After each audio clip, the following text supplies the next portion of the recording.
That was fast. It didn't take too long, but I need to check something now.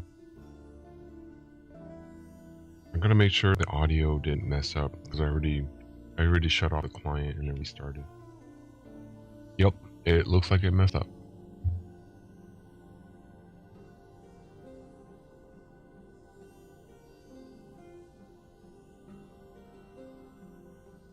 Testing. Okay, reload.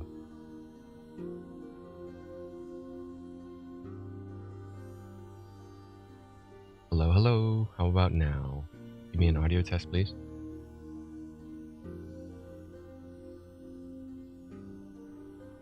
All right, sounds good.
Damn, I need to drop one of these bigger ones. 12% bleed, 11 fizz, 13, 15 necrotic. It might be that one. I think I might drop that one. And I would just put this one here for now.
Easy. Too easy.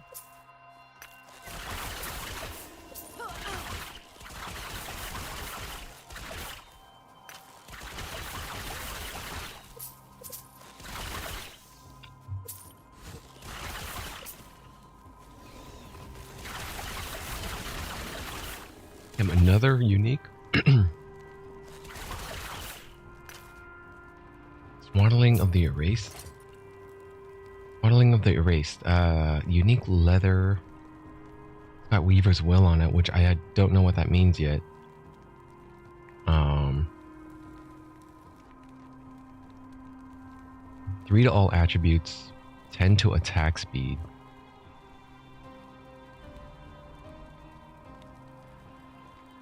Damn, it doesn't... It's not really for archers, though.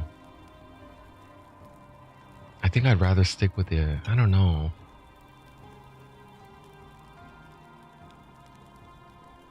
Read all attributes. The attack speed is really nice.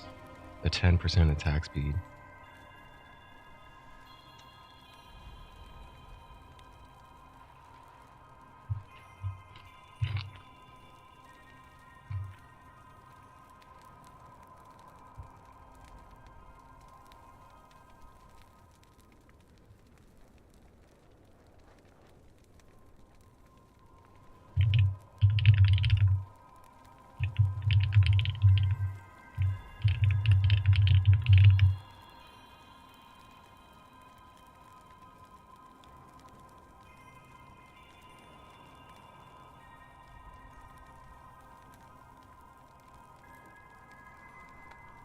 It means equip the item. It will roll affixes and rebuild the item till it no longer has Weaver left. What? I could just put it on and it suddenly changes? If an item has, say, 20 Weavers, it will keep adding new affixes or upgrading those new affixes till it has none left. Oh.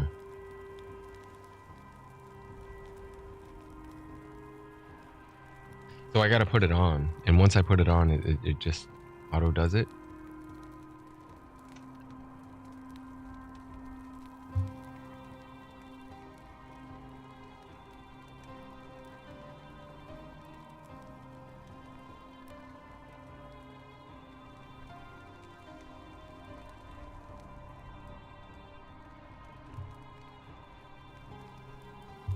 Oh. Alt and Control. I see. As you slay enemies with this item equipped, the Weaver will gradually rebuild it by granting it new affixes and upgrade them. Each new affix tier costs 1 Weaver's Will. No more than 4 affixes can be added. Well, I mean, it already has 4. So it's just going to upgrade those. So the main 2 things that I don't like about this is it doesn't benefit me.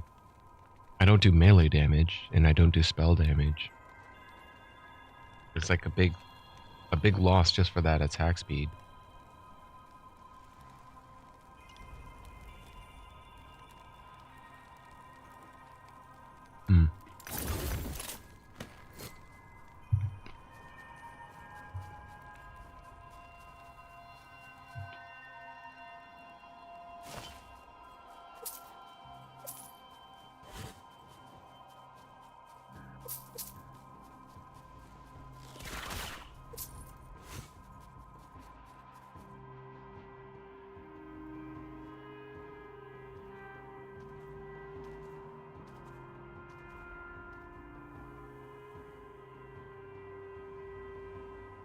Hmm. This is not bad. I just need to look for a northern, if I want to use one. I should probably look for one that has a high inherent mod affix on it. So 45 chance to bleed would be perfect.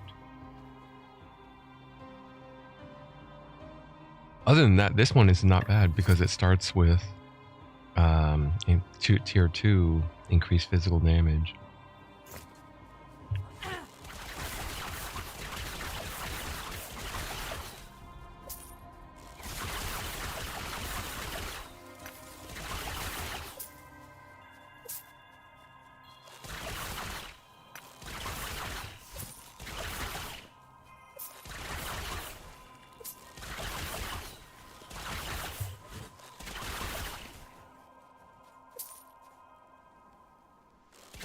Easy.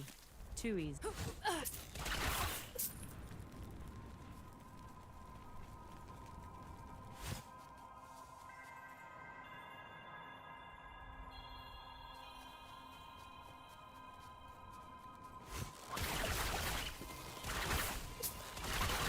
Easy. Too easy. It says that. My character says that too much, too frequently. It gets annoying.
Too easy.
Easy.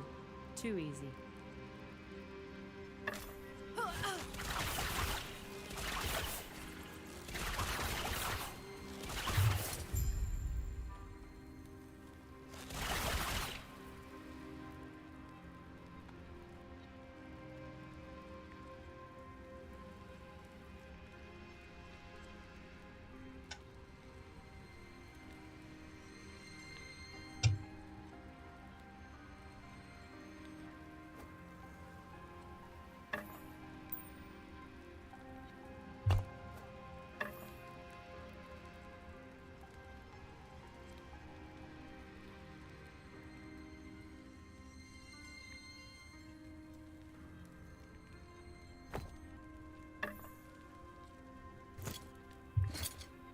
Hey, what the hell?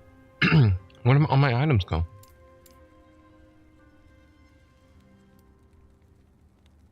I'm worried. I'm worried about something bugged out here. My items are gone. let me reload the town.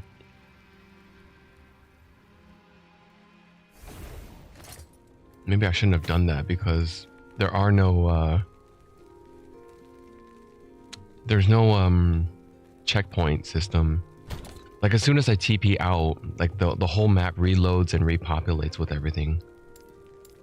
But maybe I shouldn't have done that. But it's fine. I guess I don't mind taking them out again. Yeah, I don't know if I should be using this just for the attack speed. It doesn't seem like it's worth it. I'd rather have the critical chance attribute and the frailty. Sasquatch, welcome back. The Prodigal Judy.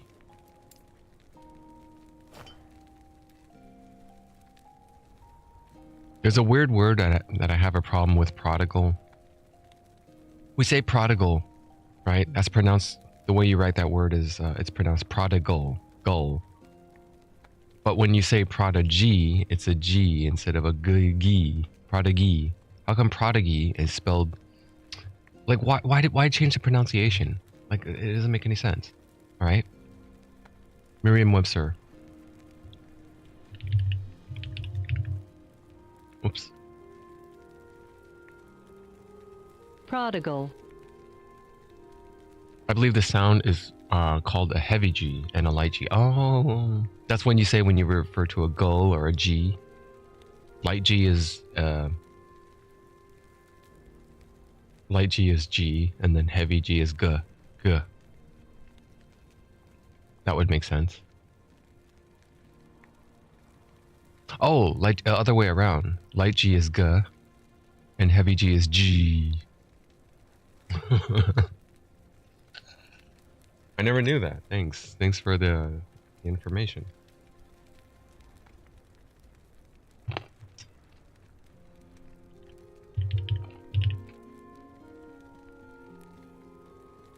It still doesn't I still have a problem with this word though.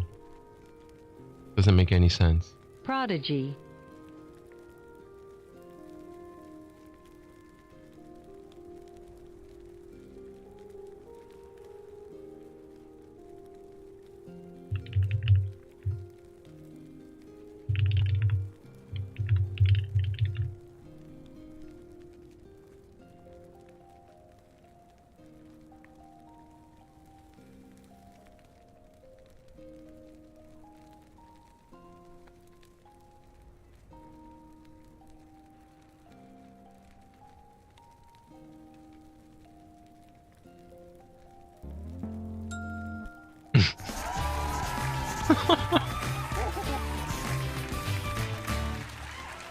This, of course, is a segment where viewers try to find mistakes on our show. Why do they do this? Because we dare them to.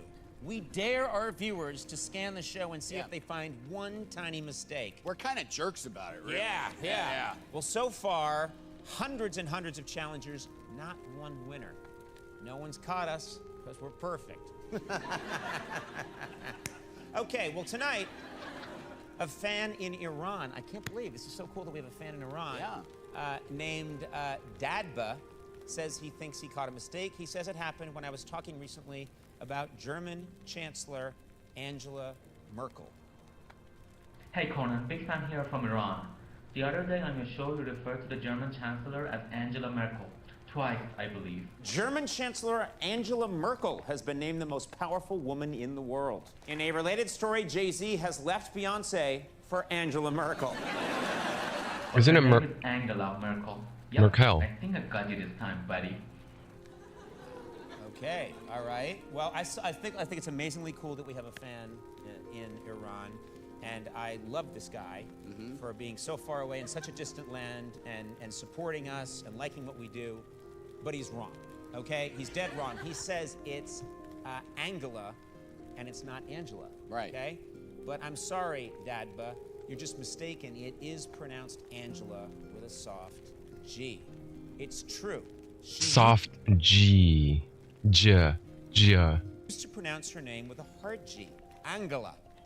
But that all changed, as she herself declared in a speech before the German parliament earlier this year.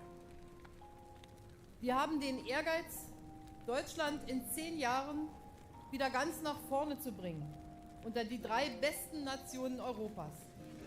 Das war der Kernsatz des Antrages, den wir damals in Leipzig beschlossen haben.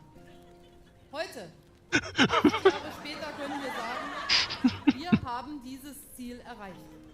Deutschland kann mehr. Und erinnern wir uns doch nochmal. Gerhard Schröder hatte Deutschland 5 Millionen Arbeitslose. Is this really what they talk about in their councils? Und die Arbeitslosigkeit auf Is this a real oh my god. Haben wir heute in Deutschland Vollbeschäftigung. She's really giving pronunciation in the Die uns für dieses Ziel immer wieder verspottet haben. Oh, okay. Deshalb sage ich auch hier, Okay. unter 3 Millionen Arbeitslose, das ist eine tolle Zahl, das ist ein tolles Resultat. Aber wir werden nicht ruhen, bevor wir nicht den Menschen, die arbeiten können, auch wirklich Arbeit gegeben haben. Vollbeschäftigung bleibt unser Ziel für eine menschliche Gesellschaft. Dude, this reminds me of Downfall then. This is like that one where everyone was doing that picture of that one scene where Hitler is like getting pissed in that movie Downfall. And they just bad dub it. Wir nörgeln nicht, sondern wir wissen, dass wir eine Aufgabe haben. Und wenn wir diese Aufgabe erfüllen, wenn wir zukunftsfähig sind, wenn wir an das Morgen denken können, wenn wir es ernst I meinen, watched that damit movie, den by the way. Menschen, It's called Downfall. It's not that good. The movie, it's all right. Steiner's attack. It's all right. I didn't really like it that much. Es ist dem Feind gelungen, die Front in breiter Formation zu durchbrechen. Im Süden hat der Gegner Zossen genommen und stößt den Barnslauf vor. Der Feind operiert jetzt am nördlichen Stadtrand zwischen Frohnau und Pankow. Und im Osten ist der Feind bis zur Linie Lichtenberg-Marsdorf-Karlshorst gelangt. Yeah, I think it's just been done to death. I think people were done with it after Schindler's List. Schindler's List was like, I think that was already like people were already like kind of like done with it. Steiner konnte nicht genügend Kräfte für einen Angriff What the fuck? Steiner! Steiner ist nicht erfolgt. Steiner! Ghost Camilla, hello.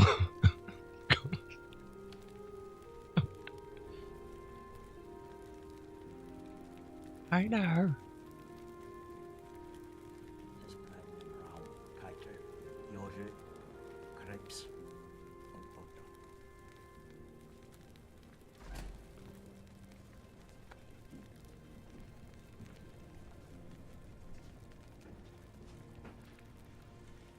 By all rights, though, this scene was very well done. Das war ein Befehl! Der Angriff! Yeah, the acting in this scene was very well executed. I mean, there's a reason why it became the meme that it has been today, because a lot of people remember this movie for this scene because it's well done. Jeder hat mich belogen, sogar die SS! Die gesamte Generalität ist nichts weiter als ein Haufen niederträchtiger, treuloser Feiglinge! Mein Führer, ich kann nicht zulassen, dass die Soldaten, die für Sie verbringen... Nicht als Feiglinge! Verräter, Versager! Mein Führer, was Sie da sagen, ist ungeheuerlich. All right. We don't need to see the rest of it. But anyway, that movie is called Downfall. If you ever want to check it out, it is worth a watch. It's just, I mean, you got to be in the mood for it. If you're not in the mood for it, then it's all right.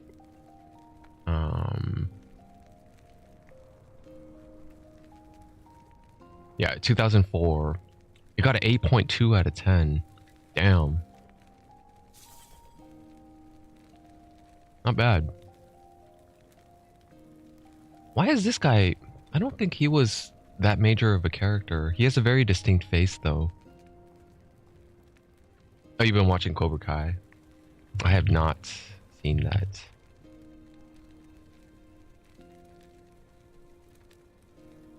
Yeah, I have not watched it at all. I just watched Karate Kid 1, and I don't remember too much about part 2 or 3, or the one with Will Smith's son. I forgot the new one with Jackie Chan. Well, the new one, I say new, but it's already like over 10 years now. I heard a lot of good things about the show, though. Yeah.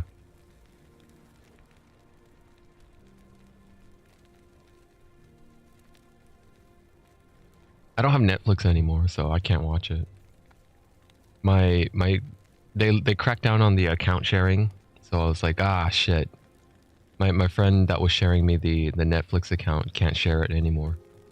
So I was like, ah, it's over, it's over. I know, I'm aware that it's the original cast. Ralph Macchio, William Zabka, yeah, those two. And a few others, right? It's not just those two. They got a few others to come back, I think. But Miyagi already passed away a long time ago.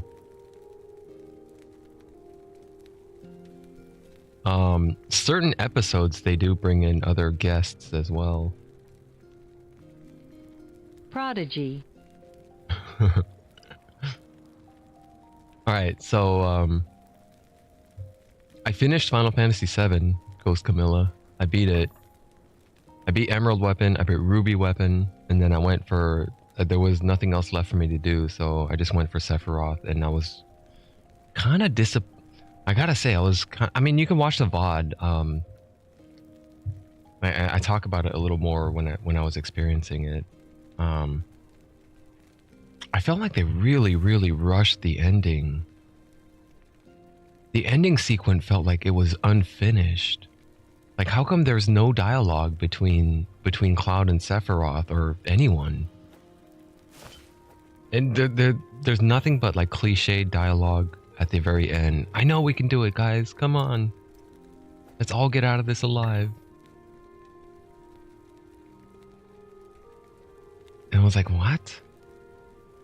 Where did all the creativity go in their writing? But even the weapons fight, I felt like it was too gimmicky. I beat Ruby Weapon because I had to take out my 2 party members, right? So I wouldn't do the sandstorm thing. And then Emerald Weapon, I just didn't give it a chance to act because I had Knights of the Round W summon. Although there was a different strategy I could have employed. I could have done something else other than Knights of the Round. They were hitting close to the data limit. Possibly, yeah. That might have been it. But that's a shitty way to do it. Like that, because then it's like goes down in history. But I mean, ever since then, Final Fantasy 8 and 9 decided to say, fuck it, let's go for 4 discs. 4 discs should alleviate the problem. Why did they have the problem with 3 discs in the past? Why do they have to keep it to 3 discs? Production costs? Like, what's the big deal? Just shove another disc in there. I guess yeah, it might have been production. There was like, fuck, that's gonna cost a lot more. Yeah, that's what I just said. Yeah, part 8 and 9, and Legend of Dragoon, all that stuff. They went with 4 discs instead. They do have to put a lot of redundant data in each disc, because just in case the character decides to revisit a town, like Calm, all the towns have to be. That data has to be on the disc. Calm, Costa del Sol, Rocket Town. Junon probably takes a lot of space considering the size, the disc. 7 was the first to do multi-disc. Possibly, yeah. I think it came out... Well, Resident Evil 2 had the Claire and Leon 2-disc thing. And if you're talking about multi-disc, about game development, I think Resident Evil 2 came out after Final Fantasy 7, though. I'm not sure. I'm a little more hesitant to alt-tab out because my character here still hasn't died. So So I still have a deathless title. I think if I die, I lose that title. I very well may die today though, because I'm not really spec'd out for survivability. I'm more spec'd out for damage output.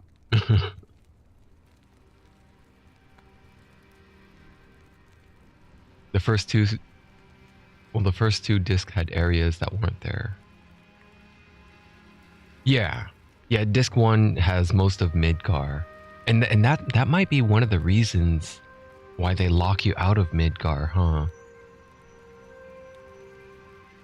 Space consideration, you can't go back to Midgar or Shinra HQ. You can't go back to Shinra HQ in disc 3 because disk space. Holy shit, I never thought about that.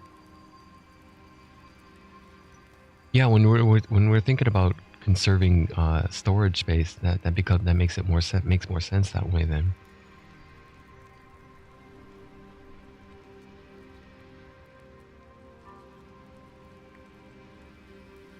Yeah, only Midgar at disc 2 and disc 3 is sector 5. But everywhere else you get locked out of. Sector 7 and Shinra HQ locked out. Right? Or maybe you can go back to Shinra HQ. I'm not sure. I didn't try.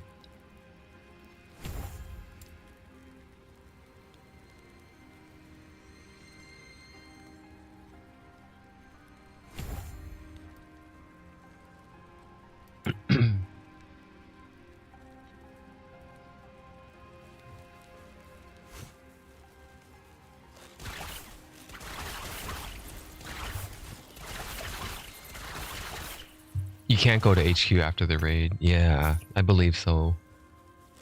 That's what I thought as well. Easy. Too easy. This is Diablo 4? No, this is a game called Last Epoch. It's coming out in 4 days, but it's in early access right now, so anyone who wants to play it before the launch can play it. So I wanted to kind of learn it and figure it out, and then whenever they launch, I'll be able to like kind of explore the changes that they made, and hopefully, yeah, early access since 2019. Indeed, yeah, it's been stuck in development hell, I guess. I don't know. I really have my reservations about this, feeling like the team probably went through a lot of pain, growing pains or development pains. It's heavily inspired by Diablo, obviously. I mean, Diablo started this whole damn genre. Like all the games that came after Diablo that are like this were all inspired by Diablo.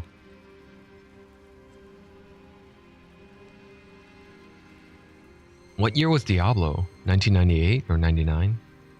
It was shortly after Final Fantasy VII, right? I think it was shortly after. It wasn't too much longer after.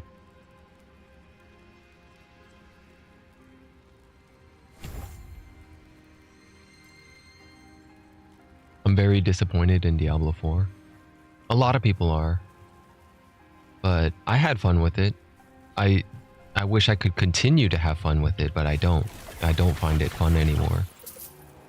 And that's where the magic of these games should offer continued fun and not just a one and done kind of thing, because the story wasn't that great. Nobody plays these games for the story.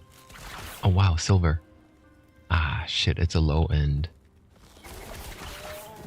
I'm looking for a silver amulet that gives a 35% crit chance on the inherent.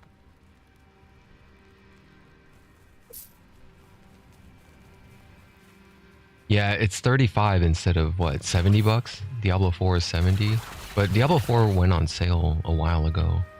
I don't know if it's still on sale. It might be.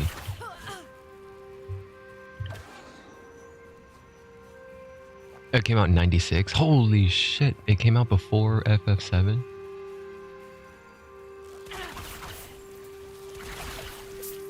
Oh, damn.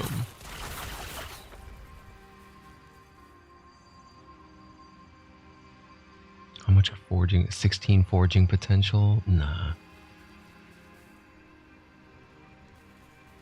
Yeah, Diablo 2 took it to the next level. That's where a lot of the... I think part 2 was mind-blowing on another level. It impressed across, in all regards, got improvements in facelifts and everything was better. 3 is good as well. 3 is still being supported today. I think they're updating new ladder seasons. Or I'm not sure. I don't know. I haven't been back in a while. Maybe like 2 years now.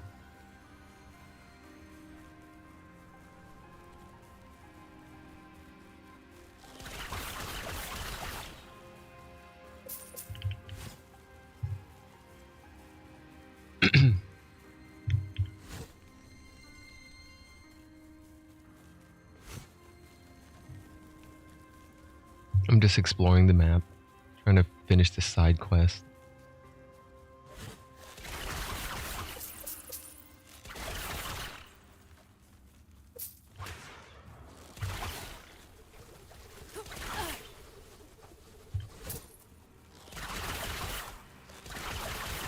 I'll probably get back on PC gaming after I rebuild my PC. Hey, best of luck. I hope you get I hope you enjoy it.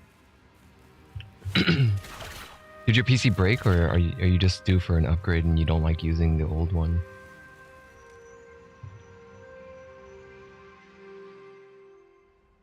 You're due for like an upgrade or something?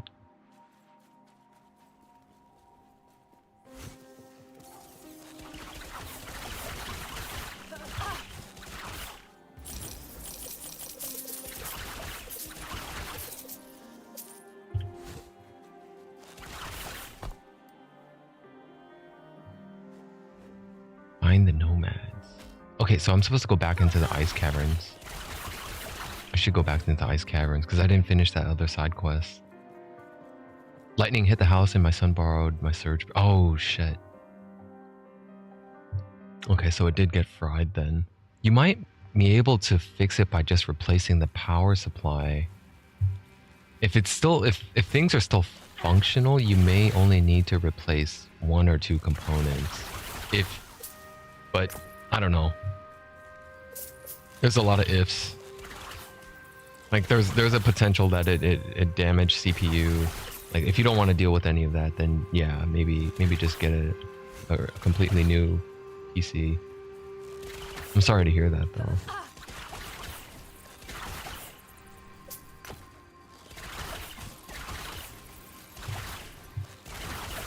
I've had my PC get it didn't get struck by lightning. My house got a brownout, like when a power company decided to cut power intermittently, and it damaged my system, even though it was behind an older power surge protector. Although I don't think surge protector can protect against brownouts, can it? I don't know. Maybe brownouts are a little bit of a different problem. But it meant that it spelled the death of my power supply. So all I did was replace the power supply and then it came out okay. I'm due for a new one. Components are about 6 or 7 years old. You could try to maybe salvage a few things here and there, depending on its specs. Like you might be able to reuse the RAM modules. But if you get a new one, most likely you're probably going to get DDR5, which means a new motherboard, new CPU.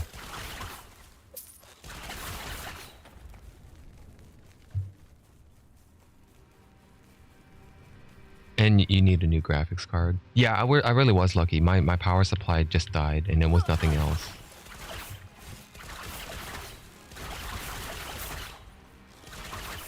I think that was back in 2010-ish, around 2010, about 14 years ago.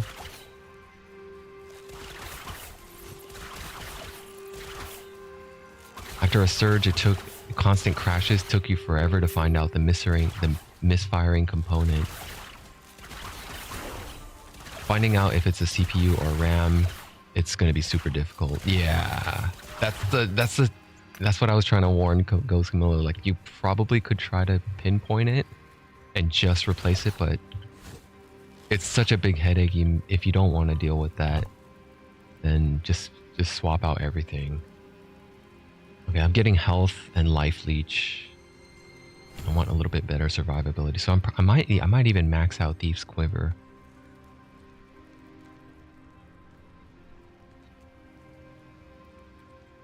Memtest 86. You could run Memtest 86 to find out if it's a RAM, but I don't know if CPU testing. I don't know how to do that. Stress testing it. I don't know if that would even help. Prime 95. I think people still use Prime 95 for CPU testing, right? Or that other one that renders an image.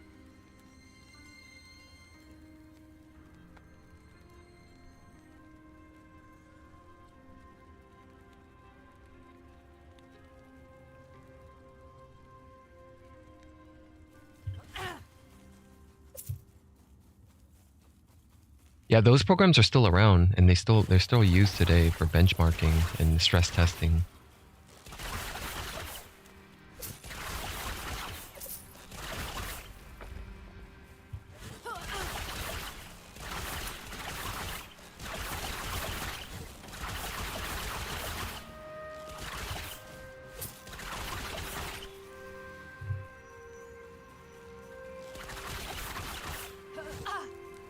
Oh, it's in 3 different places. I just read it now. Vengari Bile is in the Vengari Fortress. Eber Liver is in the Tundra. Okay, so I need to... Then what? Why is there a tag here? Why is there a tag here? They're saying there's something here. Vengari Fortress. And where's the Tundra? Oh, the Tundra is up there. So I just need to go... It's not in this zone then. Well shoot, I might just go back then. That's a lot of backtracking. But I don't mind grinding. I grinded the shit out of Final Fantasy VII. Dude, my cloud hit level 99 by the time I whooped Sephiroth. And Sephiroth took like two turns and he was already dead. Genova final, or whatever the Genova ended in like 2 turns as well. I didn't cast Knights of the Round. I just got 4x cut and then I just chopped him down. Any games on the spring sale? Isn't it mostly Ubisoft? Isn't it mostly Ubisoft stuff? Let me take a look. I haven't looked at the sale. It's not on yet. Okay. No, the only game on my radar right now is Dragon's Dogma 2. And this game is gonna carry me until Dragon's Dogma 2 comes out, so I'm fine with that. I could also dive into more retro games. I could start Final Fantasy VIII if I wanted to. Because Too easy. Because Final Fantasy VIII Remastered just came out like 2 years ago, right? Or a year or 2 ago. And I haven't checked that one out yet to see if it's how different is it. But I think 6 and 7 is all I really love. 8 I liked for its theatricality and cinematography, but I didn't like the gameplay and the grinding as much. Part 9 was a lot better in my recollection, but I haven't revisited that for about 20 years either.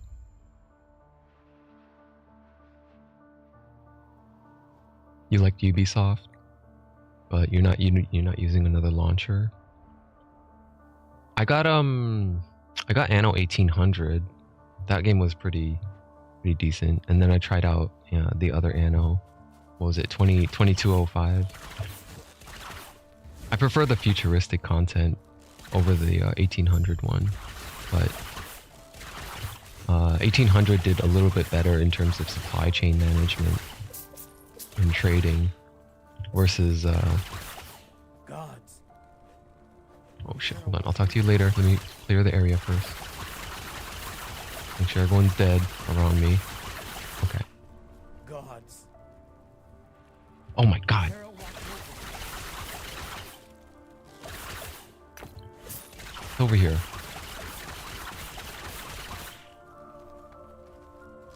You downloaded FF6 on your phone? Yeah, the attack speed is it's not even that much, is it? Let me see. Increased attack speed.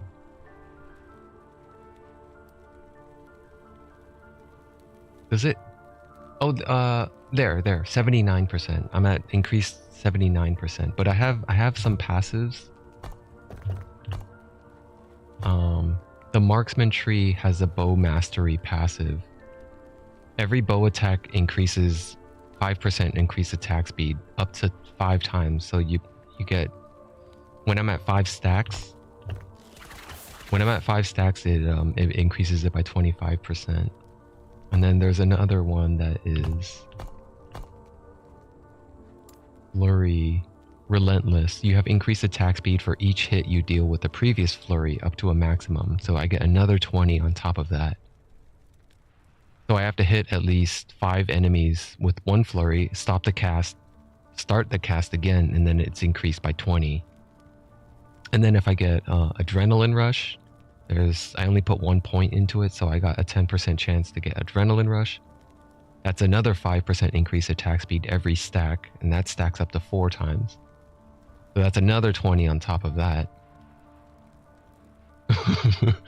So yeah, so that's where all the attack speed is coming from. So multi-shot just leveled up, and I'm leveling up crit multiplier. Because I never cast this skill on its own. I always rely on Fusillade. So I'm channeling Flurry to proc multi-shot. I never cast it by itself because it's way too expensive in mana cost if I cast it manually. So by that respect, I don't care about mana cost. I don't care about anything else except for the amount of arrows it shoots and the damage it deals, the crit chances and the crit multipliers. Gods. What guided you? Yulia sent me.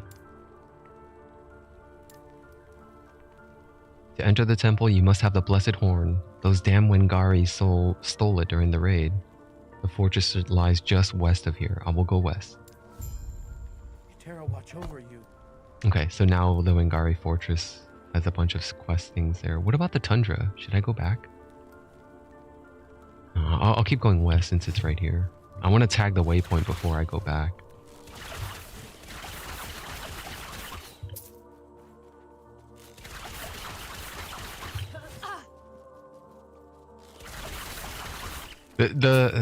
Yeah, attack speed, damage, crit, all that stuff is great, but survivability, I'm very scared of it.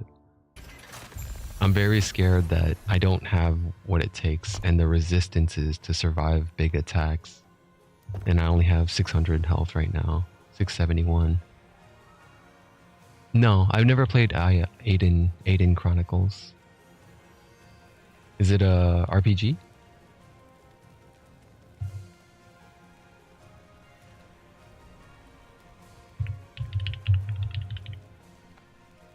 ...2001. Damn, look at that artwork. THQ Interactive. The first mage.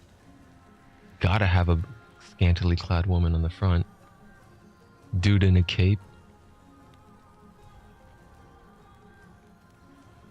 Nah, I have never tried it. Gameplay takes place in a 3D world. Polygon-based figure of Alaron. Oh, it's like Dragon Age.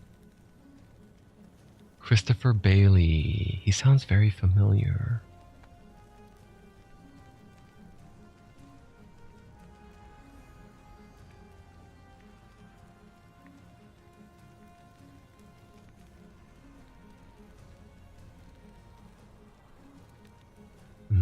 There's no wiki about him. Turn-based combat. A young squire named Alaron, searching for a missing farmer named Kendall, encounters a strange spirit poisoned by goblins. Wakes up from a terrifying vision of monsters to find himself inside the hut of Oriana, the healer who tells Alaron that the poison is beyond the powers of a normal medicine to cure. Upon returning to Castle Guernia, the King Phelan instructs him to ask the Mirani people of Aramon to help heal his poison. Upon reaching Aramon, the Mirari king, Somin, explains that they've been under attack from goblins to seek Alaron's aid and seeks Alaron's aid, promising to direct him to a naming wizard named Cradog.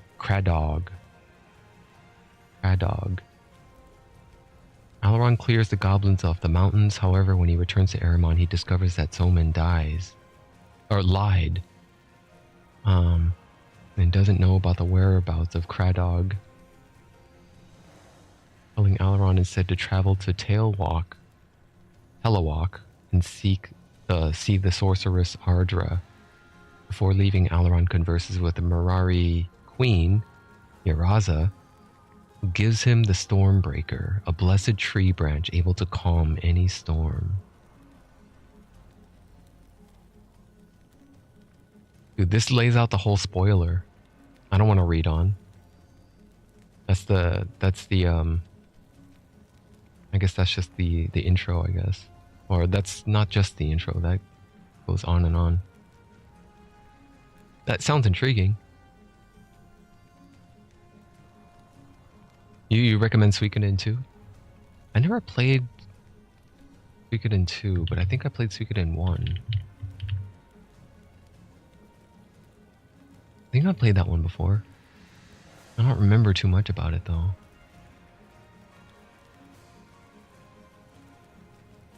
No, thanks for the recommendation.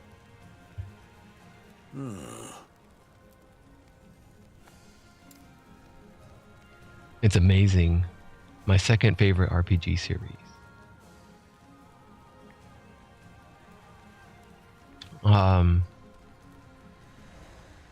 There was another RPG I wanted to play and I never got to dive into it, mostly because I didn't own it. Any game that we didn't own and we only got to see like a demo of it from our friend's house or whatever, I never got to dive into those because my friends had it, but you know, I didn't borrow it and I didn't get like really well in depth with it. But this game called Xenogears, I remember really wanting to play and finish that game, but never could because I didn't own it. It was another Squaresoft, but it came after everything already started blowing up, 1998. 200 plus characters in Suikoden. Yeah, I know Suikoden has a big cast. You get a lot of characters and stuff.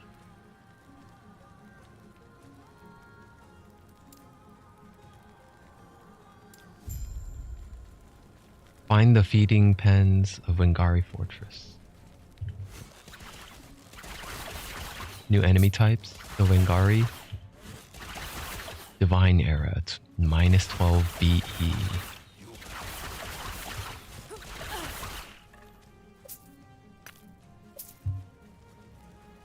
You want to finish Brave Sensor Musashi? That's another one that a lot of people liked.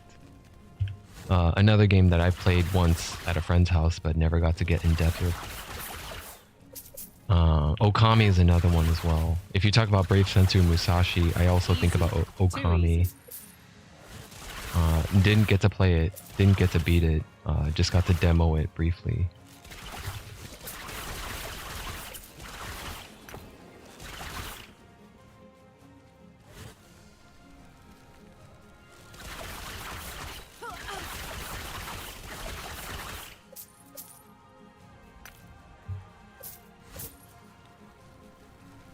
A lot of gamers' habits, I feel like, is we just want to find the one game that could take the most time and provide the most enjoyment.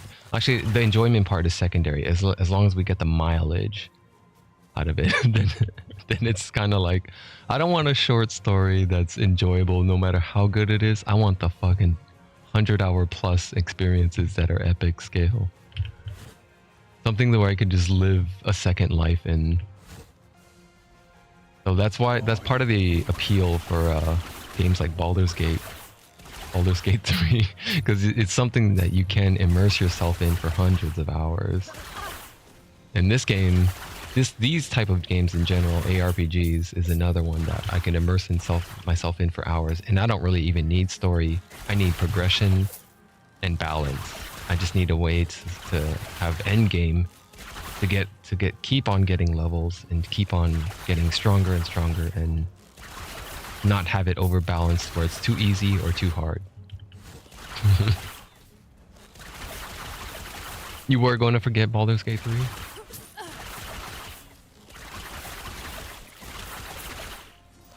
You can get it for console.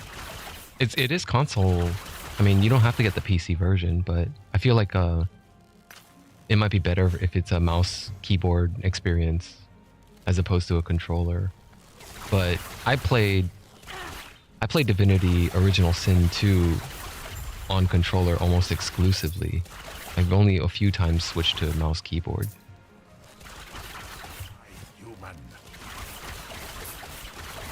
Yeah, DOS 2 was good. DOS 2 was really good, and then I feel like it kind of tarnished my experience with Baldur's Gate though. A lot of the awe and curiosity was not there for Baldur's Gate. But even though I tried it, I didn't feel like I wanted to play it again, just because it feels like it's the same thing with a few other things different. And then I stopped playing it before I got into the story. I got like attached to the stories or anything like that. I didn't really get a good feel for it. Gods. You saved us. They were going to feed us to the wolves. Get out of here. We owe you our lives. Go on. We'll slip away once you've drawn the Wengari's attention elsewhere. Your lead is waiting by the entrance. Oh, I probably had... Let's see.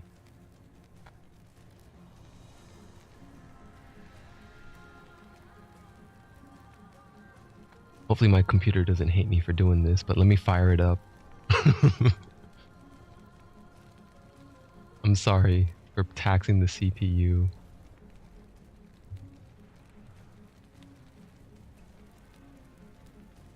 Oh shit, look at that artwork. Barrett and Dine facing off. I love these artworks, these little sketches. Look at the puddle of blood on the ground. He's bleeding and there's a pit behind him. He's about to fall into the pit. 114. I clocked in at 114 hours, right at the end. Yeah. Okay.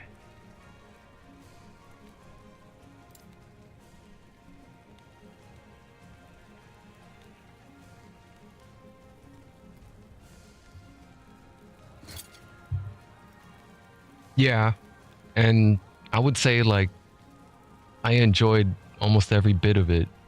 Like I had such a good time, and I had a lot of fun with that, even though it's not the original. It's now been modified and voice acted and all that stuff. But I was blown away once again about the amount of, not just about the game. Actually, I was kind of disappointed in the abrupt ending, but the amount of work that the Tsunomods team and the voice acting studio put into it. That's like a true labor of love to bring that game to life and into the modern world. 25 plus years out of date, brought up to speed.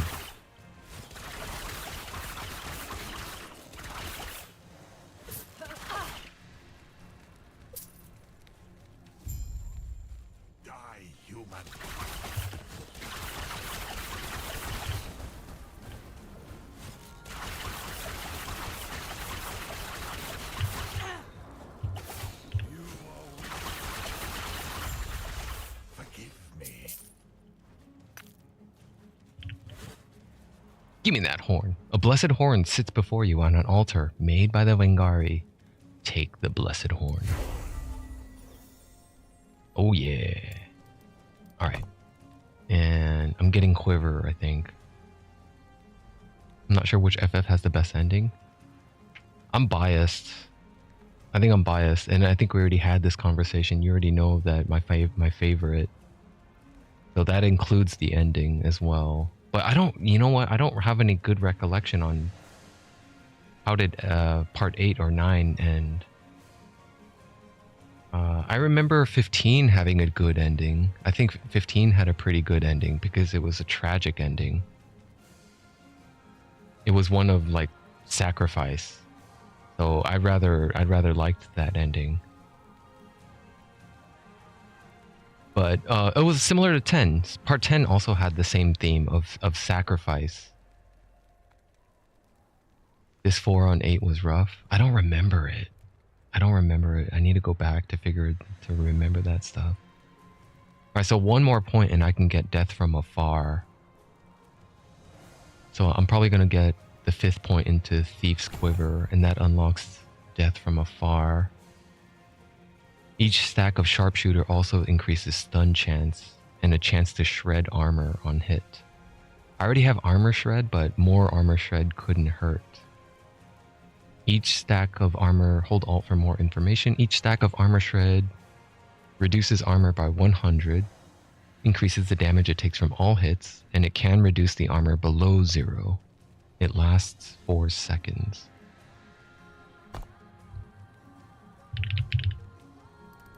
Armor Shred. Armor Shred reduces armor on target, increasing how much damage default. By default, it is subtracts 10 armor. How many stacks is maximum, though? I'm not sure. Maybe there's no limit to the amount of stacks I can shred.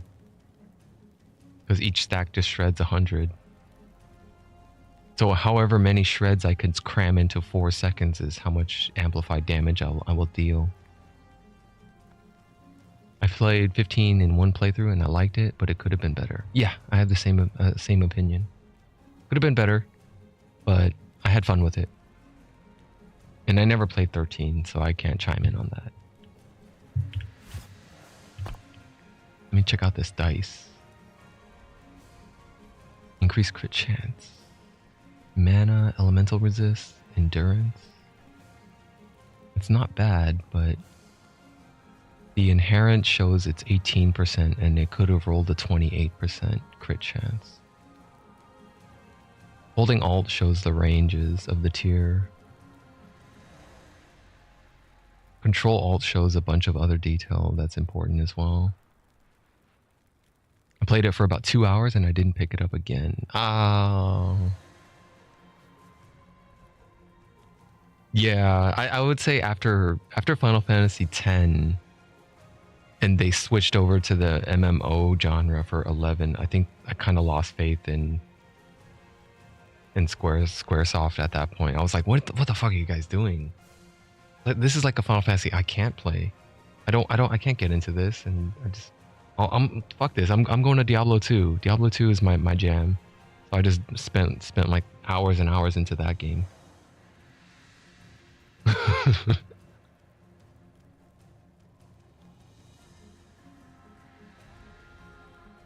After 12 it's downhill.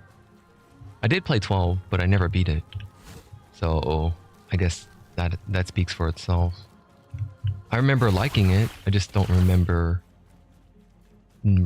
anything about the story or the conflict.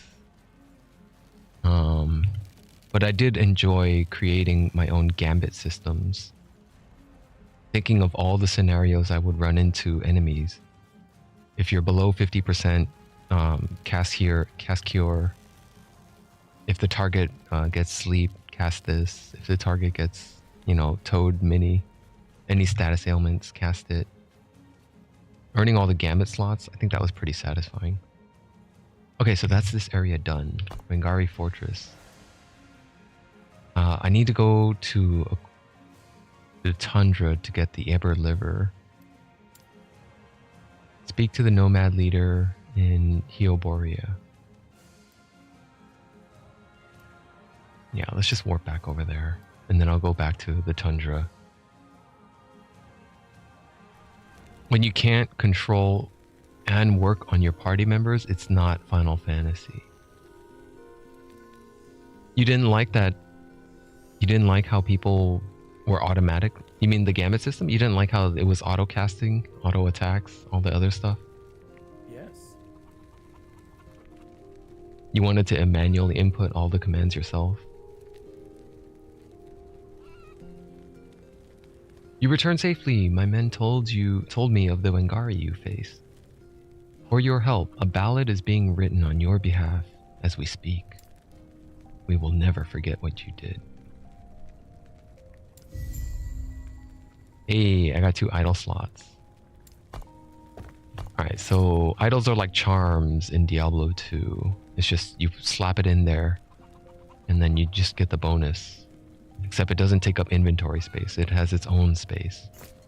Gods be So with I gotta find two little spots.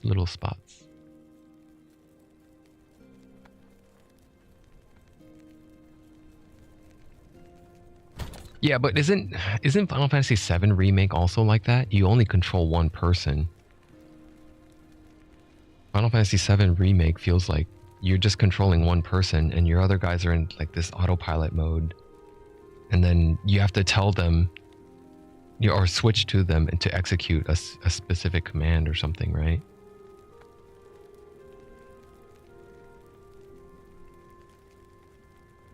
Yeah, but in part 12, you could also switch to them. Wouldn't you? Not like 13, 15, and now 16. I remember in 12, I think you could jump to different characters to manually control them.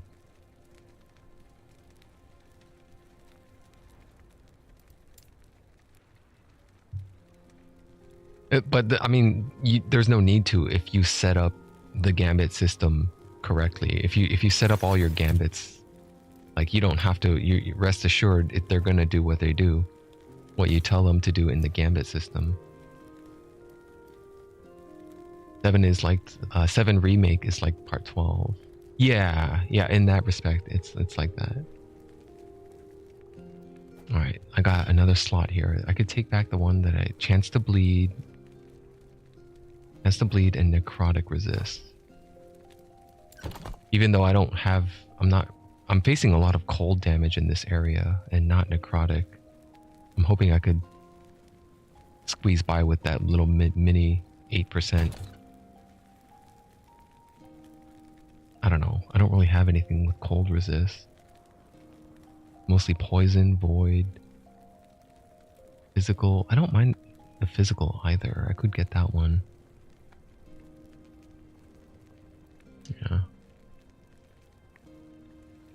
Let me drop that one and put in this one. So my physical resist is now at 31%. Okay. I'm gonna stash this one. 15 and the others, you can only control Noctis. Yeah. Wait. No. Can you? I thought you could switch in that one also. Ignis and Gladio and Prompto. I thought you could switch to them and control them. Oh, maybe not. I think I'm thinking about the other episodes that they had, the DLCs.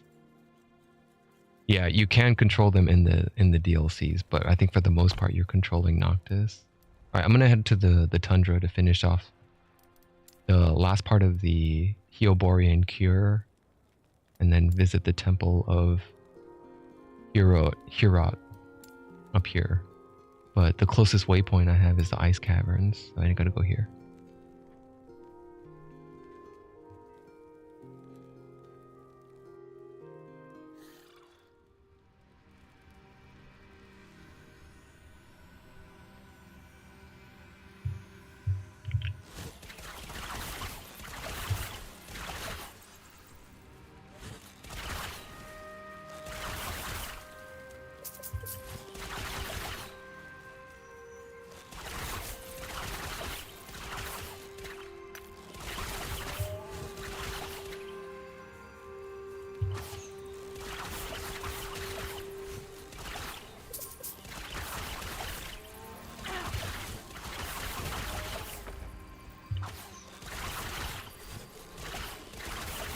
Oh, I see a bow mastery idol. Skirmisher's large shadow idol of bow mastery. Chance to shred armor on throwing hit. 30% increased damage while wielding a bow. I can't use the throwing shred because I don't throw weapons. So there's another ranged build that you can do in this game. You can make yourself a throwing spec. You could throw shurikens, umbral blades, and shurikens. Those are two throwing skills. There's a few other ones, I think. Well, I think these are all melee. You could drop traps and ballista. Man, that 30% is very enticing, but it comes at the cost of not having a secondary, a bonus. What's my increased bow damage? 223. It would bump it up to 253 if I get it. Or 6, 7, 8, 9 are the ones I really enjoy. Yeah, I feel the same way. I never tried 5 though. I feel like I should give 5 a chance. I never got to play part 5 because the US market never got the release. I didn't 100% 10 as much. I didn't go as hard in part 10 because my attention in PS2 era were in fighting games and first person shooters by then. Like we were by then I think I was having a lot of get-togethers and friends coming over, and we were playing Tekken Tag Tournament, Tekken Bowling, Street Fighter EX3, and what else?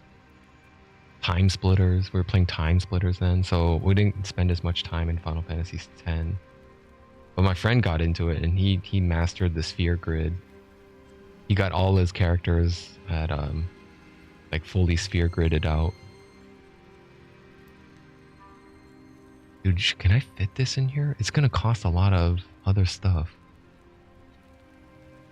I don't think I'm ready for that. I'm not gonna give it up.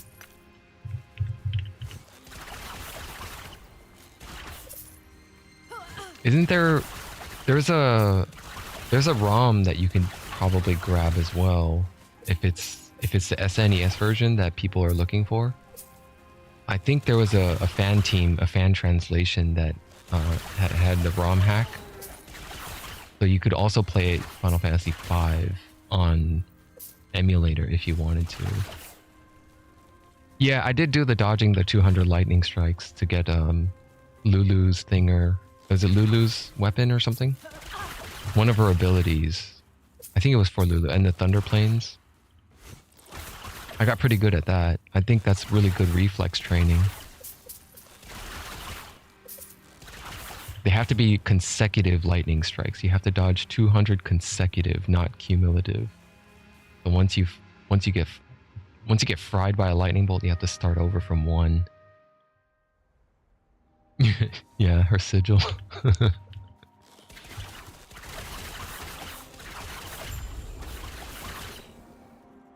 Oh, there's an elite up there. I'm gonna get that boss.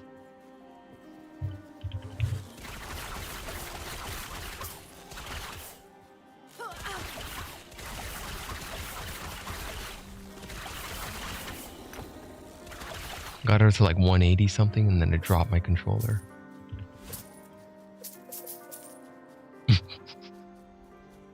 So did you start over and get it, or did you just give up after? That's very unfortunate to drop it at 180. So what'd you do? Try again?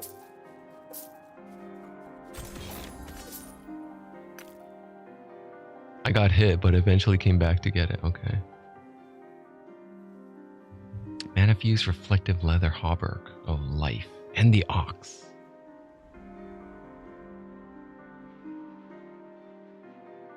Man, I have a problem with switching off my armor because I don't want to give up that increased physical damage. This armor I had since like level 5 or something like that. I had this armor way back then, and I'm still using it. I cranked it out as far as I could, but it's got 0 forging potential now, so I can't make it any better. I just decided to pump dexterity.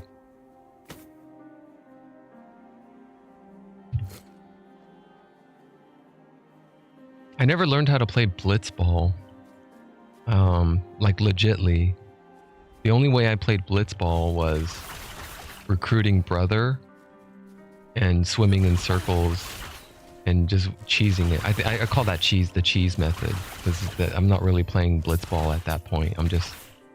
I'm using the speed master, who's the fastest swim speed in the game, brother, and yeah, I just cheesed the hell out of it. But I think most people probably did that. Either that, or they mastered the Jek shot, and then they just passed it to Titus and Jek shot it every time. Right, so that's another method of cheesing it. But Titus is a little slower, so it's a little harder for him to get up to the goalpost close enough to Jek shot.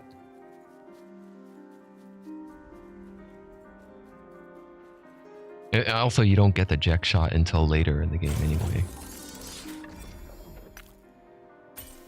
I don't know what these keys are for, but I think they're for like rifts, little dungeons or something. Close call. Block effectiveness, dodge rating. I also don't know what legendary potential is. What does that mean? Does that mean I could forge something? I could use it in the crafting thing? Oh. It can go in there. I could put something. Oh wait, no, you can't forge uniques. I don't know that. I don't know what legendary potential means. Let me see if the guide says anything on that.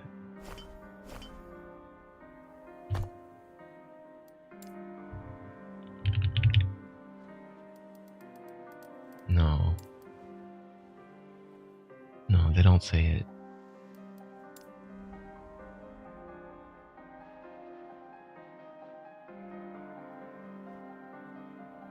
Yeah, I think it just means that there's something I could do to customize it, but I don't know how to access that.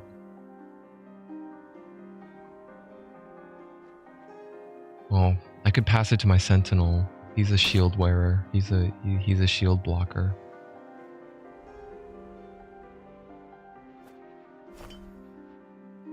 Alright, anything else here I could use? Light Quiver of the Time Lost Outcast.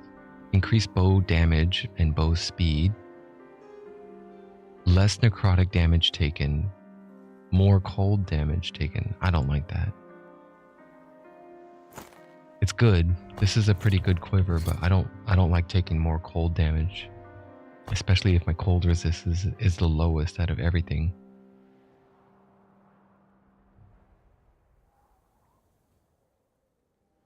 I probably won't use that. I'll stay with the dexterity.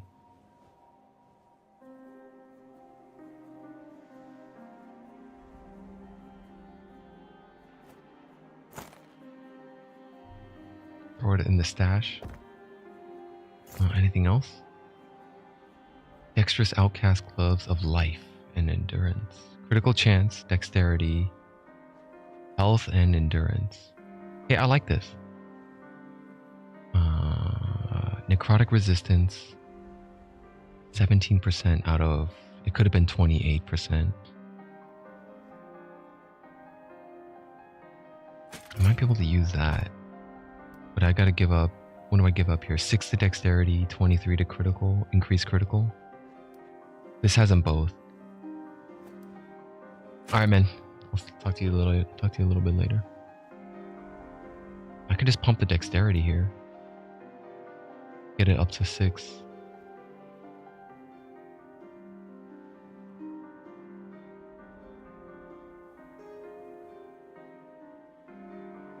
Endurance and health, but I lose the frailty. 21 armor. I lose 8 mana, and I lose the frailty chance. But I get endurance. I don't even know what endurance is either.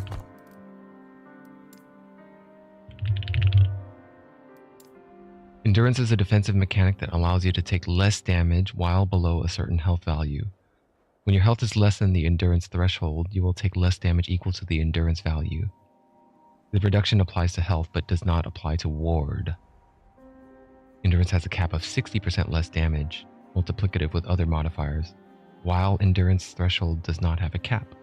So I can increase my endurance threshold to 100%, and then I would be just automatically mitigating. There was several items that I saw that increases endurance threshold. At the moment, by default, I think it starts out at 20%, and I think that's shown when I hover over here, 20% endurance. But I have an item that I'm using that increases endurance threshold by 173. So I don't know what that means, because that's not a percent. So I don't know what my total endurance threshold is at. But anyway, that low health is about 20-ish%. I probably won't concern myself with it that much. Yeah, make sure the Glyph of Hope's on here. Damn, I have 58 Glyphs of Chaos. I need to start using these. Randomly jumble up affixes.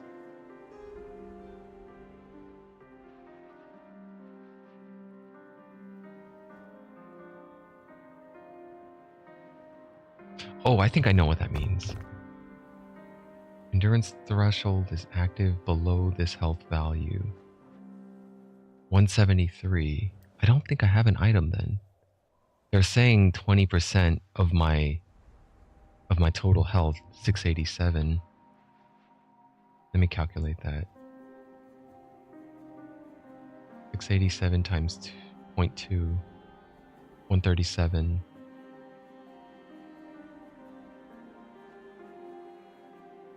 Why does it say 173 then?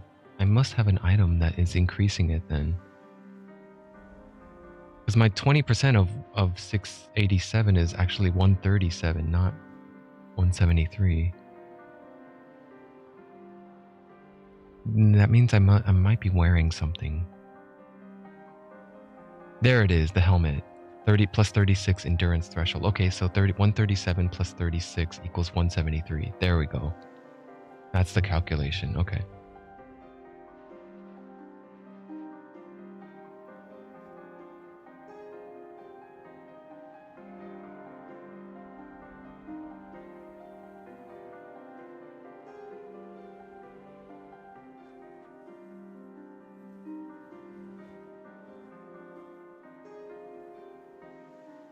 This armor's not bad. The mana regen could have been 20%, but it's at 16. But I'm getting 8 vitality. Vitality increases health points by 6 per point, and it increases necrotic and poison resistance as well. 1-to-1. So that I get quite a bit of extra health from that. So that's another piece I can upgrade and try to use that. I could slap on dexterity. I'd probably just go for dexterity here as the second prefix. But I can't touch those unless I start using chaos glyphs or rune of removal to take away a random affix.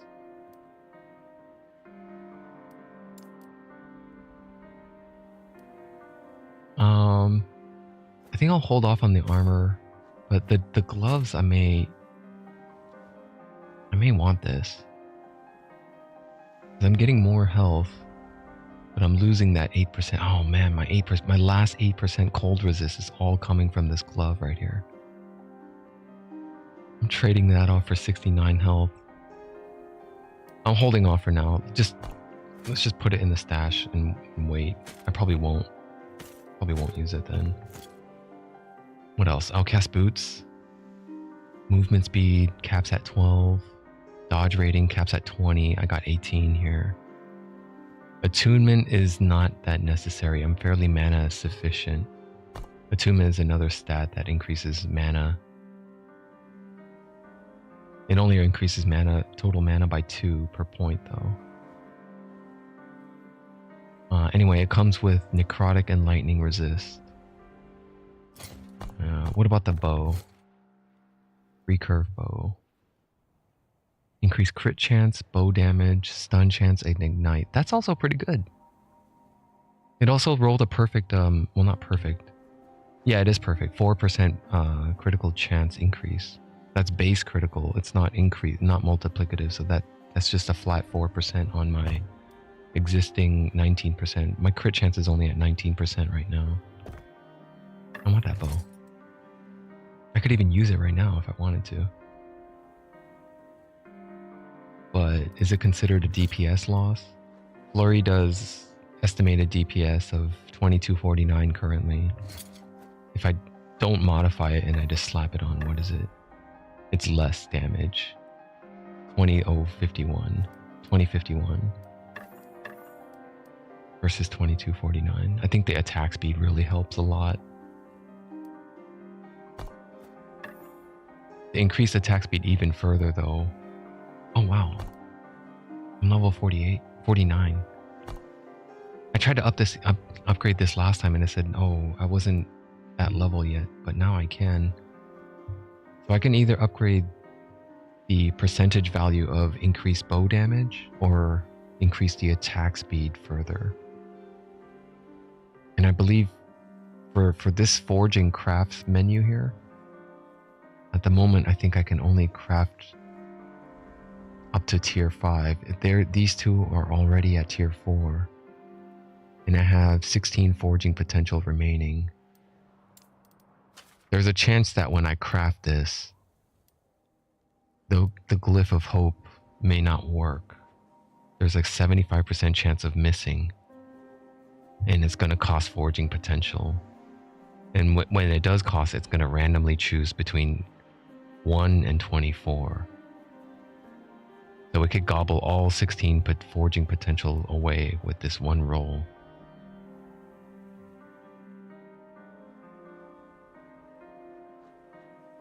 Well, here it goes. It took 15. So there's one. Okay, I got 6% increased attack speed. Now it's at 22% attack speed increase. I got one of the worst rolls, but it took. It left me with 1 forging potential, so that means I can go again, as long as it's above 0. So the final tier goes into bow damage. Yeah, leave it with the glyph of... Wait, what was my attack speed? It could have rolled 24% maximum, but it rolled a 22. But it's better than 19% in tier 5. Yeah.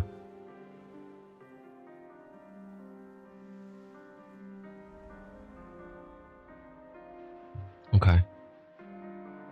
Alright, the last forging potential goes into bow damage, and that's the maximum potential that this bow can have.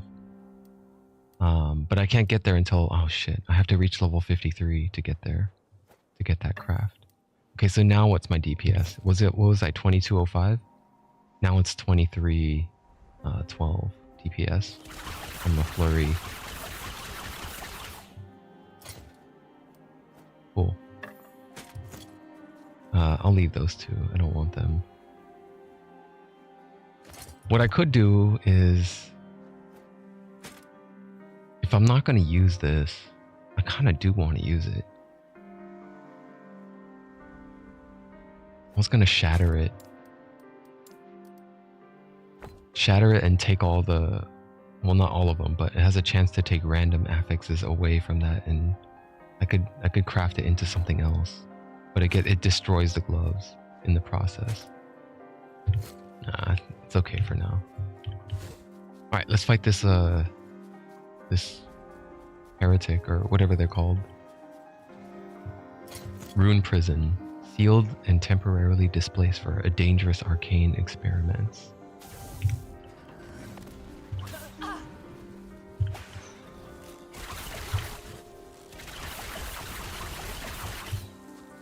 Ah!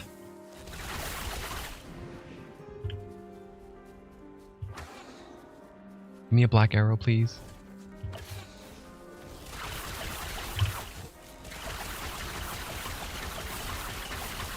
Are you dead?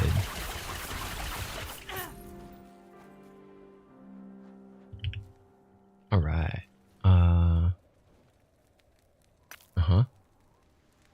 Attuned experimental leather boots of renewal and purity. Oh, that's minion damage. And minion teleportation. I don't really want it. I mean, if I ever make a necro, I could take it. And I'll just shatter it. Experimental minions transported with traversal skills. Shatter that. I didn't get it. I didn't get the teleport. I only got those 3. Okay.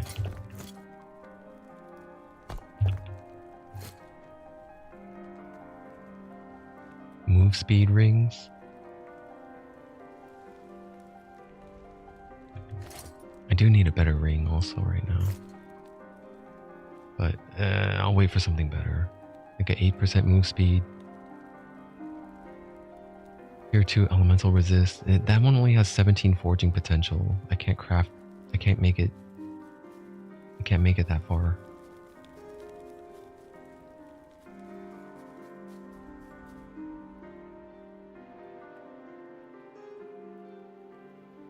Eoborian boots.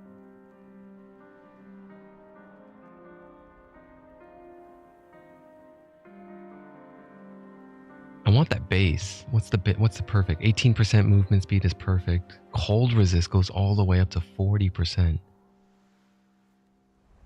It can roll 10% up to 40% cold resist. Holy shit. Oh, I got near the bottom of that. Anyway, forget it. I'm just gonna look for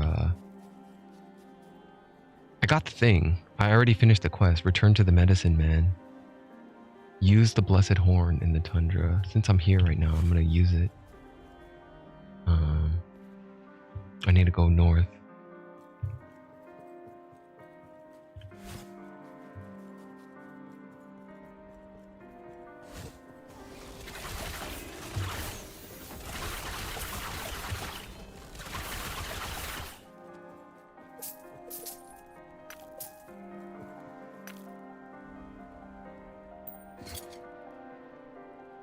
Poison on spell. Ah, fuck, man. I never find shit I can use.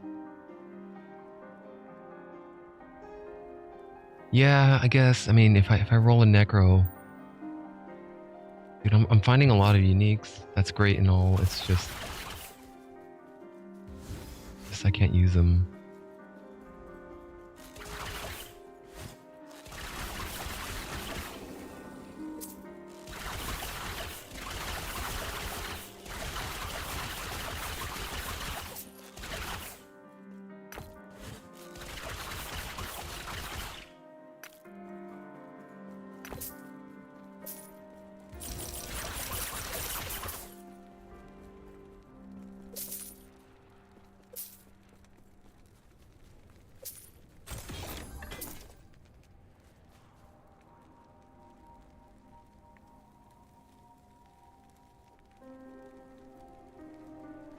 Pass.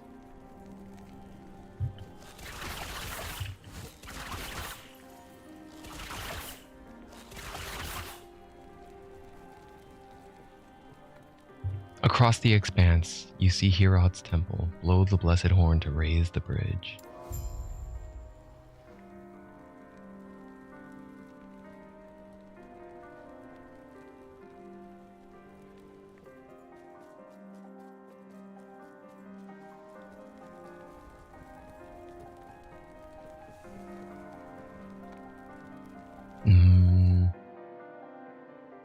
I should head back into town.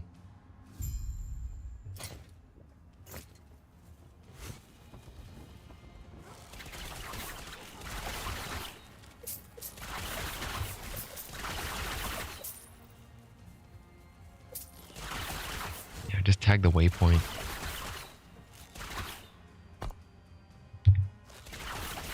come the waypoint doesn't have the activating animation? It should glow. It should light up and make a sound.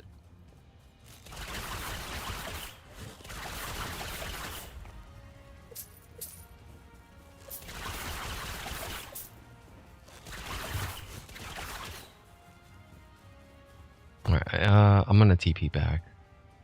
Let's go back to Hioboria.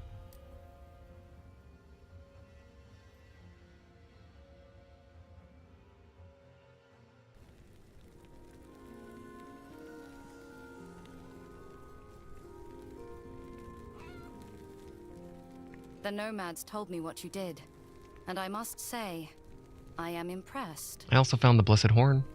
Excellent. Your next step is to enter the Temple of Hierot. From there, you will find Farwood, along with Grail. Who's Grail? Our tribe's champion. He will be eager to help you out. Why is that? Grail wanted to use the lance, but Hierot forbade it. Until now, Grail made his way on his own, eager to uncover the lance. With luck, you will have time to intercept. Yulia, there's something we need to discuss. What is it? Describe the events of the immortal emperor. Right. I came from the future, and we saw a fucked up zombified Yulia who was immortalized working for the immortal emperor. And yeah, she was not herself. I see. Explain time travel and the Epoch. Now I understand why Hierot trusts you. We did not discuss it. With a god like Hierot, you would not have to. Whatever his reason, I put my trust in him. And I appreciate you telling me. I will need some time to process. If you excuse me. Alright, I'm going to the temple then. But before I do that, I need to talk to the medicine man. Yes? You got the ingredients. Splendid. I can't wait to use it for the cure, of course. This dude's up to no good. Gods, I can't keep lying to you. Do you know what they're really for? I'd really rather not. Please don't. I'd really rather not. Well, you see, after my wife passed... Oh, you're a necro? You're gonna bring her back? I thought the stage of my life was over, but I met the most fetching woman at the last Harvest Festival. Older than I, believe it or not. And well, she started looking at me with those eyes of hers, and... Please don't go into it.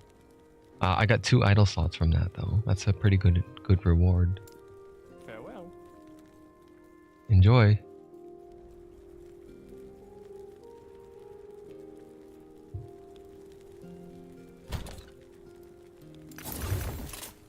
Alright, so all this stuff... Fuck, look at all this junk that I'm not going to use. All this stuff that I might be able to use, but I decided not to.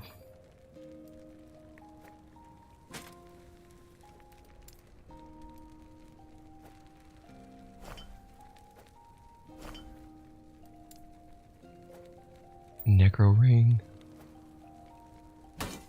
Kali shield.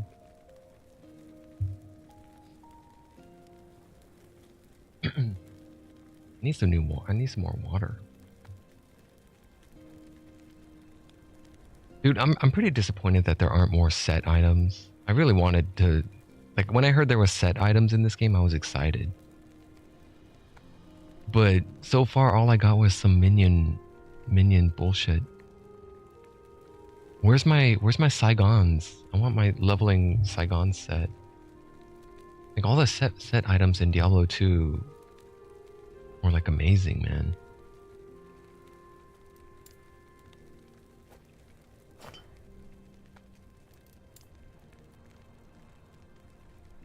I ain't gonna use any of this. Where's the key? I'll put the key here.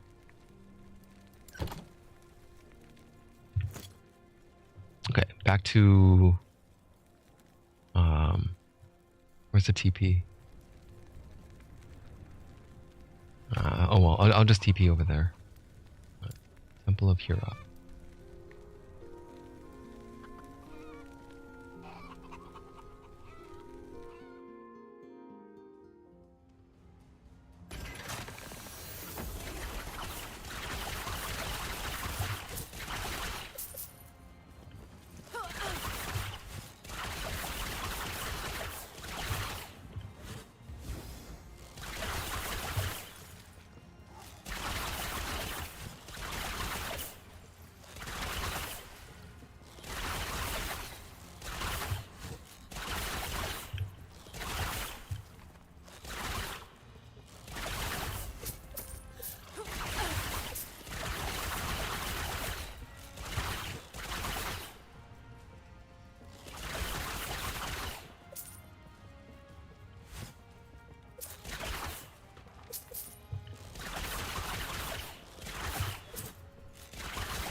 Dude, I'm almost dead. The fucking little icicles, man. The cold damage is and my health regen is slow too. That's so scary. I'm so doomed, man. I haven't died yet, but I feel like the death is gonna happen in this chapter if I don't get the hell out of here quick. If I don't finish this chapter.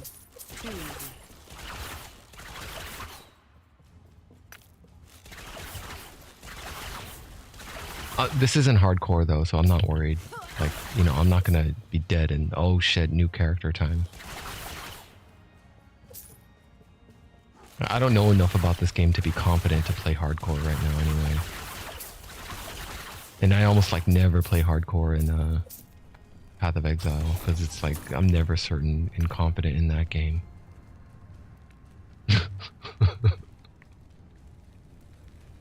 No, I gotta say, it does make for interesting content.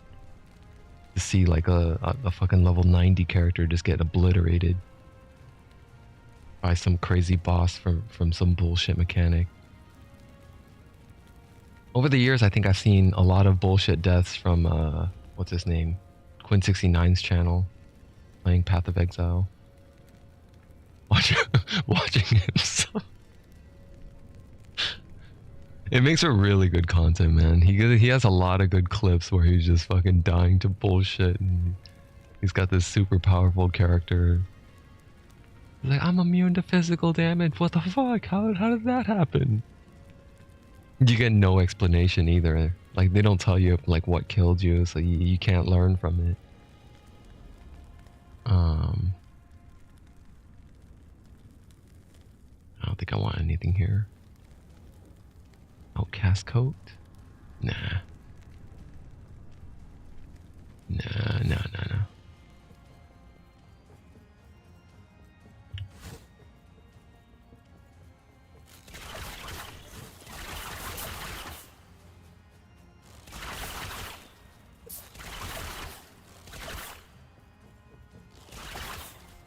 I'm playing, since I have I do like that they keep track of the death list title, if that's a thing. Because it kind of makes me want to play. It makes me feel like I should play as if this was a hardcore character. But since it's not, I know it's not a hardcore character, it makes me also gear differently.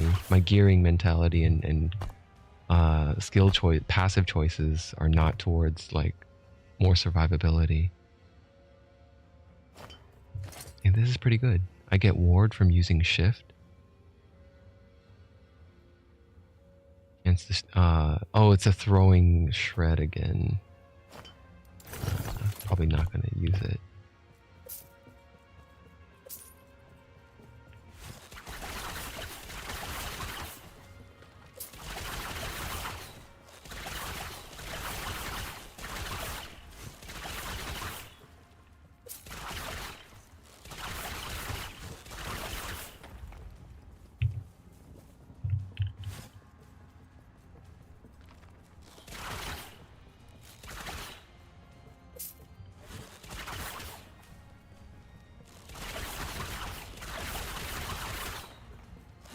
Let me check out those Heoborian boots. So I want it to be, oh shit.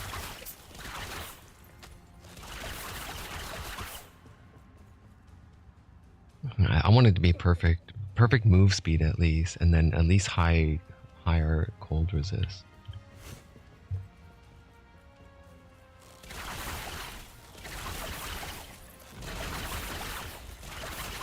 Oh, another set item. It's probably for a primalist. Two-handed staff. Critical shrine. What is that staff? Let me see that. And this is so large it doesn't even fit the whole screen. Velatria's downfall. It's a moon staff. Look at the effort they took into writing this little piece of lore about this staff here. Who's gonna read all that shit? I will, but I mean, your average gamer ain't gonna read that. In her old age, Velatria's hubris only grew. Having defeated all her human challengers, the Storm Queen's mind turned her to Lagon, the fabled god of the sea and storms. With her apprentice, she sailed out from her border town of Etendel, Along the estuary and out to the fog-rise sea, Lagon was said to dwell beneath as far as the far seas beyond the Western Isles. Yet the journey was quick for Velatria, and she fueled her sails with winds of magic. Eventually, she alighted at night upon a great isle of rock, coral, and ancient shrines. The moon spoke of her from its reflection flickering on the surface of the sea. It spoke with the voice of Lagon, and it spoke with amusement at her challenge, readily accepting and opening the heavens. Thousands of years have passed, and Velatria is long dead, and her kingdom fractured. But the storms still rage upon the seas around that isle. Oh, what's up, Sander Clegane? Clegane, nice name, dude. I've owned this game for years, and I would play about 20 minutes every 6 months and then forget about it. It's pretty good. You're a marksman? Pretty weak, though. Yeah, you know, I've been very, very wary about my health and my... I mean, I got like okay dodge rating, but I almost died just a while ago, and it's not very... It makes me play very carefully. I gotta be like I gotta be very, very careful about like, what to dodge. Be always moving, you know. But yeah, it's pretty fun. It's pretty good. I'm glad you enjoyed it. Yeah, I think that's like the nature of all Archer game and in all sort of ARPGs. Anytime you pick a ranged character, there's a trade-off, right? We have the advantage in killing speed because you can kill from a distance and move faster. Actually, Sentinel moves pretty fast, but melee classes all get more passives and survivability options. Like their passives are packed with like vitality and resistances. Well, not packed with them, but from what I've seen, Sentinel has like really high passives for vitality and like fire resistance and that kind of stuff. I don't know. I didn't get that far. I only got to level 10, and I just hit 50 on this character. How far did you get, though? How far did you get on your marksman? That mage is hardcore. I had a quick go, and he's strong. Who are you talking about? Velatria? Melee damage and spell damage. The range is... Oh, damn it. Roll the perfect melee damage. Never mind. The range is 78, 78. Spell damage is perfect is 68. You're at 22. Oh, you're talking about the wizard class. Okay. Alright, so since I just hit level 50, I finally unlocked my last skill that I can specialize in. And I think I already decided that I would go for Hail of Arrows. Because I already have... I don't know, Smoke Bomb is one of them, but I don't really like the idea. Because I was looking at the Smoke Bomb and I was looking... I don't really see anything I could use here. Like, it doesn't really give me that much survivability. And it also requires me to... I just don't like the way it works. Dropping a smoke bomb grants me haste, but it doesn't make me harder to hit, so it doesn't increase my survivability. If I drop it next to the enemy, it does blind them though, I think. I think it blinds them, and then if they're a range... Oh, is Shadow Hunter? Your bow attacks have improved base critical strike chance and blind enemies when you are inside the smoke cloud. So I could blind from afar then. So I could drop the smoke cloud, shoot the bow, and then chance to blind them. Or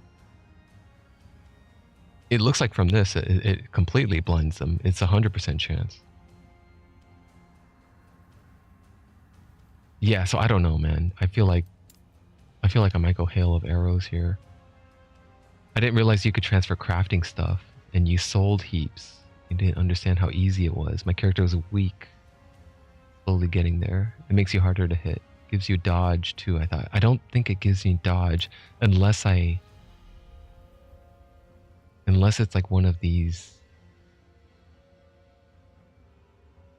Oh, here. Shrouded in darkness. You are granted a stack of Dusk Shroud for each second for 2 seconds while you are inside the smoke cloud, granting you a glancing blow chance and dodge rating. This effect can stack. Okay, that's good. That's what I would go for if I choose to spec into Smoke Bomb.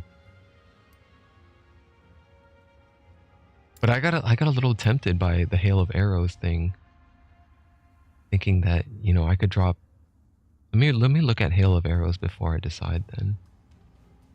Hail of Arrows lasts longer. Dusk Shroud. You have a chance to gain Dusk Shroud for each 2 seconds while inside the area, granting you glancing blow and dodge rating. So this is the same thing, but it's not Smoke Cloud. Fight in the Shade. Hail of Arrows now grants a stack of Dusk Shroud to allies for 2. Okay, so this is a party thing. My character is solo right now. So I can't trade and I can't join parties to play multiplayer. Everything is self-found, I think. I think it's no trading and no partying allowed.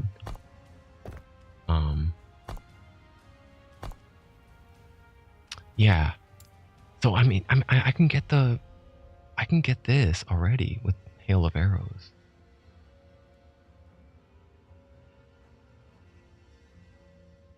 Alright, I'm looking for something that lets me automatically cast it just by channeling Flurry, if that's possible. Because I already have that for multi-shot. For Flurry, there's one for multi-shot. But I wanted to see if they had something to proc Hail of Arrows automatically. I don't think that exists unless it's under the passive tree, Rain of Arrows. I saw this one. If I invest into Arrow Storm, Covering Fire, and then Rain of Arrows, adds a chance to cause a rain of arrows to descend on your target when you proc Arrow Storm. Rain of Arrows is a physical bow attack that hits all enemies in an area around the target. And if I hold Alt, it says Rain of Arrows is unrelated to the active skill Hail of Arrows. So I don't need to spec into Hail of Arrows to get this effect. I could still get it. Oh, you're coming from D4 also? Oh man.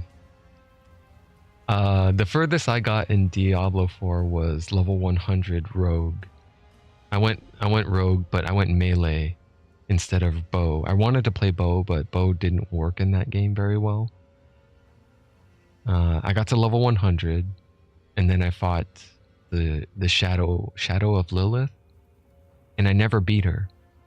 So I just gave up. I was just like, fuck it. I don't want to play anymore. I think her fight mechanic was pretty stupid. How a spike trail can do instant one-hit kills. And her other wing swipes aren't one-hit kills. It feels like the wing swipes, if anything, should be a little stronger than a spiky earth fisher. But yeah. D4 is a little bit more basic, but it's still fun. I still have a good time with it. I just don't have any fun with it anymore. Like, I felt like I already experienced what there is to experience from that game.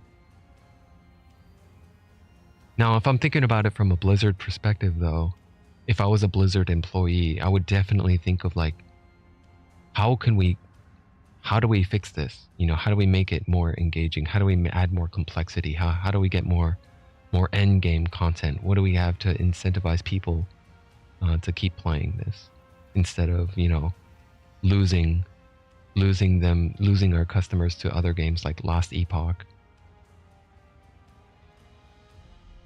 When I heard the battle pass, I was out. D4 Blizzard it'll be good. And well, here we are. It was good though. Like, I had a great time with it. Until I finished the campaign. And then it was just a grind fest of dungeons, and that wasn't really that fun. But I pushed on anyway, and I wanted to see level 100. And I wanted to get you know, the Paragon board, all of the Paragon skills that I could get, and I pushed as far as I could, and then I fought the hardest of the hardest, and I couldn't beat it. Although I know it could be done, it's just pretty difficult for a rogue to do it.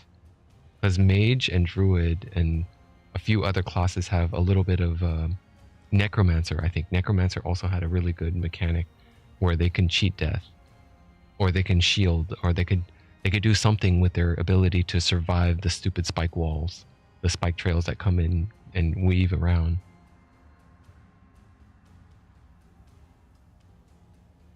They released a $65 horse cosmetic.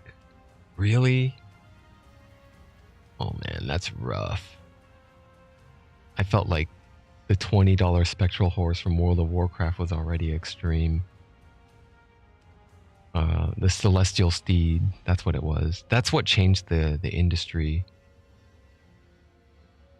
I watched this YouTube video about this guy talking about like the history of video games and MMOs, and he pinpointed it to the Celestial Steed. The $20 Celestial Steed in World of Warcraft is what sparked the whole pandemic of, hey, we can actually microtransaction the fuck out of our games and people will gobble them up.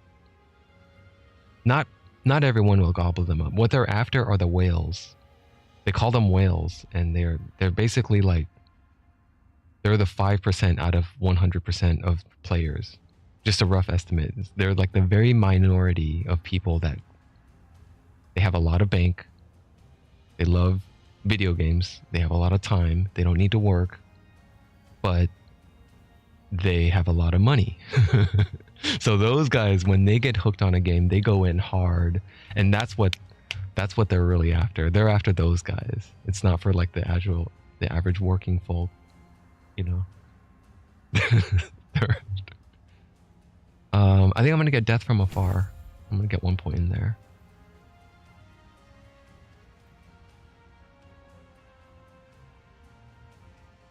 They can't fix it until they spend years. It was okay. And they patched the XP to push Battle Pass. I can't respect a blatant nickel and diamond. Console people killed the industry. They'll buy anything. Pay for online. PC usually stick to their guns. I don't know. It's a mixed bag. I feel like it depends on the person.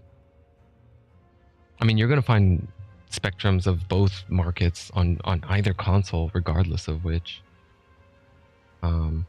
I think the proliferation of first-person shooters started on console. It's ironic enough, given that first-person shooters usually perform better on mouse and keyboard. But I don't think Call of Duty would be as big as today if it weren't for consoles.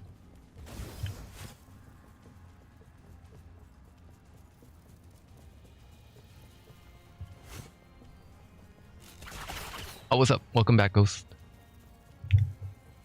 I'm still doing this Ice Temple quest. You didn't really miss much. I was just rambling about microtransactions in video games, and one of the speculations that pointed the insight, brought a little bit of insight, was a YouTube video that pinpointed the Celestial Steed mount. For $20, you can own a Celestial Steed in World of Warcraft and show it off. You can't get it anywhere else. You can only do it through our store. Pay $20 and get yours now. Ever since that came out, which was over like 15 years ago, I think now. I think a lot of mobile games, a lot of other games started doing it as well because they made a killing out of it. You had a blown fuse on the AC unit. An overload tripped on a sander. Is this a boss? It is a boss. I gotta be careful. Defeat the Temple Guardian. Take the portal to Farwood.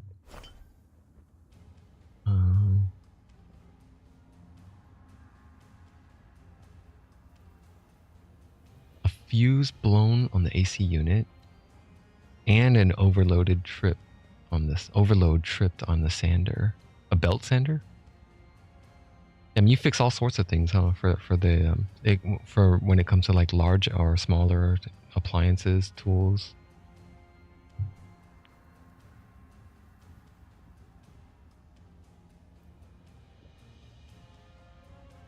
Necrotic damage belt. Let me check out these Brigandine boots. Healthy and mass. No. No. No. The great thing about this game that I'm really liking is that any item, Path of Exile does this too, but any item has the potential to be something good. Like the white items are also good because if they roll an inherent perfect value and you hold Alt, I don't know what it is for keyboard controller. I think it's select. I forgot what do you do. What do you hold? Select or something? L3 and R3. Katuk. L3? R3. R3. Yeah. R3 is what I think by default. It's to show the range of that it can roll. If it has a perfect inherent and it has acceptable amount of forging potential, I could pick this sucker up and just toss it in here. And then make it into a 4 prefix item. Or if I don't want to mess with any of that, there is a Rune of Discovery. I could pop that one in, plug that in there, and then it becomes instantly something like this. Mana efficiency with decoy, dark quiver. So if those affixes are favorable, and I like those, but I don't like the helmet, I could just Rune of Shattering and take those away, and then now I have the shards to craft it into something else when I come across something. I got what did I get? Dark quiver, shatter, dark quiver. This one, level of dark quiver. That was my first shard for that skill. Pretty damn cool, pretty flexible in terms of craftability. So that's why I think white items are pretty good for that purpose. If I have like too many Rune of Discoveries, I could keep doing that and then, boom. Dexterity, lightning damage, health on kill, stun chance. Nah, I don't want it. Just shatter. I could toss it, but I'll shatter it because it's got that dexterity shard that I wanted. Oh yeah, I forgot to put in my I got 2 more idle slots. You mostly work on big stuff, 480 volts, 277 volts, 30k, 34,000 volt switches and transformers.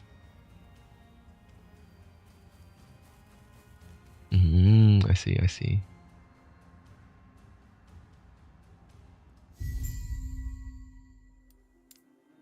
Alright, now I'm looking for Grail. Before I proceed further, can I... Take me back and let me get my chest. I want to find another small charm.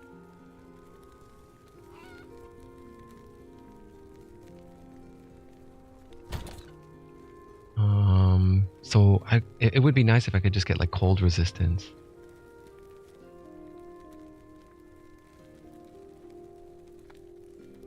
Mana and cold resist, that's okay.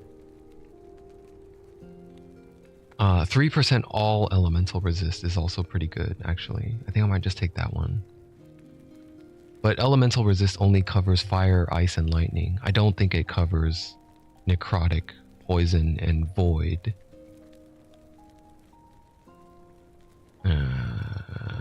Yeah. I don't really have any good small charms. I'll just take that one. Did I ever look at your project on Discord? I went through the classes and I saw the skills that you formed out about the abilities and the JP points involved into leveling them up. Yeah. I definitely see the tactics inspiration. A lot of it is straight up pulled from tactics. Pretty cool. It's pretty cool stuff. There's a lot of work to be done if you want to finish the campaign, though, right? There's a lot more work to be done in terms of how items or not items. I don't know. I don't play enough D&D to know the nuances of what else is necessary. In terms of storytelling, does that need to be written in?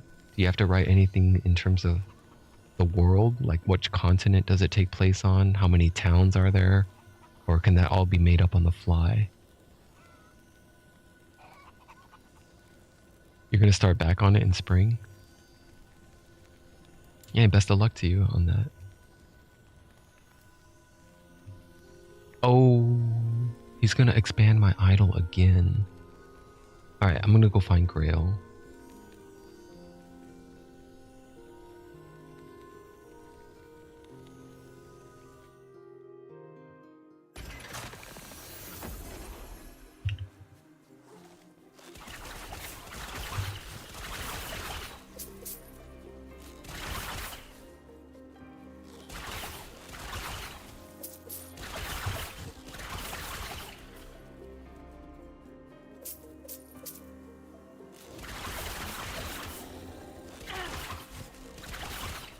What is this? Water Shrine?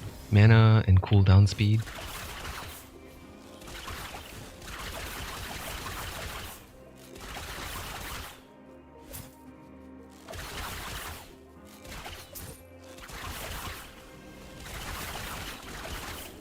One of the good things I liked about this game that Diablo 3 and 4 don't do, and I think Path of Exile also do this, but projectiles can fly really, really far. Not as far as Diablo 2. Diablo 2, I think that was... I really appreciated it, but it was also very deadly if you were going against a hostile PvPer. Like, arrow just flies out of you from off the screen. But in this game, my projectiles and arrows can shoot off to the screen, and they fly very, very far. And so I can kill a lot of stuff before I even see them on the screen. And normally, if I'm playing at 21:9 aspect ratio, I can see a little bit more, but right now I'm just playing by 16:9, so I have a little bit less of a visibility there. Only thing written in is everything that is need to know. If there's any questions that they can ask the DM. You do a story write down, you run through a campaign on the notes and stuff. Yeah, you basically just have to do like the George R.R. Martin shit in Elden Ring, where you just build the world. You just talk about there's certain factions or certain oppositions and the continents involved. Everything else is made up, right? All the other smaller, finer details.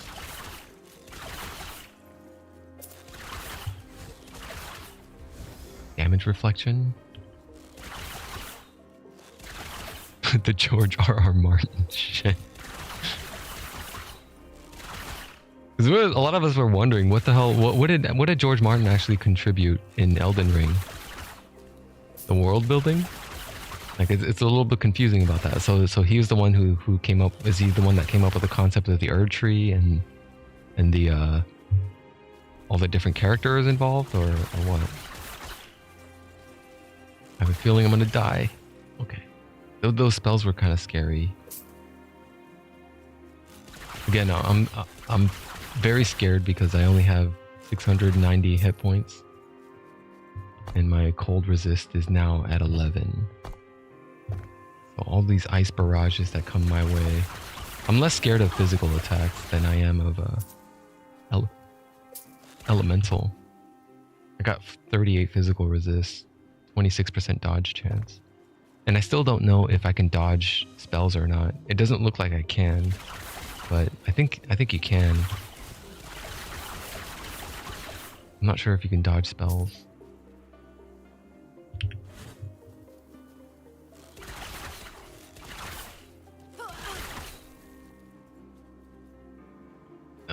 I missed these pickups. I didn't see it because I was shooting off screen. Killing stuff off screen results in this stuff. I'll probably kill something and I might miss a pickup every now and then. I do like this. Critical strike chance, increased bow attack speed, both in one affix. Albeit to a smaller degree. That's a tier 4. At tier 4, it's only 4% crit chance. That's kind of small, but it's nice to get a little bit of both. and a crit strike multiplier. I may not use this thing because it's got it's more damage, but it's slower attack speed, and I lose the crit chance, and instead I get chance to bleed. But that chance to bleed is pretty good. It rolls from anywhere between 25% and 45%. You're going with the Evilise thing? Evilise theme of the world building. I'm shattering it. I only got the crit multiplier.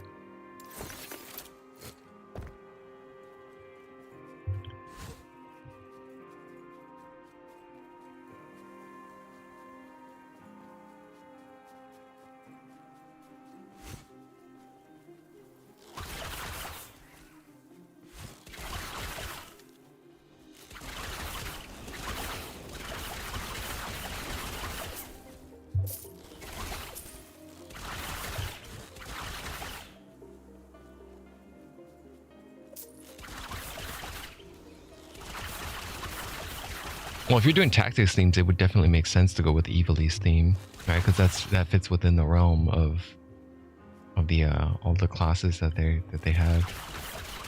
True to the form of the fans of FF Tactics. I don't think he's here, but it says the icon is blinking here.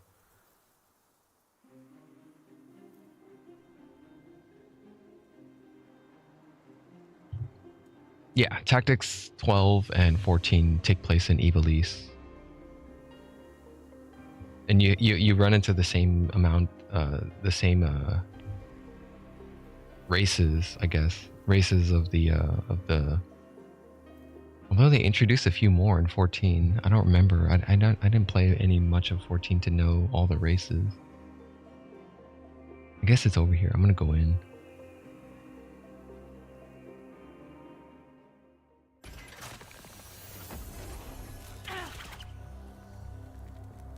Are you Grail? Oh no, he's the dude I first met. This is the first guy I met when I started the game. You're alive. But I thought you died. Oh, it is Grail. It's a long story. But how?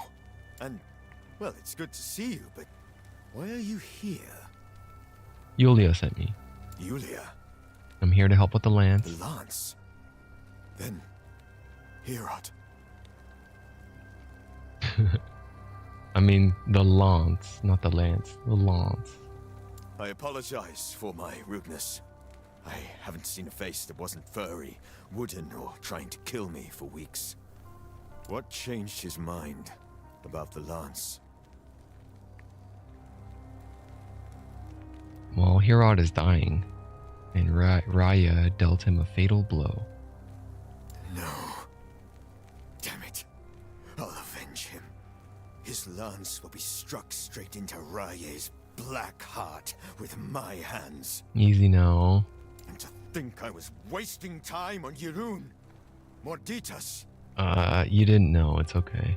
But who cares about that? I must deal with Raye. The lance is just up ahead. Another thing I have to criticize about this is these dialogue choices when they give you a choice between two of them. Very little consequence. It doesn't matter what you say because the script is already written in place. They follow a single linear structure of storytelling. So whatever you say, it leads to the same thing. So I could choose option one or option two, and the dude is going to reply the exact same way. Like there might be like one or two different nuances, a little difference here, but after all that's said and done, you are back on the same quest line. You're back on. So there's no choices in terms of that in that regard or respect. The only other instance I can think of where it differs is in Path of Exile when you have to choose which bandit you want to help. So I think that's what they kind of wanted to probably stay away from, right? Because it's kind of a way to choose. I don't know how they feel about that. I'd like to ask Grinding Gear Games, how do they feel about implementing the bandit quest in every character that you have to choose to help a bandit or kill all the bandits to get the 2 passive points. Yeah, I don't know. I'm kind of seeing if this game throws that curveball my way where they say like your choice actually does matter here. Yeah, 12 did chronologically happen before tactics.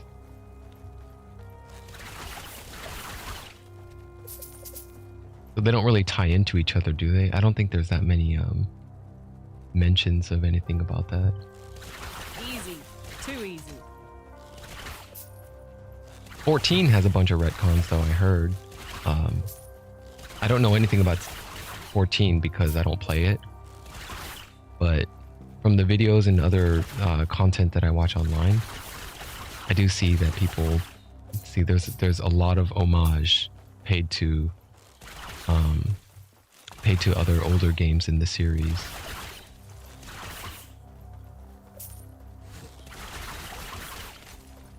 And I can get down with that. I appreciate that.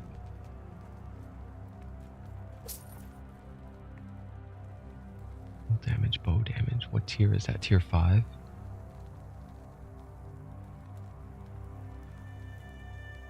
I'm running out of shatter. I'm running out of shatter runes. But I think I want to shatter that one. I have 3 left. Bow damage. I got 4 bow damage shards from that. That was a tier 5.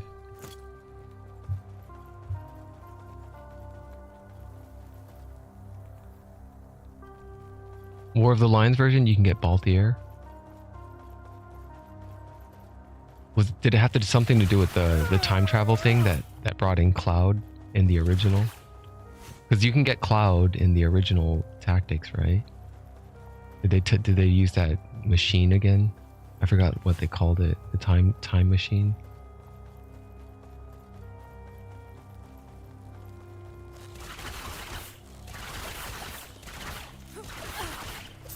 I remember really liking Balthier's voice acting.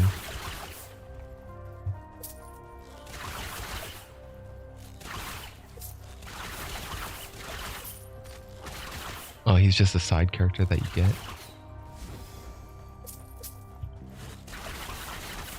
Yeah.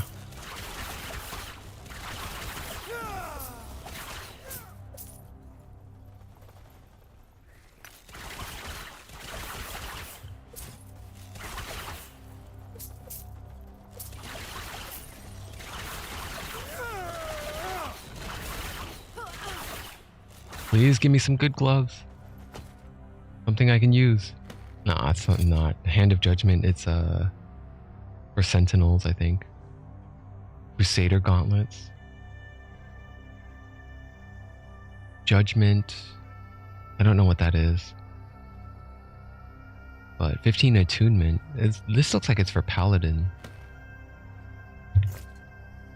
Not a lot of story behind now, but he's there besides being a sky pirate.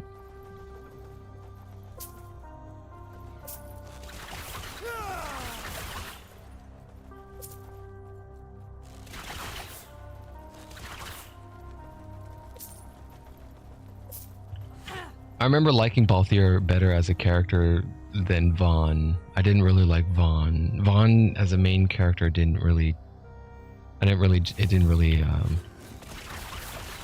jive with me as much. I think I was just growing up and I was feeling like, ah man, this is not like something I can get down with anymore.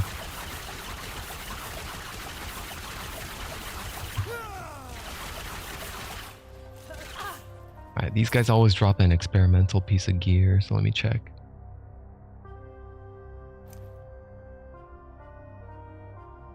Anything else? A dagger? It's a hunting knife. Melee and crit chance. I'll pass on that. Okay, so this is a belt.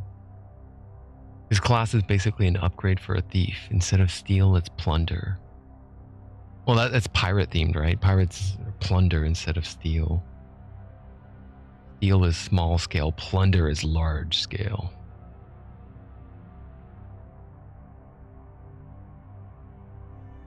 Plunder the ship. You can't steal the ship, but you can plunder it. They collect booty.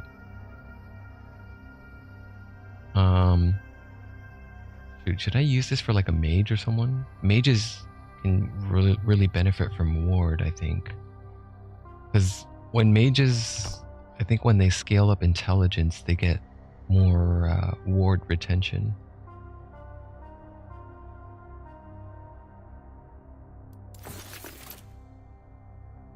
I don't know, maybe. I don't even know if I'm going to build a mage in the next coming 4 days. By the way, all this stuff is going to get wiped.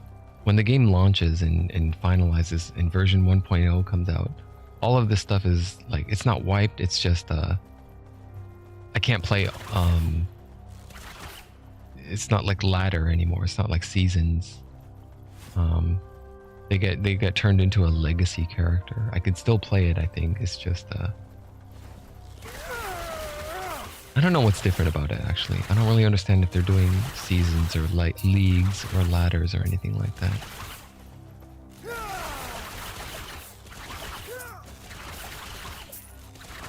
Bosch probably was designed after Heath Ledger. the appearance is uncanny, man. You know, fucking wasn't that... Didn't it come out around the same time that A Knight's Tale, that movie came out with starring Heath Ledger? You know that movie called A Knight's Tale?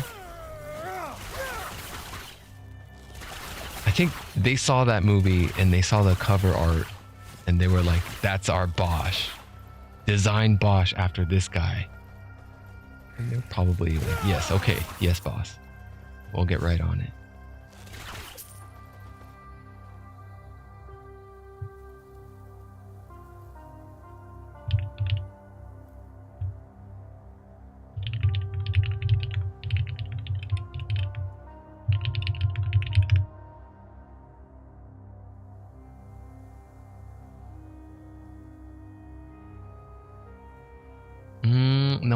No one is doing a side-by-side comparison, but let me pull one up for you then.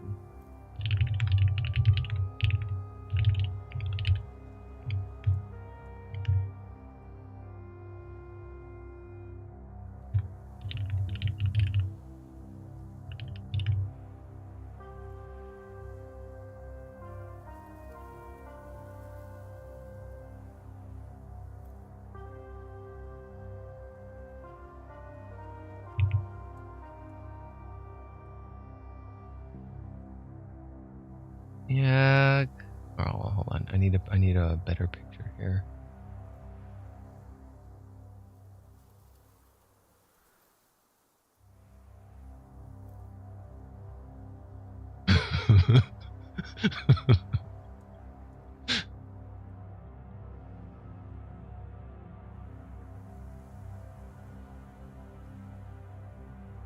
Yeah, dude. I don't know.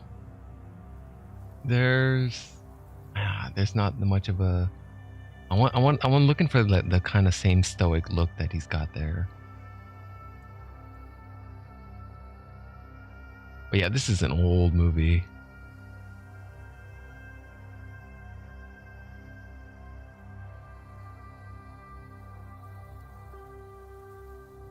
It's hard to see that there was no resemblance.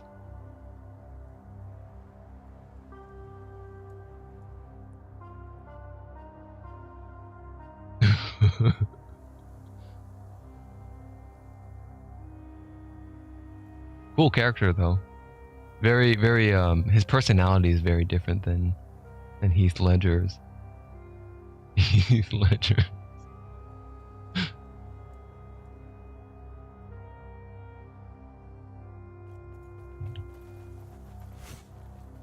Hey, what's that? A new weapon? Ice Spear?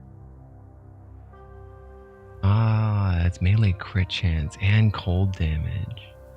It doesn't deal physical damage, it only does cold damage. Hey, that's interesting. I wonder what class can make use of that. I don't think rogues... Here, I think rogues can use it, it's just... Do they even have passives and stuff that... Yeah, they do.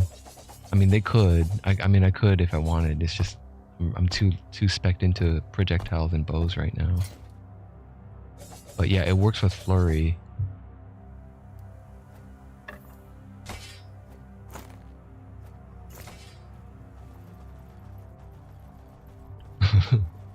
Epic rap battles of history? Yeah, I've seen a couple of those. Those are great. Those videos are fun. But I mean, I stopped watching them. Like, I know they kept making more and more. I just don't remember a whole lot of them. I'm trying to remember which ones I know of now. I don't remember. Was there something between like the Jedi and the Empire rap battle or something? Or Jedi and Star Wars Jedi versus someone else? I can't remember now. It's basically like MTV's Celebrity Deathmatch, but rap battle format instead of a wrestling match format. But yeah, the formula does remind me of MTV's Celebrity Deathmatch. Celebrity. It was Vader versus Hitler. Oh, okay. I might have seen that one. Pennywise versus Joker.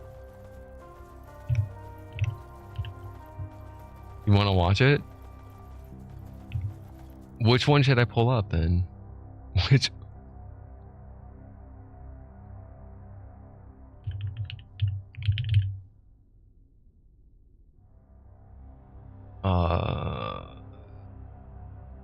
Hold on. Pennywise versus Joker. I've never seen this one. Oh, it's Stephen King's It. That's Pennywise. I didn't know who Pennywise was, but that's the clown from Stephen King, right?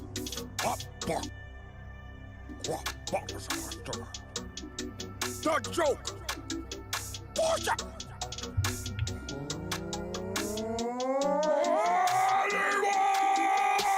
In my first appearance, the bat was supposed to slay me, but I can't be killed. That's why they cast a phoenix to play me. I'm the harlequin of hate, the clown prince of crime, your sewer troll that Stephen King wrote between his lines.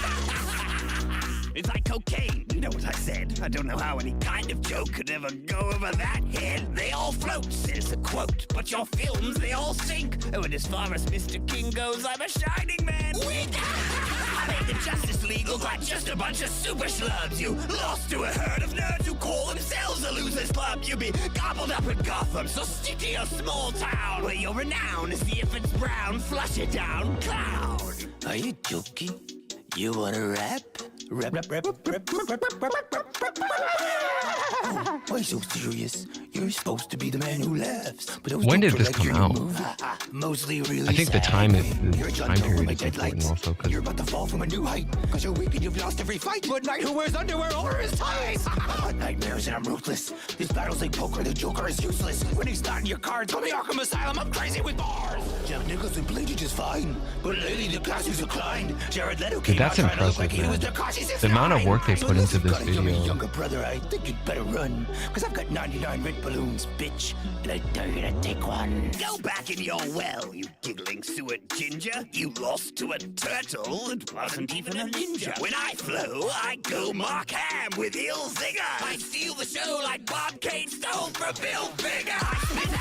Man, that's so amazing. That's a lot of camera tricks in there for When I compare your antics to the fiendish schemes I revel in, they pale like the moonlight you can dance with the devil in. Pennywise likes the devil. We have so much fun together. But no one's dying to play with Joker. Except for maybe Heath Ledger! You're an embarrassment. Heath Ledger. Heath Ledger That drop. purple suit Name is drop. something you should only see Steve Harvey in. I faced all your fear to remain attraction every 27 years. But you know what? I'm a secret. It's like a very special toy. If you want to kill a Batman, eat him when he's a boy. Don't you lay a finger on my bat, you little freak, or I will spend a whole week knocking out those prickle teeth. Tell your author for his next gangbang scene, how about a little more PG and a lot less 13? Even I wouldn't stoop to that kind of impropriety. This is Earth, you space demon. We live in a society. I've seen your movies, so I know you don't hurry. But I'll shoo you down the drain so fast they'll call you Tim Scurry. Ask Robin if I drop bars. I take smiles and I leave scars. Guards at Arkham will admit that the Joker just killed it. Arkham? Ah, you stole that from H.P. Lovecraft. Who needs guards when you couldn't even escape Cesar Romero's mustache? Jester, I'm on dresser, but I'm making my Fortunato. And seal this battle up like it was the cask of a Amontillado. With January Ember Flames, you got beat by the Scooby Gang. John Wayne sees the underground clown posse where flows insane. Poster boy for missing person posters, Joker's gonna float with me. Cause he just messed with the best wildlife rapper since the notorious B.I.G. Damn.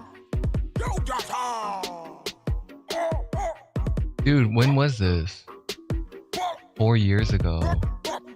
That's not too long ago, but that was a while ago. That production value is amazing, man. They got the Patreons going on. That's crazy. They're fucking great at editing videos. No one's dying to play with the editing job for all this. I think what I really liked about this was the this part right here. Even though that was probably not that hard to do. As he walks past, they place more stills of other things, and then it comes back and it plays all over. That's crazy. Sorry, I can't help but look at like behind the scenes in production. Whenever I see videos though, now it's just like I think about like how would you accomplish that? What are the tools needed, and what's the methodology of fixing it? This one was impressive too, this part right here, because this is not AI generated, right? This was probably like a lot of it was done mostly by hand. But I mean, now in 2024, with the advent of OpenAI Sora, that's all about to change, right? This is going to change a lot of shit. Now we have, hey, make a cool video where there's a clown and dancing around, and then like this is fake content right here. This is just generated video. This is also fake generated. Prompt: a close-up view of a glass sphere that has a Zen garden with it. There's a small dwarf in the sphere who is raking the Zen garden and creating patterns in the sand. Prompt: extreme close-up of a 24-year-old woman's eye, blinking, standing in Marrakesh during magic hour. Cinematic shots, shot in 70 millimeters, depth of field, vivid colors, cinematic. So you don't really get to see Marrakesh, but in the reflection of her iris, you can see it. You can see her watching it. You see the reflection of it there. That's pretty clever. What I'm seeing, what the Sora has trouble doing is fast motion. Like fast motion looks a little bit uncanny. So a lot of other things like this, what I saw earlier was the woman walking through the streets of Tokyo. Check it out. Why is it always slow motion? A lot of these are mostly tend to be in slower motion, right? There's no way anyone walks that slow. Also, the people in the back, they don't actually walk. They seem like they're walking, but they're actually floating. The way they're approaching the foreground in the camera, you can tell like it's like if you have to really look hard and look for it to actually see that it's AI generated. This one looks great, but look at the dirt. Why is it coming off from like the back of the bumper? It's spewing out like from inside the truck.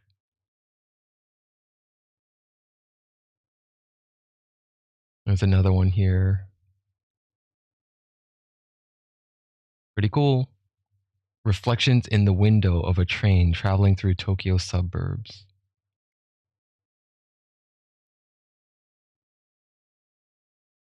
Drone shots. This is where I think it's gonna get away with a lot of it. A lot of people using drone shot footages are usually gonna be hit hard by this. There's no need for drone footage if you could just tell it to do this. A drone camera circles around a beautiful historic church built on a rocky outcropping along the Amalfi coast. The view showcases historic and magnificent architectural details, tiered pathways and patios. Although I guess if you pay close enough attention to those tiers, you can kind of see, yeah, there's a little bit off about why that doesn't seem to be stitched together properly. No, I haven't heard about what AI in YouTube or Stroms? I don't know what that is. Typing government secrets.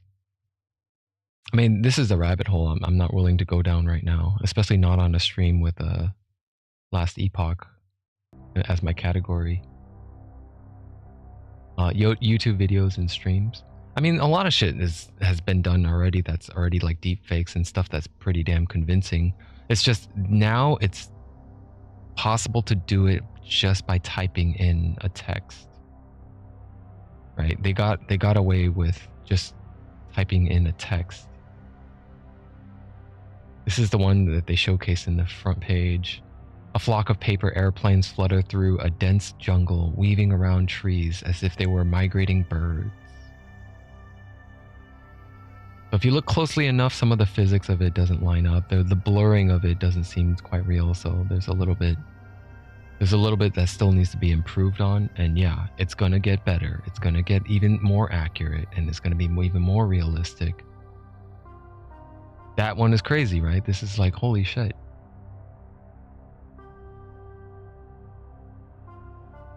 Something was off about the way the head touched the pillowcase when she moved into the thing there. Yeah. As far as that goes, it's pretty crazy, yeah. Another one. Borneo wildlife on the Kinabatangan River. Chinese Lunar New Year celebration video with the Chinese dragon. Crowds. Crowds are a little bit hard to do, I think.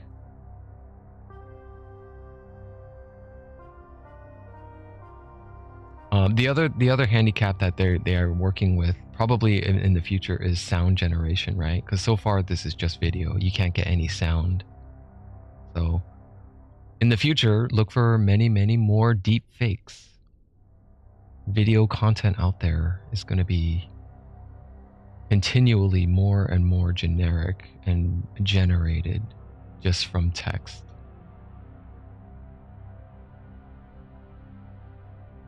At the moment, it is not available. They need to test it ahead of time. At the moment, right now, I think during an election year, I don't think they want to release this right now. It's going to be bad news if you release it right now with a lot of people on the far ends of the either spectrum of either party during an election year. I think it's a very delicate time. They should be very careful not to release something like this, because all you need to do, there's a lot of voice AI already, right? You could just plug in a voice sample and it'll sound very convincing that that person really said this, and here's video footage with sound showcasing that.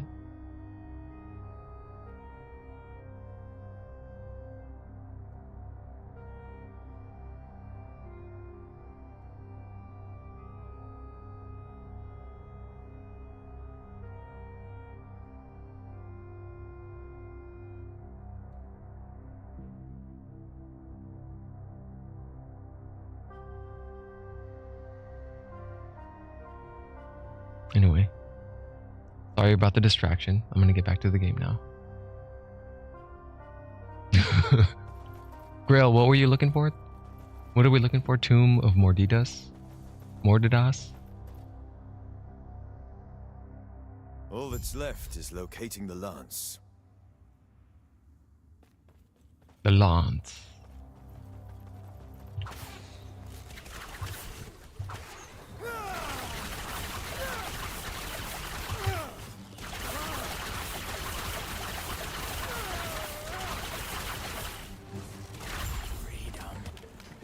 Death. Finally. Anything good? Warriors Blighted Morning Star. Physical damage? What tier is that physical damage? Tier 4. stun chance, health on kill, damage over time. I wouldn't mind a higher tier eviscerating. Eviscerating is critical multiplier. Bow damage and critical multiplier and stun chance. That tier is a little low. Take the Lance of Hurot. Before you is a figure frozen in ice. The demigod Morditas is impaled by the Lance of Hurot.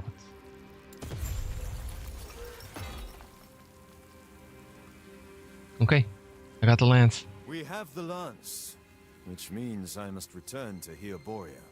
Would you come with me?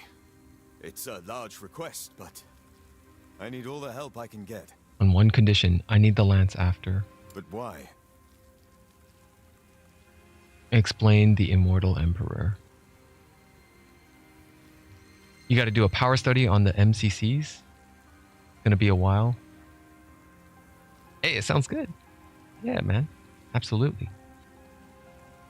Power study. It sounds extreme. Ha! Immortal Empire. Are you serious? Alright, catch you later. Thanks, Ghoskimo. I'll give you one better. After we're standing over Raye's corpse, we'll take that bag of bones together. Gladly. The battle with Irun was amazing. I'm itching for one better. Tell me more of this immortal emperor on our journey. Let's go back first. Alright, so we go back to Heoboria, talk to Yulia. Turn in the lance. There's one thing I miss about a lot of games don't do this, and there's only one game that I found that did this. And it did it pretty damn well. Fucking Grim Dawn, dude. Grim Dawn had this feature where you could rotate. You have full control of zooming in, zooming out, rotating left and right. So it might seem like a benign kind of request to have that. But if you can't rotate the camera, there's a lot of shortcuts that these guys can take about whether or not this hut needs to actually have a back to it. Right? There's a lot of things that you don't have to render, or you don't need to hire an artist to, like, oh, don't worry about anything that can't be seen but be beyond this specific angle. But in Grim Dawn, when you can rotate the camera, there are no pixels and textures that you can hide. Everything is visible because you could rotate it. This game doesn't have that. You could zoom in and you could zoom out, but you could see that certain places that they just don't need to render. Like these little posts on the back, you only have to render one side of it, right? You don't have to render the other side of it. I think everything is rendered in this game. It's possible, but that means that the artists must have to spend much less effort to render the backside of what isn't being seen then. And what's the point of them rendering it there, though? It's a standard optimization technique. For performance, it's called backface culling. So, what makes you believe that they did render the backside? They didn't cull the backside?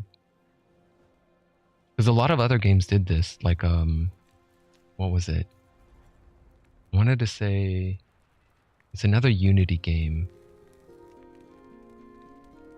First year in game programming. But not only is it an optimization, it's also important because there's no need to render or to draw out the textures of it, right? You could just repeat the same texture of the first half side and then wrap it around the other side for these urns or anything that's like, well, anything that's round you can get away with, but I mean, you could just slice it down the middle, slice this anvil in half, and then repeat the texture on the other side. Why would the modelers need to make anything on the backside if they don't even get looked at? I can't rotate the camera. So what's the incentive? Why do they have to spend work hours rendering something that doesn't even get looked at? Well, yeah, bruh. Well, you're not answering my question. It's more work to make an incomplete object.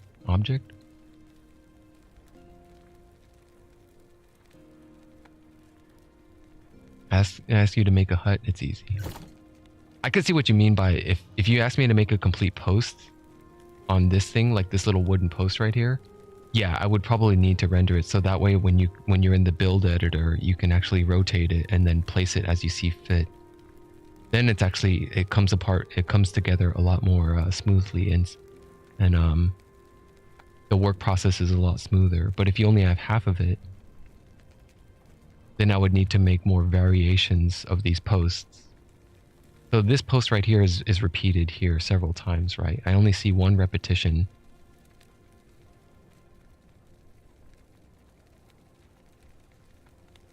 Make half a hut? It's not so easy. DirectX and OpenGL have built-in algorithms that will not draw shit that you can't see. The game engine does it automatically. Oh, I see. So as an artist, though, for the creation of it, you gotta you do make the full thing. Then you do have to wrap around it and then make the full 3D texture. The game I was thinking about was called Northgard. Northgard, I believe, is possibly I don't know. I have a suspicion that it was done only on the front side. They implemented the what did you call it? The backside culling. But I don't know for sure. Because Northgard, you can't rotate the camera either.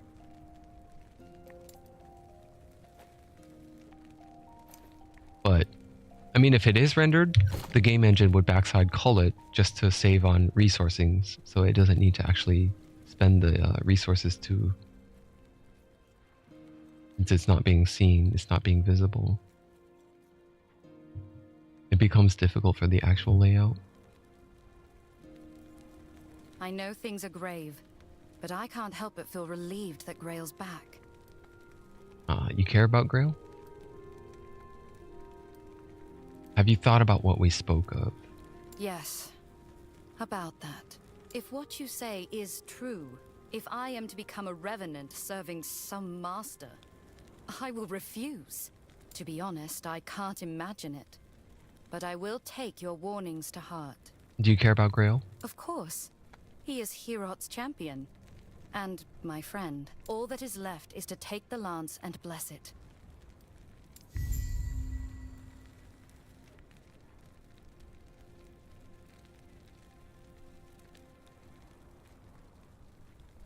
Well. I got my... Is it final 3? Yeah, I think that's the final 3 idle slots. Because I don't think that center piece unlocks. I think that's meant to be there. It doesn't look like that's unlockable. There's no locking icon on it.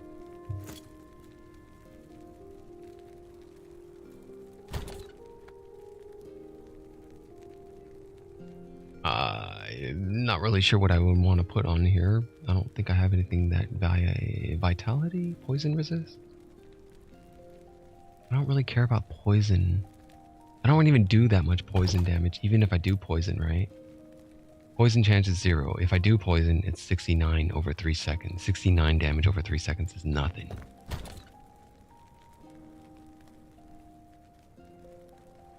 I could take a 4 slaughter. But I don't use dancing strikes.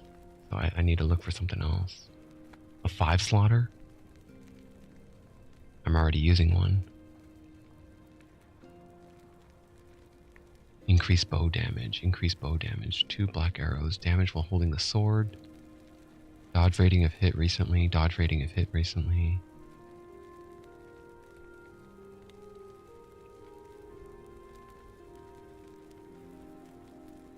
I don't know, I might just take a 3. A health on kill, maybe.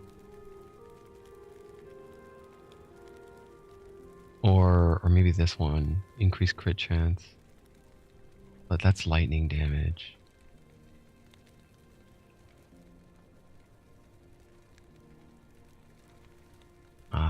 Maybe just this. I'll take 3 small ones. Cold resist, health regen, poison resist. Take the cold resist.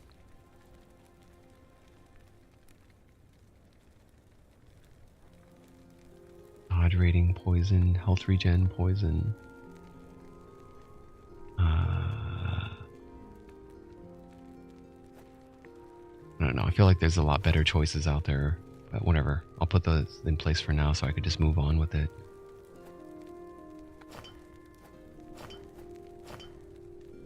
I don't even want these. I don't even think I'm going to use them. I might just toss them. Let's see if she has anything for sale. I would like those runes of shattering. Take those. Mercurial Heoborean boots of frost and life. Increased movement speed. Cold resist 41%. Damn. That's a max tier. The bad thing about buying items from vendors, they always come with low forging potential. They never give you enough forging potential.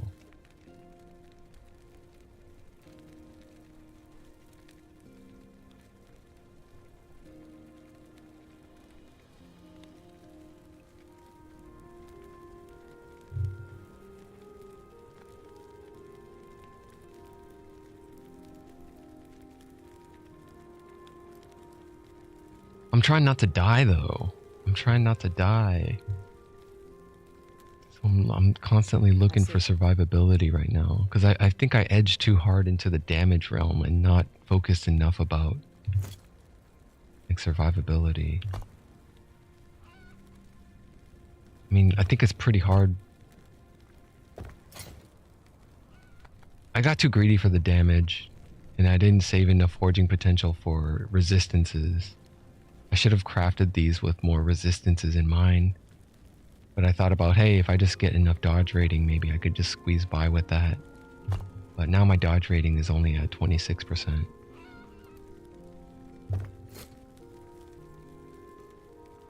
Return to hero. Okay, he's in the Scorched Grove. Hero's last blessing.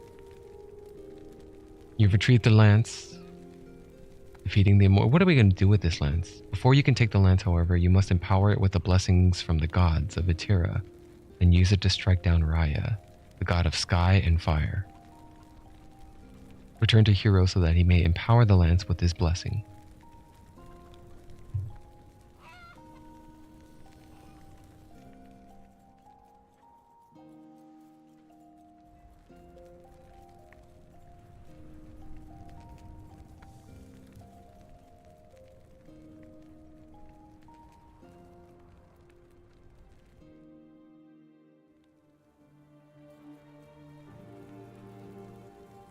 There were times where I saw the vendor with really good items though. So that's why one of the reasons I was inclined to check them out. Most of the time I'm just going there to buy runes of shattering though. I want to spend my passive point.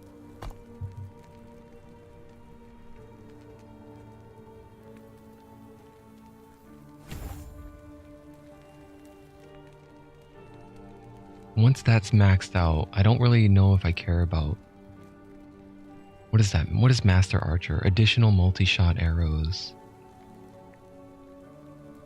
Increased hail of arrows in area of effect. I might want that actually. I could put 1 point into ethereal arrows.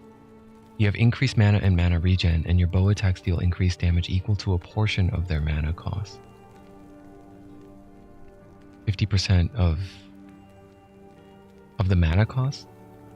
It's hard to calculate that if it's a channeling ability though. Like how does that even calculate if I'm doing channel cost 13. But as I spend the mana, like how does it, I don't know how that factors into. increasing the damage of each arrow. I don't know. I want it though. I guess I'll get it just because I want more multi-shot arrows. Vitality and health regen, 3 to 6. 24 forging potential. I've never seen a coral ring before.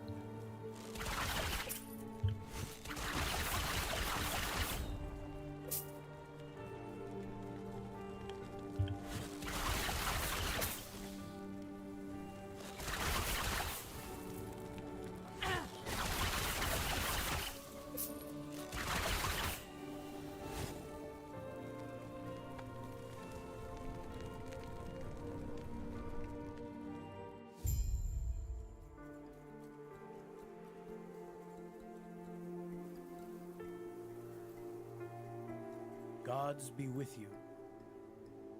Etera, our dormant mother, deliver us away from this tragedy. Breathe new life into our world. Awaken and save us. We have failed you. Your gift has broken throughout your slumber. We beg your forgiveness. Please save it as you have saved us, Etera. I spoke to Herod.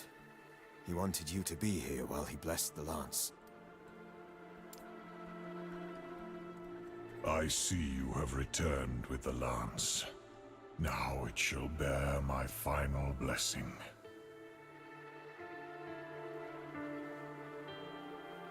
But for the lance to work, we must also find Lagon and Majasa to the west and south to gain their blessings. What kind of blessings? That's kind of weird how his voice acting just cut out right there. A drop of each of our blood will ignite the power inside. For now, my blood is in the lance. Take it and use it well. I'm ready. Farewell. Whoa, dude. I'm weak to ice. Please don't go easy. Even the gods cannot observe what fate intends for us. Do not let it bind you. Farewell.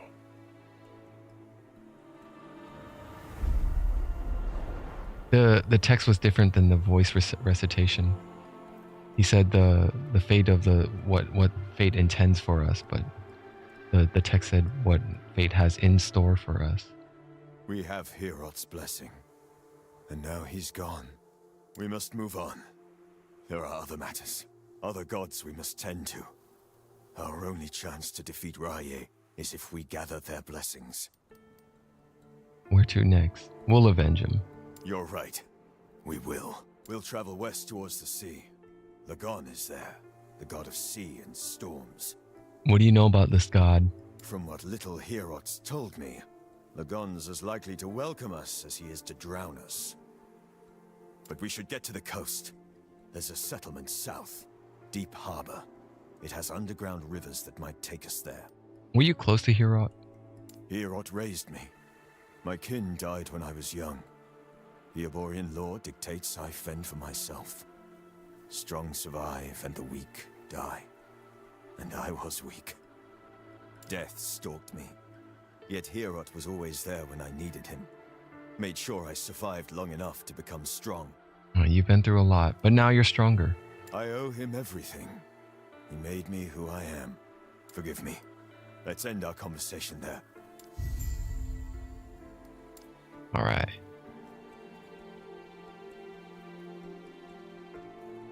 This guy reminded me of that one boss in Elden Ring. You have to fight a big old deer or whatever you call it, a stag.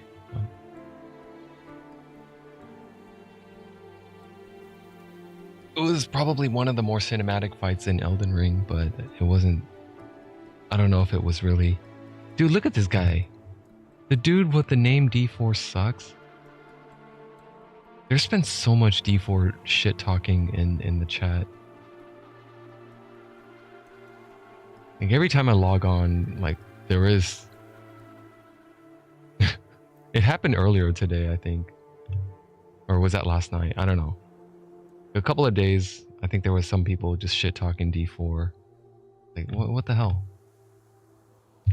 Like, just enjoy this game. You don't have to shit talk another game. Just enjoy.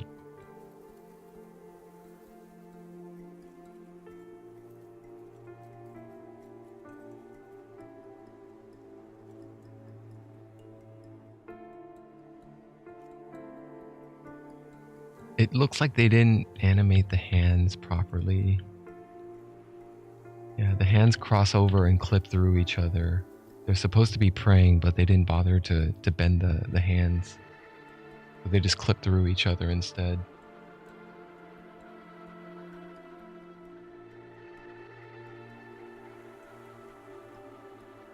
Okay.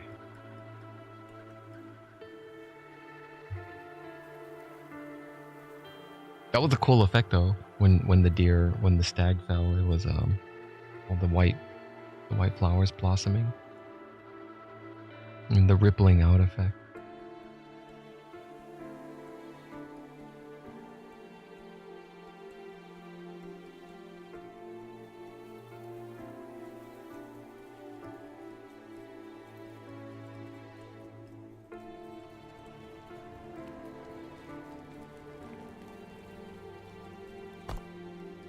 Alright, so I'm going to Deep Harbor next. I could just TP. I'm just TP over there, and then walk to the northern stream, head down to Deep Harbor.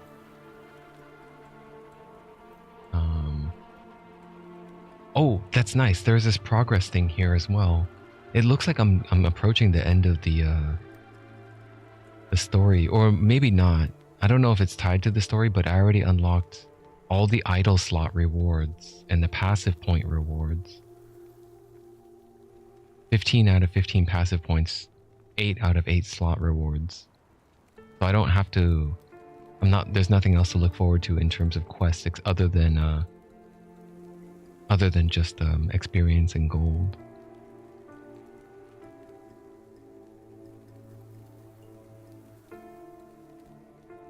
There he's holding the lance. That was Herod holding the lance that we now have in our possession.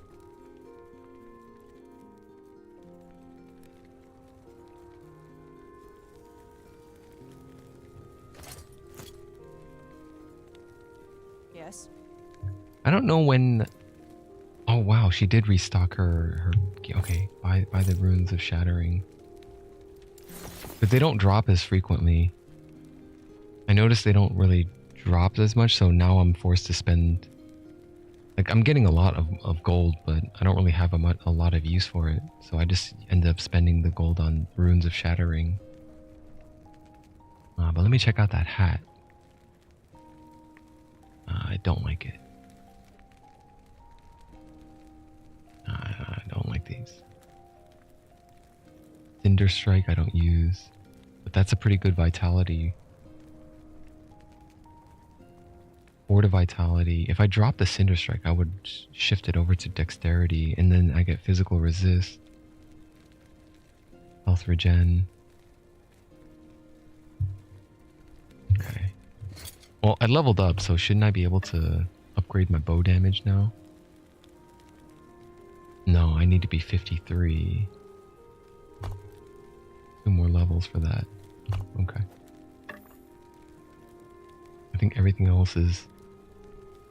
Yes. Dude, looking for a ring. I need a ring replacement. I feel like I can get some better rings somewhere else.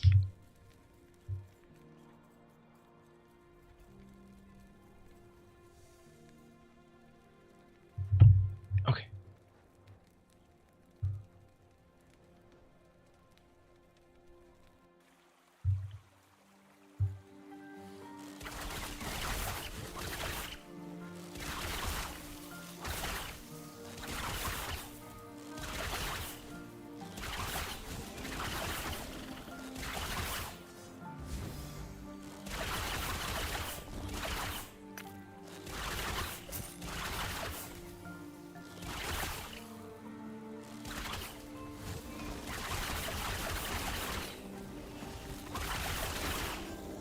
Man, these guys that are charging makes me want to play Sentinel. There's a shield rush ability that they have that's exactly what they're doing, and it looks cool. It does a pretty good damage as well. It does pretty good damage when if you end the channeling effect. The only one thing I don't like about the shield rush is you can't turn when you're charging, so you can only pick a vector and then charge in a straight line. And I hold it down, and then when I let it go, a big explosion happens. everything around it dies. Oh shoot. What am I doing?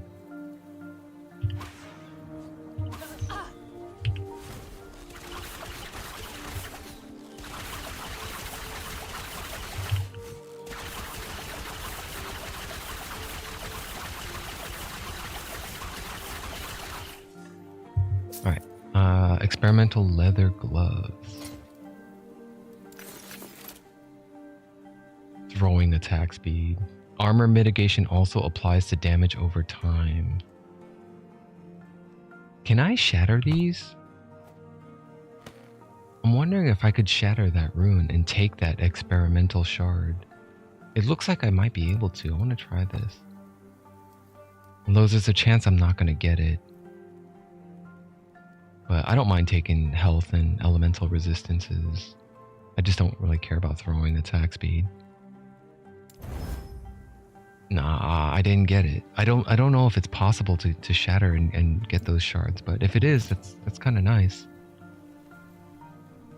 But it also devalues the experimental items. I think the special attributes come from fighting those guys, in that you can only get it from those guys. If I could shatter it and take the shard, then it loses its value. It's a lot more accessible, especially if you could start trading it as well.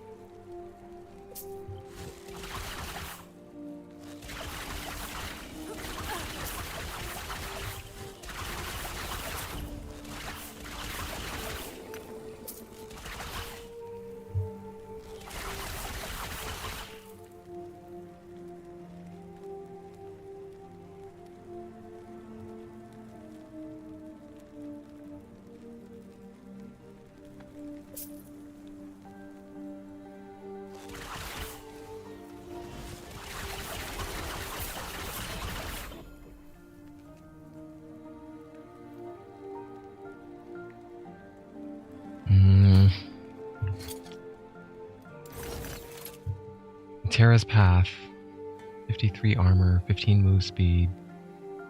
Minions. Minions have faster move speed. You and your minions have increased healing effectiveness. Every second you are moving, have a 22% chance to summon vines. Entangling roots. That's for a primalist.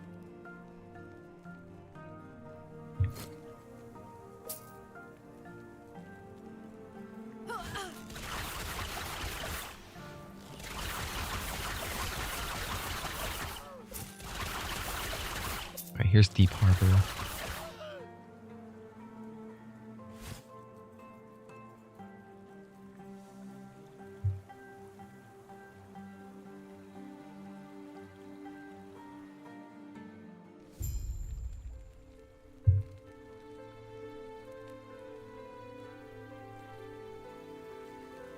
Not happening.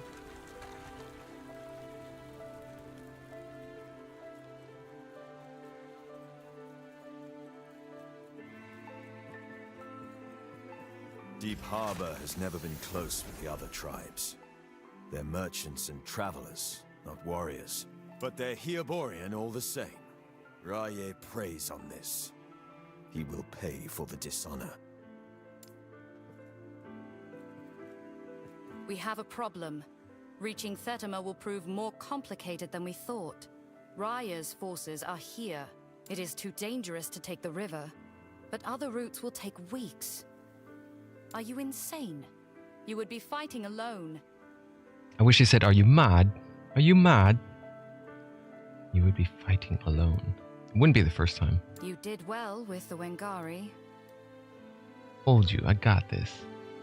Exactly. Then, they're holed up in the pier.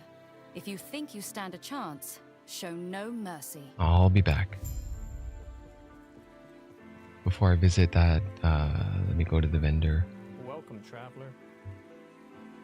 Trade up here while the Hyoborians in Solarum are bickering has been difficult. Now the west routes are under siege as well. It's no wonder the architect ordered us all to return. The architect? Architect Lyeth.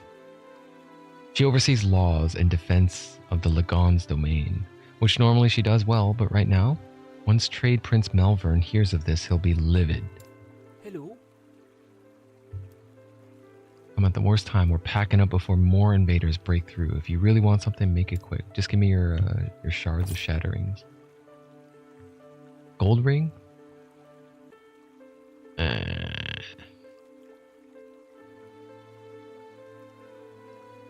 Plated gauntlets.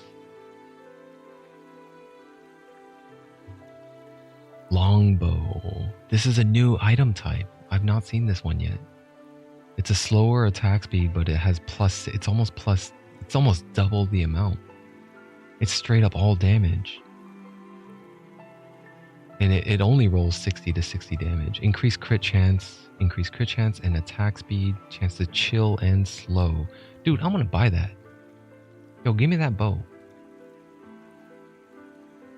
Give me that. I don't even know how much it costed, but it didn't cost much apparently.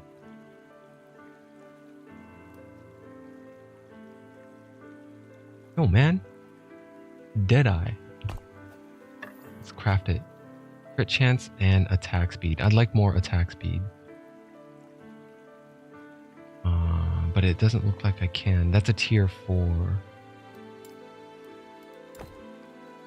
Yeah, it doesn't look like it. I don't have any of those shards. Crit chance and bow attack speed. Fuck. Did I just wait and just use it until I find one and then crank it up to 2? I don't know. I'd like the more attack speed. Alright, do a quick comparison before I forge on it. Let me see. Flurry currently does 2102 DPS. If I swap it, 2152. I got about 100. Oh no, I only got about 50 DPS increase. But I lose my chance to ignite and chance to stun. But instead replace it with chill and slow. I don't really care about the suffixes as much as the prefixes.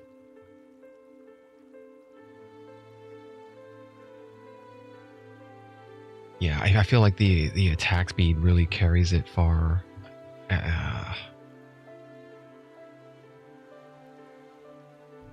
So if I do, man, I don't want to pump the crit chance right now. I want to pump the attack speed. That's kind of why I didn't want the hybrid, but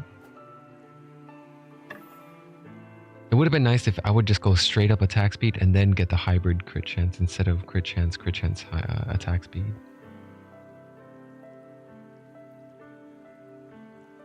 Oh well, I am glad that there are hybrid suffixes or affixes in this game. I do appreciate that they do hybridize it. Allows for more balance. Alright, let me put that in the stash for now. I may come back and use that one later. But for now, I want to try the one that has slower attack speed but higher DPS. And it looks different too. Let me check out that bow art. Not bad. That handle looks very ergonomic. The grip, the bow grip.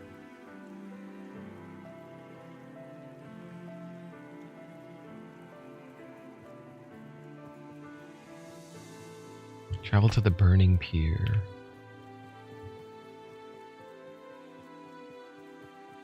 Can I help you? Passage to Thetima? You are not the only one trying to leave. The entire river here from Lake Lyath is under siege. It's quite unfortunate. Doesn't matter if you're Hyoborian or Thetima trader, yelling about lost coins.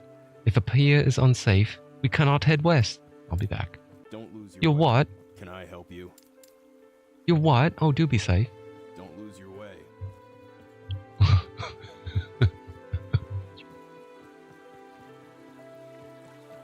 Alright, let me just get on with it. Not happening. I can't destroy it. Usually when these things glow with a blue outline, it means it's destructible when there's items inside.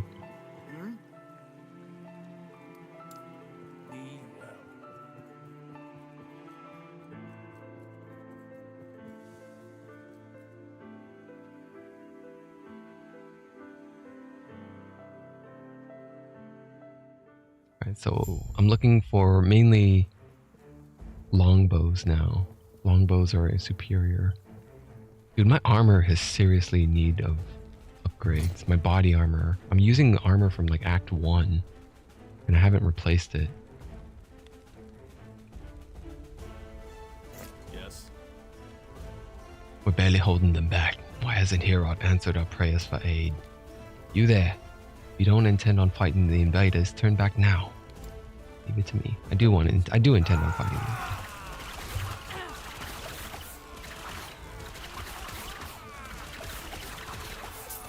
Oh man, that's a lot slower. But it's fine. It's still better DPS.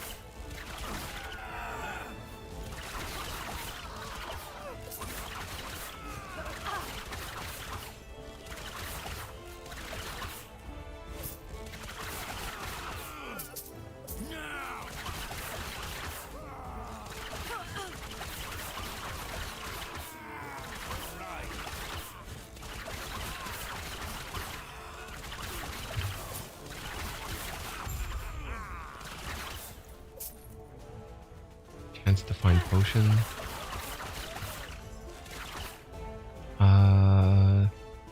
Yeah, my quiver is still from Act 1 as well. It's like a really, really old quiver. Although I might have changed it in like Act 2 or 3, but I decided to stay with it. Quivers don't really offer much in survivability though.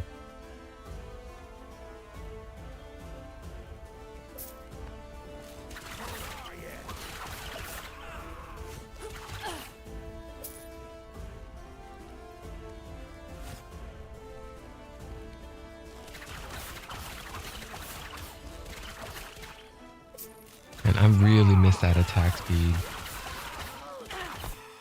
That attack speed, I'm seeing much less multi-shots fly out. What's my attack speed now? 73. I was at like 89 before. It's a pretty big difference. Not numerically, but visually, it's a very big difference, like, just by feeling it out.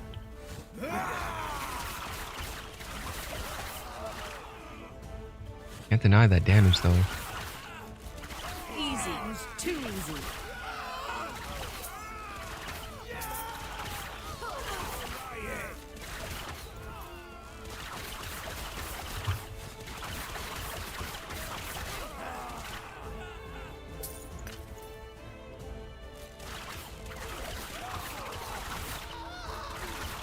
Check out those brigandine boots. 15% is max. What's the forging potential? 22? I'm already using brigandine boots though. It's just I screwed up on this because I got bad RNG and it didn't let me roll the 4th affix on it. But I did get 15% perfect move speed. And then I just cranked up the dexterity to tier 4 and it stopped. I couldn't crank it up even more. If I do want this one, I could take a gamble and try it again. It's just I would probably roll the same thing and just add on like maybe health or something, or maybe some kind of resistance. It looks like for the most part though, I should be glad that I'm out of the area that does mostly cold damage. Now that I'm in the pier, it looks like more fire damage. But at this point I have equivalent cold resist and fire resist, so I should be equally careful.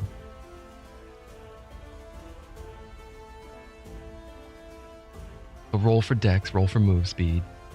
And then I don't know what I want for suffixes. Let's see.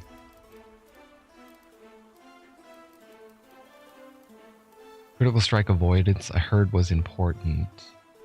Cooldown recovery speed would be nice. It's just I only use one. It's only mainly one skill. The dark quiver is the cooldown I would care about. Maybe smoke bomb. Speaking of smoke bomb, did I actually? I never chose the spec for my 5th skill. And I still haven't decided if I want hail of arrows or something else. If I do get hail of arrows, Last longer. More bow damage over its duration, scaling to a maximum.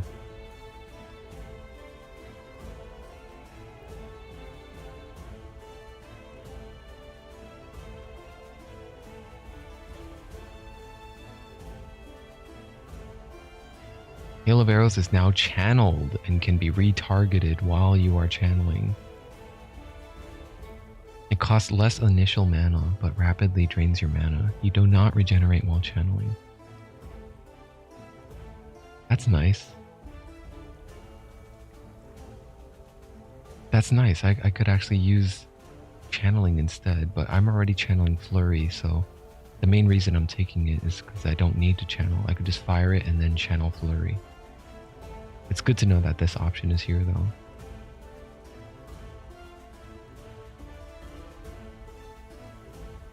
I might just go for the skill, and I might go for the Dusk Shrouds for the glancing blows. The dodge rating. Glancing blow, dodge rating. Larger area.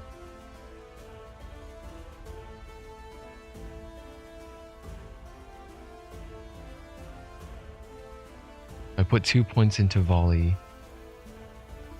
Maybe, I don't know, maybe all 5 points into blot out the sun. Frailty is another good one, I guess. Armor shred. And then crit vulnerability. Those are all good. I could use all of these. These are all like debuffs that increase my damage and survivability. Survivability is frailty. Because when they're frail, they deal up to 18% less damage. Frailty reduces damage dealt by 6% and it lasts 4 seconds, but it only stacks up to 3 times. Soul Stealer, Life Leech, Pristine Fletcher, deals more damage, multiplicative with other modifiers.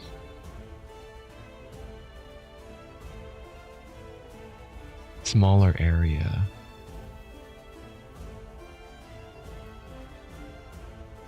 Damage against stun targets.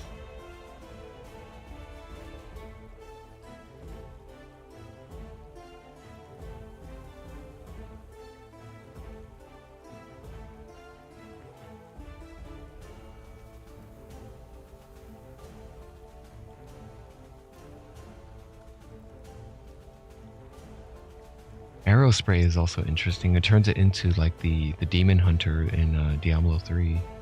What was that ultimate skill that they have? That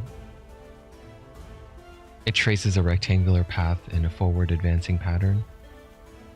And that one rune that makes it blow up twice.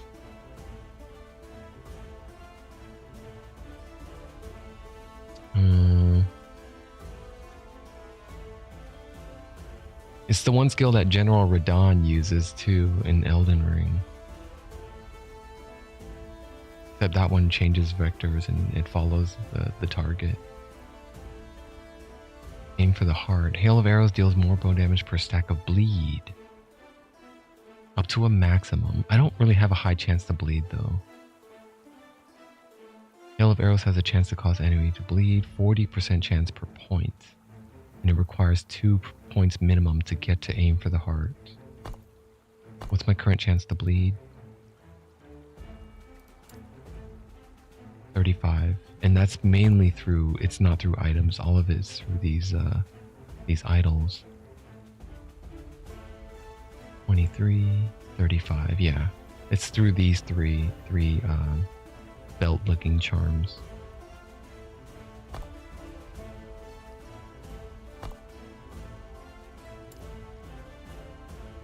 I'm just trying to plan out the 20. I think I heard 20 point investments for skill specializations are the maximum. So if I go for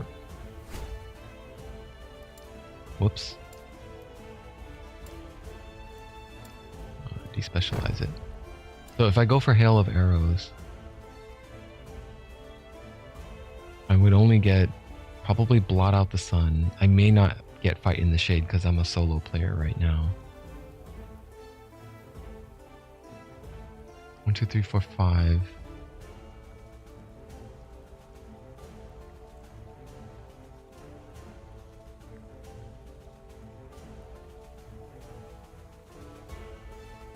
I don't know how much I would invest in that. Sky Strike now shoots a barrage of arrows.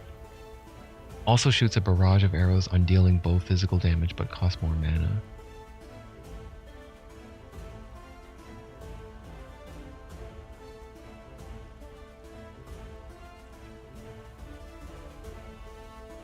It doesn't auto trigger. It still makes me shoot it. To shoot the barrage of arrows. I don't know what that barrage, how that pattern forms. Improves the barrage of arrows base critical chance. Immobilizes enemies. Slows bosses.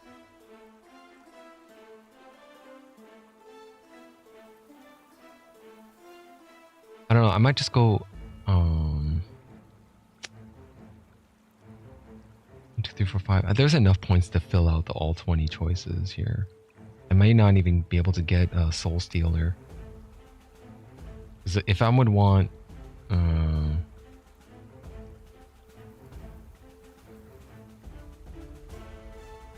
I would get Blighted, up to Blighted, so these 3. That's already 14 points invested if I max those out. Frailty, Volley, Blot Out the Sun.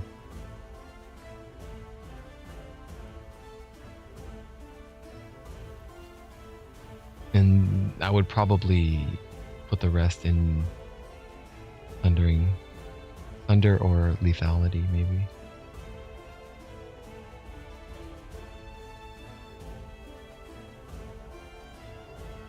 Yeah, let's try it. Spec into it. Get Volley. Volley.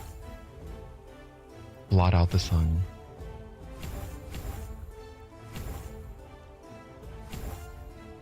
Five points into it. Okay. So there's no way for me to fire it automatically. I do have to take it in mind that I should use it. And I should stand in... Well, do I have to stand in it? I probably do. You have a chance to gain a stack of Dust Shroud for each second for 2 seconds while inside the area, granting you a glancing blow chance and dodge rating. So it is another buff. It is another buff that I have to do. Along with picking up arrows, the dark arrows.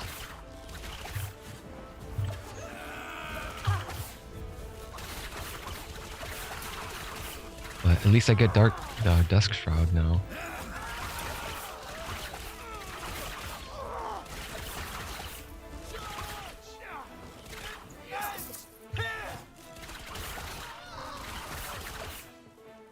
Damn, that costed a lot of mana. 55 mana cost. I didn't really consider the mana cost at all when I chose those. There is one that reduces mana, but it also reduces the duration. And that's down there. Ah, forget it.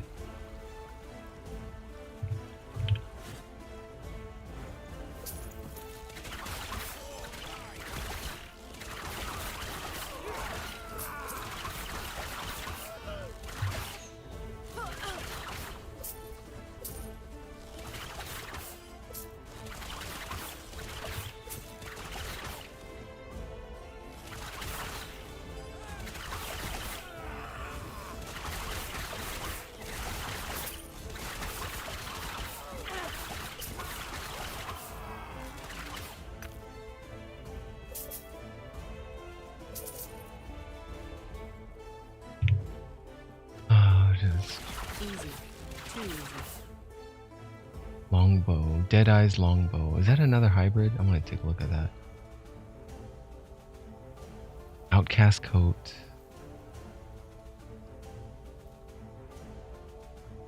That's a lot of vitality. It's a tier 4.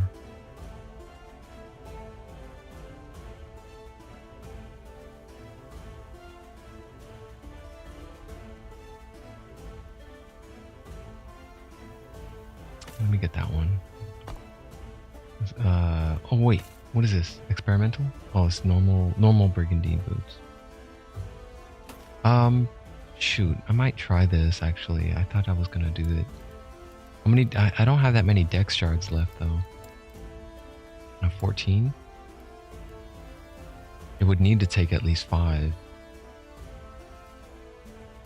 If I don't get any critical successes or Glyph of Hopes. 22 forging potential. Ah, it's already fucked. I just lost 12 forging potential from that first cast. Lost it. I don't want it. Not even worth shattering. Ah, but this one is worth shattering. I will take this one. I want a bunch of those vitality shards. Even though, wait, I already have 31 of them. Never mind. The bow. For chance attack speed, tier 1 hybrid, and then increased physical damage, tier 2.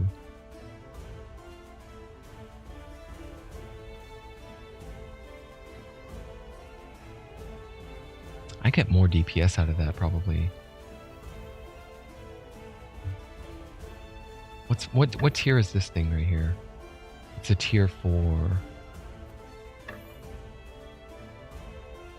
Okay, so 2152. If I swap that over here, it's less. 20056.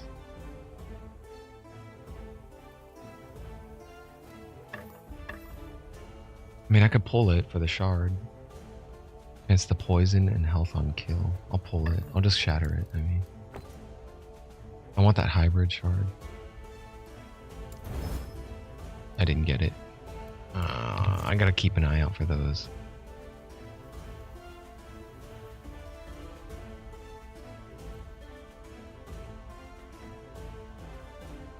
And that's pretty good for Ice Mage. Mage helmet. 6 to intel. 49% increased cold damage over time. Increased health. Endurance. Fucking really good for a mage. Or Ice Mage, I guess. Cold damage.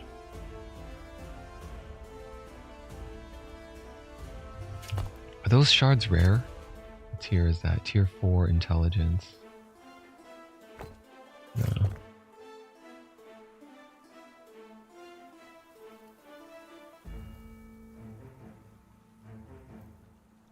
Man, I'm really loving this crafting system though. I just don't... I know I'm taking like way too long looking at this stuff. There's nothing else for me here. But every time like a loot explosion happens like that, it's like... I'm looking at stuff I wouldn't even care about it. I would just be like, nothing I could use. I would just run by it. But after having to come to knowing the shatter system, pulling the shard, slapping it into something else, it's pretty damn satisfying.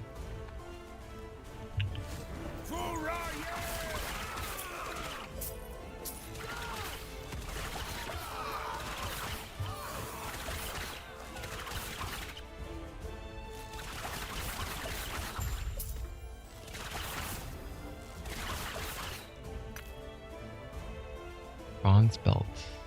82 armor, 4 potion slots, lightning damage.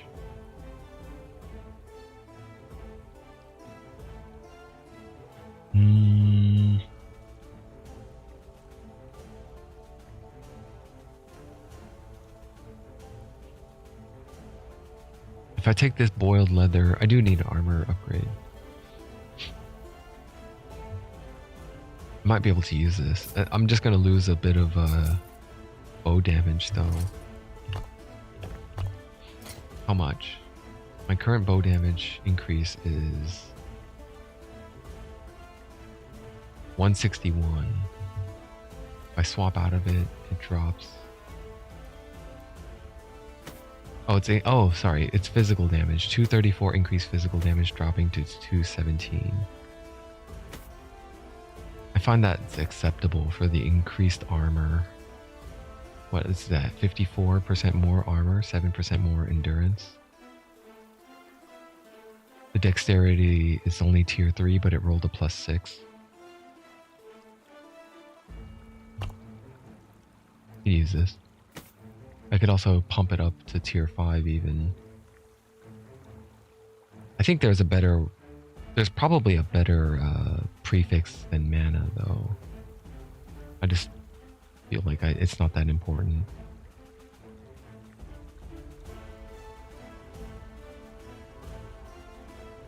How do I look with it too? Let me consider that. It looks better. It looks better than this bandit's garb. Oiled leather.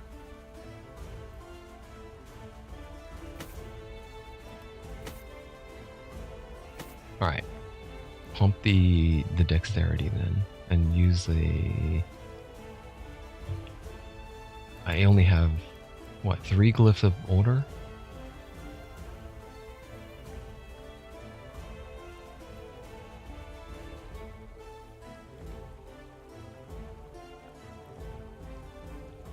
Well, I don't know what tier 4 involves, because tier 4 might have a dexterity spread just like tier 3 did. Tier 3 has a spread between 4 and 6 dexterity. Pumping it to tier 4 probably gives it, what, 7 to 8? Maybe? 7 to 8 dexterity? Let's just try it.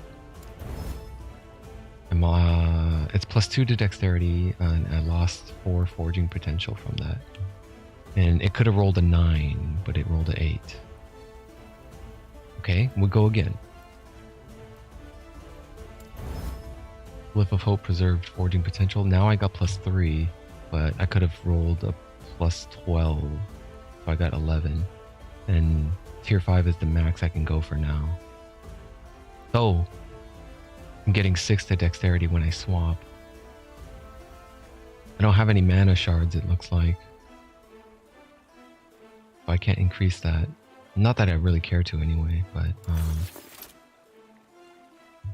Okay, so if I swap to it now, check my resistances. 23, 22, 22, 18, 5. I could plug the fire resist on it using that. Wait, not this one. Suffix. Fire resist. I got 16 of those shards. Or I can just go for all elemental, but it's going to be lesser, obviously, covering all elements. Or I could just go for health. Did my last armor go for that? It did. It went for health.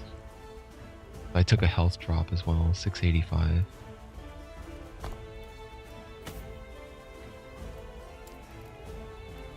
If I don't care about the fire resist, I could just probably go for more health. But I do kind of care about it.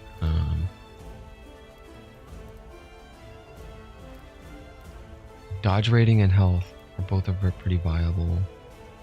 There's also 2 choices for suffixes. If my resistances are all good and I had 2 suffixes open, I would take the health added suffix and then a health percentage increase suffix as well. That's probably more valuable, the percentage increase, which is why I have so few of these shards. Pretty good. But I think for now, since I don't really care about this armor not that much, I'm just using it mainly for the dexterity. Let's just plug up my weakness, which is fire. I do need to switch rings, and that could also plug up other resistances as I come across them.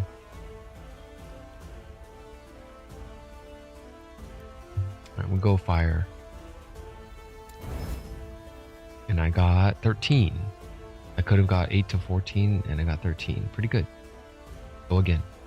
9 forging potential gone. Down to 15. Lost 3.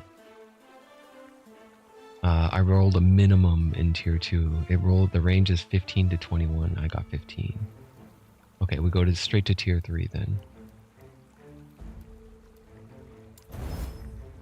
7. That's minimum again. It could have went 32 and I got 22 instead, the minimum roll. Alright, that's good enough for now. Let me check. That puts me at 27 fire resist.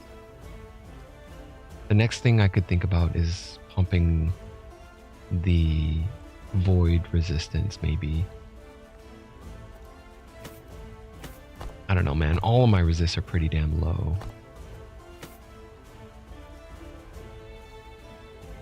Let's pump the void next. -4 plus 10. It could have rolled 21. Alright, I think I got like one cast left on this forge before it's wiped out. How many glyphs of hope? 9? 9 glyphs left? Ah, it took all the forging potential. Well, that's fine. It could have rolled 32 max, but I got 29 at tier 3. Alright, there it is. That's that new armor. 44% void reduction. I really should be capping it. Like, if I was Sentinel, I would have no problem reaching 75 probably. But that dex increase. I got that dex increase. I'm at 50 dex now. Now what's my flurry DPS? I got like 30 DPS from that? Because I was at 2150 something. Now it's at 2181.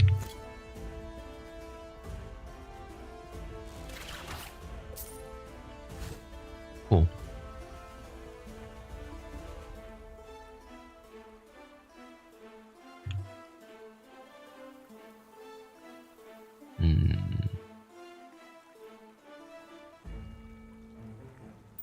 I'll take that ring.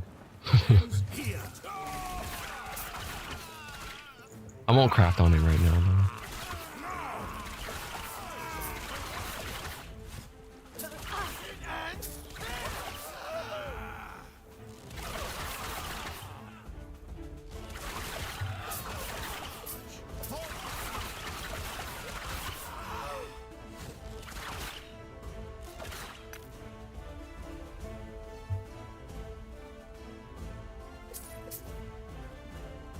Let me try that longbow.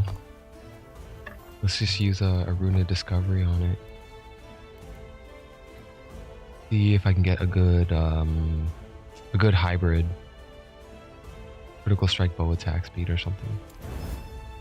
Crit multiplier and full bow physical damage. And they're all tier 1, so.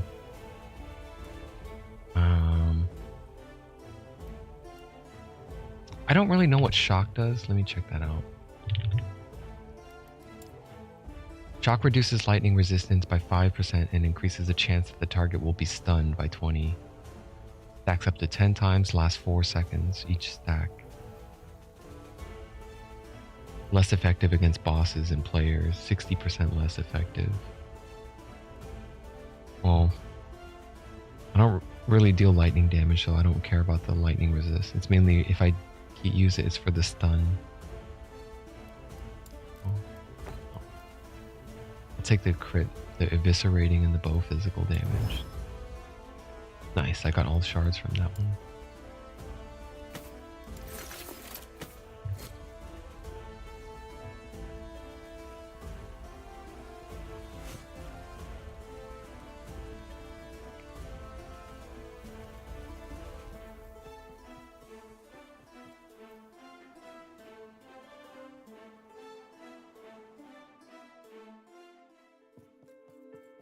Not happening.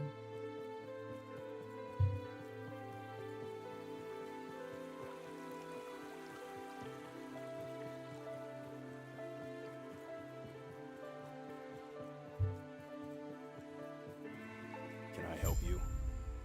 More survivors came out and they're talking about what you've done. I don't know how you did it, but I'm a man of my word. Let me know when you're ready and we'll head west. I'm ready.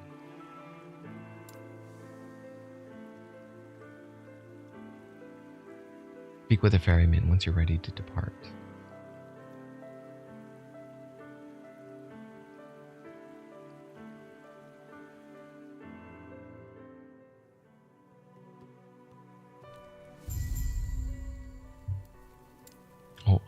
Rain of Arrows leveled up.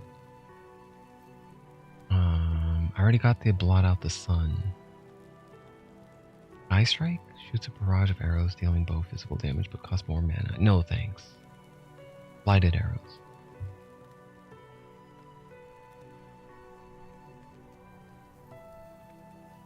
Big frailty. I might max out frailty.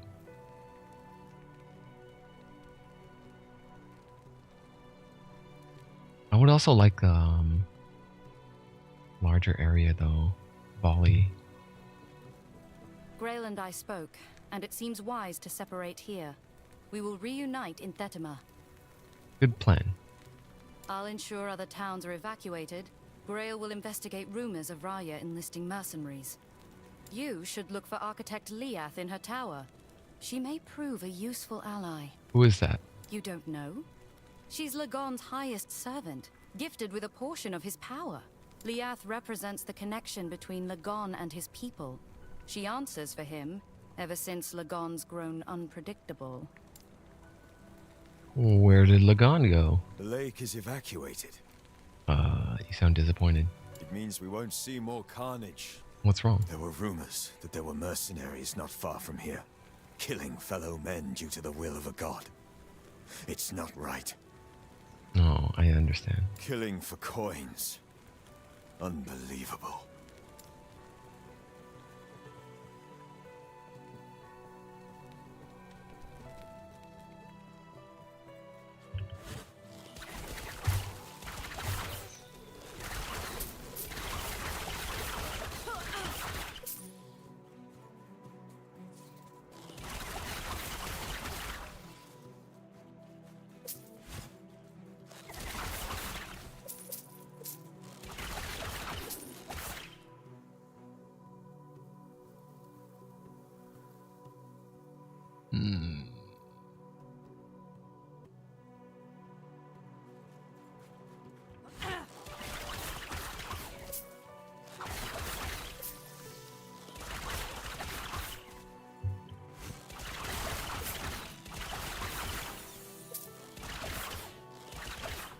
Hail of arrows leveled.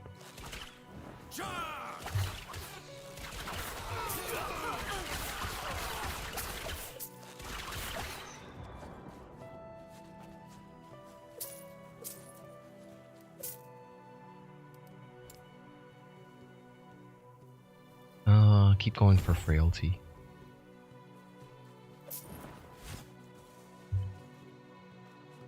Am I supposed to go to Etendel? No, it says head west. Head west through Lake Liath.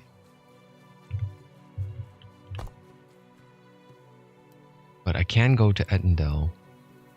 Etendel might have another side quest later on that told me to go that way.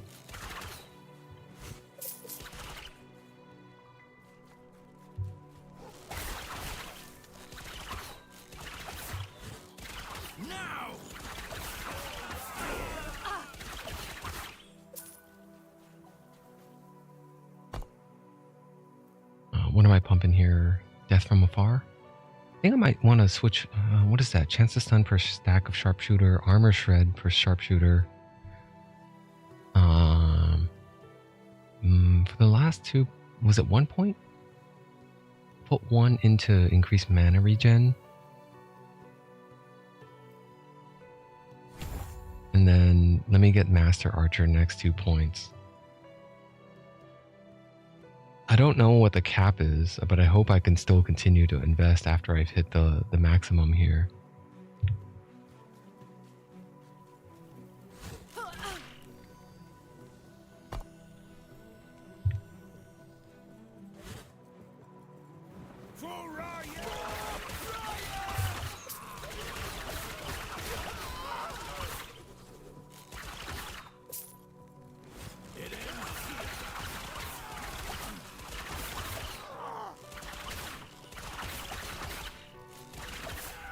Dude, there's a really bad bug for this, for the archers right now. I really hope they fix it. But arrow collision detection is pretty poor on enemies right now. There's a lot of times where I'm just shooting directly at them, but the arrow just goes straight through and it does 0 damage. It's much more prevalent or much more noticeable when before I got the Fusillade passive. Once I got Fusillade, then multi-shot started hitting. It's harder to tell because multi-shot has a higher hit chance, but Flurry has a shitty ass hit chance for some reason. Like if like the enemies are a little bit smaller, the y-axis of the collision detection of it doesn't seem like it makes fully contact. It doesn't fully contact with the enemies.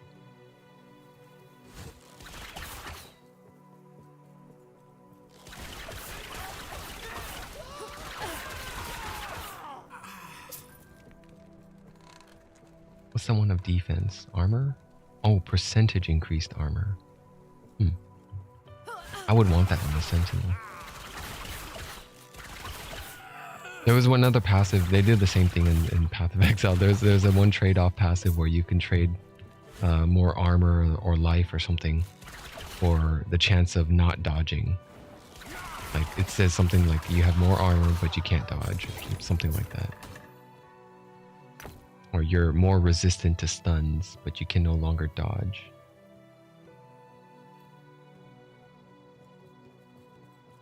Let me see the magic ones.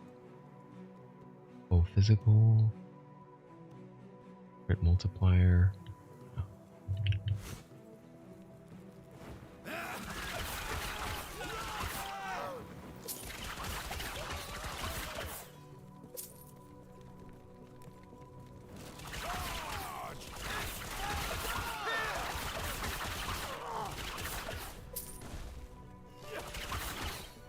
There it is again. My flurry hits aren't hitting the target. It's just flying right through it.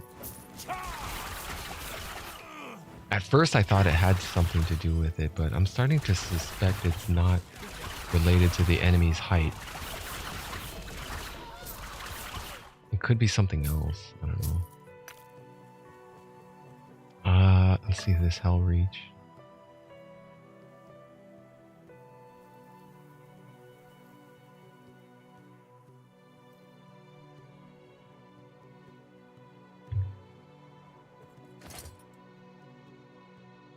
Unique short bow. 12 to fire damage, 10% attack speed, 13 fire penetration. This is a low level. This is for a low level starting bow. Man, I could have used this at level 1.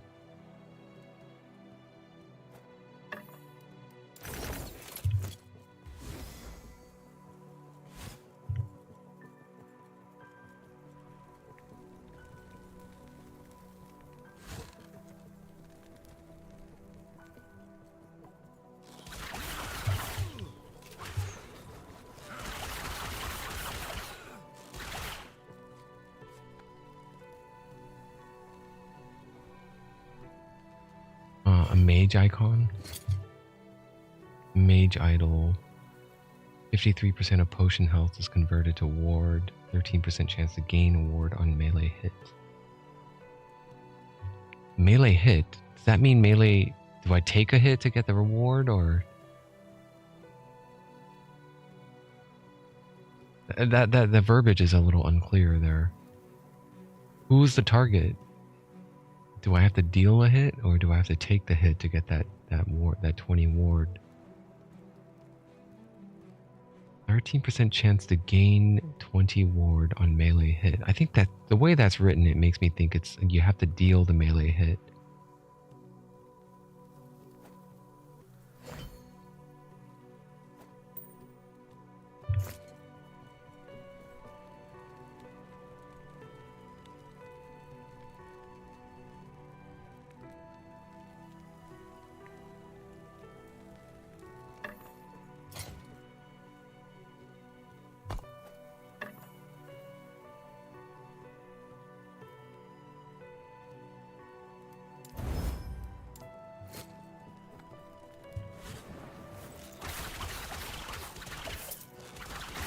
The shattering runes, what the shattering of runes sounds like, or what it makes me think of is disenchanting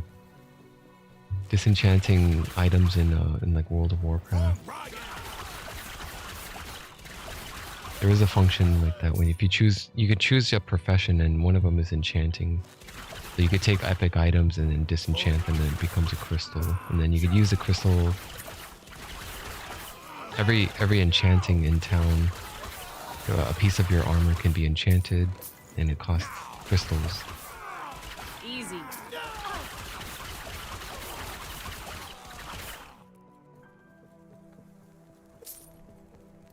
My hail is leveled again.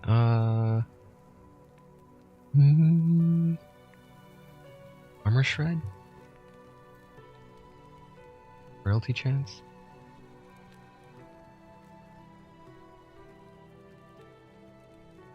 I'm gonna go for the area. Let me max out this volley. Give me a larger. Let's see this. It's a better area there. Oh man, hit it. Hit the target.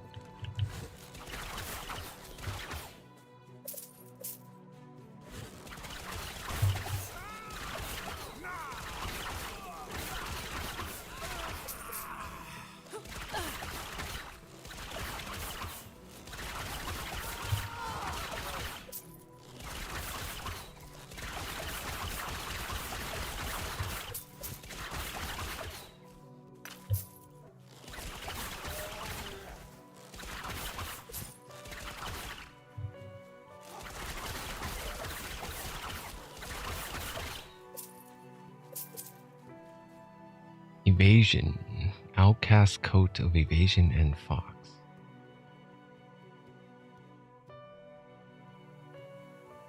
Damn, that's really good. For dodging, the prefixes suck though.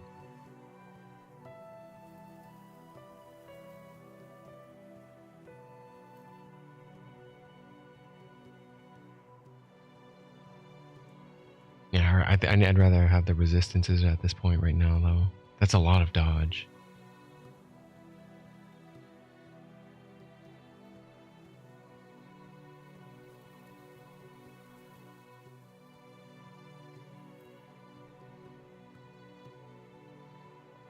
I should be on the lookout for another armor replacement. It's going to be hard to, I think this might be a little bit harder to replace the one I have now because now that I have 11 to dex, I'm going to start looking for other armors and it's not going to be able to. It's not going to come with a tier 5, but hopefully I'll have enough dex shards by then.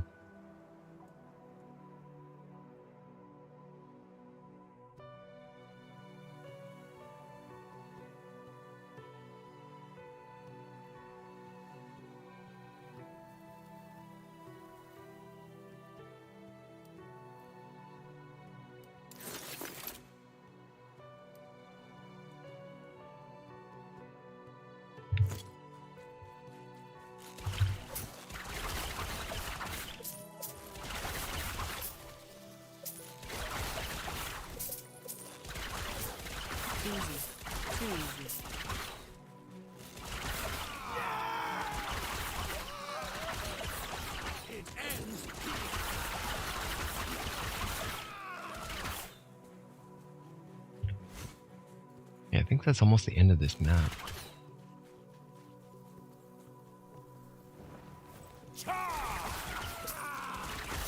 Usually in these areas that are off the path and the forks, they do reward you with the chest, like this one here. So I could have went west and just go for the objective, but exploring the map, I guess they do incentivize the reward with a loot chest. Not always good stuff though. Sometimes I did get a few good stuff. But you're at least guaranteed some rares at least. Unbreakable Shield of Purity.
level am I now? 52?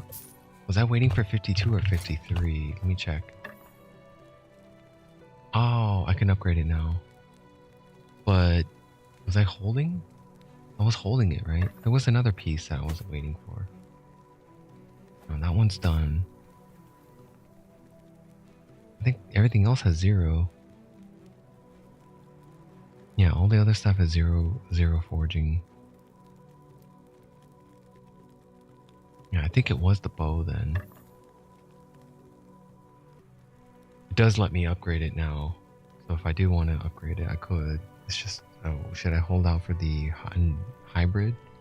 Crit chance and attack speed?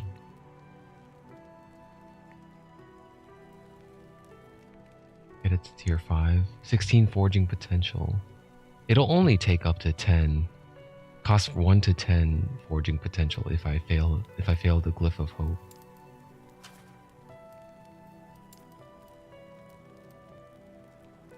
So what's that crit chance right now? 25. It could have rolled a 32 at tier 1. Pump it to tier 2 and see if it randomizes again. It took 5 forging potential, but I got 9. And it rolled a damn minimum, which is 34%. It could have rolled 40. Damn, I've been on a streak of very bad luck in terms of upgrading affixes here. Alright, we go again. It lets me go again. I was expecting it to wait for the level increase. It took another 2, but I got 14 this time. Hey, that was a perfect tier 3 roll then. 48% increased critical chance. Alright, so crit chance does go up quite a bit, right? Critical chance is now 26%. 26% now.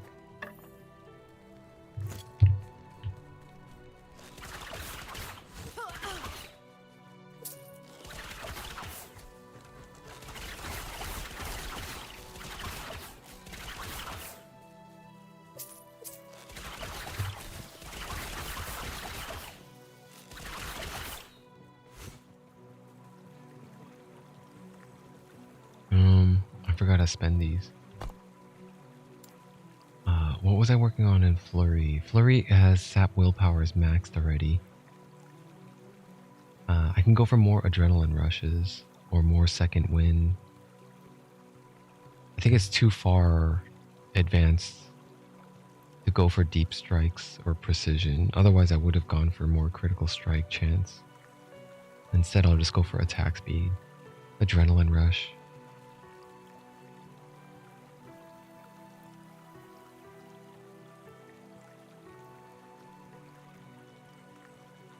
Kinetic burst on kill. Nah. There. Adrenaline rush level 2. So when Flurry hits, it has a 20% chance to grant adrenaline rush, which lasts 4 seconds, and it gives me a 5% increase attack speed. I thought adrenaline rush does something else as well. I guess it's just attack speed. I thought it was something.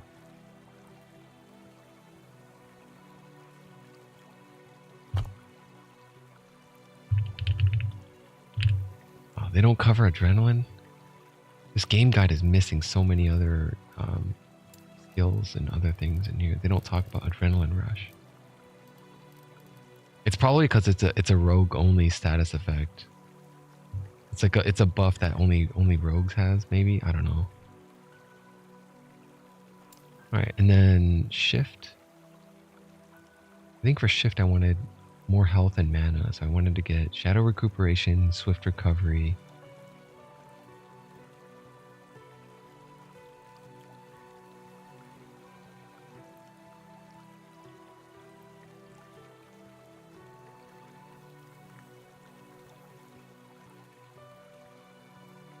Breathing techniques or rebound. Shadow slip would be nice. Let me get the mana, the swift recovery.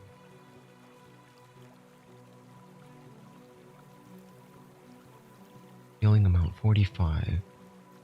It doesn't heal that much. think breathing techniques is better than shadow recuperation.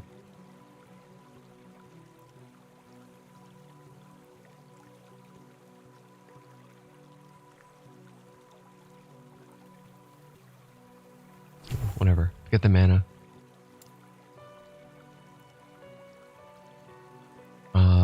For Dark Quiver, I think...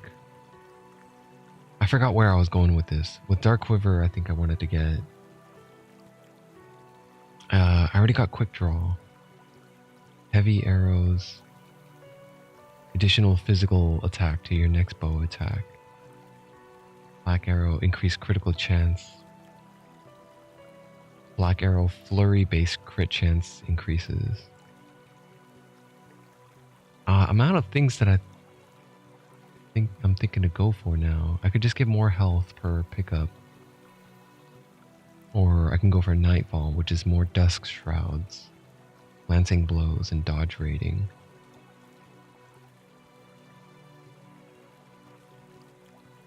Yeah. Another point into Nightfall. Until Dawn. I never played that game, but I do like the look of it and the acting and the voices and the storytelling of it. I hope they do another one. That isn't what was it? They spun it off into a different story, but Until Dawn was probably one of their better ones.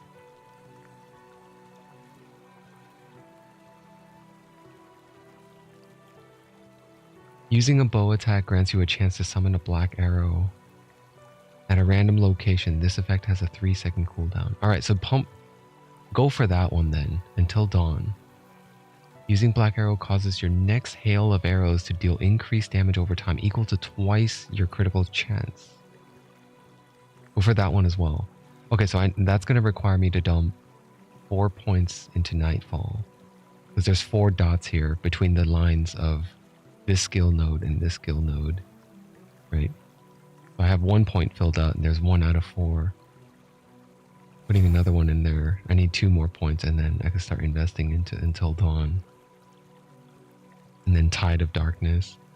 Dude, all these other these are references to other games. Fucking Warcraft 2 was called Tides of Darkness. Fucking Warcraft. I swear, man, when they were designing these skills, what do we call them? It's like, I don't know, just think about some other game that you liked.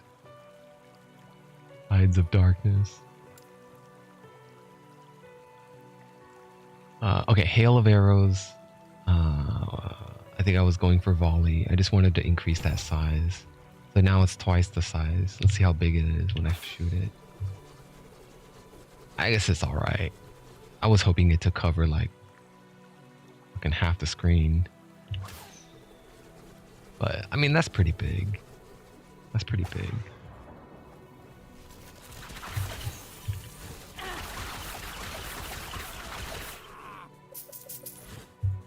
Alright, we're out of here. We're going to Lyeth's Road. Lyeth better not lie to me.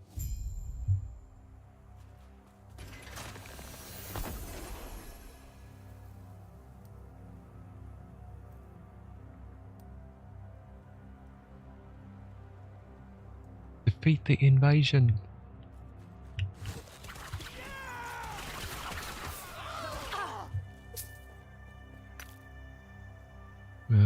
What tier is that eviscerating? That's a tier 3 eviscerate. Damn, that's a sick ass looking longsword. Oh my god. That claymore. I want to see how that looks.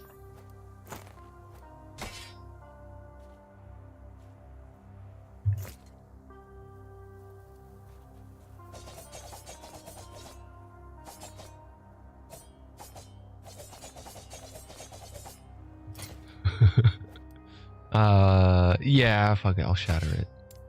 I'll take that eviscerating. Critical multiplier. There, I got 3 critical multiplier. Oh damn, it's a full, I did a perfect shatter on that.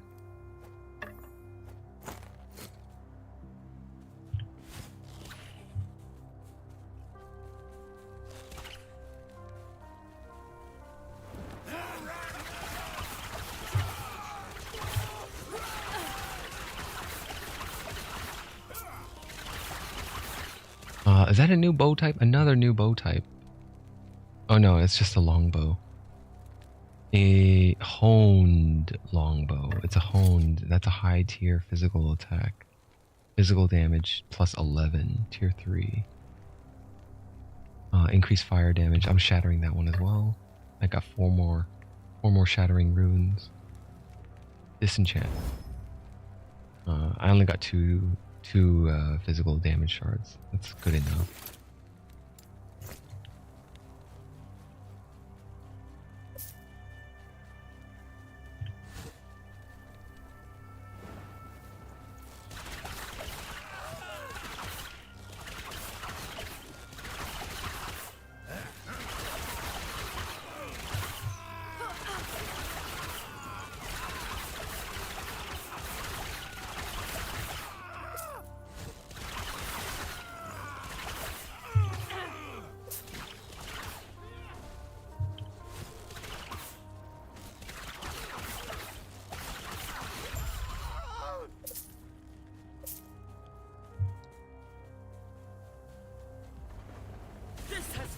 Long enough. Be gone. Octopus? Dr. Octopus?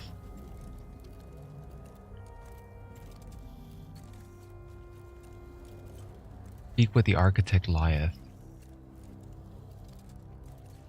Please direct any inquiries to the architect.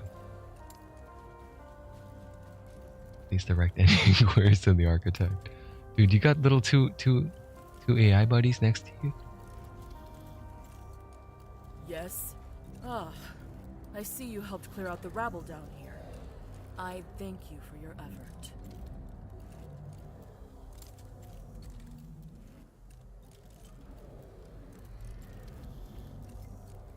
The attacks are getting worse. Lagan will need to be informed if this continues. I need to speak with him too. No, you don't. Any prayers you wish to send to him, I will relay myself, which will wait until this crisis is over. How about you take shelter in Thetima and make yourself useful here? Make myself useful? I could not recover my records before abandoning the tower. I don't have time to gather them myself. If you want to be useful and accept the risk, I would appreciate if you salvaged those records and delivered them to one of my aides in Thetima. I'll do it.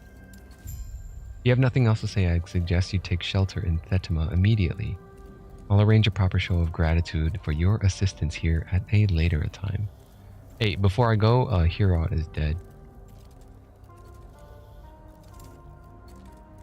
That's troubling. The more reason I should go speak with Lagan immediately. Don't worry, I'll handle this.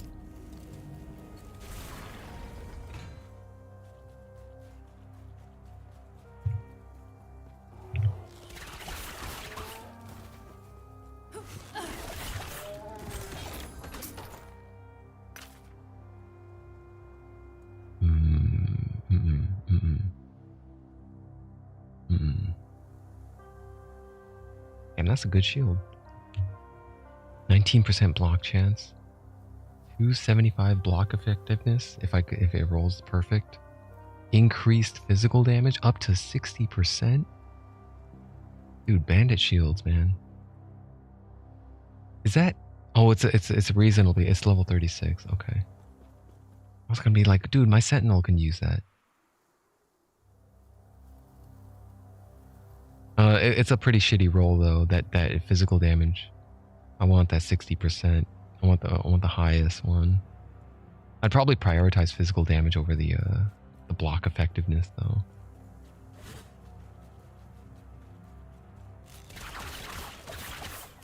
New enemy types: Skalnir mercenaries.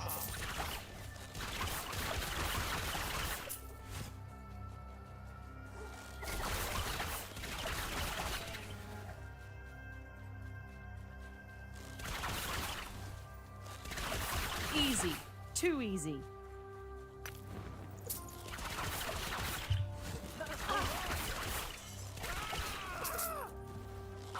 Let me check out that longsword.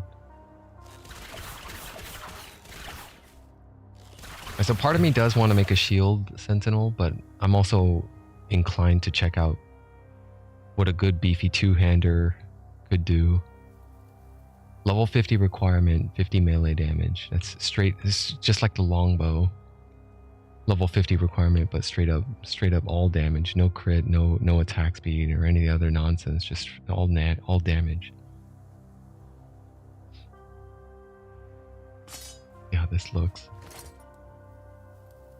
Hey, it only takes up 3 slots. That means it's a one-hand. Oh, nice.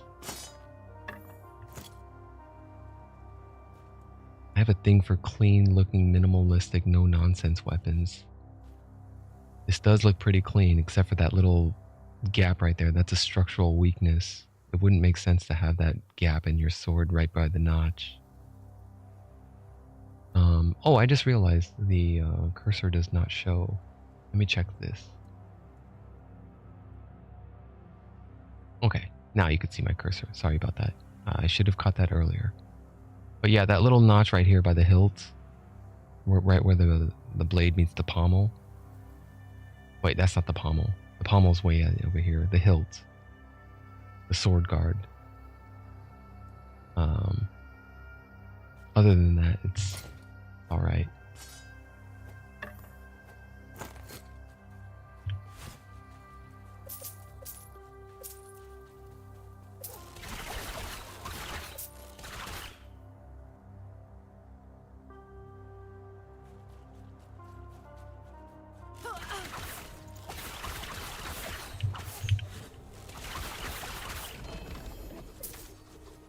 Holy shit. That shield came back and it did half my life.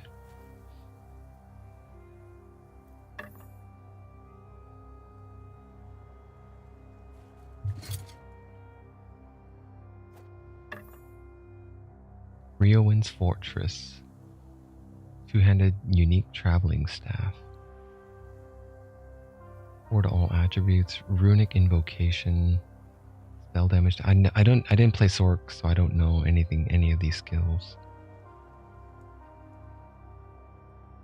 Dodge rating per Heo rune, Heo, Ra, and Gon rune. I have long traveled north, Ergon. I have seen the great stone ruins of Rimehaven and Kolheim, and I have seen the frozen blood of their ancient defenders. No tower can stand forever, and those walls shall not avail you to when the flames descends. You must strike first. Riowin's last letter to the mages of Oerden's Watch. Oerden's Watch.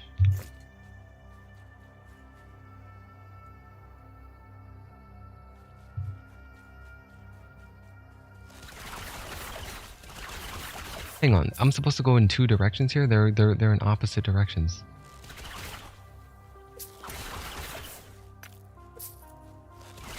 Which one is... I think Leoth's Tower is the optional, so I could probably take that one on first.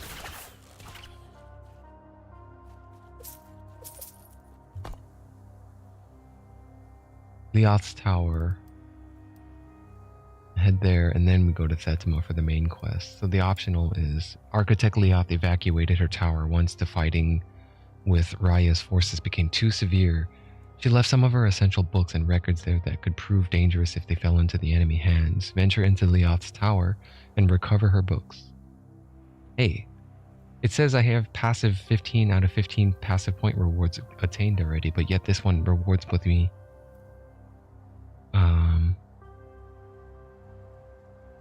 But it also says idle inventory expansion. I think that's a lie. Liath is a liar. Those rewards are... I think I'm not going to get it. I'm probably going to get it if I didn't have these capped. But they're capped already, so I don't think I get either of those. But I'm going anyway. I think for that one, I need to go...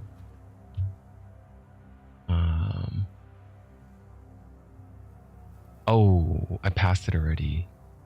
Okay, it's a little bit further back. I might be able to just hop to the waypoint. Does that work? Oh, apparently not.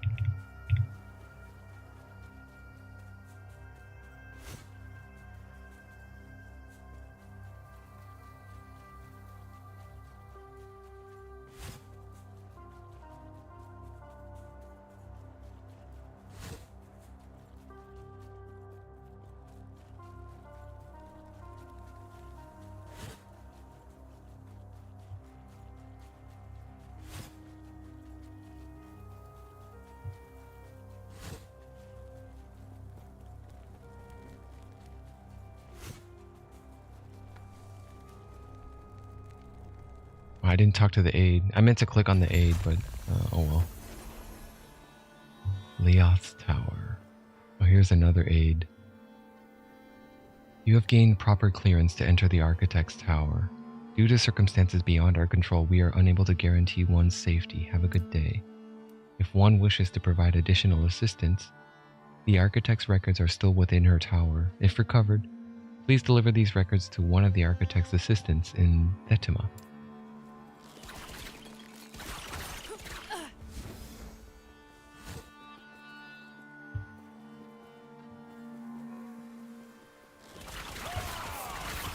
Easy. Too easy.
Cryomancer's Eviscerating Longsword. Cold damage, crit multiplier. What tiers are those? Tier 3, cold damage. Cold damage. Oh, that's a cool looking dagger. It's like a Shotel. It's a moon dagger. Critical strike. Its inherents are critical strike, melee damage, and melee lightning damage. Moon daggers.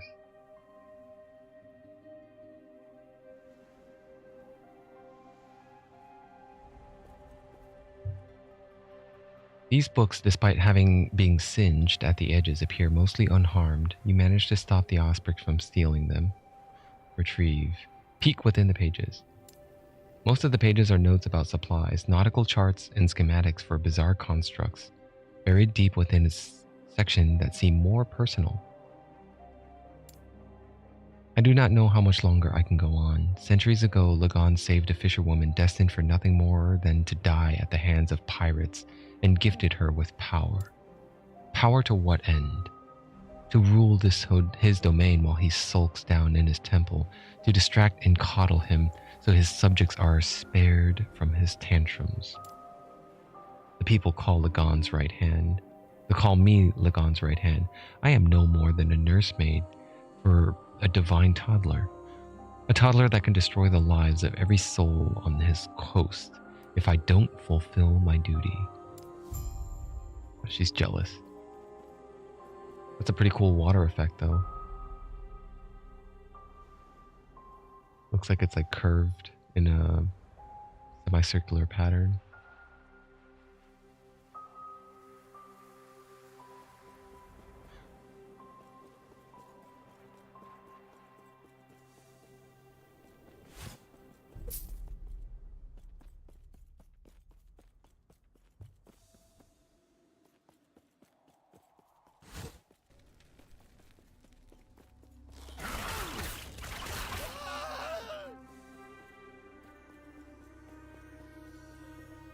Oh, so you have gained the proper claim. Oh, okay, same thing. Alright, so I'm done here. That's it for the tower. I can now go to, oh, nice, that artwork of the harbor and the tower here.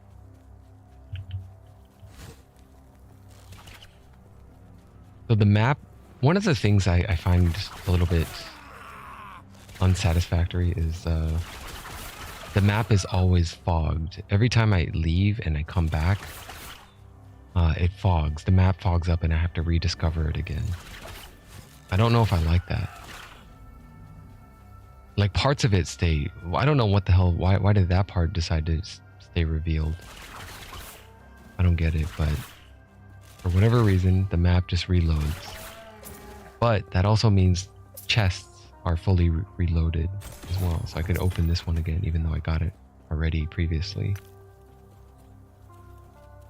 Maybe, I mean, maybe that's a sign that it can be exploited. Like, that's a pretty short run from the tower to this chest. And this chest was quite lucrative. I mean, I can just go back and forth. Hop between the waypoints, maybe. I don't know. What is this? Scalebane Coat of Deflection and Defense. I don't think I've seen this yet.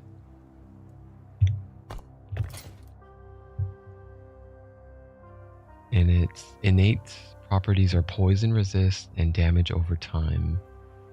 That's a lot of armor. 114. Poison resist and damage over time is almost perfect. Or it could have rolled 43 on both and it got 41, 42. I don't do much damage over time, so it's not that much of a concern to me. But it's nice. Physical resist, increased armor, dodge rating if hit recently. All that's great for survivability. If it weren't for that lightning damage with shurikens, and if that first prefix slot was open, I might just wear it and swap it. Swap in a dexterity increase. It's got 27 forging potential as well. How do I look if I put it on? Kind of ridiculous. It's not that fashionable.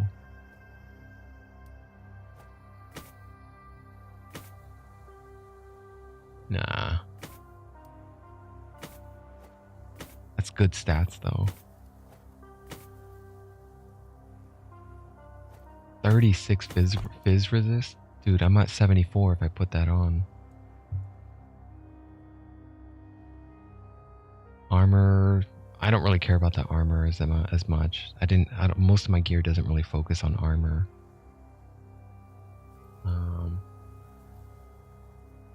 But for that matter, I don't really have that much evasion either.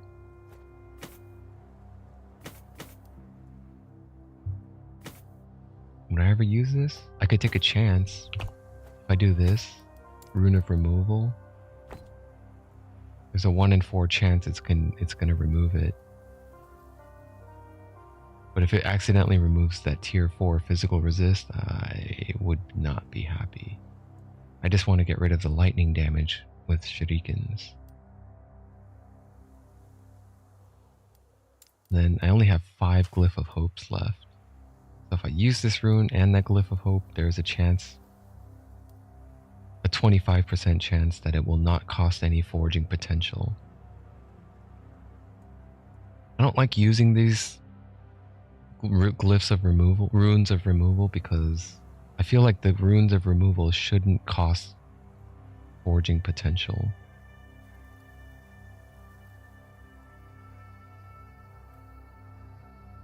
Yeah, it feels like costing forging potential just to remove a mod is not. I mean, that makes the risk much higher. Because if it does take forging potential, let's say it takes freaking 25, I'm left with 2 forging potential. Then even if it does choose lightning damage with shurikens, I can only slot in maybe like 1 or 2 dexterity shards before it caps out and it zeroes forging potential. That's freaking expensive. It's not worth it.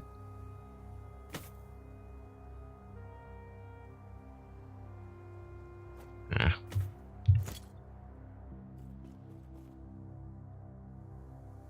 Movement speed, strength, cooldown, elemental resist.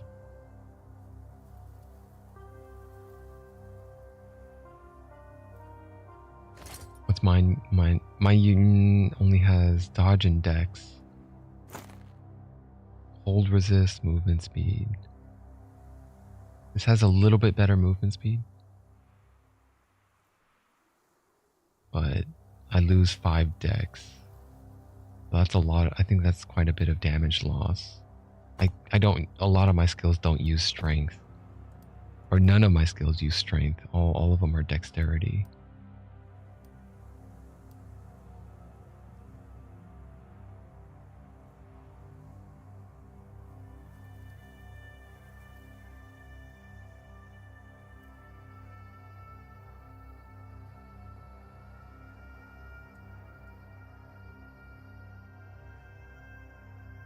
I would like this for the Sentinel.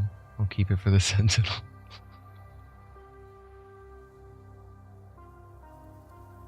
Hoarding mentality. Spiked them all.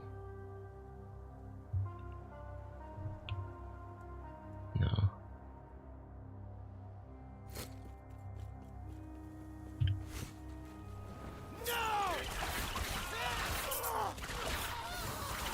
Easy. Too easy.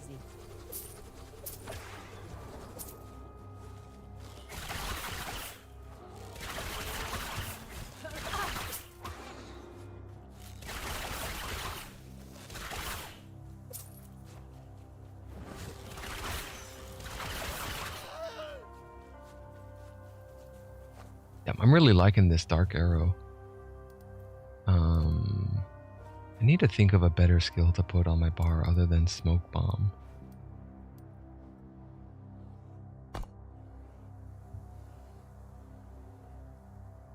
Oh, I have points to allocate here. I forgot about this. Multi-shot. The critical arrows is maxed. Let's max out true strikes. 300% increased critical chance with multi-shots. And then I have like 4 more points after that to allocate. I might max out pinning shots. More damage to slowed targets. What's my chance to slow though?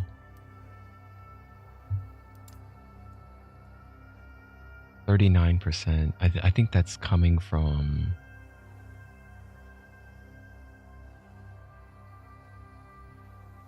one of my gear. Yeah, the bow. The bow has a 28. Where's the other 11 coming from? The quiver. Okay, so the bow and the quiver are the only sources of slow that I have. Once I swap out those, then my slow chance goes way down. So it might be prudent to invest in no easy way out. What is that, a 10% chance? Multi-shot has a chance to slow.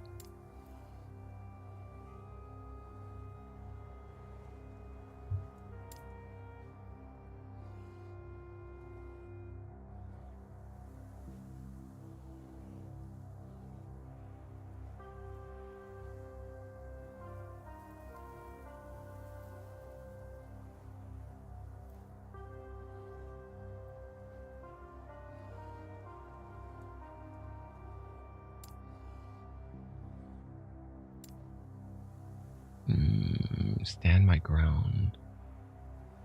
Multi-shot deals more damage if you haven't moved in the past second. 10% more. So if I max that out, it's only 30% increase. I'd rather get 20% increase for 1 point for pinning shots. If I invest 1 point into stand my ground, what's this one? Hit and run. You have a chance to gain haste for 2 seconds when stand my ground is activated. 25% chance per point. I don't have enough points to max it out though, do I?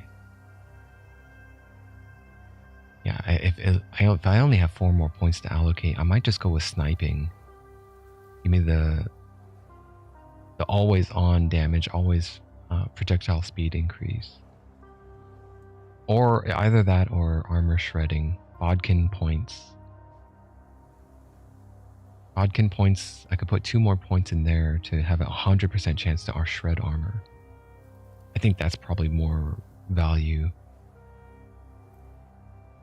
So that's 1, 2, and 3, and then in my last point goes into probably sniping. I think I'll just take up sniping. I wouldn't take heavy arrows. And I don't like Giant Slayer. Giant Slayer is multiple arrows can hit the same target instead of just one, but it comes at a great cost. Each arrow loses 80% damage. That's a huge cost, but it is still a big DPS increase if I'm firing at point blank, and however many arrows I shoot, 5 plus what? How many do I have extra? I'm shooting 9 arrows per multi-shot. And that's about to increase as soon as I increase my passive for Master Archer. If I max out Archer, then it caps out at 13 arrows. If I can only put 2 points here, then multi-shot increases by 2 arrows. Hail of arrows increases in area of effect as well. That's also something to consider. But I definitely do want to go for Master Archer at next level up. I'm about to level anyway. Alright, Hail of Arrows. I think it's already increased on area of effect by 100%. I think I keep going for Frailty. Max out all 5 points into this. I already got Blot Out the Sun. Oh shoot, there's a bear coming.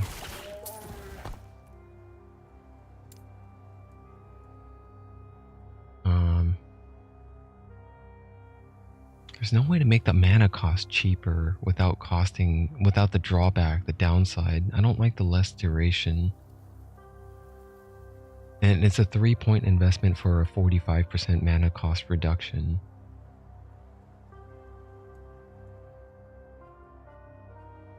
Low chance. Hey, I kind of like that. I don't know, man. There's like a lot more points I can invest in here. After this is maxed out, I'm gonna be at level 15. Then I have 5 points to invest remaining. I could do Sundering Rain, or I could do Pin Down. If I do Pin Down, that synergizes with the pinning shots that I'm gonna invest in here on the multi-shot. But I don't think I have anything synergizing with Flurry here for slow pinning down. Come to think of it, I don't even know. Oh yeah, the next 3 points are gonna max out Adrenaline Rush. So max out Adrenaline Rush, and then Flurry is done. I think for the most part, I think all of these are pretty set then. I think I made my decisions. Let's go for Frailty here.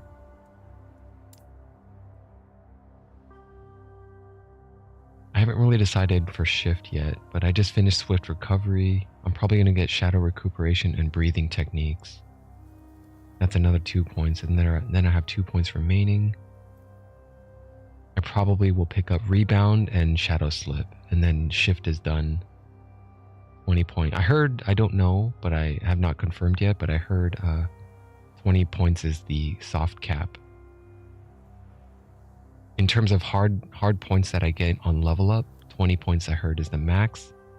Anything beyond that, it requires items to increase the skill points to get additional passives upgraded, or whatever these are called, skill modifiers.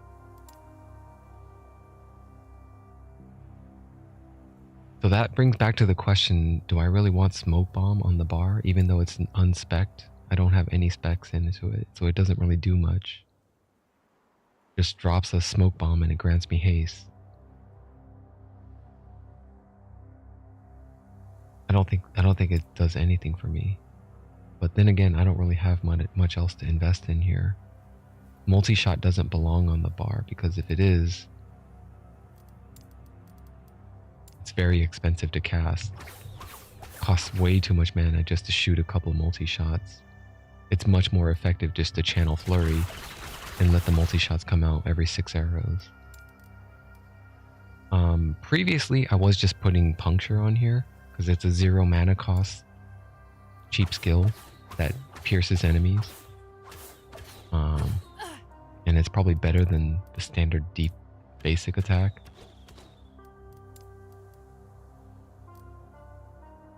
But there's very few instances where I would use that as well.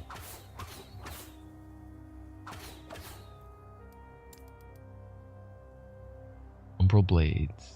Combo ability that throws 2 blades and then 4 blades and then recalls all blades in the ground back to you, hitting enemies along the way.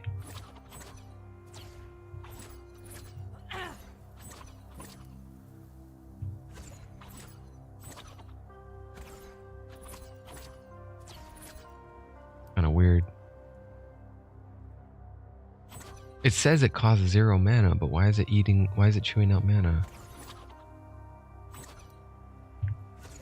Oh, the combo. 12 cost, 0 cost.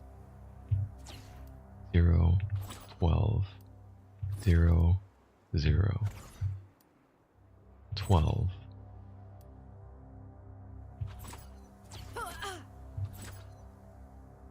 I will pass on that. I don't think I want to use that. Decoy costs a lot as well.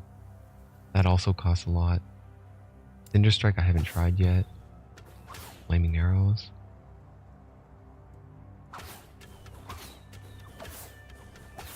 Oh, cool. It's a little rhythm.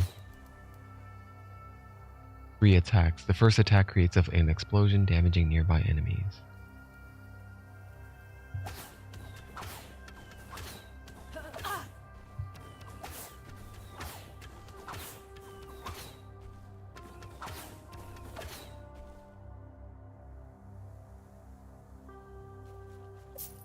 Okay, I'll use Cinder Strike then, for now.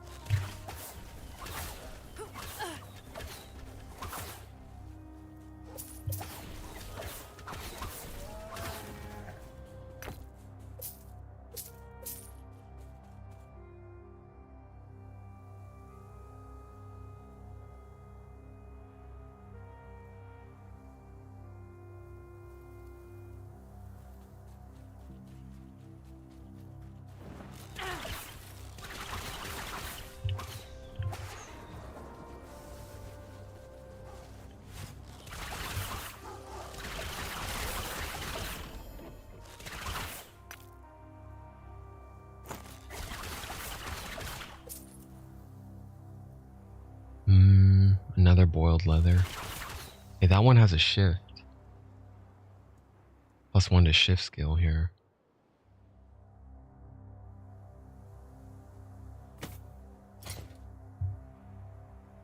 What is this one? More spell damage to ignited enemies. Chance to ignite on hit with fire skills and necrotic skills.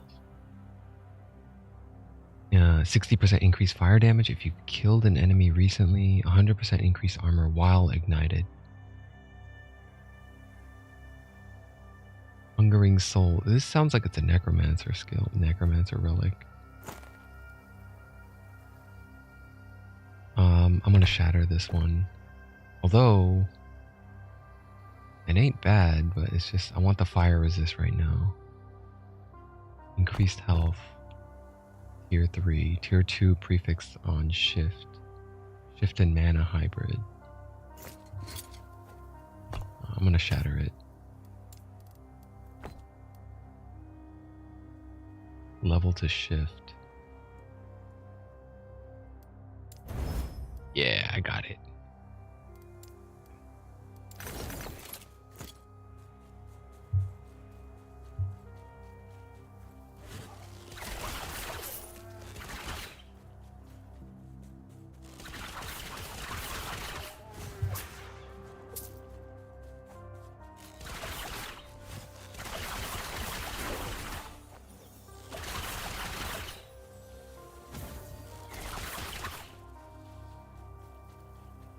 Any chests?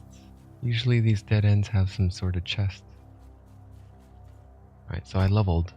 And now I can invest in... What's Mana Warp? When you use a skill that costs 0 mana and hit an enemy, you regain mana, but bow attacks cost more mana.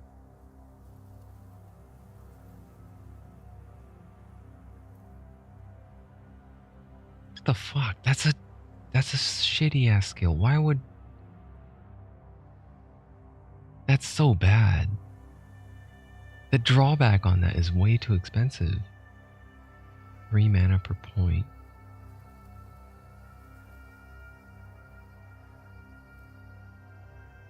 I don't know. I'm gonna go from Death from Afar. I got 2 more points to put in there before I can invest in Master Archer. I already maxed out Sharpshooter. I might as well get the best bang for the Death from Afar here.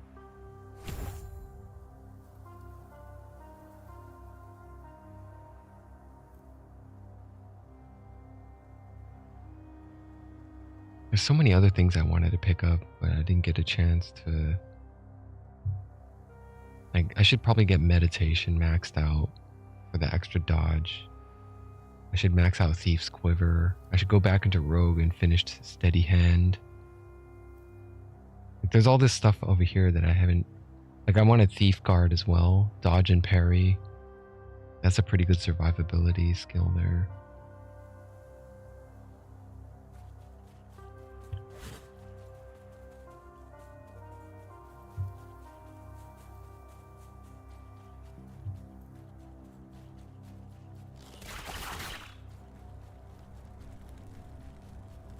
Friendly fire! Friendly fire! Alright. Thetima.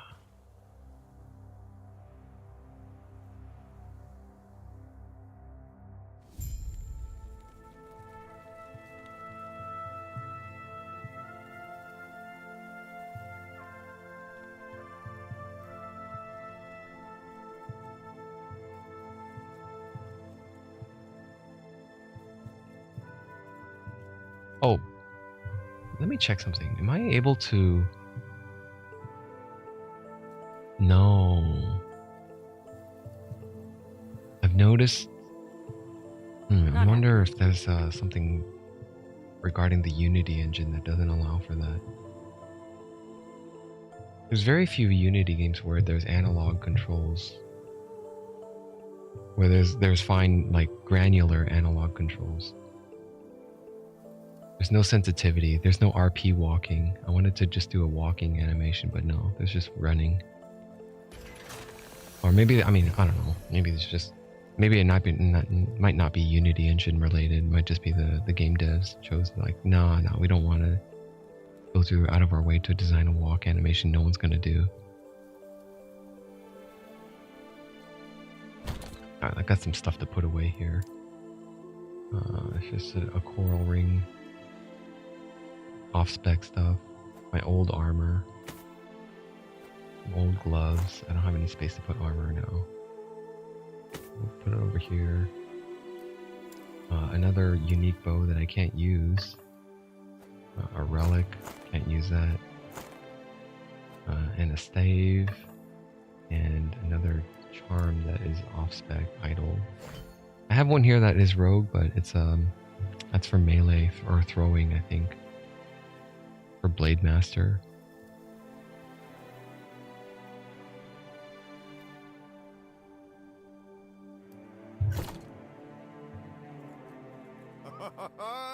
The sea, the air. Can't beat the winds of Hyboria, but it's close. Yulia said I'd enjoy it. She knows me well. Raye will not destroy this place too. I'm glad you are safe. Were you able to meet Liath? Yes, but she wouldn't listen to me. I see. Even now, Raya's victims are burning to ash. We need to act quickly. Liath left to speak with Lagon. Did she? If we find a ship willing to take you, perhaps you can still reason with her. Just me? What about you and Grail? That would not be wise. Liath's been known to be tense. Though I see her as a friend, she will consider me as a threat. Very well. Oh, I just realized something. I got a little weird dagger on my corner. That doesn't make any sense, but I guess so. There's two little daggers slipped into each shoulder pad on the outside, so I could just reach for it across the shoulder.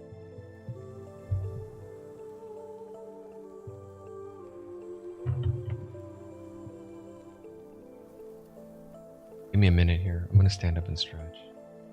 How many hours has it been? 5? Including what, the 3 that I had before the interval? I'll be right back. Give me 1 second.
Gods be with you.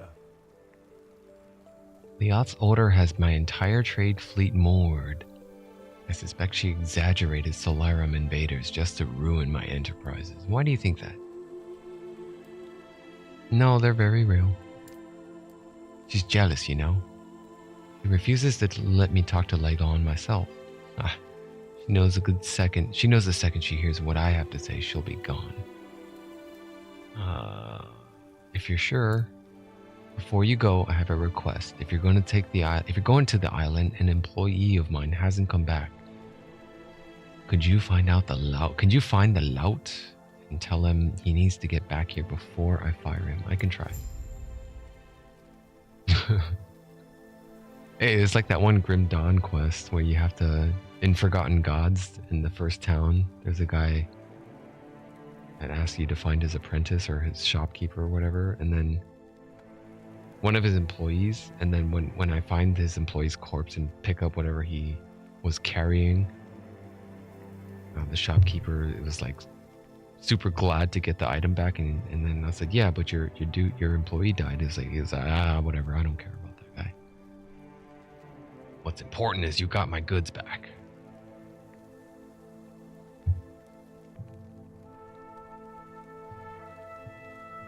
Good boy. Greetings.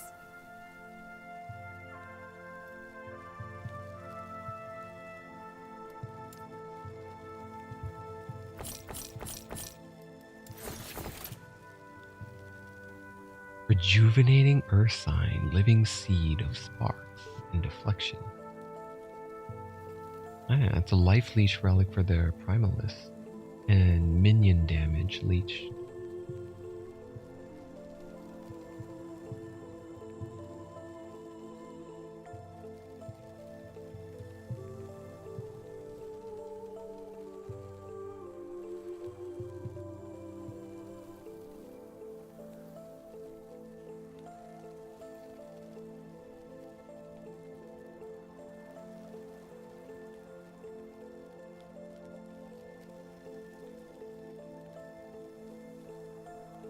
I'm not really seeing anything. A nice looking kite shield though.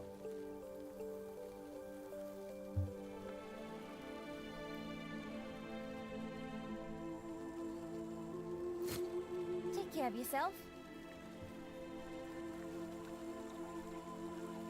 Where's Leah? I got some books for her. May I help you? Once you're within Thetima's walls, you'll be safe. The Architect's defenses will make sure of that. I've recovered books from Leah's tower. Oh, that's it? 2,000 experience? Thank you. I'm sure she'll be thankful. We'll be able to reward you more once she returns from Lagon's temple. Farewell. Find the Trader Puritan in the coral pools. Captain Tanavast. There's a big disconnect between the artwork and the portrait avatars and the 3D rendering models of the of the model. I mean, the 3D rendering of the models. That looks nothing like Captain. Like who am I to? Am I talking to the same person here?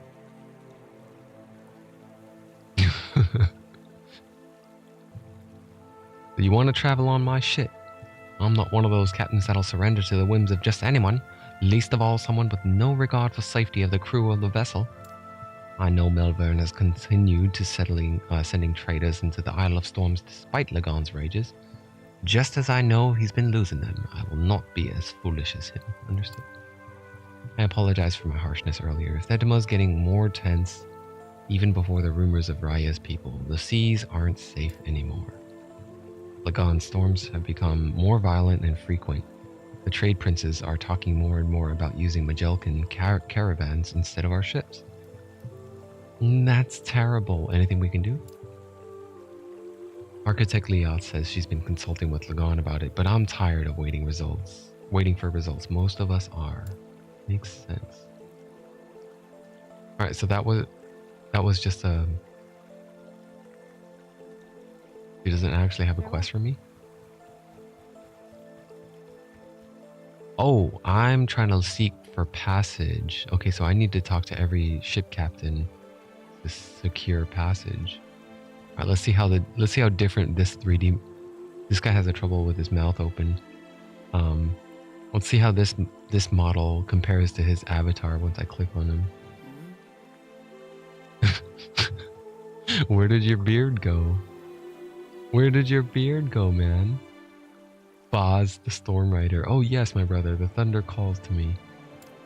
Once we set sail, we'll find the strongest storm we can and ride it. It will be Lagon's blessing. Can you feel it, brother? Can you feel the storm coming? Alright, this dude's too crazy. He's riding to his death. We're not trying to die.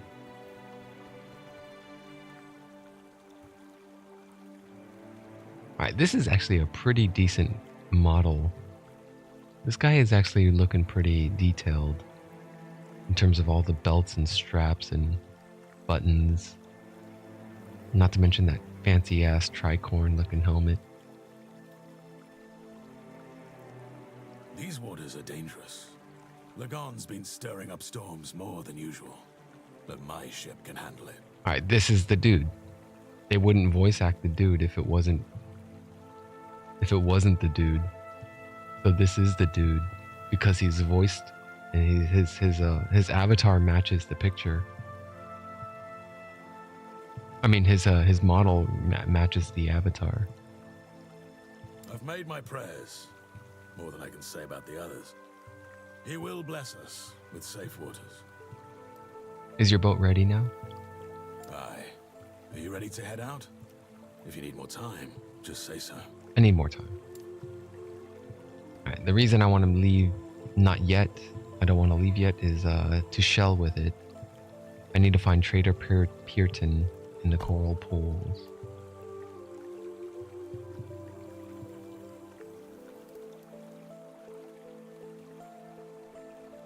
Now we're headed to the Isle of Storms. And then once we get there, is there a coral pools? Yes, there is. Okay, so we are just about ready then. Yeah, I think there's not much else to do here.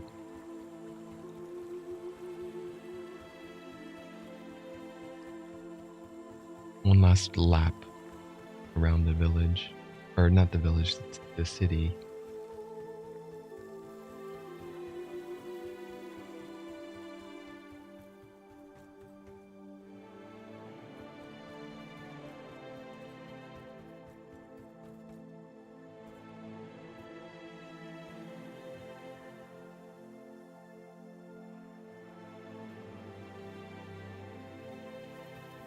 I don't think that shark is balanced properly. It looks like it's about to fall off the wagon.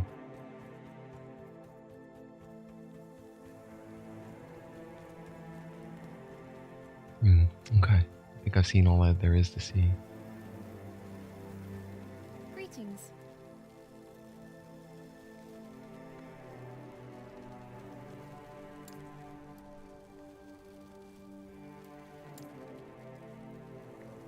Already looked through your goods. Take care of yourself.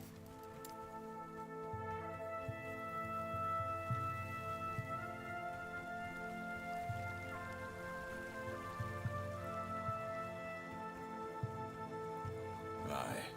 Are you ready to head out? If you need more time, just say so. I'm ready.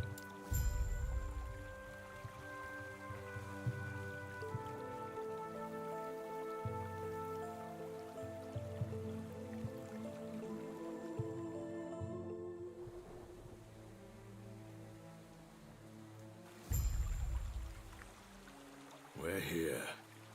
Just in time. The storm is brewing. You said you were here to speak with Lagon?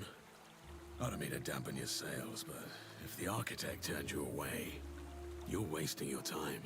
Let's hope not. I'll be waiting here. Appreciate if you make it quick. Storm's picking up.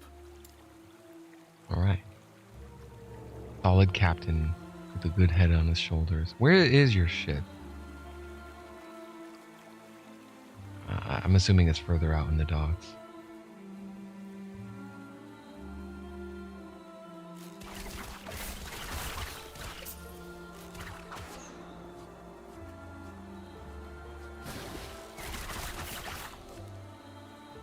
A flying shark. Or a flare shark. Flare shark of haste.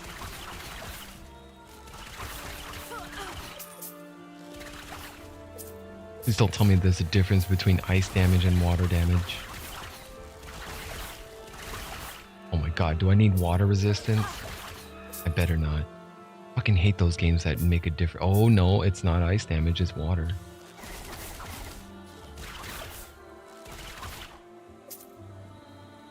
I mean, there is a difference, alright. I know there is a difference between ice and water, but fucking hell, I don't like the games that make it different. I feel like they should be the same. It's cold, all right. I think it's cold. I'm gonna guess it's cold damage. All right, here we are. We can go to any place: Moonlit Shrine, Coral, or Strand of Storms. I'm going for the Coral Pools just because I want to get that side quest done.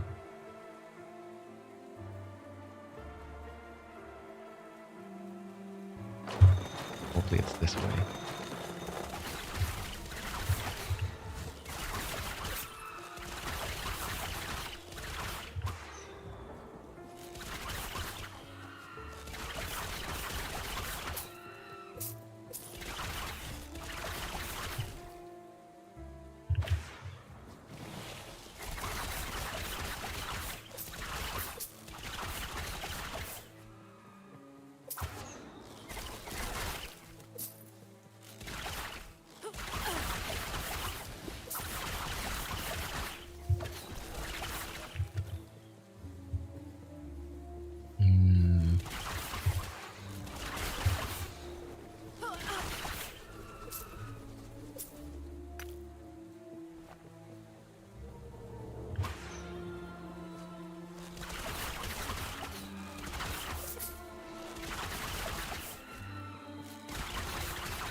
Check out that boiled leather. 5 to endurance.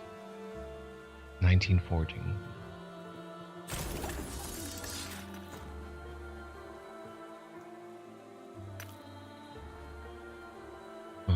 New dagger. Hunting knife. Level 44. Mage relic. Catalyst offhand. And the wand. And another catalyst. I don't know what these are, but I've noticed these pop up. It's like a lighter yellow. It's not as dark. And it's like they have a unique thing about them, but they're not called unique items. And one of the things I noticed is they have special affixes. Usually a hybrid affix, and this one has cold and lightning penetration. But they always have 0 forging potential. But usually they're already fully decked out and ready and good to use. It's just you can't customize it any further with the forging potentials. But I do keep my eye out for those, and I haven't seen one for a while now, but it's nice to see them. They're still popping out. Now what happens if I try to shatter it? Tier 4 Usanui. Usanui is that what? That cold and lightning penetration?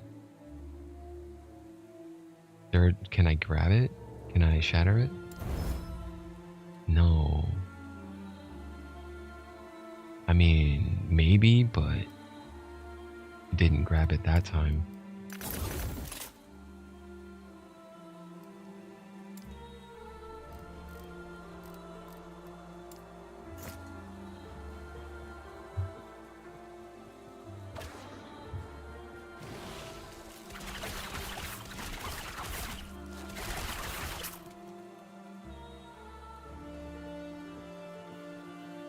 Barwood Quiver. That's a new quiver type. It's cold damage this time. I'm not interested.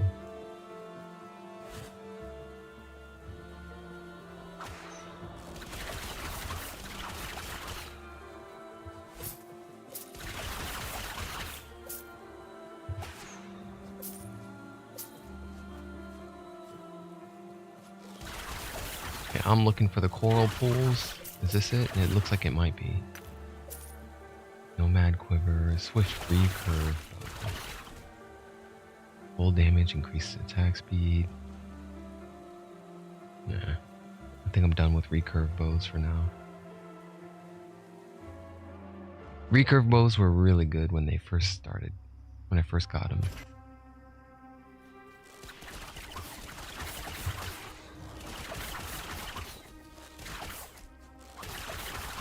Easy. Too easy.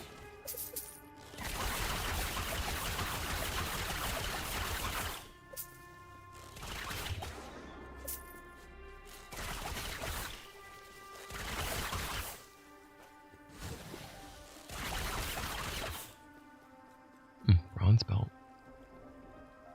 Armor and potion slots, level 44.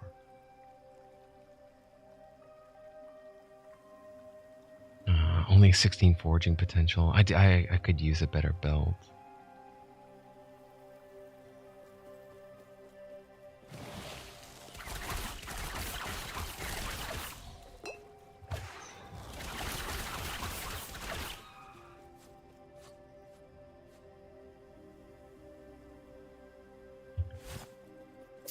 Dude, why am I getting so many rare drops?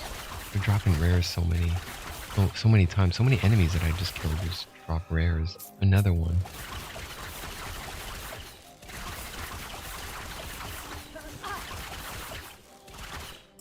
They're trying to gear me up for the next tier. I'm probably getting epic soon. Rares are going to be like obsolete very soon, I think.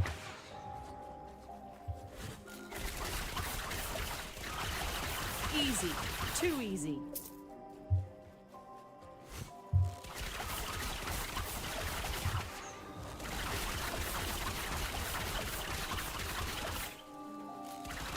Quiver of Glory.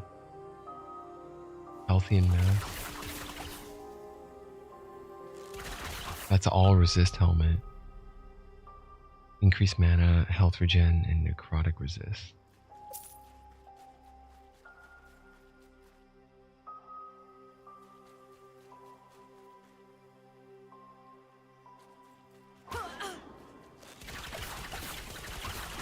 Easy. Too easy.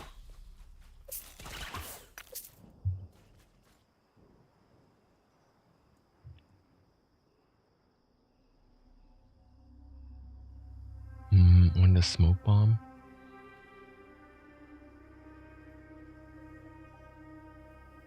I don't think there's any point. There's no point to increase my skills if I'm not specialized in it, right? So if I have like +1 to smoke bomb and I'm not spec'd into it, it doesn't do anything for me, does it? I don't think it does. I want to say it doesn't do anything.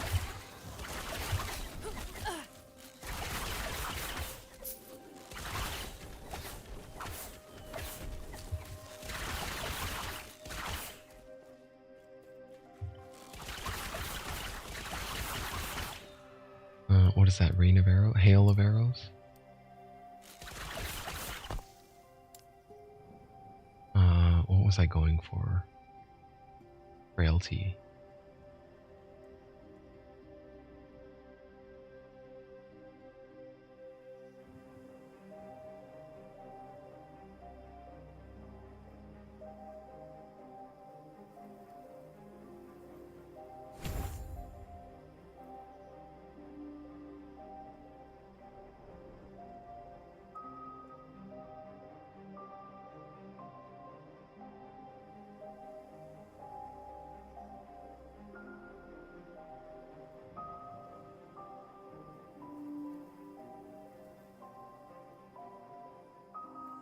I still haven't decided what I'm doing with Hail of Arrows here. I max this out, max that out, I'm at 9 points. I max that out, I'm at 14.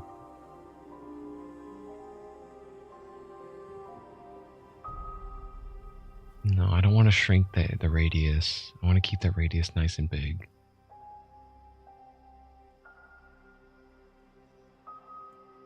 Oh, pin down. Pin down might be nice.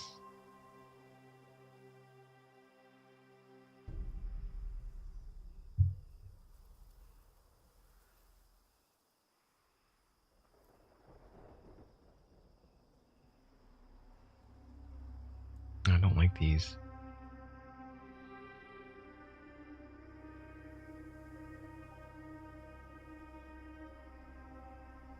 I might just take focus, more damage. Focus into headshots.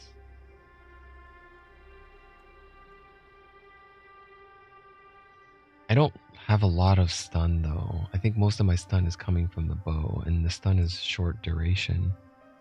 It's not like a sentinel stun.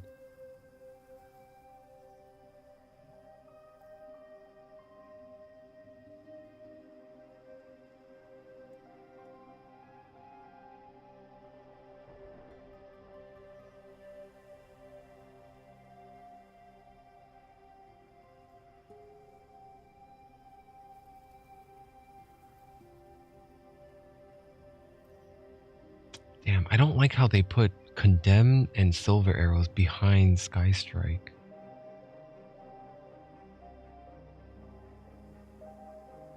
Why do they gotta... Oh man, the Sky Strike belongs like over here, and then Condemn should be the prerequisite or something. These two need to switch spots.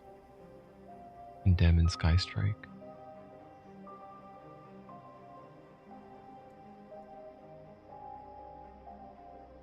I mean, it is pretty nice though. It is pretty handy to immobilize, and then they're forced to stay inside the hail of arrows.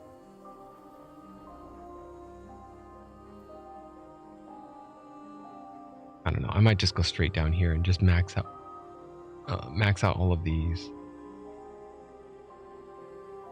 I can't max out lethality, right? Yeah, I'm out of points by then. So it's level 13 right now. 14, 19, and then I only have 1 point left to allocate. That 1 point would probably just go into... No.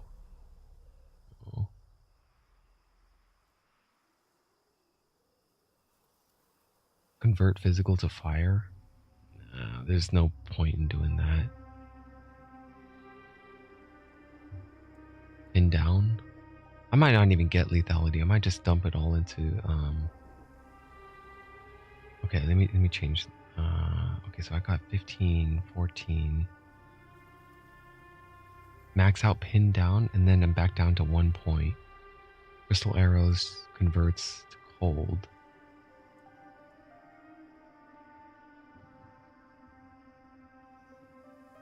Consequently, the damage scales increases with cold damage, but not increases to physical damage. Chance to freeze. No, I don't like that either. Most of my increase of damage is for physical, not cold.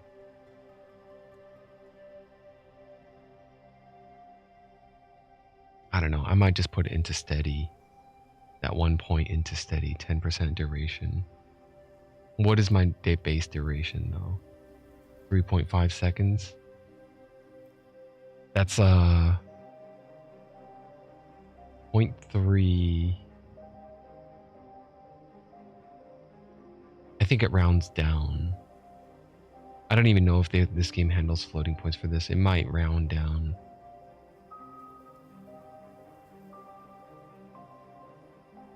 So it turns into 3.8 basically if it rounds down.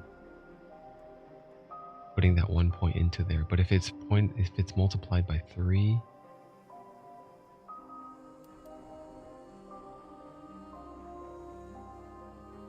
I get 1 full second.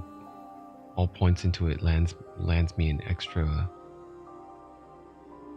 1 second, I guess. So 4.5 second duration, probably. I don't know. If it doesn't round down, why? Maybe it doesn't round at all. It just holds the duration.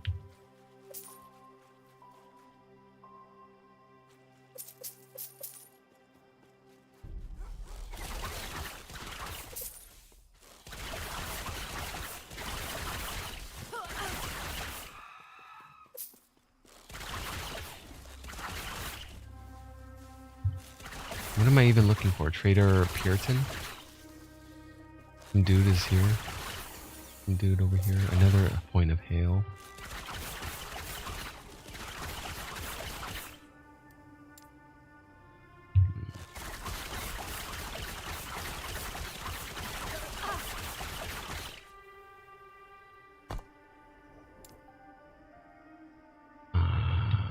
Okay.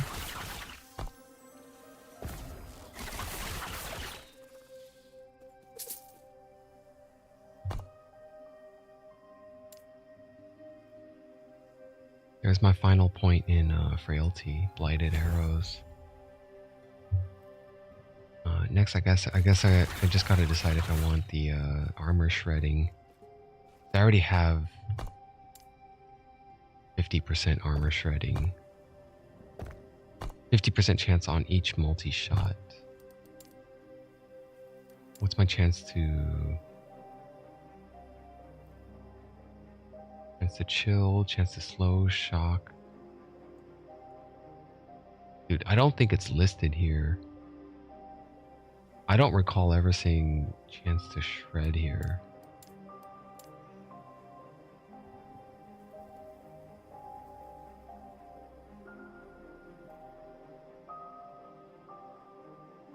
Yeah, it's not listed here. Dude, there's all this other shit that goes into play that's not listed here about.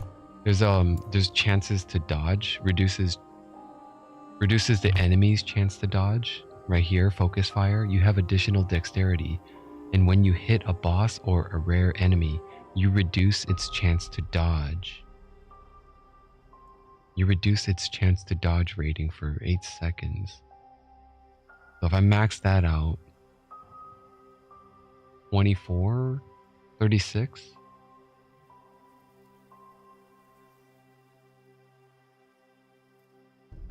Sorry, 32 chance to dodge minus 32%. I guess, but I mean that's not indicated anywhere in the character tree also. I didn't even know, like, there's not any, I don't really see a lot of enemies have chance to dodge. I've seen them block a ton of times, but not dodging. So I didn't get that.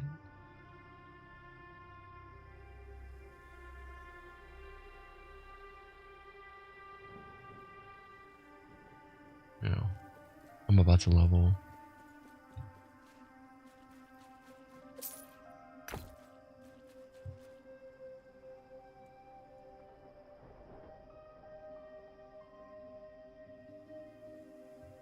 Alright, I see him down there. I'm gonna go tag that person.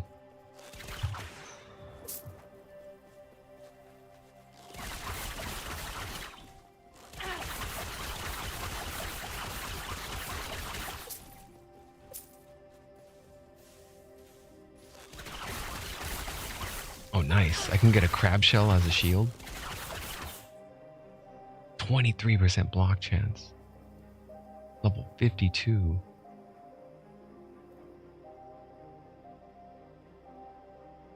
Increase melee physical damage. Dude, the shell shield. Freaking really good, huh? I guess everything is good for the level right now that I'm running into all these people. All these new items and stuff.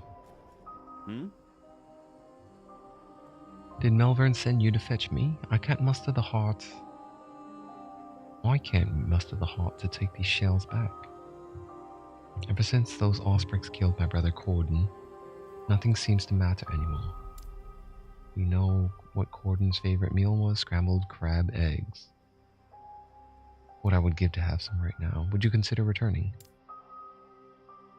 Oh, Well, I might feel up to returning after a hearty meal now that I think about it. I'll fucking start gathering them. The eggs tend to be in piles of crab mucus on the ground, on the edge of the coral pools. If you get a good sized clutch, we can split it. Sure. Farewell. Oh, there it is right there. I've seen plenty of these already. I need to get 8 of them. Okay.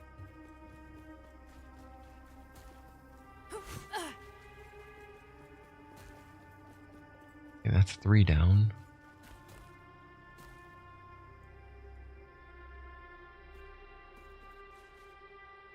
Fucking hell. Alright, fine, 2 more. Why can't... What? Why did you put 3? I don't know. They messed up the spawn rate, maybe. It was only supposed to be 1. Another triple spawn. Let me guess, I can only pick up 1 of them. Well, I only need 1 more anyway, so then I'm done. Too easy. I've also seen this happen a lot in, well, not just Unity games, but yeah, Unreal games as well. The physics flips out and goes crazy when there's like a weird collision when it gets stuck inside the wall. I've seen it happen in the RE Engine games as well. Resident Evil games, when zombies fall into the wall, they get all crazy. Yes, these are perfect. If only Corden could see these juicy eggs, he wouldn't want to see me like this. I'm scared of being scolded by some arrogant bureaucrat who hasn't gone on a trade journey in years. That solves it. I'm not going back. What do you mean? I'm not going back to Tetma. I never really wanted to be a trader. I wanted to see the world, not sell it. I'm going to get off this bloody island and explore the Western Sea. I'll see if there is a land beyond, ripe for exploration. It's what Corden would have wanted. Here, take these shells to Melvern and tell him where he can shove them. Farewell. Okay, return to Tetma. I can proceed up north to the Moonlit Shrine.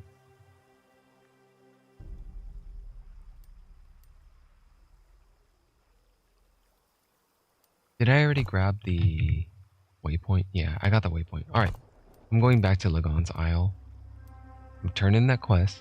Then I'm going to hit up the Strand of Storms, grab that waypoint, proceed north to the Moonlit Shrine, and continue on the main story, Isle of Storms.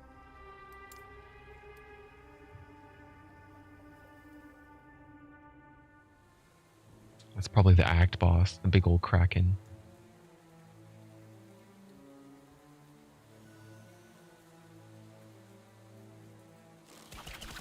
Wait, am I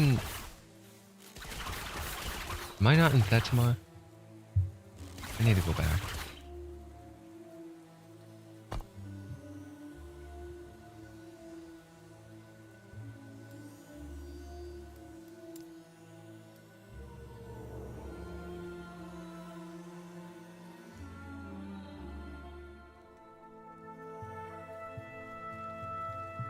Gods be with you. I see that Pearson is not with you. Met an unfortunate end, I take it. So you work for Hurod. What? But we had people check that out. Are they okay? I think there's no continuity here between this and that.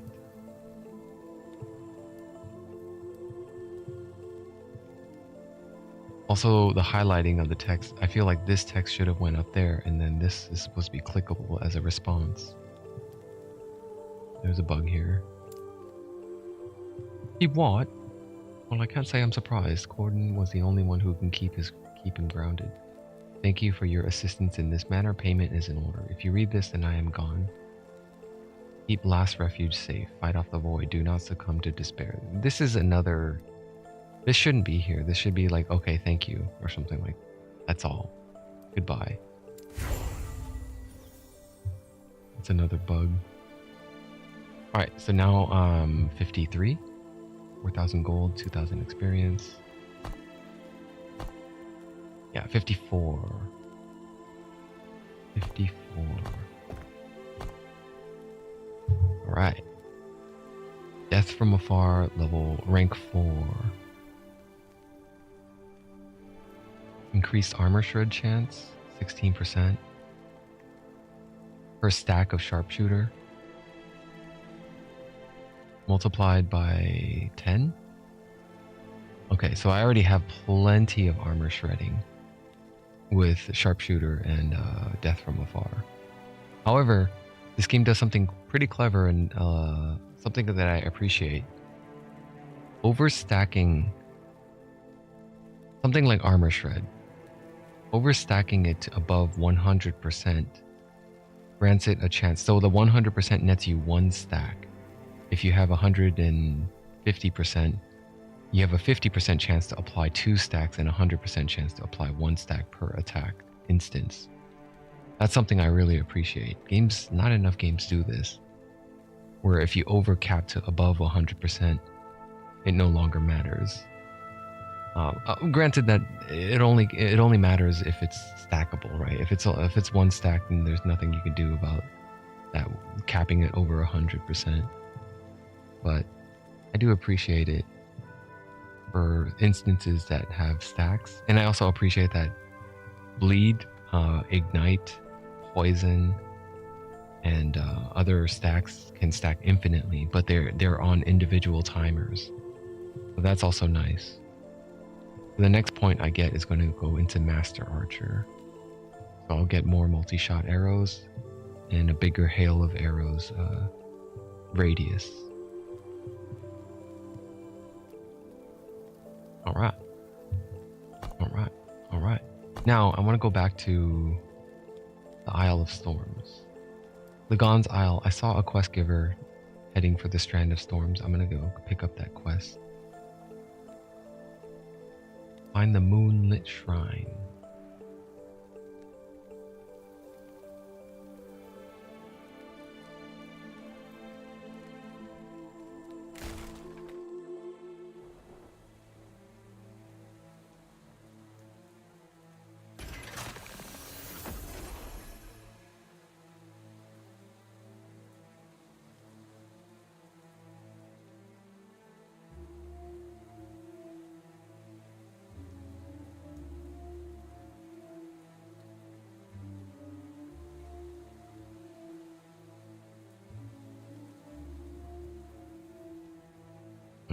I don't know if it's my internet or if the server dropped me, but no zone has ever taken this long to load. I think they might have dropped me.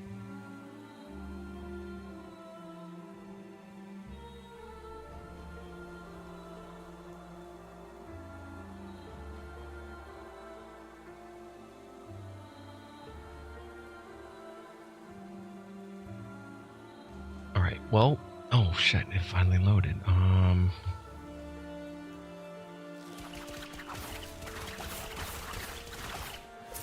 Yeah, there's a quest giver on the west.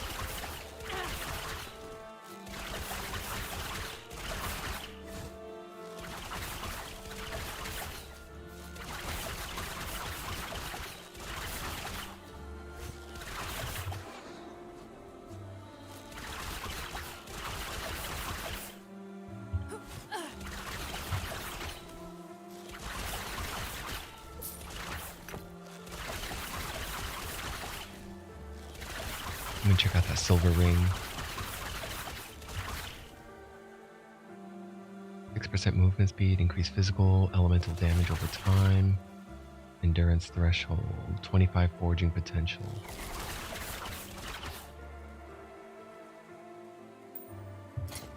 I have been wanting silver rings, but I could find better ones. Elemental damage over time. I don't think I've paid attention to that one. I don't have any of those shards yet. Right, shatter it then. I didn't get it. Maybe it's something that I can't get. I don't know. That's a little bit confusing too. I don't know which shards are attainable and which ones are not. I'm gonna assume all of them are. but I think that's incorrect. That's inaccurate also.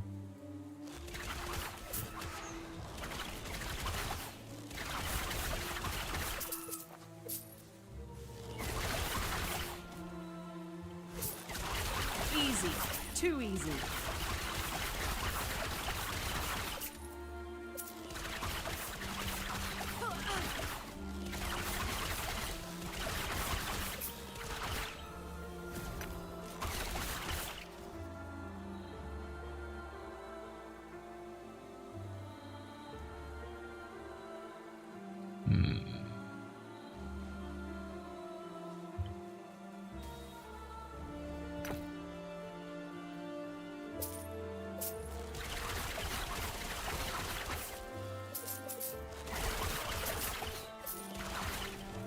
Vial of frost.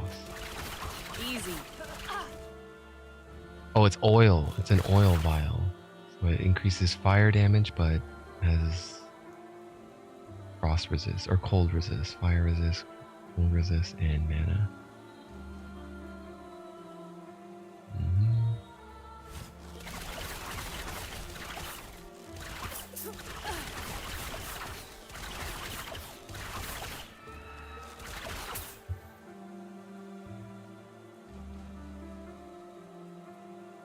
Oh shit, critical avoidance?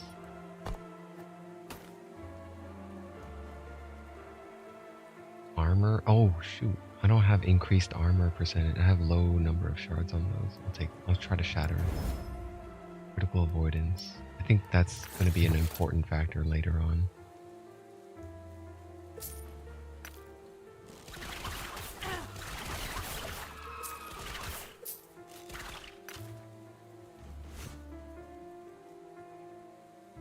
Hello?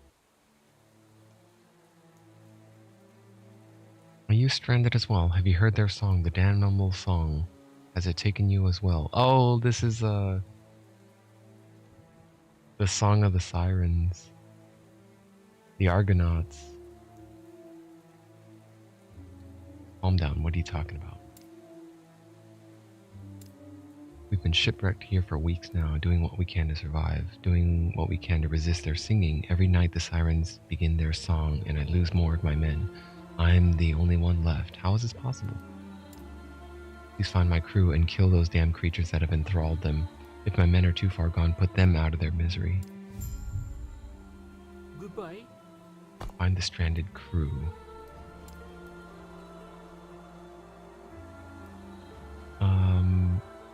Somewhere in the Strand of Storms. Okay. Well, there's two entrances. I think that one leads to the Moonlit Shrine. I'll go for the Strand of Storms first.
A bandit helm. I haven't seen one of these in a long ass time.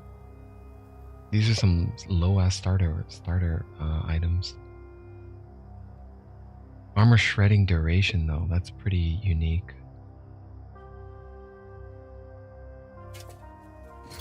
Probably don't have any of those yet, do I?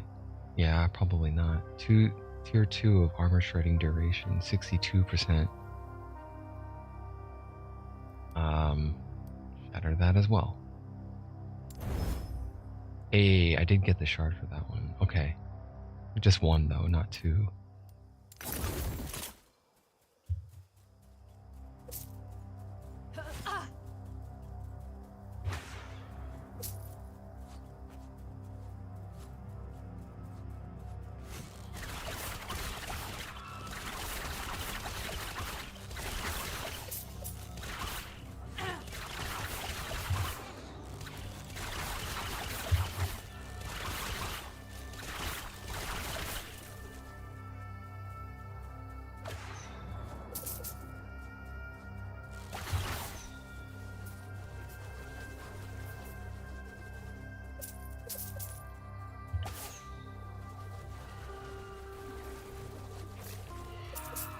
some weak ass support damage, but I was expecting Rain of Arrows to deal more damage than that.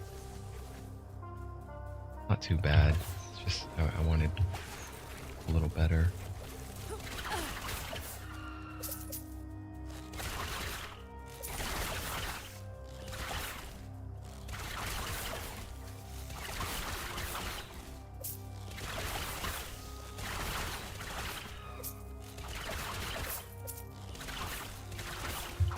And I'm starting to regret my decision now that I see the damage type. I don't know, maybe I should have gotten like Smoke Bomb or something else that's more... What is this? Moonlight Shrine. Okay. I'll go there after. Try to find the captain's men first.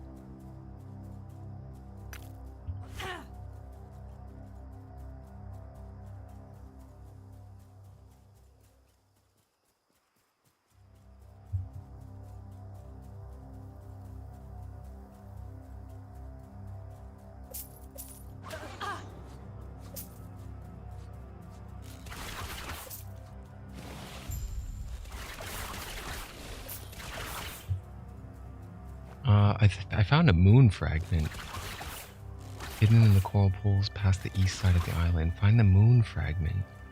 I gotta go back to the coral pools? Fuck. I knew I shouldn't have left yet. Return to the stranded captain. That's in Lagon's Isle. And then after that, I guess I gotta go back to the coral pools to get the other moon fragment.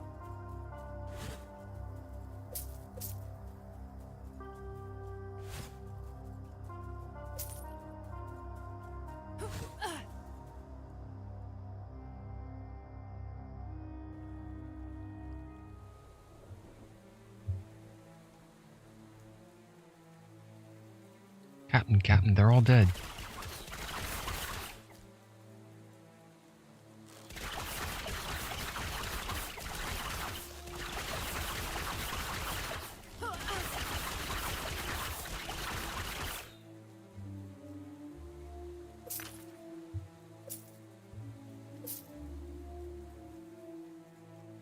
Hello? You're back. The sirens, are they dead? My crew, did any survive? I see. Thank you nonetheless. Yeah. It's like having a one-sided conversation.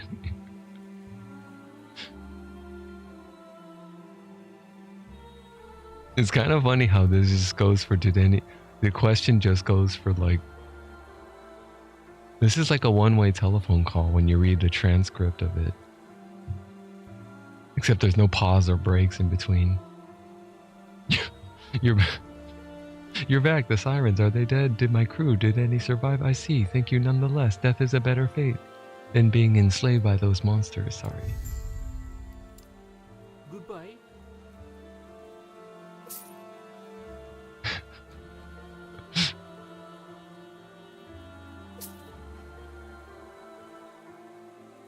Fuck, man. You can sense like some of the staff were probably is like, I don't give a fuck anymore. Just put anything in there, whatever. No one's gonna read it. They're just gonna click it and they're just gonna click it and just give them the reward, X amount of XP, yada yada. Okay, and that should be it. Yeah.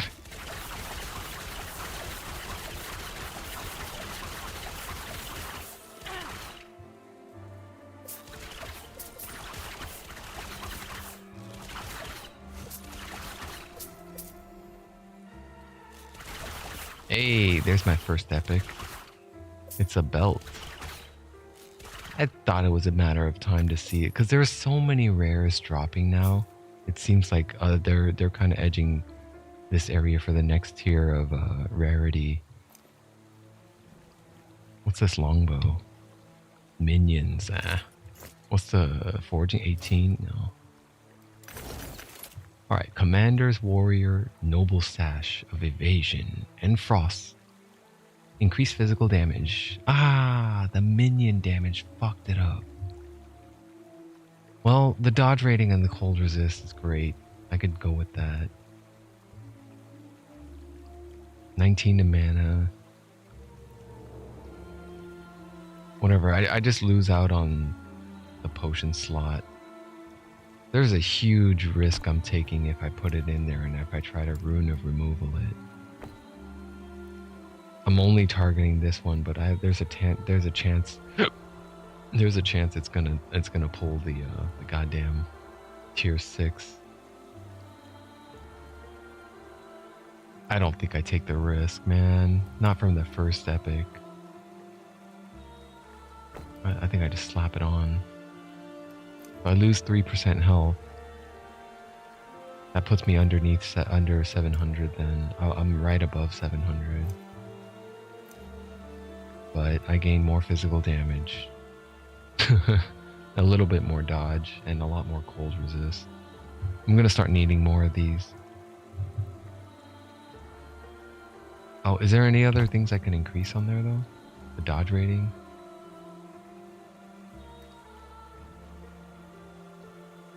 Cold resist? What is my cold resist with that on?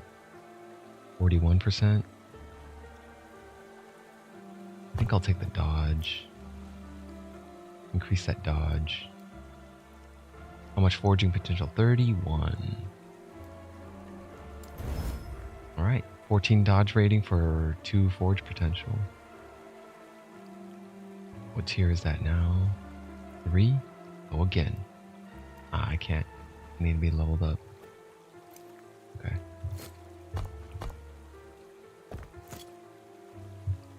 Right, alright.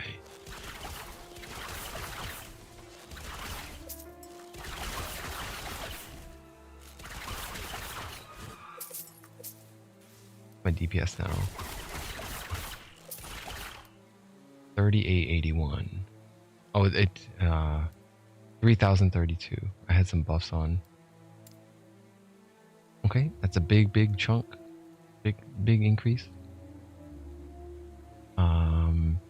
What am I doing with Hail of Arrows? I already got Blot Out the Sun.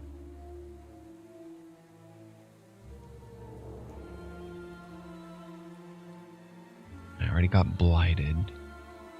Fully Blighted Arrows. Volley, increase radius. Pin Down. I can go for Pin Down next, or I don't need Armor Shred. Crit vulnerability would be nice, but that's hidden behind 1 point of Sundering. Soul Stealer. Okay, there's only 5 points left to allocate. Oh, no. There's 6. Because I have 1 to allocate right now. I can max that out. And then I might just put 1 into Quick Draw. Dude, I wish for the name like Quick Draw, I wish they sped up the animation. So that your Hail of Arrows draw speed is faster. You're not stuck in animation of aiming the bow up into the air and shooting it, and you recover faster so you can move away quicker. So it's faster to move, shoot, and move. But I don't know if I really like the 10% of the less duration. That shrinks it down to about 3 seconds instead of 3.5.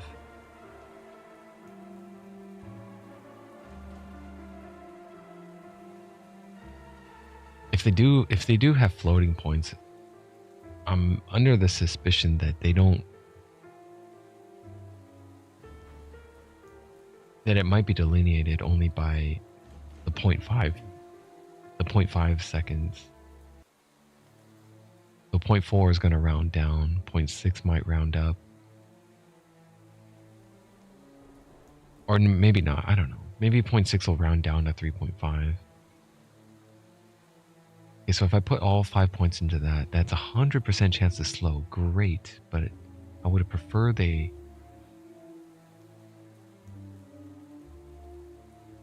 No, I'm just going to go steady. Yeah, 1 point into steady, I think. So 5 into Pin Down, 1 into steady.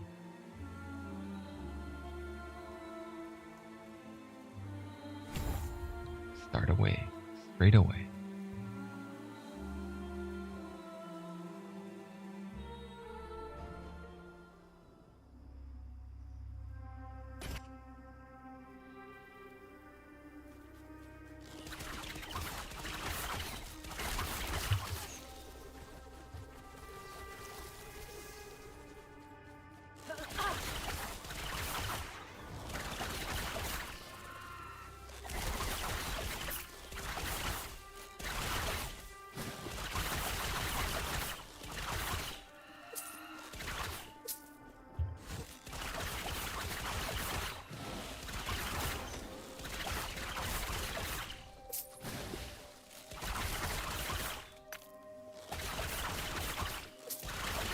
I think I need some ranger prefixes, right? What's ranger prefix again? Increase bow damage percentage. My old belt.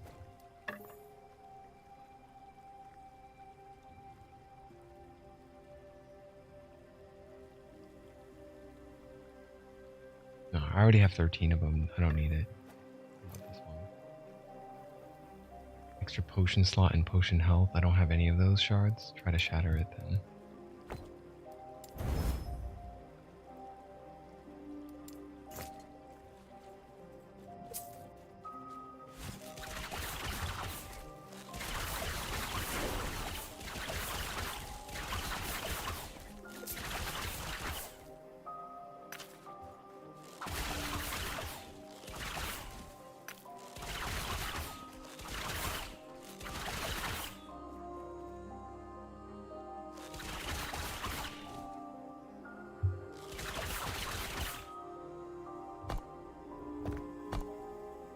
Okay.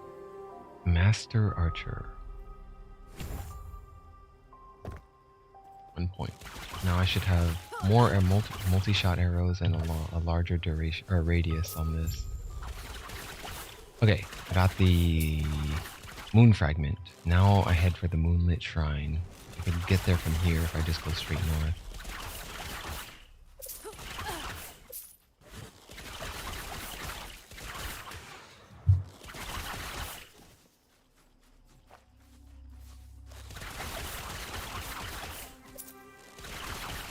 Easy. Too easy.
Damn, the textures got warped so much it got stretched here. Like, I do like the ragdoll physics. I do appreciate that they included the ragdoll physics. One of the favorite things I saw and I liked when I first saw it in Titan Quest. Titan Quest was like one of the earlier ARPGs to have that when you blow away an enemy, they just ragdoll away. It was very satisfying. But it happens quite a lot in this one. It seems like it shouldn't do that. At least maybe it's just maybe this biome. This biome that causes it. Something about the level design maybe.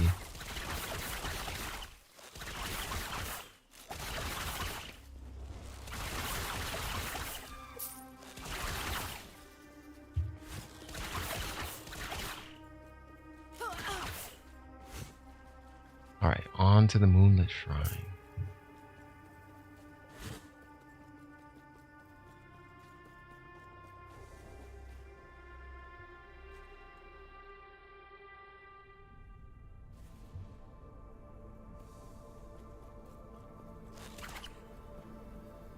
An altar in front of you holds a broken moon-shaped symbol. The moon fragment you have found appears to fit perfectly.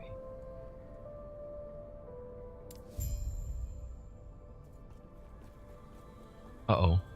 There's 3. Return the moon fragment to the west altar and the moonlit... The west altar? An altar in front of you. Yeah. Place it. I have warned you again and again, yet you persist. If you wish for Lagon's temple to be your tomb, then so be it.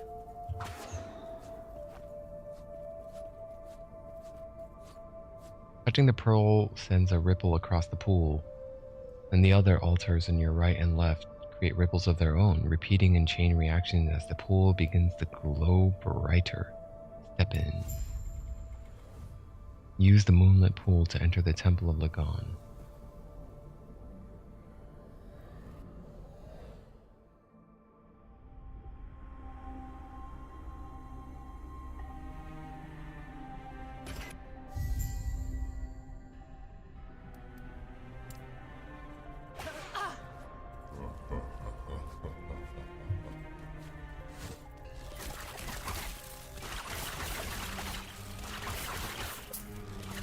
Oh, that's cool, destructible environments.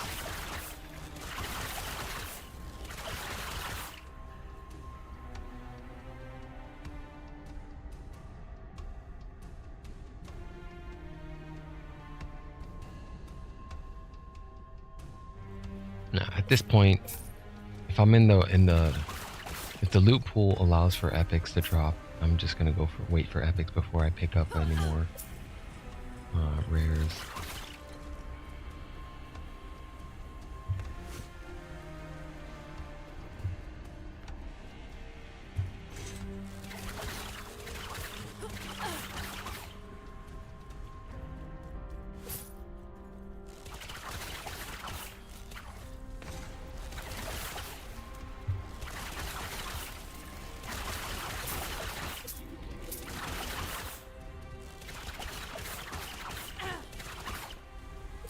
I like this tile set.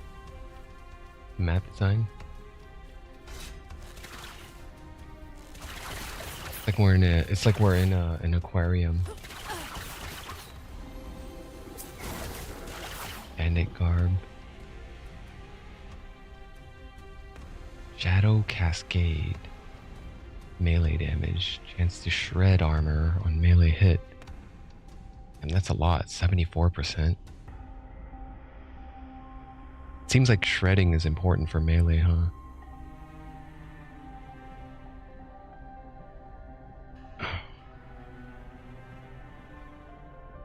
Bow attack speed and crit. Let me check that one out. I think I might actually need...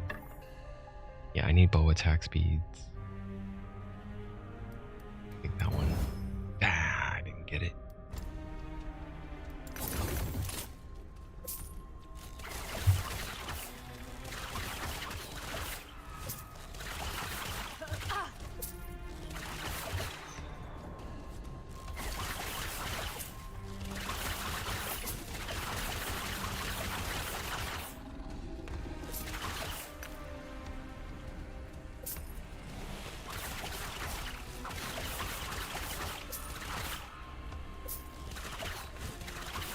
Easy. Too easy.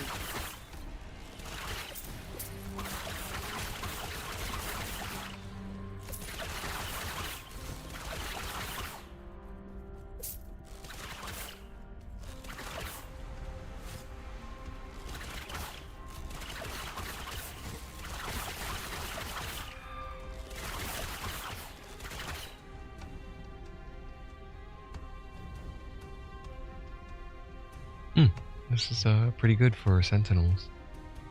Vitality, strength, armor, physical resist.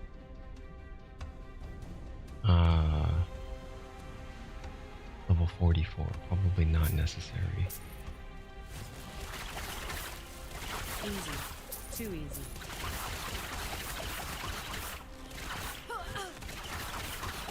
Dude, my character is so arrogant. The only thing she ever says, easy, too easy. Too easy, too easy. I think I knew a guy like that once. I didn't get along with him very well.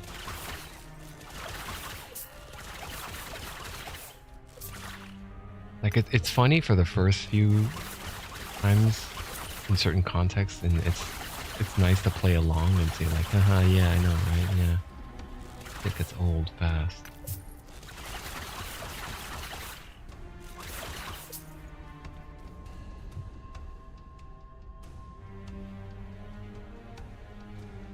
You say it's easy. You're about to get splattered. I don't even have 700 health anymore. I feel like at this level, at this point of the game, I should be like at 1,000. Like above 1,000 health or something.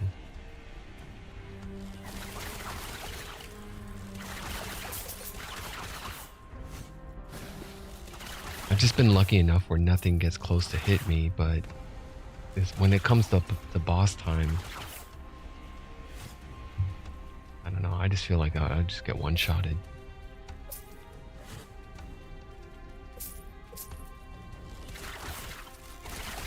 It happened too much in Path of Exile. I've been traumatized. Path of Exile traumatization, man.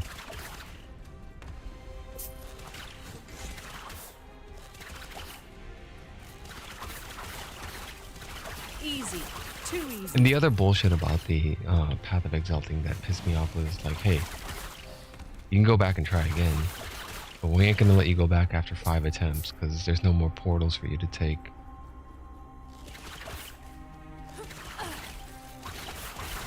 Which is possibly one of the big points of contention in Path of Exile 2's direction.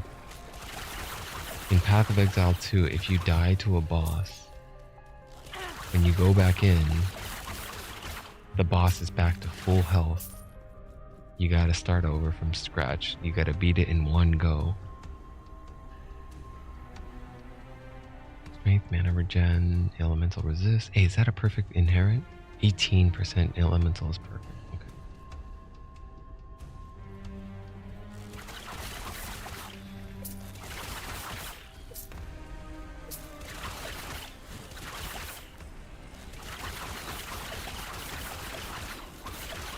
Hey, there's another epic.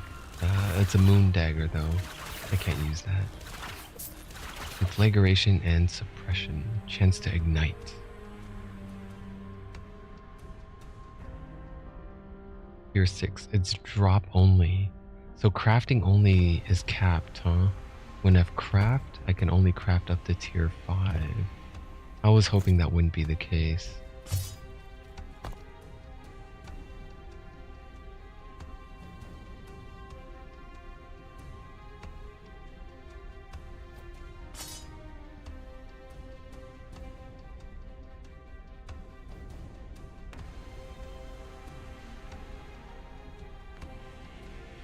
Damn, I'm down to 2 freaking shatter runes.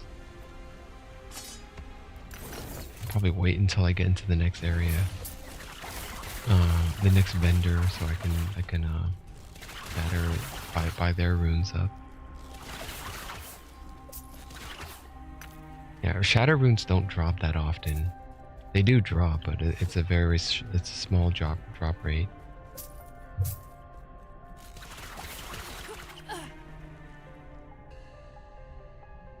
Increased damage of skills used by shadows. I do have shadows, it's just they don't really attack. I got useless shadows. When I pick up an arrow, they just kind of stand there. Oh, I don't know what that does. I'm assuming they should do something. Maybe if I was a melee build, they might do something.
Hey, I like the ox. Increased health percentage. Endurance, physical penetration with puncture. Dude, so in penetration is resistance reduction, I think. But there's all sorts of physical modifiers, right? You can have armor, resistances, and resistance reduction and armor shred. 4 different types for modifiers for physical damage. I guess there's also block and dodge, but that's a little different. I'm not really sure how block works yet either.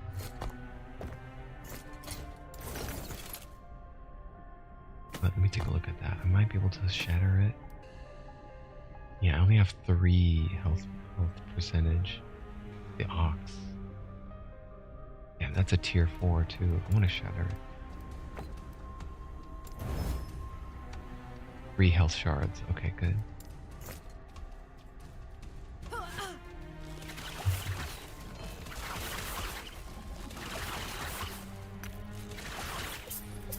See, some unique.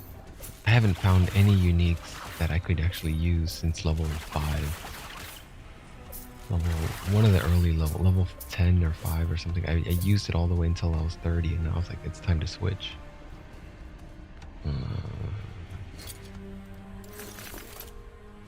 Chimera's essence. Oh great, his melee and throwing speed. Increased damage while transformed. Increased movement speed while transformed. Negative 18 to all resistance while transformed. I don't even know what that is, but sure. I'll stash it.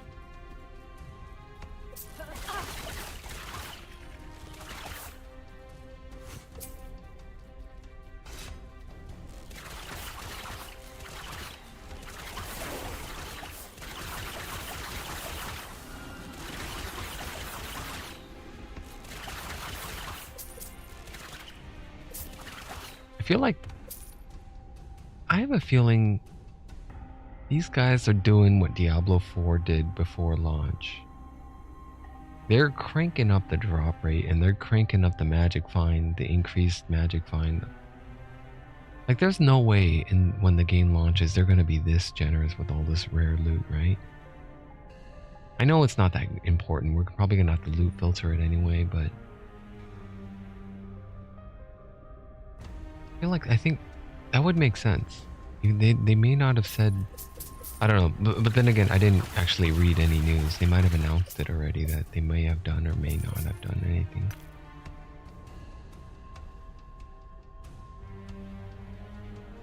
Movement speed, 12% is perfect. Dodge is 20%.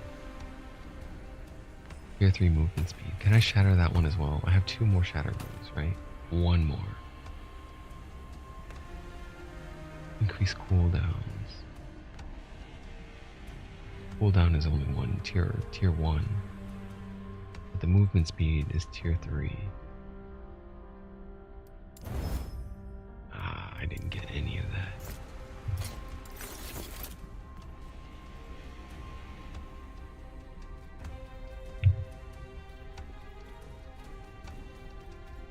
I would like to TP out, but I don't want to re-explore. I don't want them to refog my whole map again.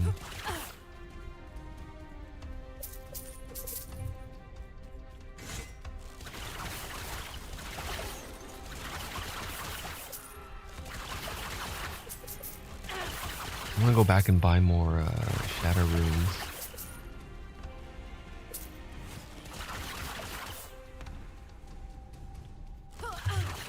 Oh, I do have a level to spend though. Let's get that 2nd rank of Master Archer.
not sure what to go for next. After Death from Afar gets maxed out,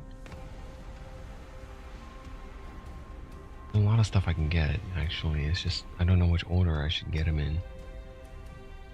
Aerostorm? I wouldn't mind getting that, yeah.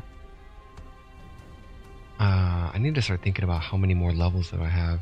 How many more of these passive points do I get before it caps out?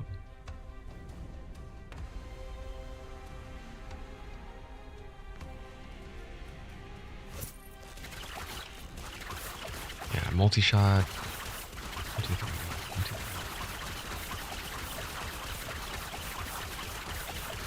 That's a lot of arrows. It's like over 10 now. I think I'm shooting for over 10 arrows now. It shoots 5 arrows by default, and I increased the amount by 4 from Master Archer, further increased by Heavy Quiver. Heavy Quiver increases by another 4. That's only 9? That's not 9. It looks like 10 or 12. 10 to 12.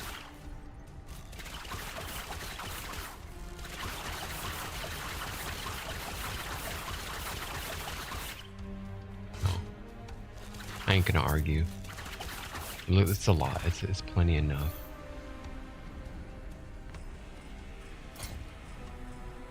The claw. Another movie reference. Liar, liar. No. That's kind of a far cry from that. Melee physical damage for minions. You can summon wolves up to your maximum number of companions. This is for a primalist, isn't it?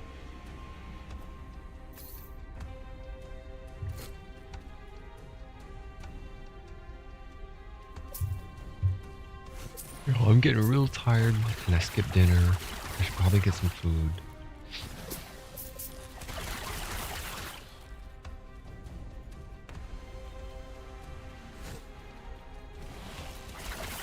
And I feel like trying out Final Fantasy VII New Threat mod. It makes a lot of gameplay changes that I feel like is more... I saw it once on a stream and I don't remember much about it. And I remember there's a lot of progression, a lot more deeper progression involved. I don't know if I want to stream it though. Maybe I'll just play it off stream.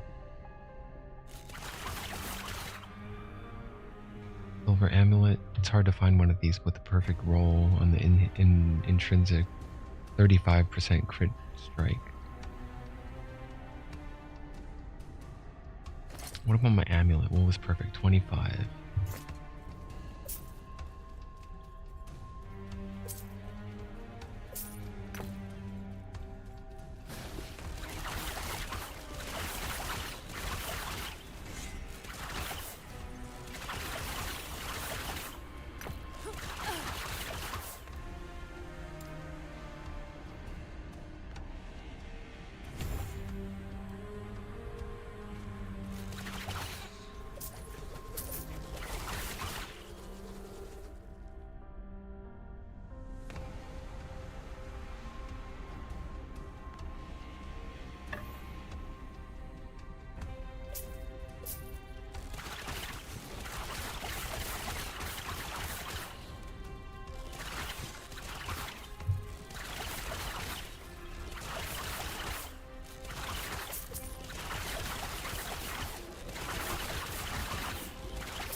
I'm really digging that wide angle spread now.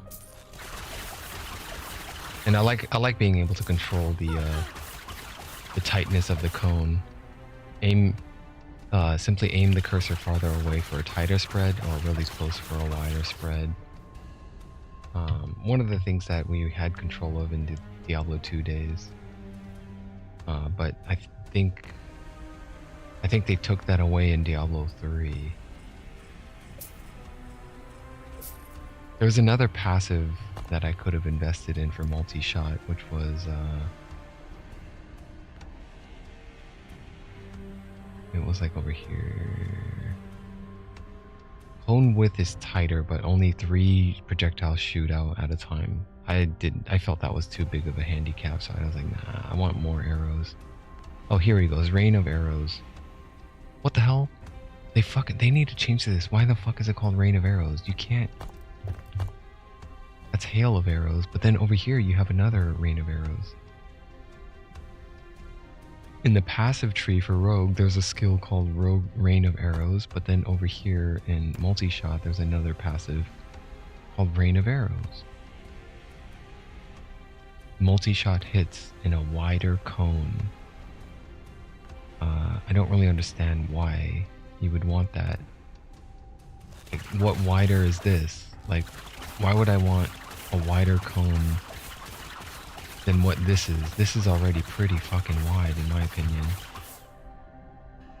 So it's like, well, what the hell is the point of that? I don't understand. Oh, not that one. Oh, this one. And so again, like I mentioned earlier at the start of this stream, skills, a lot of jank. You could definitely sense a little bit of the lack of care in some of these, in the attention to details here.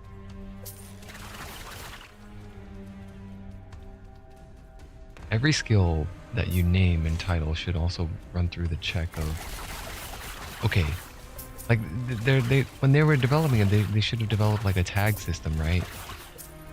Like they have here. Every skill has a tag on it. Scaling tags: physical, fire, melee, bow attack, area, dexterity, buff, dexterity. It's like for the passives though, they neglected to apply their own internal, like they don't have to show the player this, but the developer, you should have tagged it internally so that everyone who works on this can see.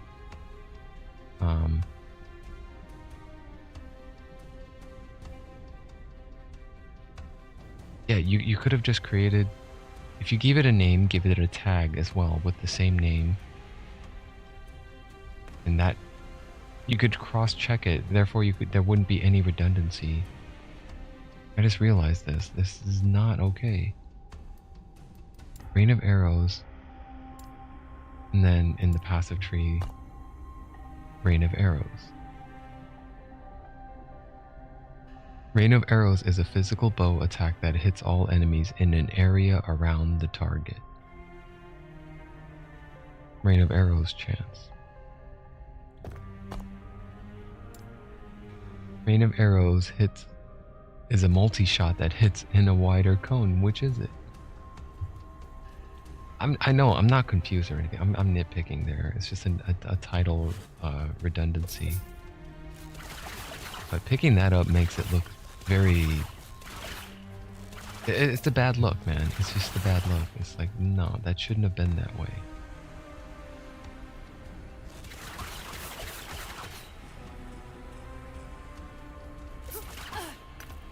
Employees getting burned out. Too much crunch. Too little.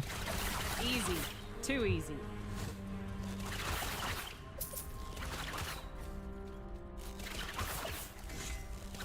You know what though? It's fine. They're gonna make it okay because they crowdfunded. There's a lot of buzz. There's hype behind it. There's a lot of positive feedback that they're getting from other players. And they're releasing at a good time. Everyone is already done and bored of Diablo 4. So, what better time to release now before Path of Exile 2, before Grim Dawn 2, or whatever other projects that that team is working on.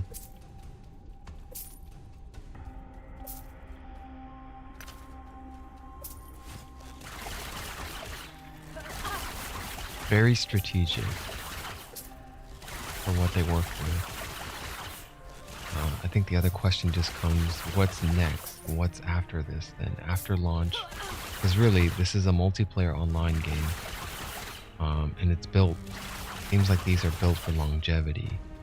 When they go and finally launch with version 1.0, it doesn't mean that this is the end. Just like what the Diablo 4 team said. When they launched, it's not the end, this is the beginning. That means you got a shit ton of more work to do. You got a lot more bugs to fix. Once you're in the official launch gold status, you should really be like working harder now to fix all the certain bugs that you neglected to cover up during development phase. Especially the critical one of the flurry arrows missing the target. Pointing directly at an enemy and holding down the fire button and the arrows just fly straight through it. Fix your controller support so that it's fully functional. So you don't get some weird reticle mistargeting.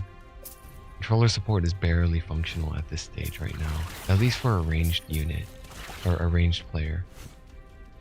If it was like a player for melee, it probably works better, but I don't know, I haven't tried it that much. I tried it briefly on the Sentinel, but I also didn't enjoy it after just like 5 minutes of trying it, so I switched back to keyboard and mouse.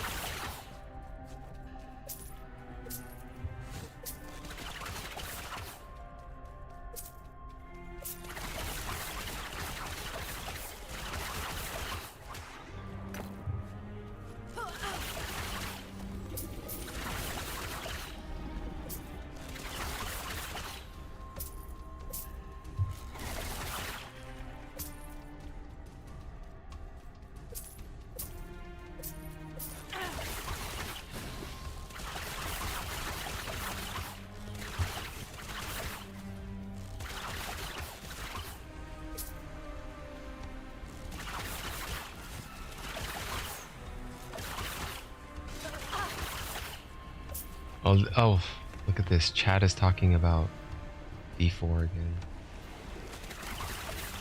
Let's see what they're talking about here. D4 player is so mad about LE. Where did this start? I'm waiting for a future timeline expansion so we can get lightsabers.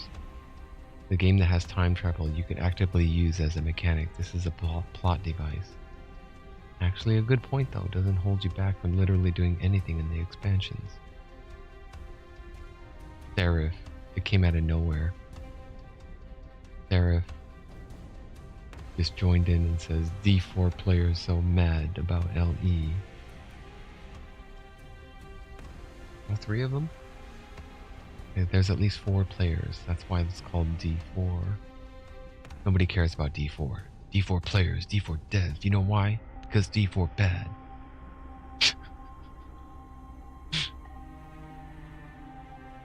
Base egg. I mean, I thought open world idea was a nice idea, but it had so much potential, but it's just trash. I wouldn't say it's not trash, man. They failed on a few points, and those were critical points, but it's still a finished product. It wasn't like, I wouldn't say it's like Cyberpunk bad in terms of launch. Like, they didn't launch an unfinished product. It was fully fledged, it was tested, there were no login issues at launch. And full controller support. Optimization issues were a thing though. PC didn't have as well causation, but they tuned down on that and they fixed it pretty quick.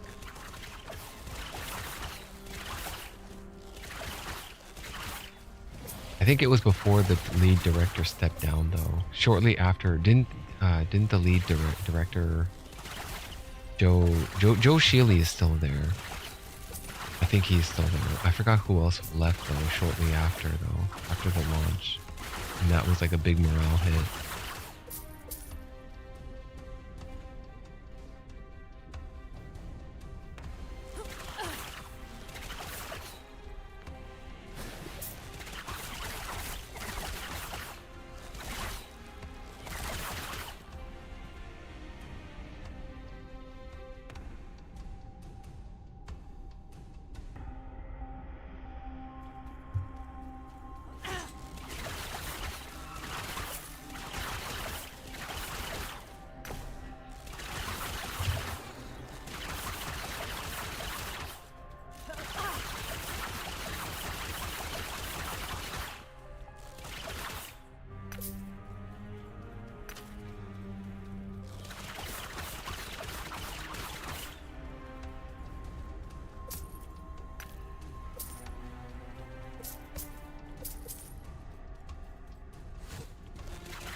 I think I'm just getting at the opinion of I'm anti-polarizing. I feel like it shouldn't be 0 or 100%.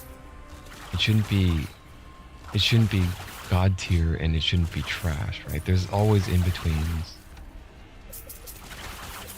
So it feels like saying something is trash, you mean to say that it just has a few points docked. Don't exaggerate. Oh, that's cool. That was really cool, that transition. Oh wow, the stage changes. They're gonna change again? Are we gonna have to fight? Oh damn, that's super cool. I love those. Do more of that. Can you make the tiles on the floor move? Again and again you persist. Don't you realize I'm keeping you away from Lagon for a reason? I'm the only one who knows how to handle his rages. Thus, I must be the arbiter of what information reaches him. I have considered what you told me back at the tower, and I have reached a decision. Lagon must not know of Heroth's death. The risk of his reaction bringing danger to my people is too significant. I will ask you one final time. Will you leave? I have no choice here. These are both the same options. I take no pleasure in this. Your death shall be quick. So be it.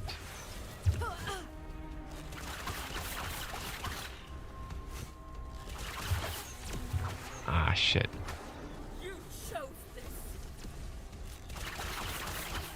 Where is this target? I can't even see her. Okay. Lost? These walls will be your doom.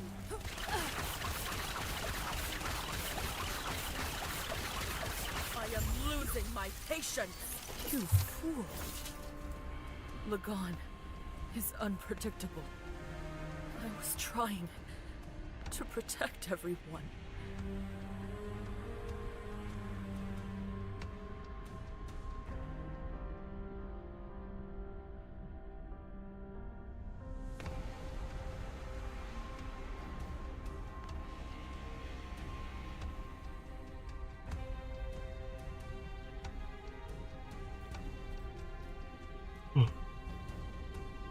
Or flurry. What next for flurry here? Adrenaline rush.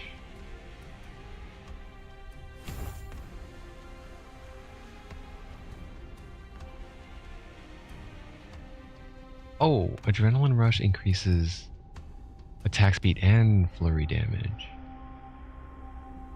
5% more damage and 5% attack speed. More damage to bosses. Dude, I should probably pick that one up instead of this one, huh? Well, this one grants me the stacks in the first place. I'm gonna run out of points though. There's nothing else to everything is like locked in here. Locked in pretty tight actually if I want that sap willpower. If I do give up sap willpower in second wind, which I don't see that happening, this is pretty important for sustenance.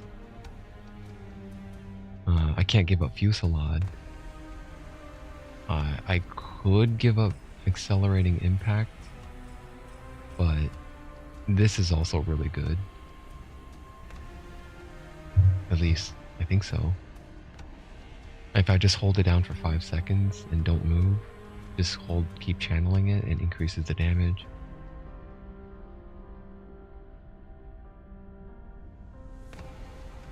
I mean, if I do drop that though, let's see. 1, 2, 3, 4. I could just push other flurry points somewhere else. I could drop 1 point of Relentless, yeah. But I like Relentless. I like that attack speed.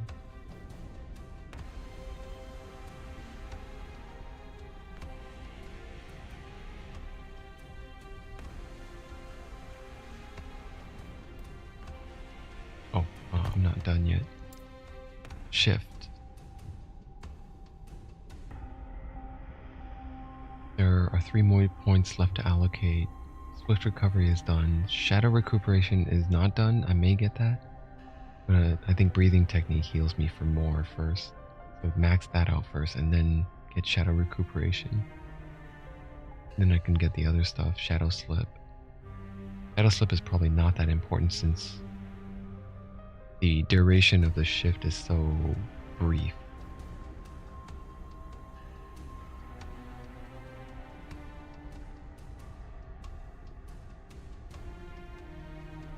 So I think breathing technique first, rebound next, shadow recuperation, and the last point goes into shadow slip.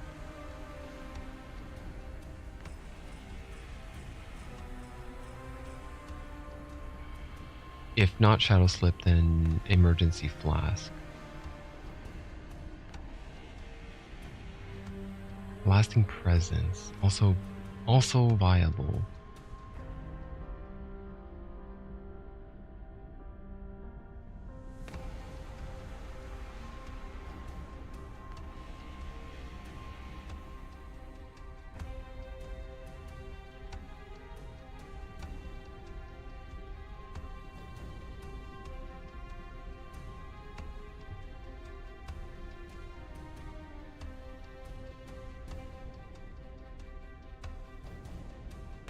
Maybe I'll take rebound first.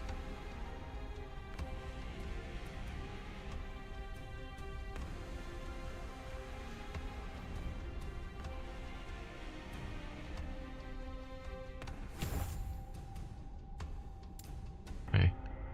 Multi-shot. Multi-shot, I already maxed out the true strikes and critical arrows. Large quiver. I don't need more armor shred. 2 was all I needed to get to readied arrows. I don't even need readied arrows actually. If I free up 1, 2, 3, 4, that's 4 points freed. I don't actually need stand my ground. Hit and run.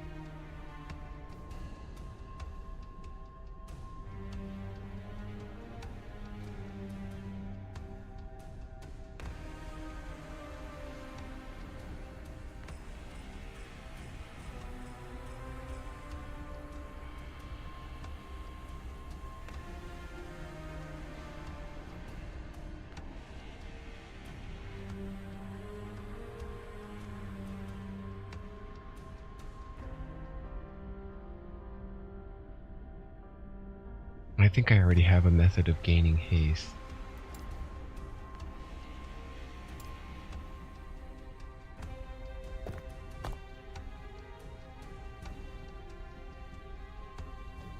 Agility. You have a chance to gain haste for 1 second on hit and deal increased damage based on your increased movement speed. 25% chance to gain haste on hit.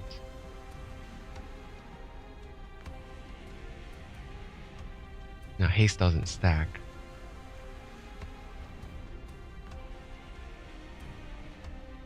But it doesn't say how long it lasts either. I'm assuming it don't last for like 1 or 2 seconds. Oh, agility only gives it to me for 1 second. Okay, but then what does this one give me? It doesn't say for how long, does it?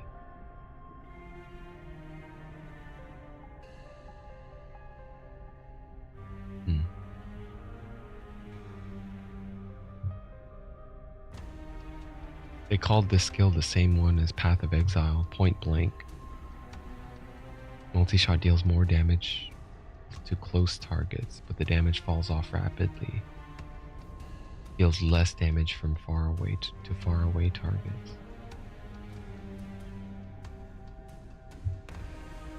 That must be really nice with Giant Slayer though.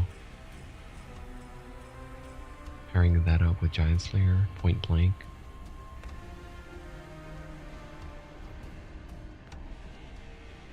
Sniping, not yet. I think I'm gonna get pinning shots first. So how many points are left? 4 points total. 3 points after this, 1 more point to spend. That's 1.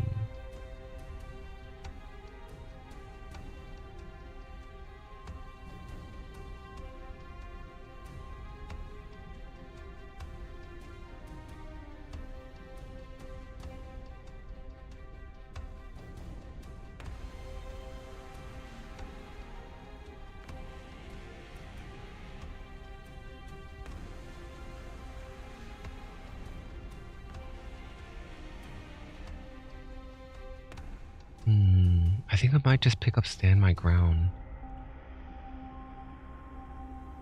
and skip this sniping because I don't have enough to max out sniping. Deals more damage if you haven't moved in the past second. 30% more. It beats the hell out of whatever this is. This is going to be 21% more. But projectile speed is also nice. But I feel like projectile speed already flies fast enough. I don't know if it needs to be any faster than that. For now, I take pinning shots and I max that out. Get the extra 20% damage on slow targets for 1 point. And then the other 30% comes from 3-point investments by standing still. I don't know if I want it. I haven't decided if I want that yet. So there are 3 points left to invest for...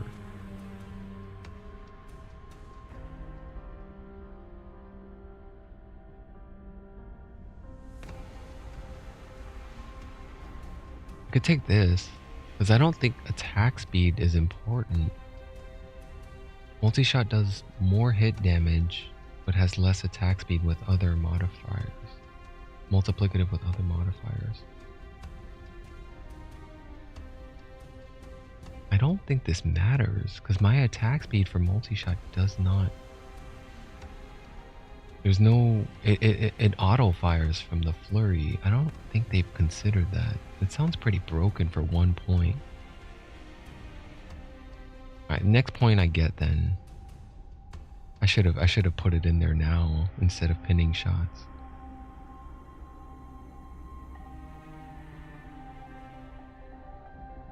That sounds really, really broken, man. That sounds like unbalanced broken. Like, they didn't really think that through, did they?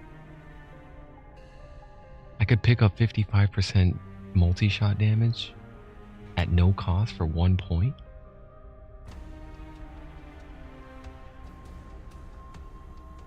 I mean, the crit chance is already ridiculous. True strikes, 4 points, I'm getting 75 crit chance. 75% increase multiplicative crit chance. It's not additive, but still. That makes it a, what, like a 80 or 60% chance to crit, right? Because my current crit chance with the bow is 26. So my multi-shots has a 75% chance to crit. Or rather 77 to 78. 77 chance, yeah. It's about 77 chance to crit. Thanks to true strikes.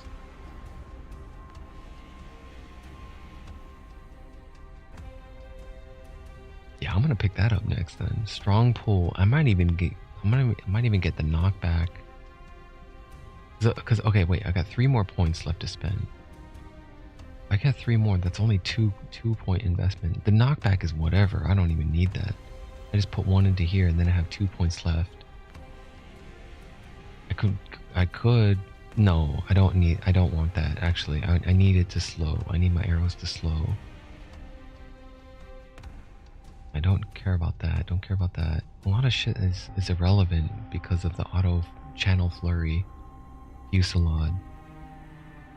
Don't want Giant Slayer. Don't want Rain of Arrows. I might just get Stand My Ground. I'll get Strong Pull and then 2 points of Stand My Ground or Sniping. Sniping might be fine. Yeah, I think that's why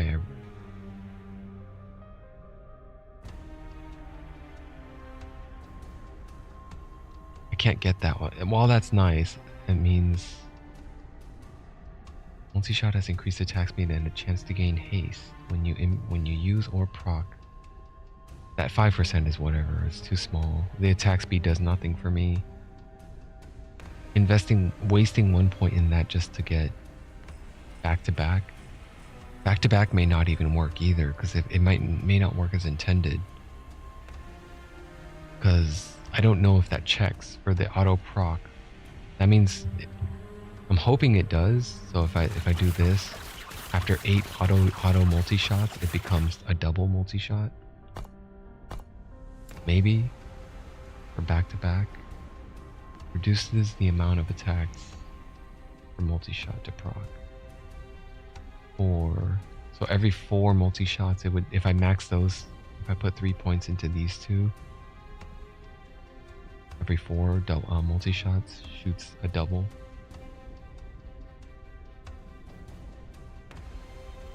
Probably not. Probably not gonna get that.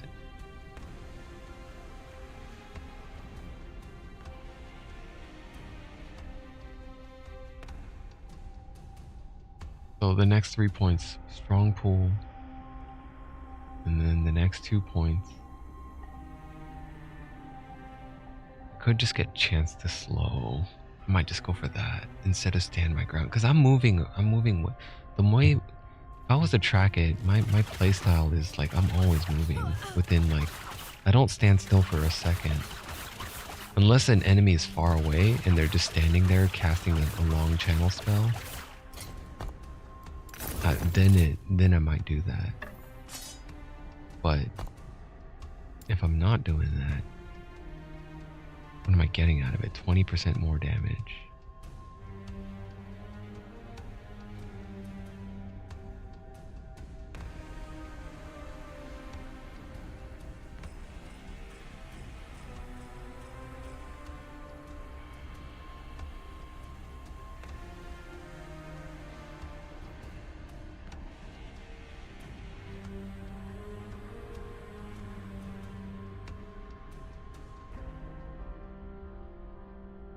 This skill should be rebalanced. I don't think it should be a 4-point investment. I feel like it should be a 2-point investment.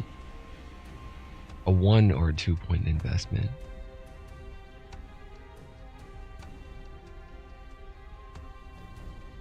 A 1-point investment may be overpowered. I don't know. I don't think haste is even that. This shouldn't even be at the end of this tree. It should be like over here, and then stand my ground. Be like further back. I don't know, man. It feels like this is not well placed in the tree. And if it does belong there, just make it a 1-point investment.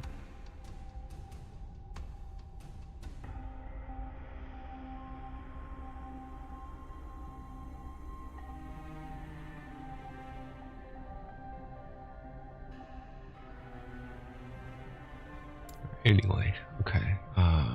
Where am I at Dark Quiver.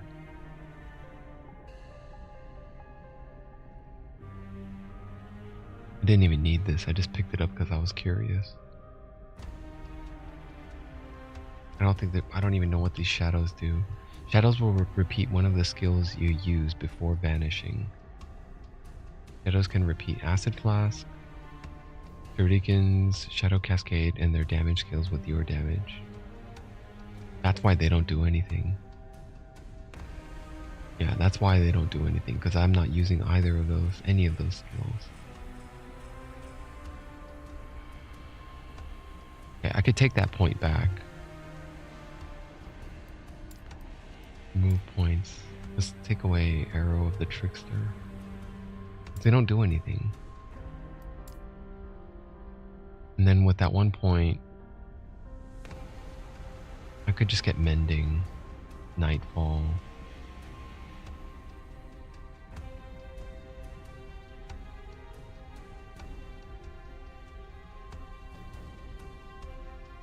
I think I was working on Nightfall until dawn.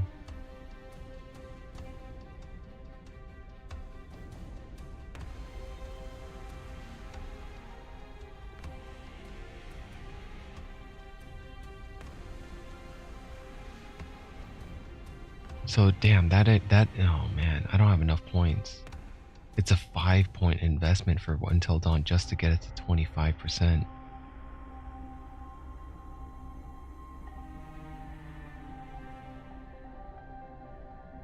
It doesn't seem worth it to dump 5 points into that just for that.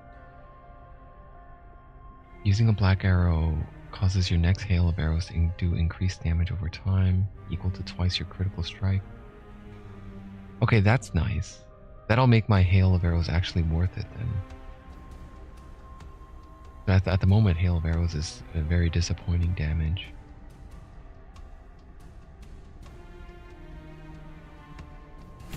Okay, 3rd point into Nightfall, 4th point into there, then it leaves me with 3 points left, 1 point here, or maybe just 2 points here, and then Tide of Darkness.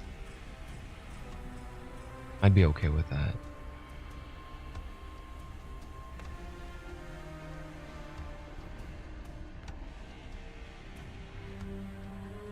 I could pull some points out of Heartseeker. I do like these though. I do like keeping these maxed out. The physical damage, the crit chance. Because I think what happens for this, another thing I think they may not have considered is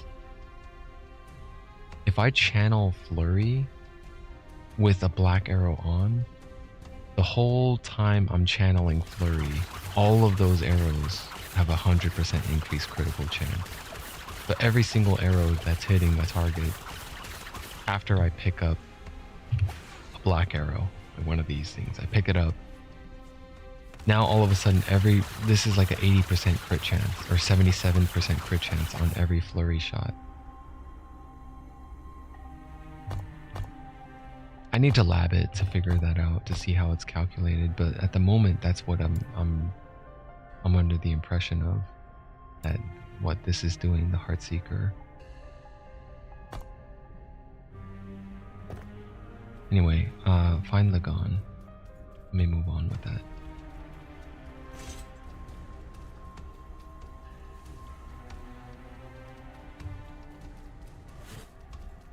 Oh my god. Oh. I don't know why, but this map felt like it just went on forever.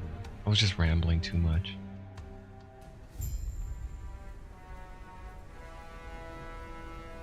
Another boss fight?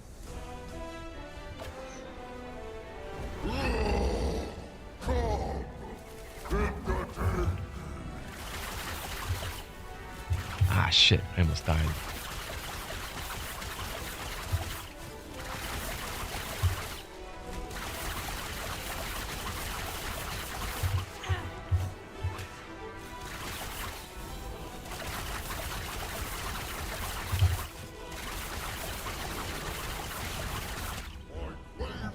Shatter you.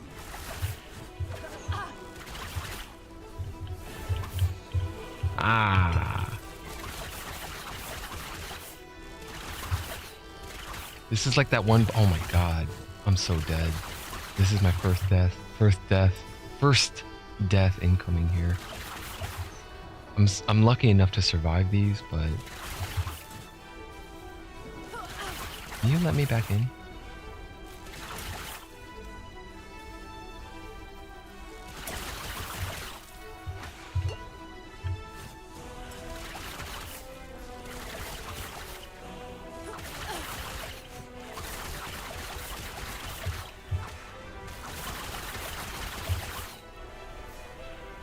No, not ready yet. I still gotta go through more of your trash mobs.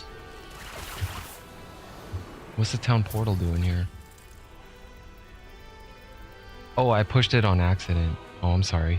I pushed the town portal on accident. I accidentally clicked on it too. I don't know. I thought I was supposed to take the portal and it was gonna lead me back, but I should have known I accidentally pushed the wrong button.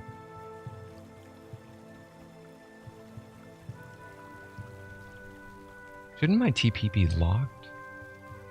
Greetings. Oh, well, since I'm here.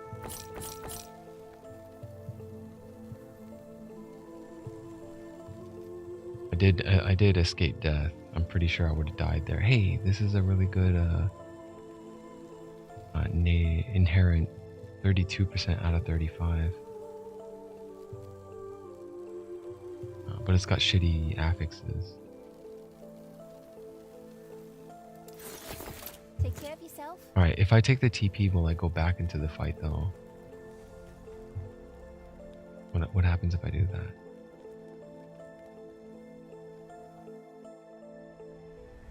Oh my god, I'm back in the fight. Does the instance resets though. That's good. Or maybe not. Maybe it just bugged out. I feel like it just bugged out. Am I desynced? Yeah, I'm desynced as well. Alright, so this is another bug then, huh?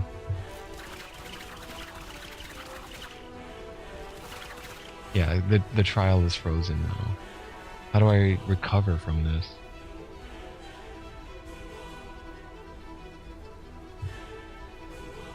Log out? I could log out and log back in. There's no way out of here. I mean, I could TP again, right? If I TP again...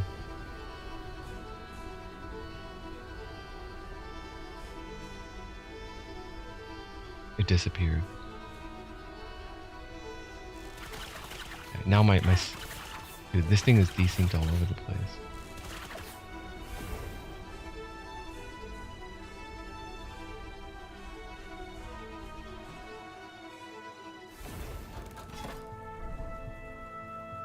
Okay, and so maybe I have to climb it and climb through the Colosseum again. Go through the depths, through the sanctum, through the seafloor. And maybe then it'll reset, but I don't know if I want to take that risk. I think I might just call it here. I'm fucking tired. I need a shower. I need some dinner. And yeah, because I'm tired, I don't think I'm in a good place to get through this death list without dying. I feel like there was like 3 or 4 different times where my life was well below the 20% threshold.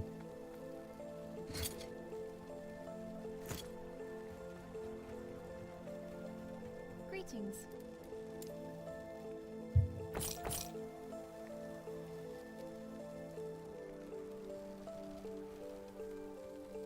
Oh, that's nice. Opal rings, 2 to all attributes, 8% increase recovery, cooldown.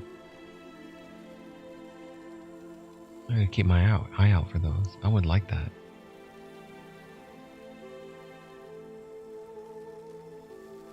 A better one though. One that has more forging potential and preferably 10%.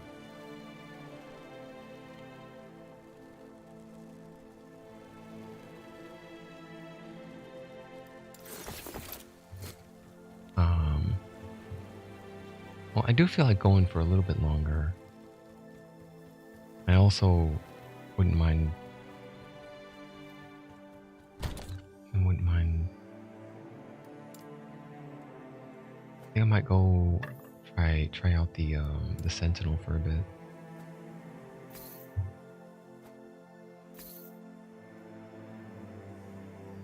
Why did I keep this? Do I want to shatter it? Probably shatter it, even though.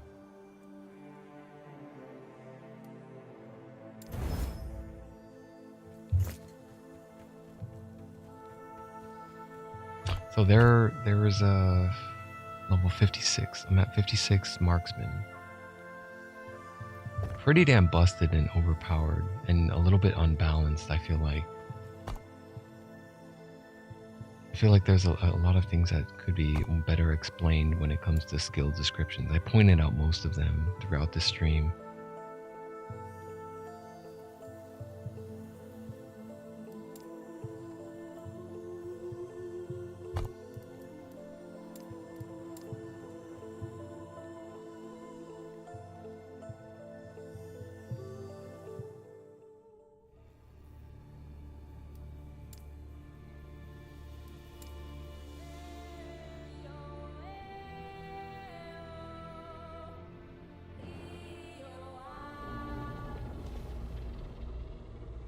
Yeah, I'll play. Oh wow, it loaded the previous area I was in. I logged out here and it remembered that.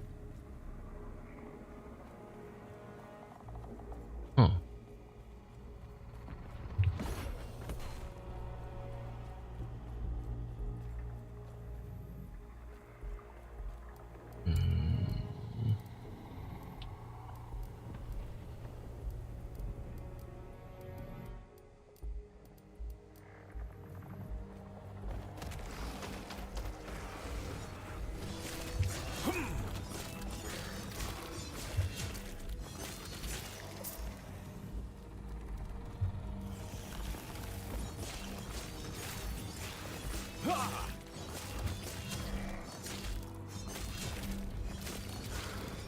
Alright, there is another skill I should be getting. Lunge. Lunge is a better skill. Shield Rush is a little disappointing.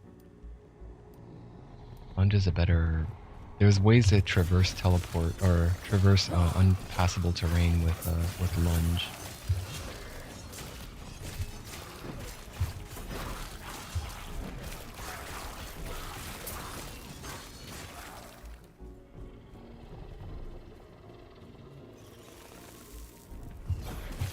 Yeah.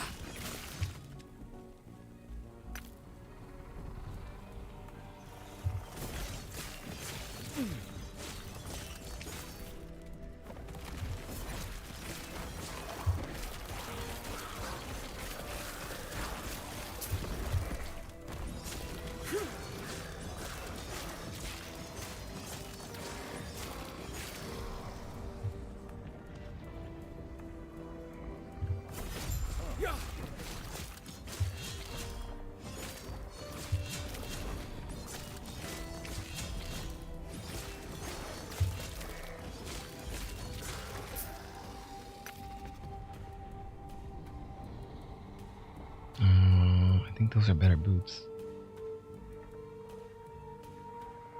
Well, 8 requirement. It's losing strength. I don't really want to give up my strength right now. I got 20 to strength. I'm passed on those. Bless Sotero's name.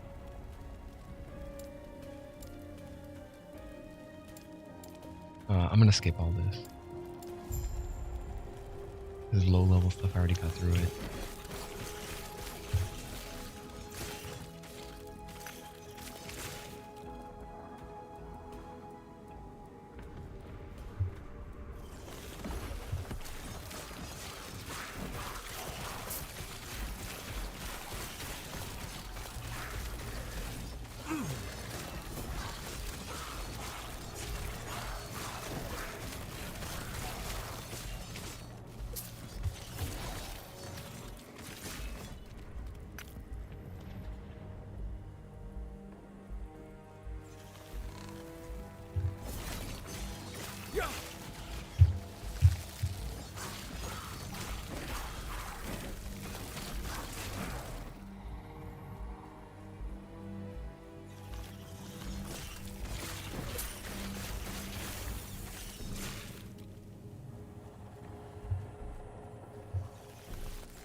I feel like shield bash hits for way too little. And I don't know how to buff that damage.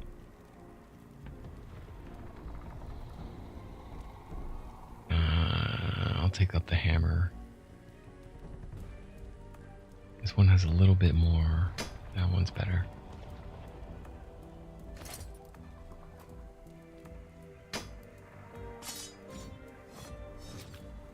The attack speed is a bit slower, but fine.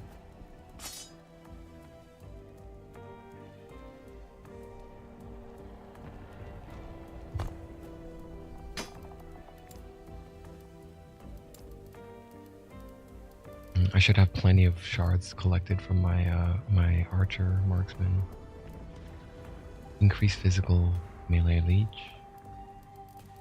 I think I might get added physical and added increased physical. I only have 3 of these though. Melee physical damage. 9 glyphs. I should have saved a couple of these.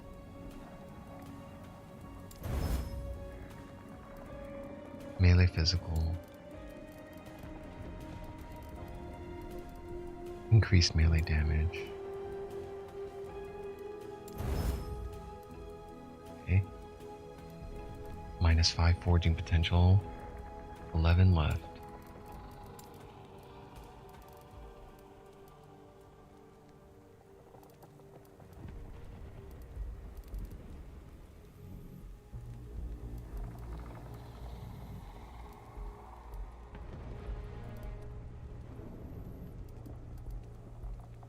Stun chance. I only have 2. Increased stun chance. Increased stun chance with melee 2. I'll have to pick up a lot more shatter shards, but for now, let me just add a tier 1 on there. Damn, minus it. Dude, these glyphs of hopes are not working.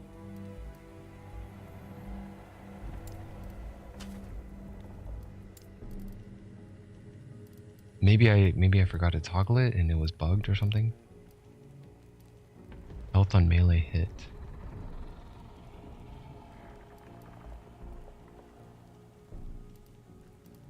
Just give me increased stun chance. 48% increased stun chance with melee attacks. I could stack it with more stun.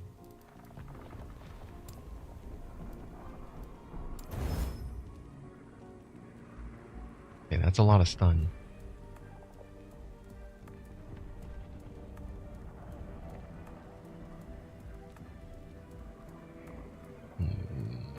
Melee damage. Ah, okay, there, that's the last of it. Okay. It's got 0 forging potential left. Okay, fine, take it.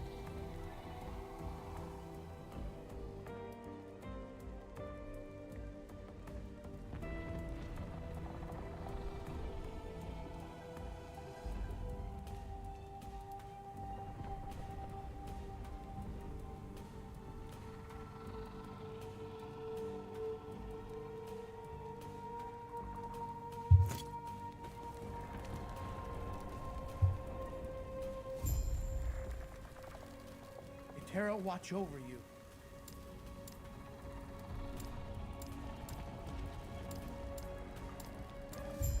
Gods.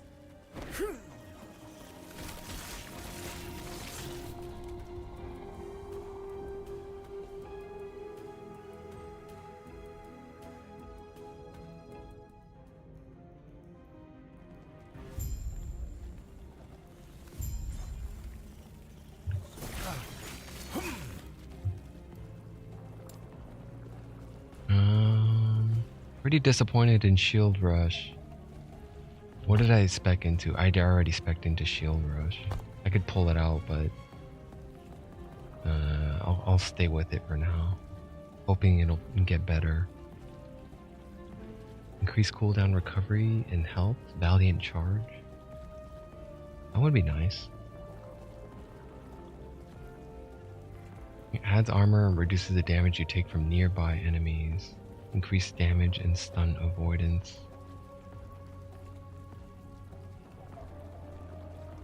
My goal was to go for Forge Guard and try to maximize everything block and maximize shield bash. Shields, basically a shield specking. But so far it's not proving any sort of... It doesn't seem like it's good.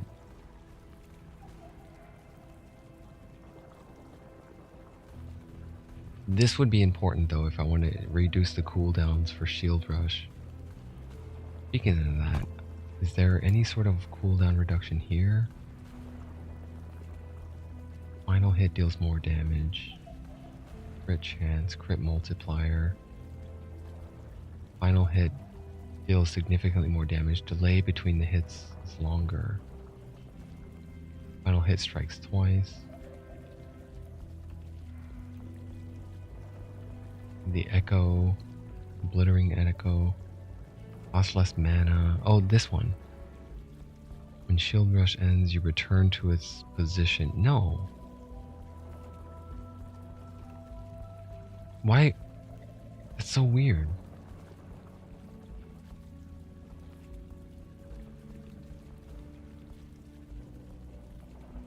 Shield Rush no longer has a cooldown, but it costs health in order to instead of mana.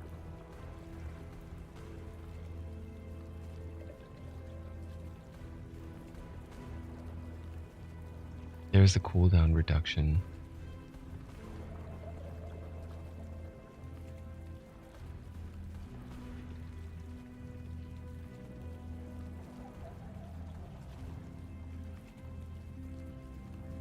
Yeah, all right, let's just try it. It's probably gonna be shit, but whatever. All right, Shield Bash. I already got the one that reduces the cooldown, but it increases the mana cost. So far I don't like it. Now, the next one I'm going to get is reduce the mana cost. Wait, where's the... That one is refund. Is there another one that reduces it further? Increase stun chance and stun duration? Stuns last longer.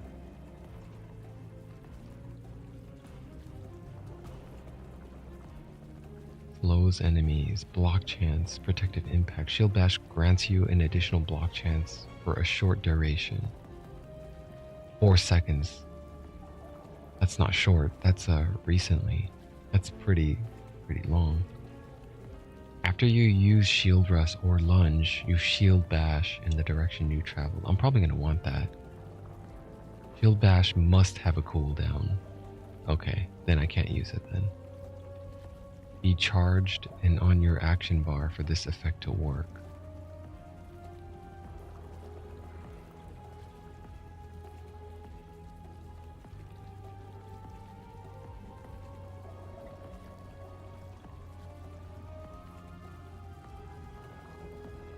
Oh, anyway, I'm just gonna get mana refunds for now. Yes.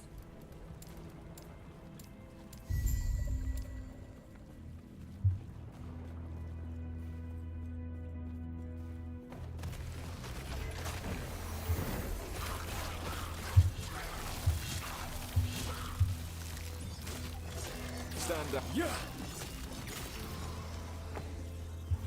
Minimus, run your steel for one.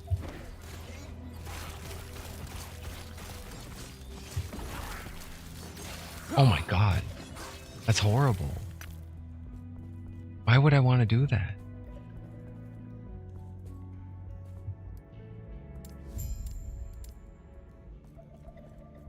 Who? You're a melee user. Okay, so like, we go here, shield back, and then I teleport back. I mean, maybe if I was chucking the shield and I turned into a range unit. I don't know. I guess I appreciate them giving the option. It just doesn't feel like it's... At least shorten the cooldown then.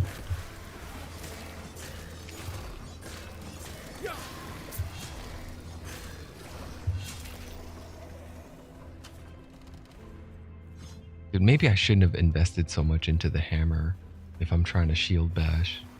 Like maybe the shield bash doesn't even That seems so weird. That's not right, man.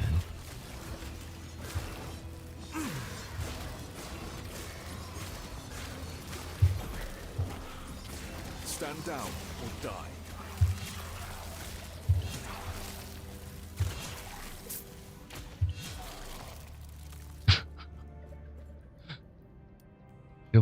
Shield Bash costs 28 mana.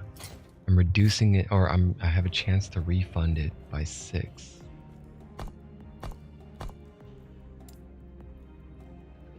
Then, if I put another point and it caps out at 2, it feels like why cap it out at 2?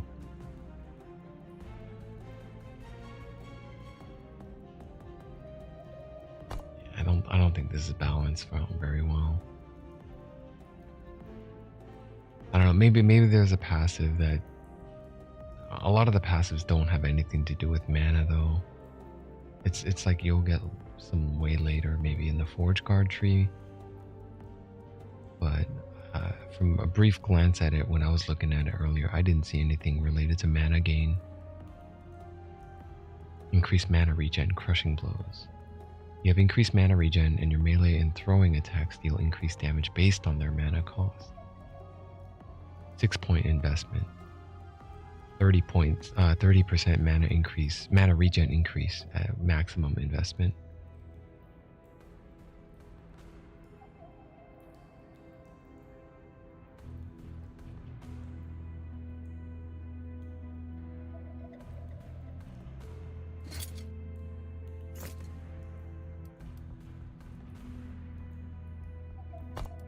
Okay, I'm taking desynchronous charge back. I don't want that.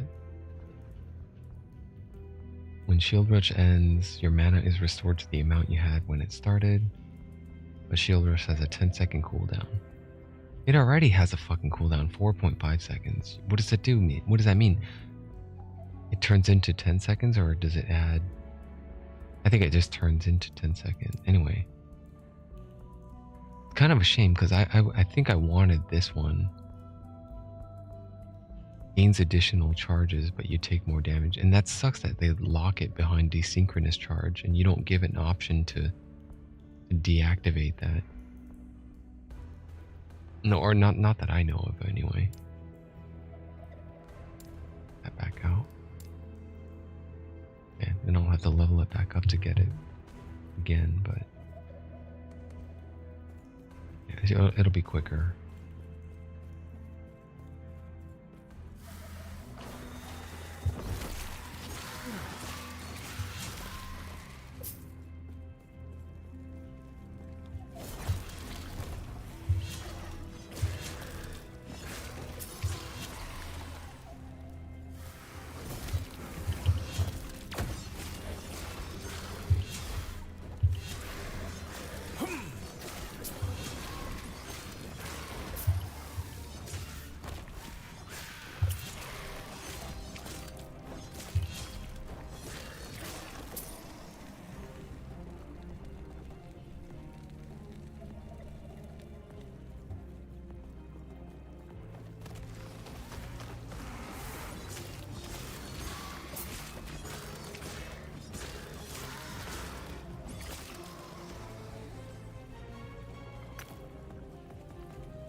What is that, bandit garb?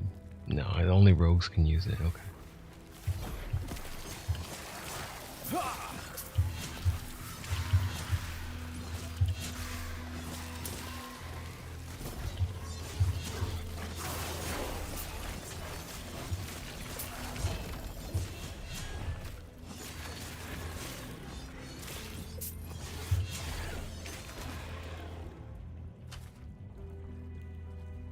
Chance to ignite. Worn plate. Leeching spike, great club. Two-hand. Dude, I might just respec. I think it's not too late. I could probably just respec and turn into like a big two-hander.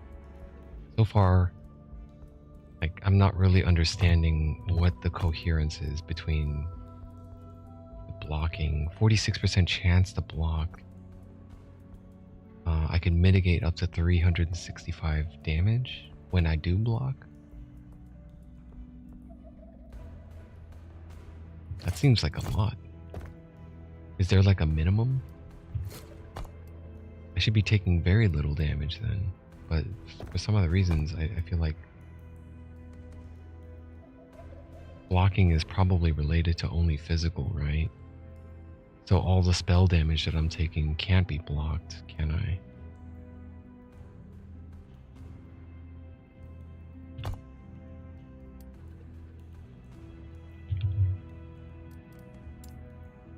Block is a defensive mechanic that grants a chance to reduce the damage taken from hits. Whenever you take a hit, what is a hit? Hit versus damage over time. In Last Epoch, there are two different ways to hit damage over time. Most sources are damage over time are ailments. Hits can be dodged, blocked, and turned into glancing blows. But can a spell be a hit? I think so, right? Whenever you take a hit, your block chance is rolled to determine whether you block the hit. On a successful block, the percentage of the damage is mitigated.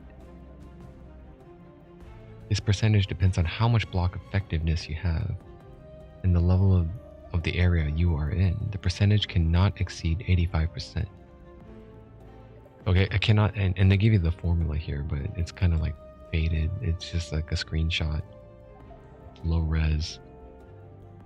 Even if I could read that, I don't have the brain power to calculate what is what here. These are like Path of Exile nerds that understand this shit.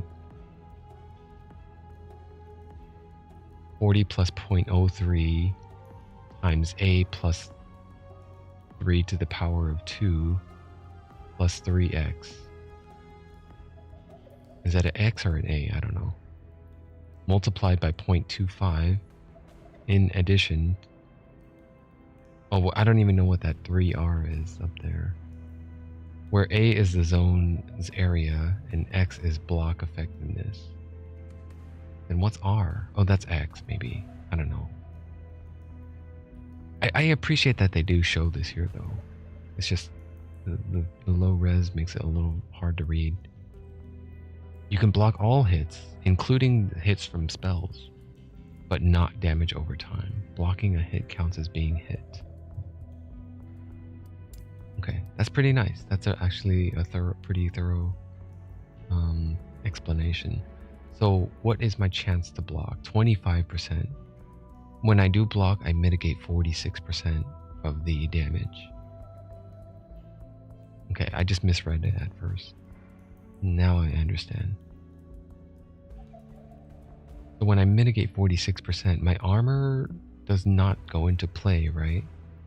If I do block it, it's only passing through this 46%. It doesn't pass further through the armor. I don't think the armor matters at that point.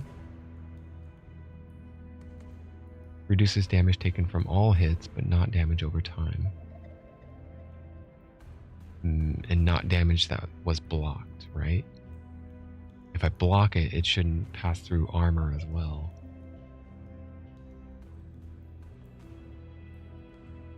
Because looking at this, zones area and block effectiveness, A is already in that formula and armor is nowhere to be found in that formula. So I don't think it does count that.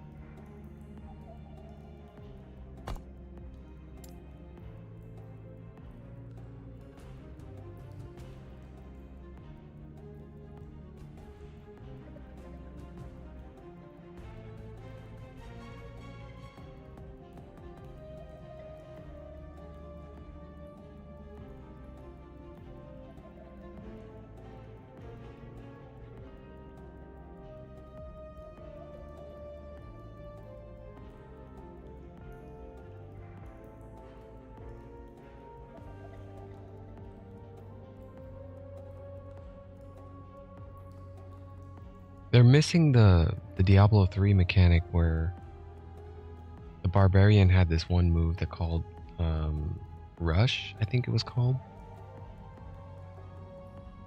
Like the more targets you hit, the more damage you should deal. Shield Rush they should have put that here. Like, so when you charge through a big crowd of enemies, it reaches like a maximum potential, and you can cap it if you feel like it's gonna get too overpowered, but it's also fun to uncap it where you can shield rush and then you plow through 10 enemies and then you land on an elite enemy. And then when you finally let go and detonate it, it blows up and you one-shot that elite. That would have been fun. I don't see that anywhere here.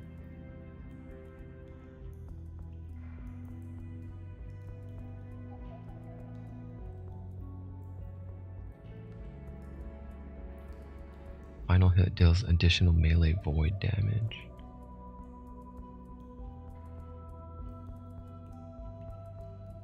It's kind of weird that they put this here too. No longer requires a shield. What person...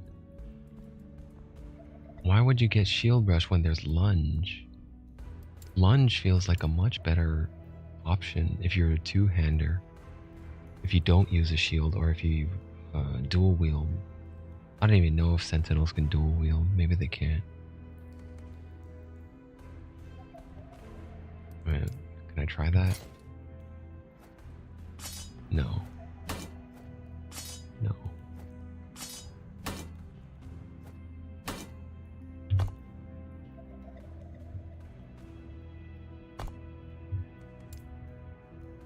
Ah, man, I don't know. I could just respec and take out the shield rush, but then that doesn't fit the whole vibe of the shield bashing spec. A shield basher should shield rush. Hard shield charge. And then when I get shield throw and ring of shields, I don't know. Grab all of that.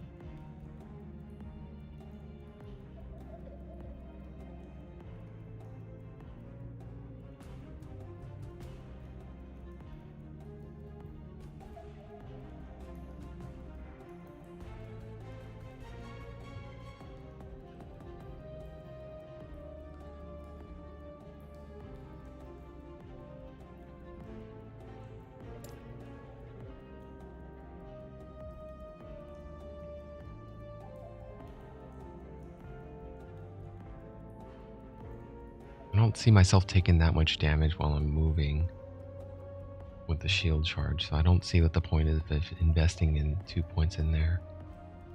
20% damage reduction while charging.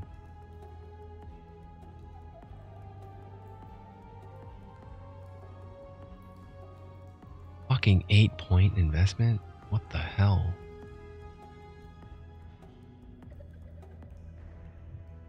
I guess if you really want that final hit damage to blow up.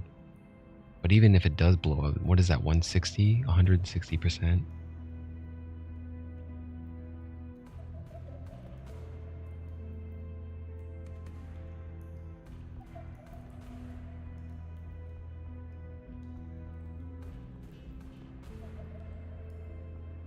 Okay, I might go for that. I might splinter impact. Shield Rush's final attack deals more damage, multiplicative with other modifier. Man, if I'm going for that, that's gonna take 12 points.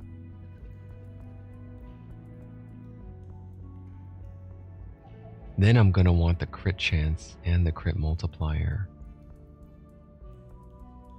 Final hit base crit chance increases by 8%. Base chance. Okay, so that's great. Crit multiplier. 2.80% crit multiplier. Damn. Alright, so these are the ones to get then. Not the stun chance. Don't go for that. For now I could leave that mana point, that mana efficiency in there. How much mana does this cost? 36?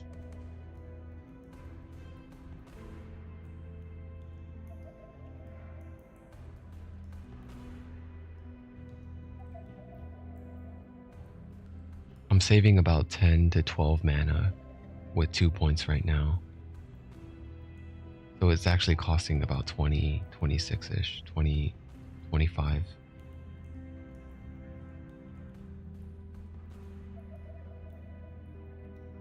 Give me that one. Increase the area. Put 3 points, or max that shit out. Max that out. Max this out. Do I have enough points for all that? 1, 2, 3, 4. 12 plus 4. That's 16. Then I have 4 points left to spare after I max these 4 out. What is this? Echo. Final hit strikes a second time after a 0.5 second delay, but Shield Rush deals 20% less damage.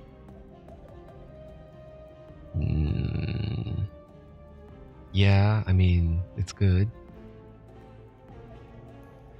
But I don't think it's entirely necessary.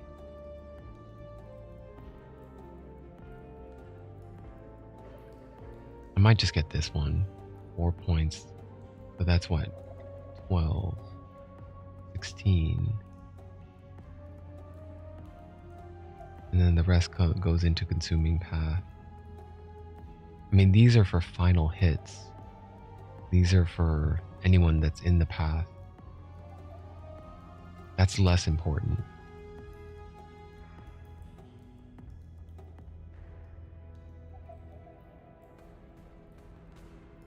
Shield Rush hits deals more damage to enemies at full health. That's not important.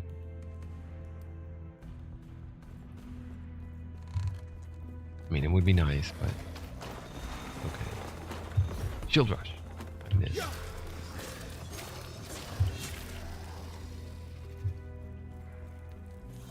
Shield Rush.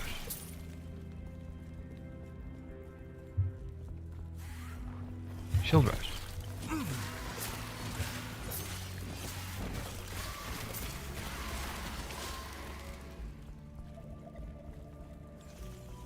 Shield Rush. Alright, those worms are low ass health, so that doesn't count. But I think it's pretty good. It has potential to be pretty good. Yeah.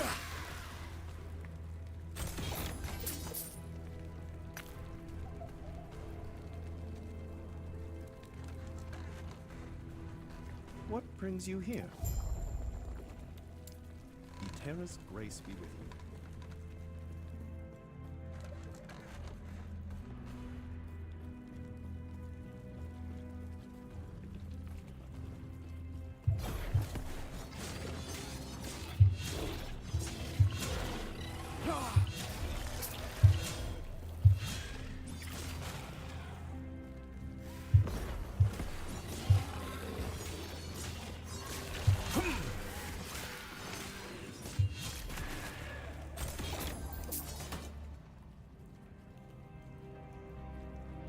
Do I need another ring?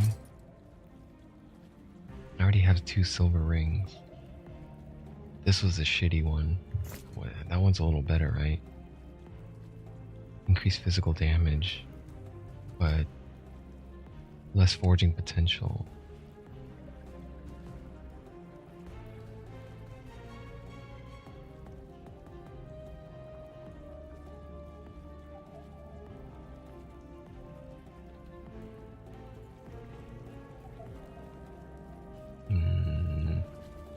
Nah, I'll keep my move speed. I like this brisk move speed here.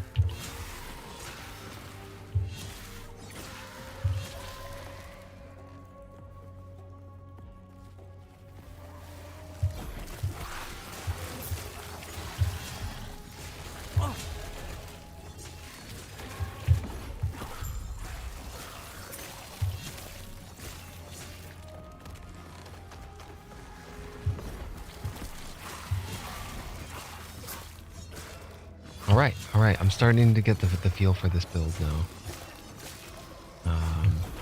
It has potential. It has potential.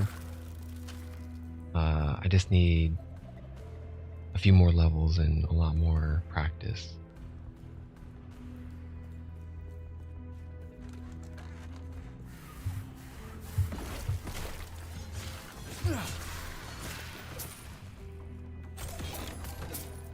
Hey, there's a 17. I'll pick that one up. Or a 7% move speed. No, no, no. Alright, this ring. I need, this is all shit. None of that I can use. So, strength, health, increased damage over time. That's not great either. But I could add another suffix on there. Strength. Health regen would be okay. Physical resist is okay. Void resist, dodge? No, no dodging.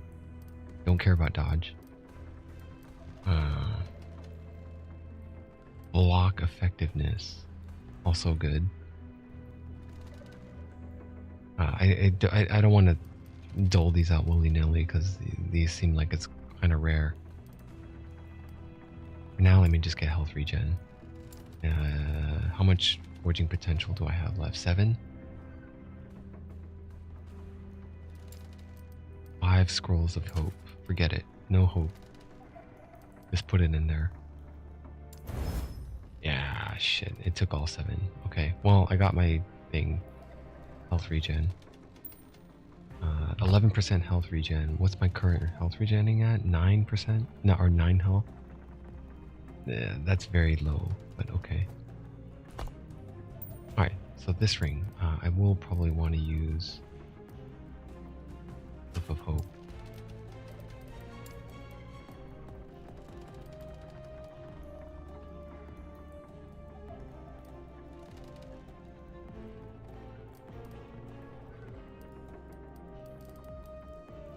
Strength? Maybe no. I want to save my Glyph of Hopes. How many forging potential? 16. I think I'm better off using a Rune of Discovery here.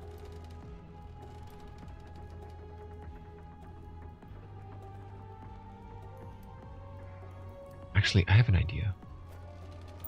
Take that shitty ring that does nothing for me but move speed.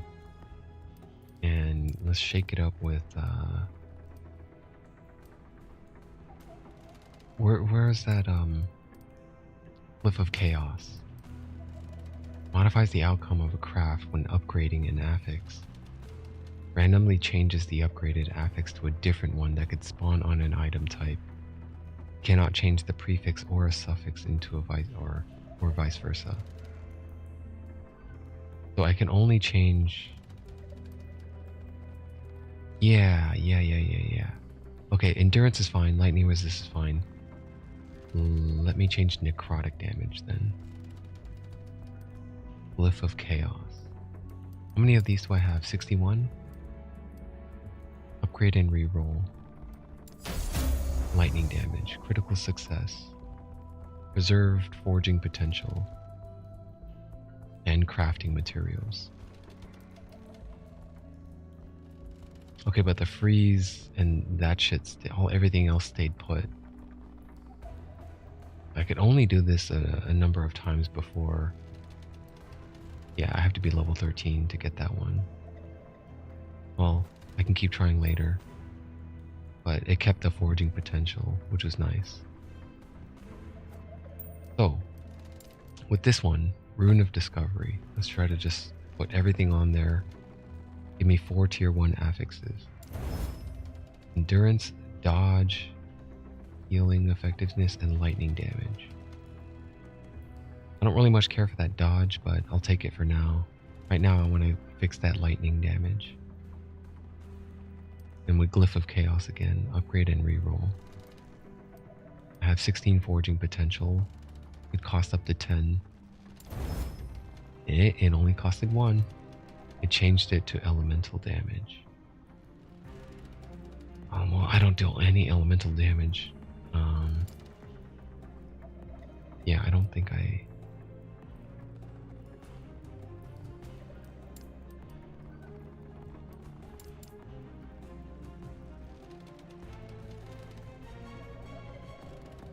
Melee damage increase, physical damage increase, lightning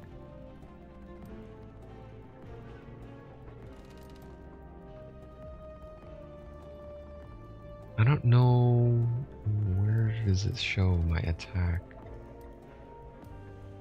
but I'm not seeing it here.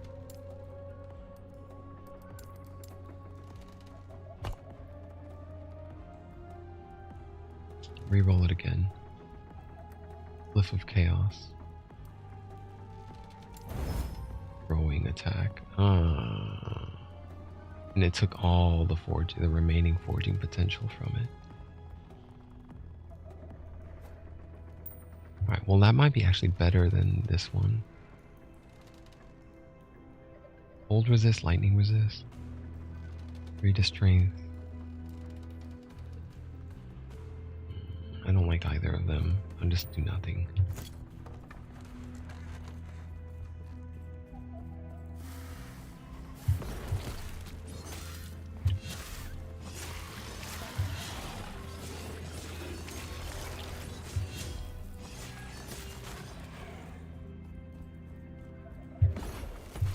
Yeah.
Only a little longer.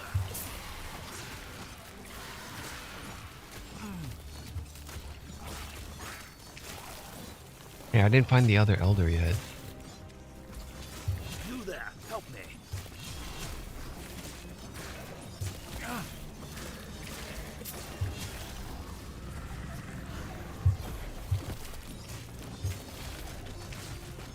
Keep them off me. Nice, the blocks. Yes, I like it. Only a little longer.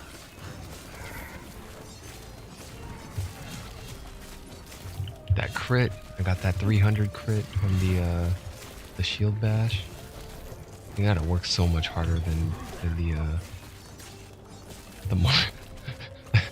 I feel like I could just blow this guy away on the marksman. Even at level, whatever I'm at, level 12. Go on. I'll be right behind you. I gotta work so much damn harder. Increase melee attack speed. I think that's a perfect roll. Oh wait, no, 15%. Damn. I'll wait for it till I see a better one. I don't know if there's a... I don't think there is a way to re-roll the inherents. It would have been nice if you could, though. Alright, so we're still looking for what? Elder Mossburn? And Guardsman Wick. They're further back the other way.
stand down or die.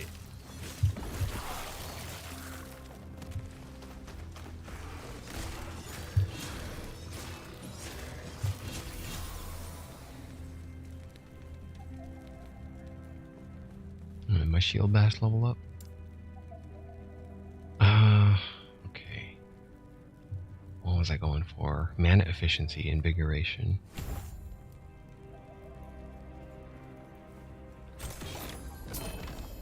Damn, 2 fucking uniques in a single chest, huh? Neither of which I guess I can use. I'm surmising that neither of which I can use. Not to say that, you know, that's typical and all. It is very typical, because out of all of the legendary items or unique items, I'm one build, I'm one specific skill. So of course, most likely it's not going to be something I can use. Dude, that's pretty tempting, man. That is increases companion revive range. Increases companion revive speed. Health gain on companion hit.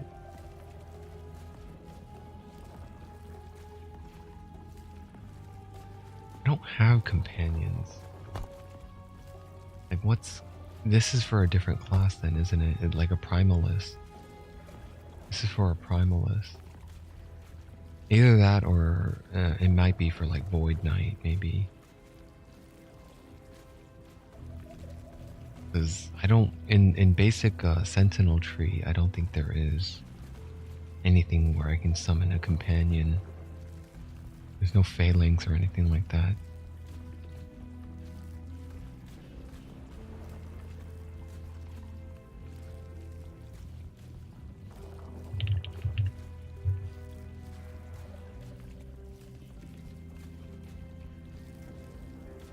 That search feature is nice. I've never tried that before.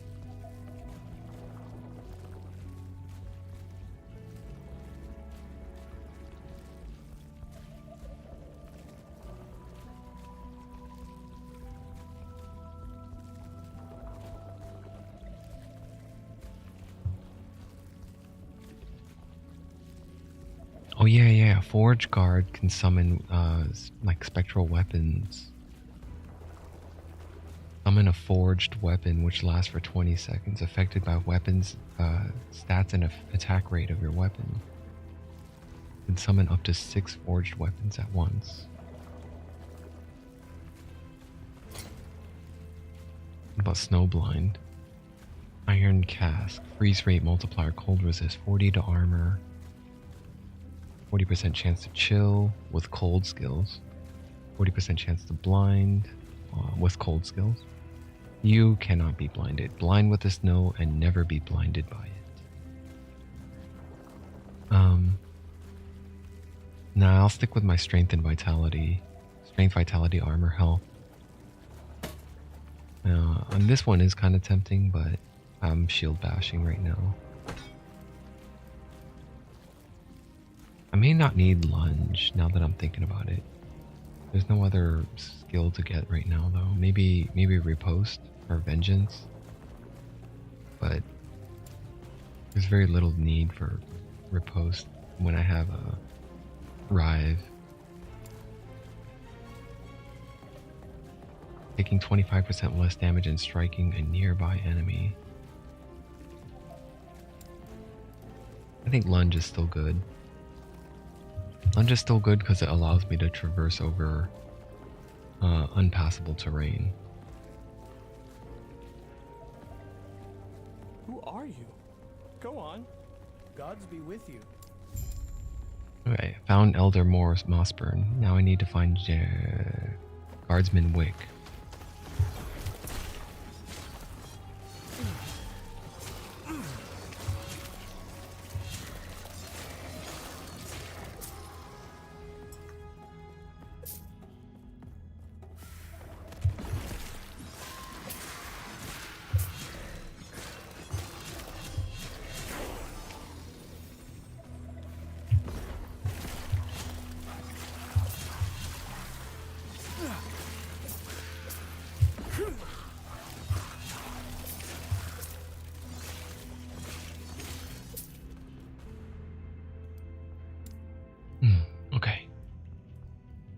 3 unspent points.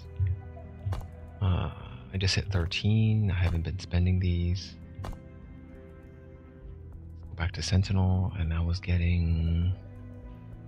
I just got Shield Rush. I need 4 more points to get Multi-Strike. Melee attack that grants a stack of armament if you at least hit 1 enemy. Each stack of armament causes an additional sword to strike a nearby enemy when you use Multi-Strike. I was thinking about Valiant Charge, but do I really want that faster cooldown? 5% to 30%. Okay, so 30% cooldown of what? Shield Rush, right? Shield Rush has a 4.5 second cooldown. I'm shaving off 1.25, right? For 312.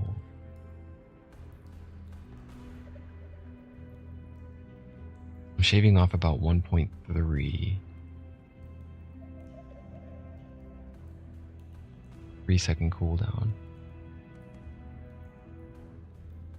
Roughly about a 3. It turns it into a 3-second cooldown. What about lunge? 1.2 turns into 2.8. 2.8 second cooldown. Warpath is gonna get replaced as soon as I find something else. Warpath does such low damage. I don't like it. But yeah, it doesn't seem like it's that good. It's just if I want to do AoE damage while I'm moving. What do I get with these 3 points? Max out Juggernaut? Just go for the strength. I still kind of want Valiant Charge though. Adds armor, reduces damage you would take from nearby enemies. At 5 points, it reduces it by 10%.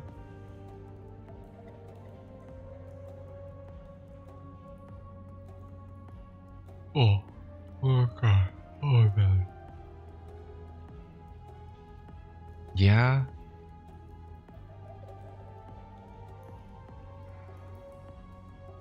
That's good. 75 armor and 10 damage reduction. I may not even have a chance to max it out though.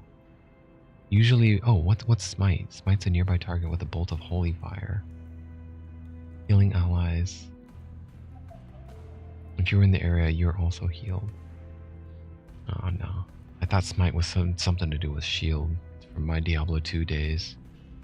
In Diablo 2 days, Smite was the shield bash.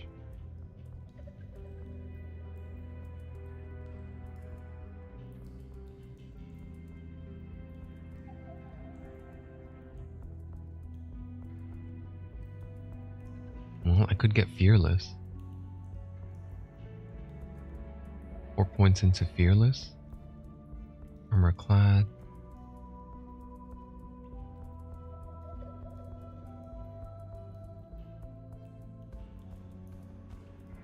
I'm gonna want to max out health gain on block. So once I put in the 4 points, I'm gonna change shift focus and max out Aegis of Renewal. And then I probably won't get Mace or Scepter spec. Or Sword or Axe spec. I'm probably not going to get any of that. Well, wait a minute. Attack speed. I don't think Shield Bash is affected by attack speed.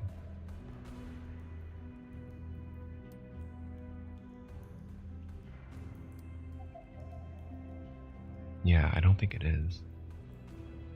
So maybe... Maybe I just max out Aegis of Renewal and then move on to Forge Guard. I looked at Paladin briefly, but Paladin doesn't seem like it has that many shield stuff. It's more like, besides Honor, everything else seems to like be related to fire or spell damage, heals, divine bolts, fire damage. Let me get some more nuts. I think my stomach is complaining now because I didn't really eat anything for the past couple hours. I'll bring it back.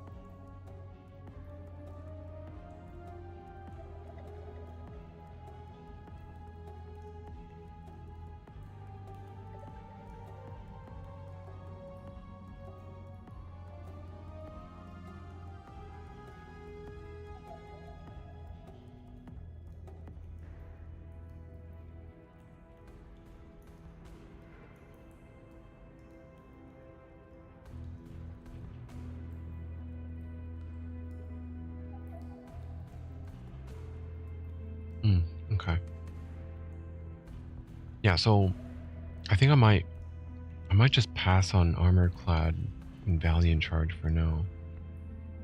I mean, in any case, I could just respec later. I think for now, I might just max out Juggernaut. So I max that out with the 3 points that I have, and that puts me up to here. Then I need one more point. It'll probably go into Fearless.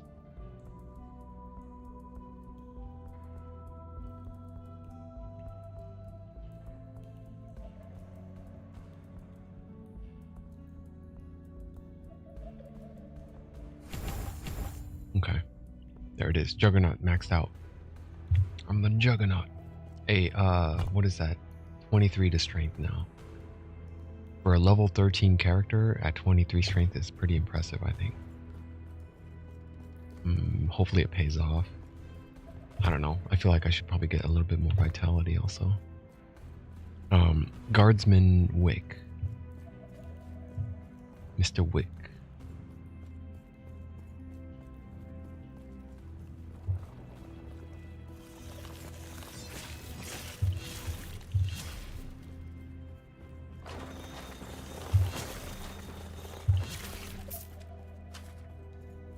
What is that sunrise emblem? Chance to ignite?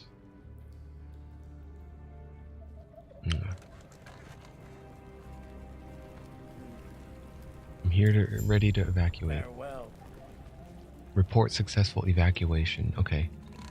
Alright, now I can take the elevator to head for the chambers.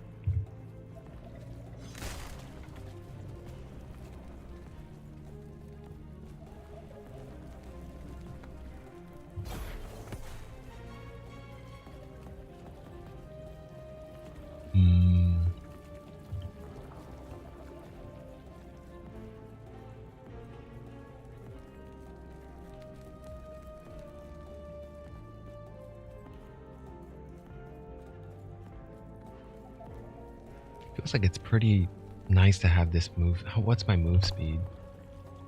27%. It does feel nice. I would like a little bit more. Definitely would like more move speed, but when I was doing this on the Marksman, I think it was rather sluggish because I only had like, I was wearing dodge rings, and I still am wearing dodge rings, but I only had that one shift move every 3.5 seconds.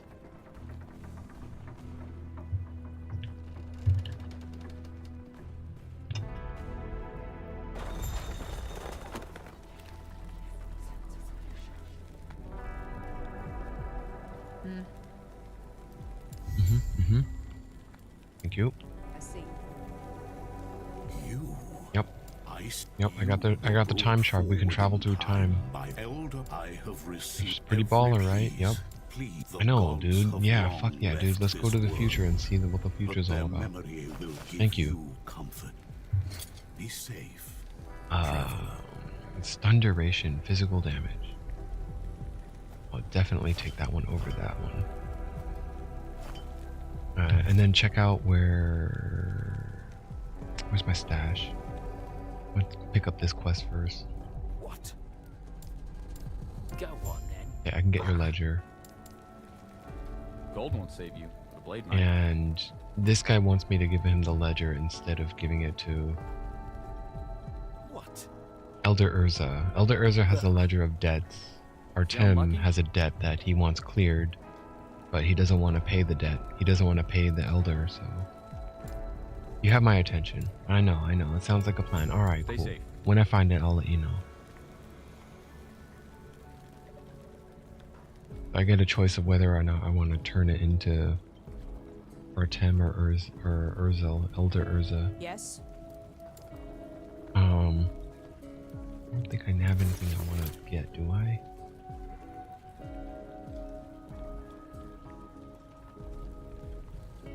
Oh, what's that one? I need a better J damage. Oh, that's pretty good. 14%. But it's lightning damage.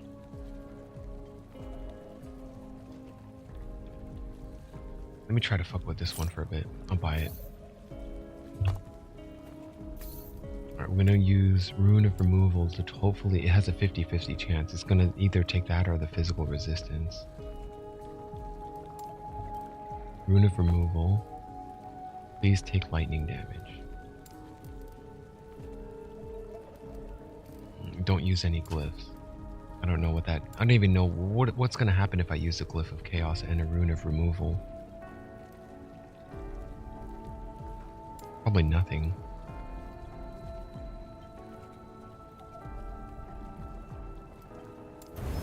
I took the wrong one, and it took 6 for Forge potential. I don't want it anymore. No. Get that out of here. Alright, you want it back? I'll sell it back to you.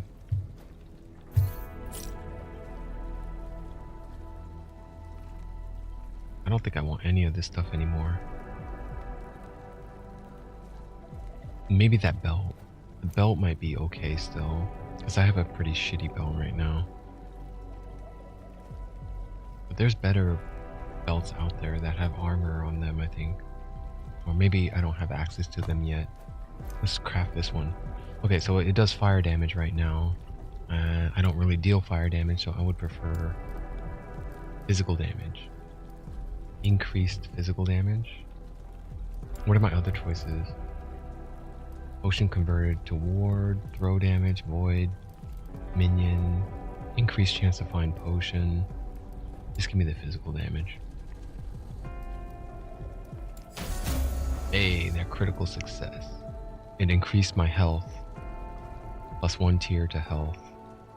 And now it's 16 to health. It could have rolled 25, but I got the bottom tier roll. Tier 2 could have got 16 to 25 and it gave me 16. Well, it's better. I mean, it is a free upgrade, so I'm not complaining. Alright, so that should be better. 8%. Could have rolled 12. Maybe increase it again. I only have 6 glyphs left.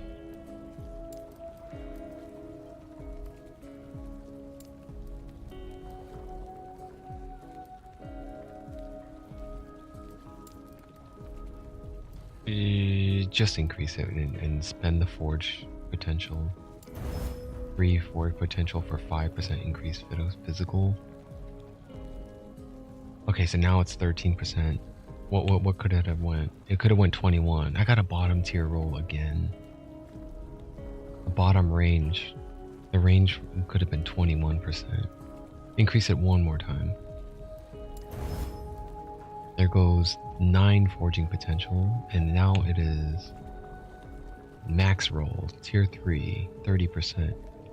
Alright, that's a much better belt than this one. I'll take that, equip that right away, and see what my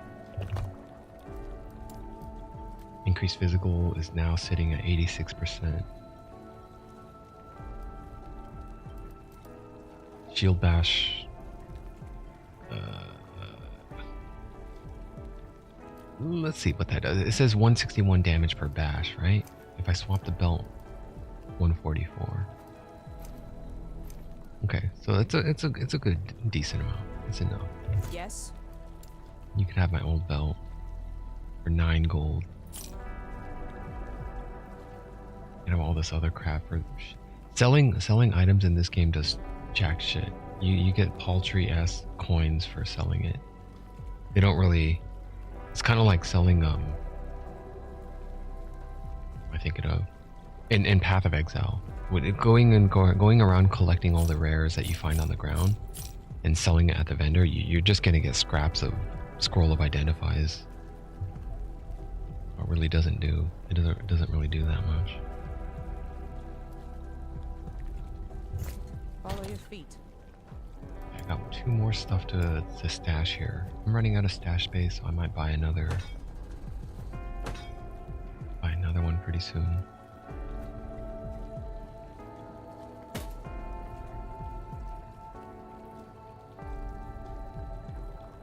I can use this shield now, huh? The close call shield.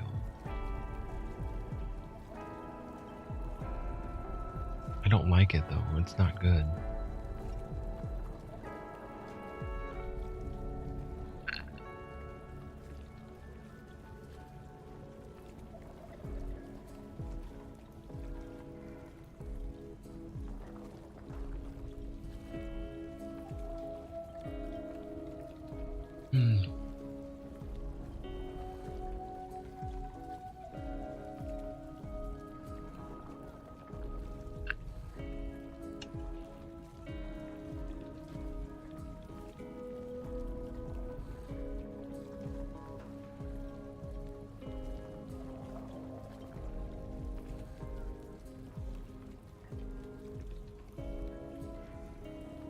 level 15, I think I can use that one. The swaddling on the erase.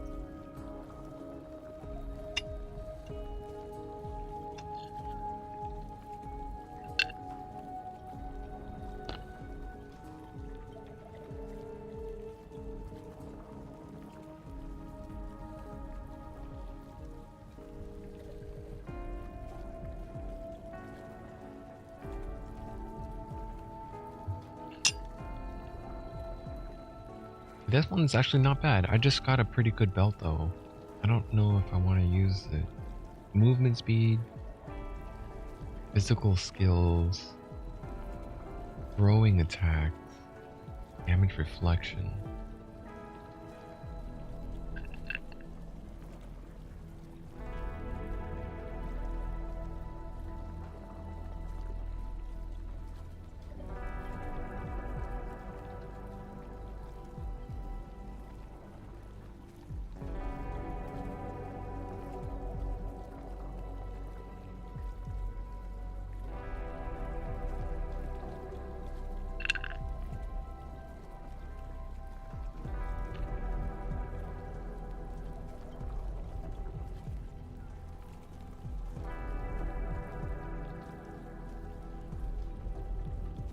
I don't know. All these uniques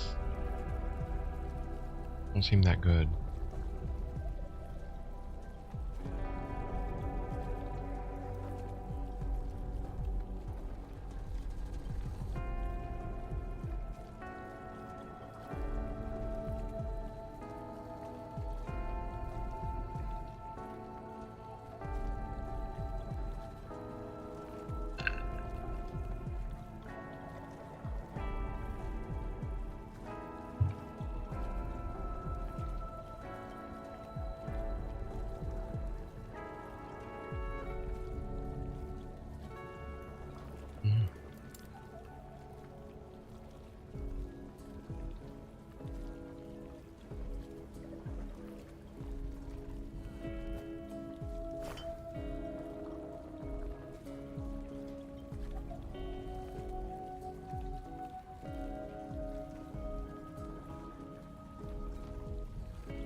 These boots are better.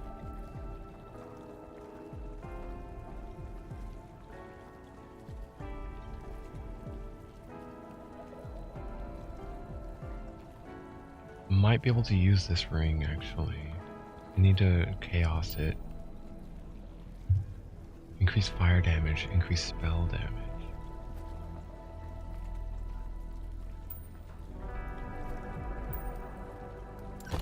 Well, I don't really do spell damage. I could try to chaos that one.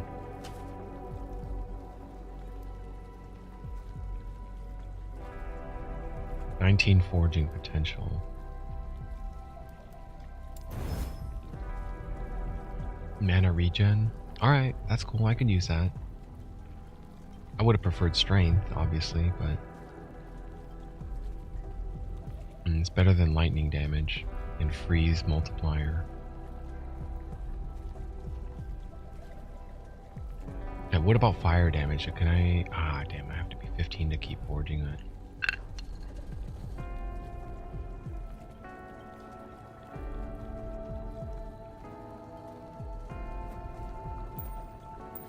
Okay. That's fine. Now this one. Movement speed's already on there. Armor, health regen, those are fine. Just add strength.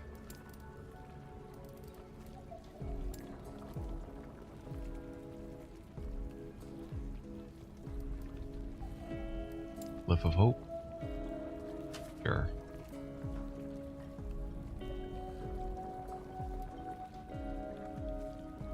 Nah.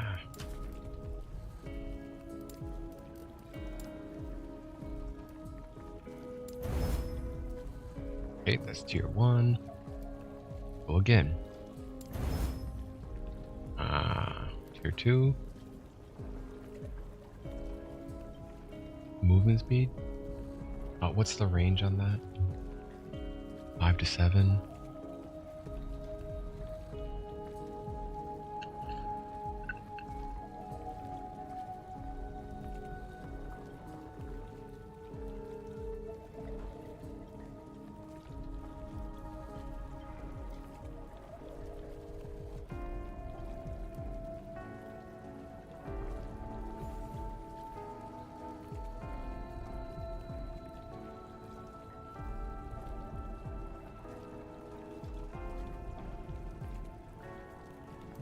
Yeah, just give me that one. Damn, that's some weak ass 2% movement speed.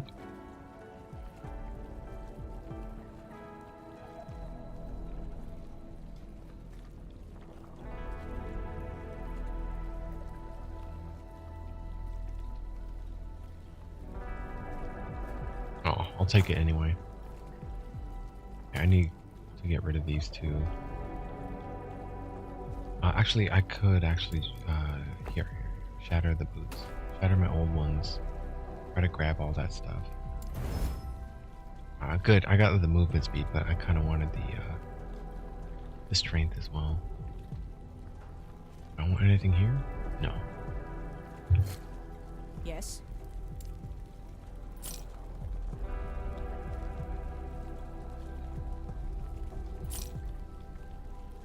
Follow your feet.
Yes.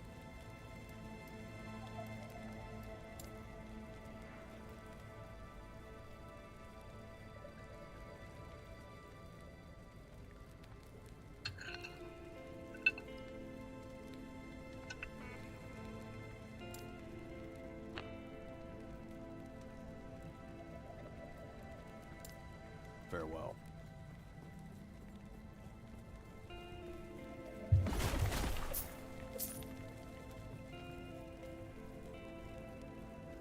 I once believed the shards would be safe, where the gods could... What happened when I tapped into this power? Why did one shard come with me? Where are the others?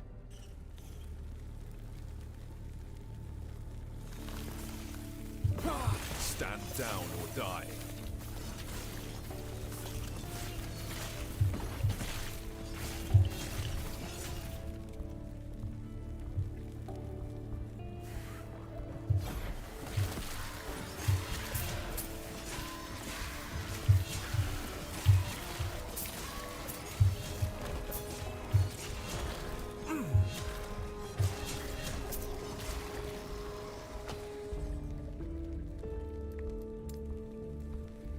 Okay, shield rush. I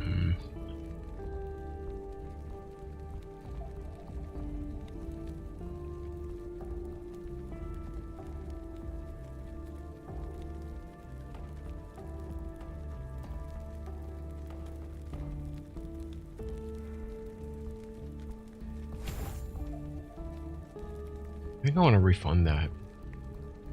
I feel like I don't really need that mana reduction on these.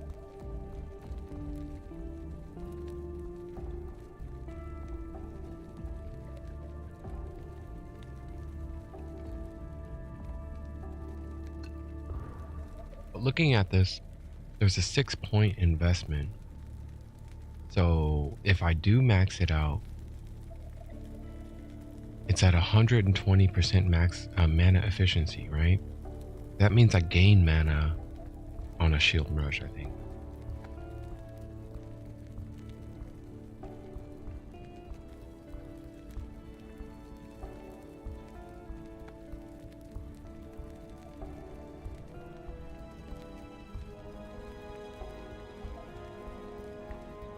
I mean, hopefully, I don't know.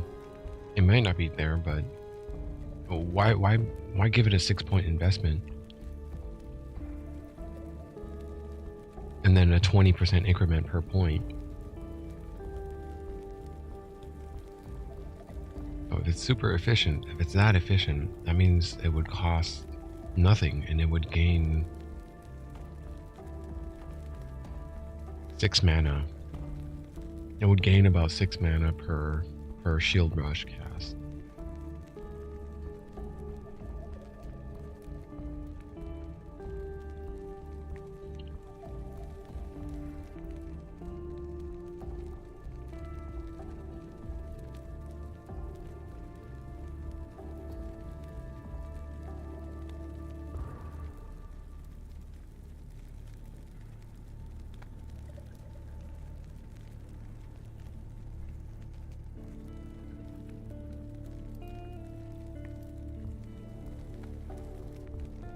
So far, I'm a little disappointed in Shield Bash.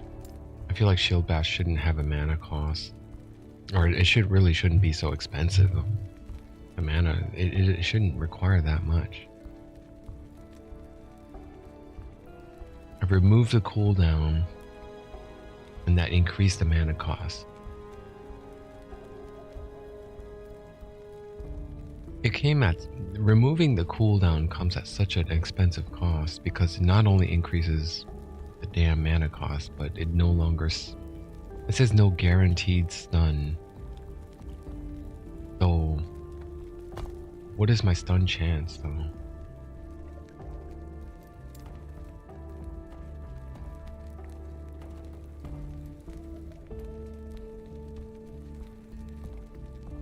It's not listed here. I see everything elemental, physical ailments, but no stun. I think stun is calculated differently, so it's hard to pinpoint it to a single. Oh, there we go. Increased stun chance, 33%. Increased melee stun chance, 81%. Is Shield Bash melee? Yes, it is. Okay.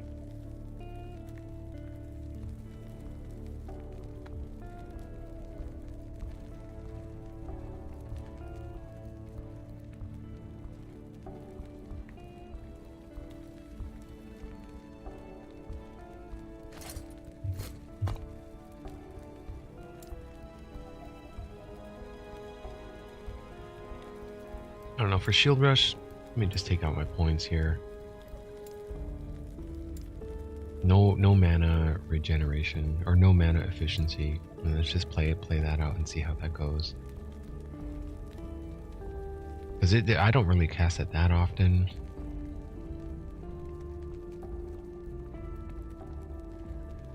And I could probably just supplement it with some kind of mana regeneration or mana unkill.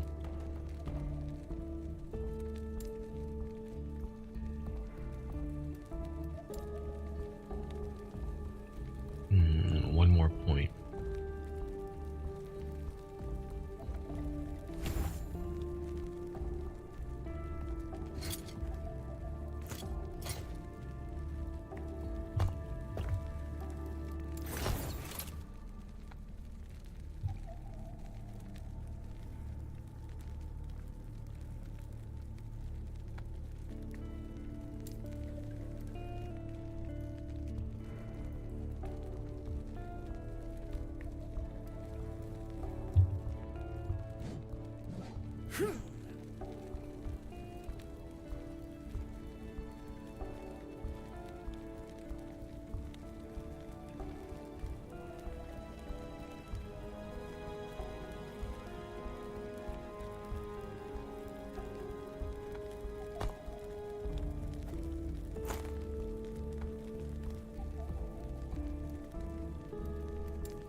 What does attunement give me? 2 mana.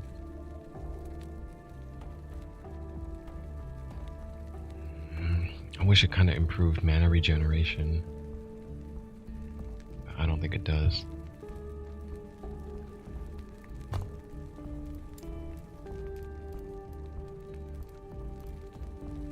There's this one, improved mana regen.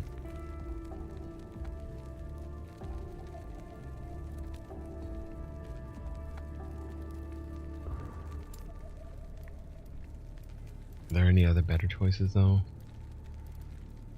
Physical damage. Increase physical damage, fuck it, just go for that one.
Okay, I can keep going. Oh no, I can't. I have to be 25 to increase it further. Level 25.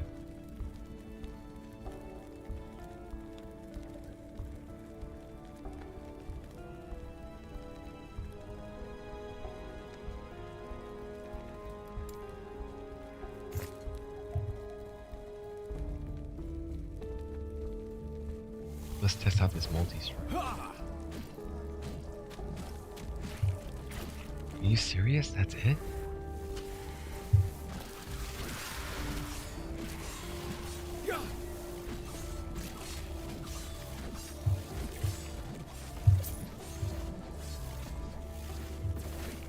That's some weak ass shit. Grants you a stack of armament when you hit at least one enemy. Each stack of armament causes an additional sword to strike nearby. That's weird, man. That just doesn't feel well. It doesn't feel good.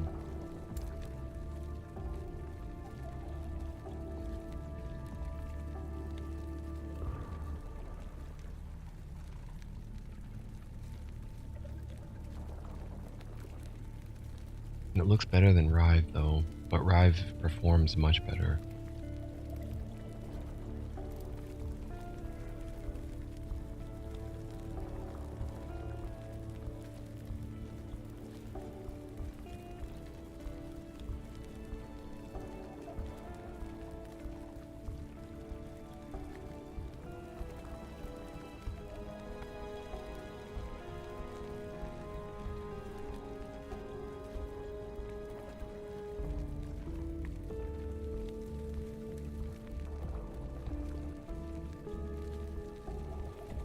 This is what I'm looking for. Something that synergizes with shield, blocking, armor.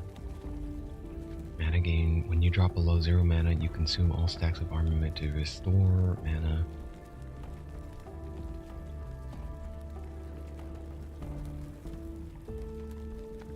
You have a chance to retaliate with multi-strike swords on block. 3-second cooldown.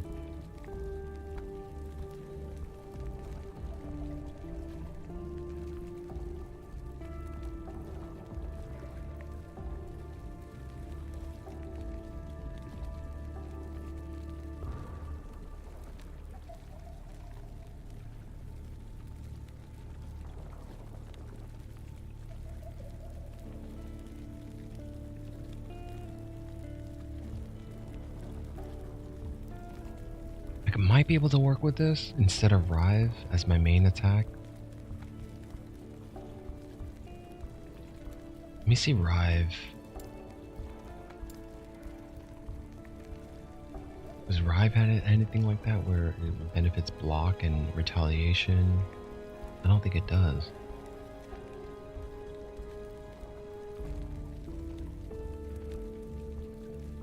It's nice to skip the third strike though.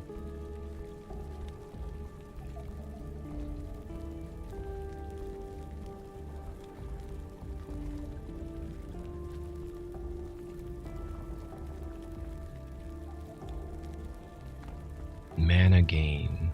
Mana gain on slash. Oh, the third strike only though.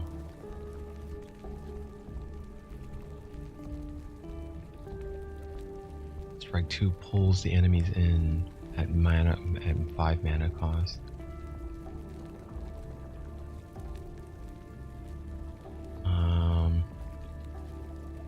Maybe I will go for.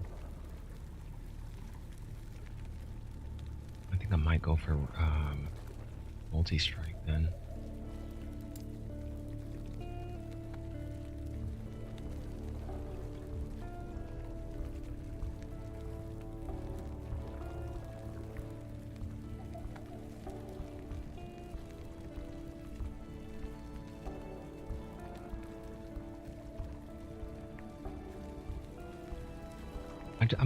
I just need to know how does Shield Bash calculate that damage? Is my weapon says plus 20 to melee damage. Does that include the Shield Bash? I think it does. But if that's the case, then what about attack speed? Because it feels like attack speed has been fairly static.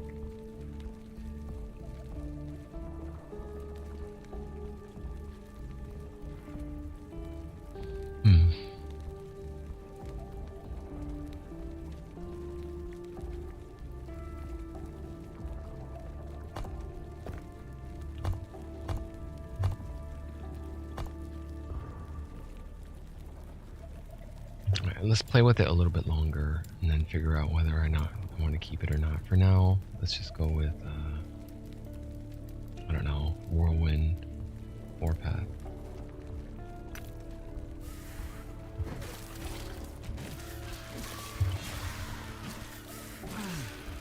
It's not that bad. It might be okay, acceptable. Yeah. Alright, let's grab the thing, take the ledger. Don't need to peek into it.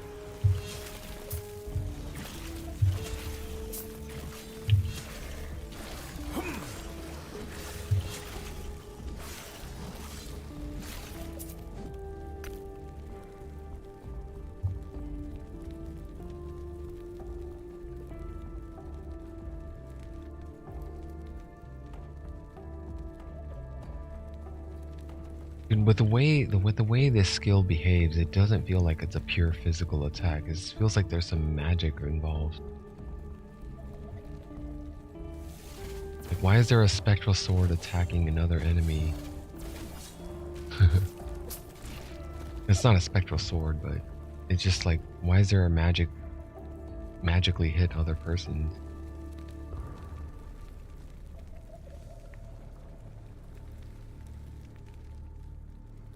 The only reason I'm doing this build is because I thought, I don't know. I tried it in Path of Exile. I tried it in I think Grim Dawn. No wait, Grim Dawn I didn't try it. I might be able to try that in Grim Dawn as well. But another game, Diablo 2, I did a paladin with the shield specs, fully decked out for smite. It's not good damage. The damage is not there for Diablo. But one of the key redeeming factors for Diablo paladin smite builds are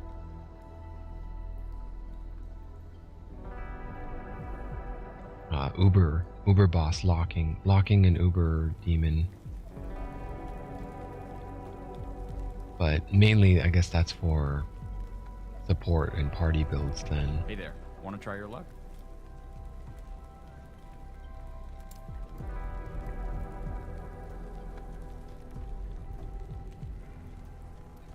Good luck out there. We all need it now.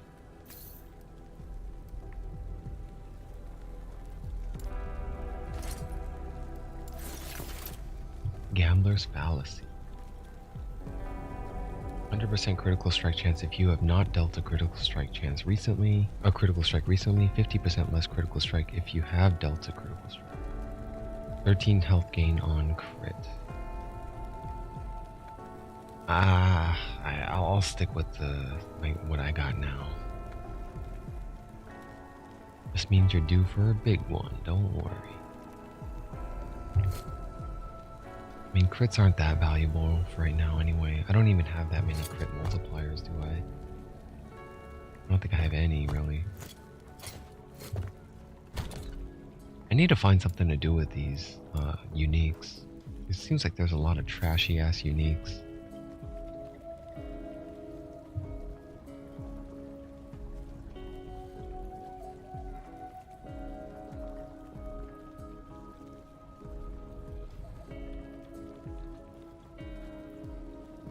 Wasn't there an item I could use? Not yet. I need to hit 15 if I want to use those. What am I now? 13? Put it here.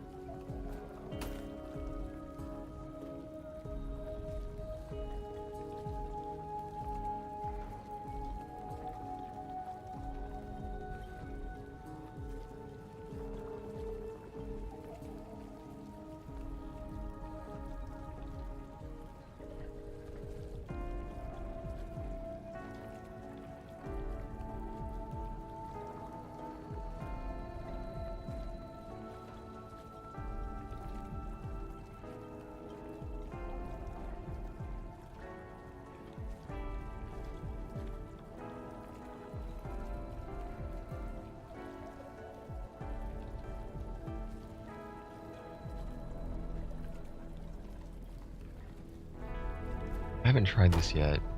I just looked at it and I didn't like it because it reduces my block chance by a lot. Block chance is currently at 25%. Swapping to this brings it down to 17%. But it increases the block percentage effectiveness by 9%. But I also lose a little bit of armor and health. Oh wait, no, I gain health, don't I? Yeah, it's about 19% more health, or 19 more health. I could try it for a little bit here. Non-study. Anion.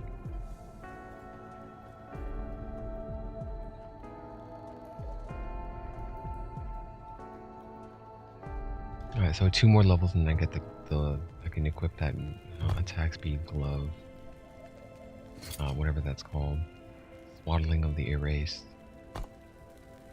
And I did level up. I have a passive to spend. I get Aegis of Renewal. And then after those 5 points are spent, I can get into level 20. And at level 20, I think I get the Mastery quest when I could evolve into Forge Guard.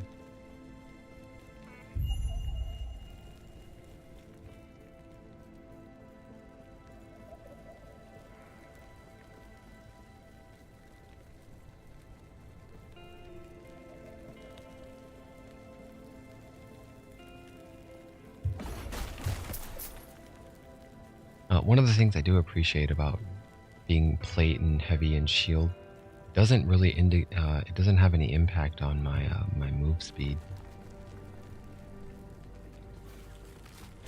It's nice. It's nice not having to worry about it.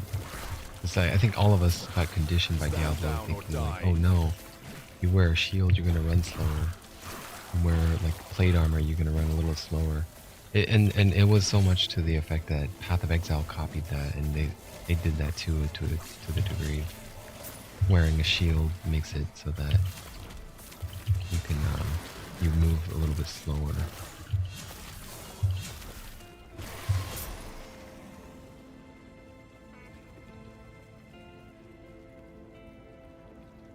I don't like it, man. I thought it would.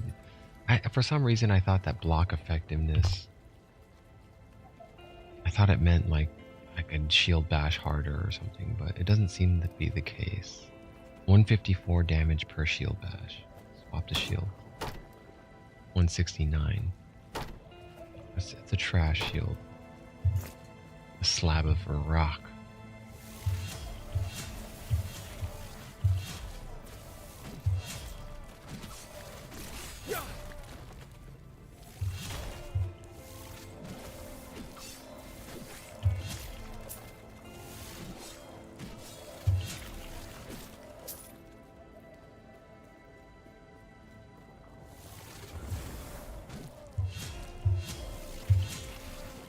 As quickly as I came here, it is now time to go. Last refuge is as safe as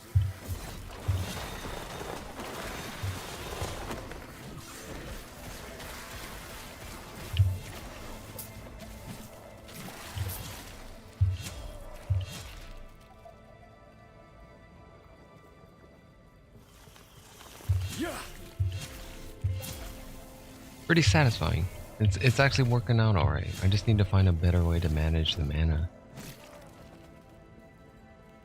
And I'm kind of eager to see how it scales. And the hit rate, the radius seems like it's a pretty generous hit radius.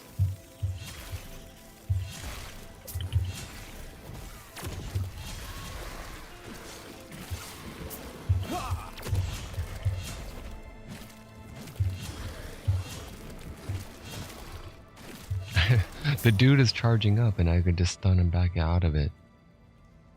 Increase melee attack, physical resist, and dodge. Melee attack speed. Man. I think I could shatter that. I want that melee attack speed. That shard. And I didn't get it. Right. What about Aegis of Renewal? Yeah. And then what was Shield Rush? I think I just go for all of these. Warrior's Entrance, Splintering Impact. I think first I put 3 points in here. Base crit chance, crit multiplier, final hit damage. For the next point, I don't know. Maybe max out an entrance. Critical rush.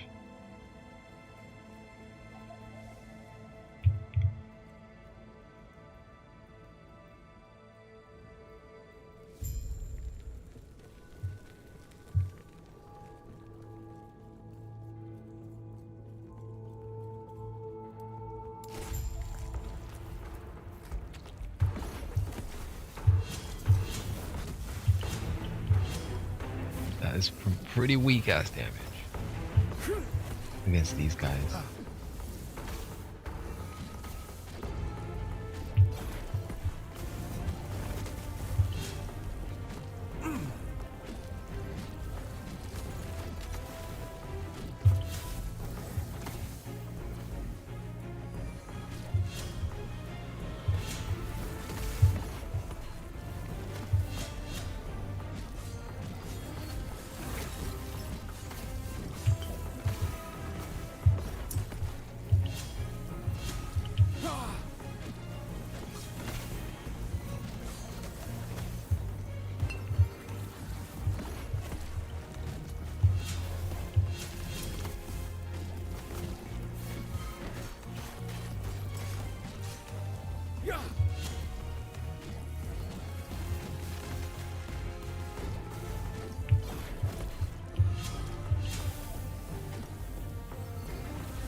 Did that guy just heal? Are those heal?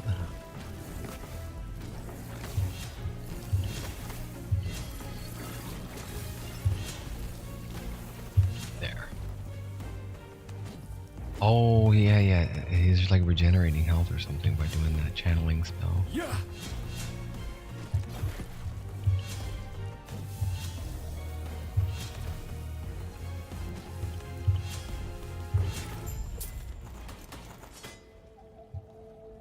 Yeah, everything just feels so damn slow compared to, oh, it's such a big contrast compared to the Marksman. By now, that shit probably took like a minute on the Marksman, tops. Probably took only like a minute, and I don't know, that fight felt like, I mean, it's still fun. This character is still fun and engaging, and there is a lot more clever strategic gameplay involved. But it's slower, man. I feel like I'm gimping myself also. I'm really feeling like I could have, like, if I just go like brutality and just go for like the damage and get overwhelmed, stop getting shield rush, I don't know, Rive, level up Rive, hurl a javelin that pierces through every enemy in its path. You get that at level 18. If you have a spear equipped, added melee damage from the spear applies to the javelin as throwing damage at 30% of its normal value. Added melee damage from other sources have no effect. Added throwing damage applies 180% effectiveness. No cooldown, 9 mana cost.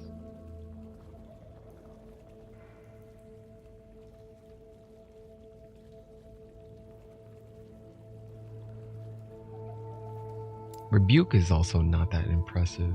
I tried that out a little bit. There's not that many instances where I don't know. Buffs you are granted via the augmented plating and brave elements nodes now persist after you finish Rebuke. Duration equal to the duration you channeled Rebuke for. Well, I can only channel for 2 seconds. So 2 seconds of less elemental damage and more armor.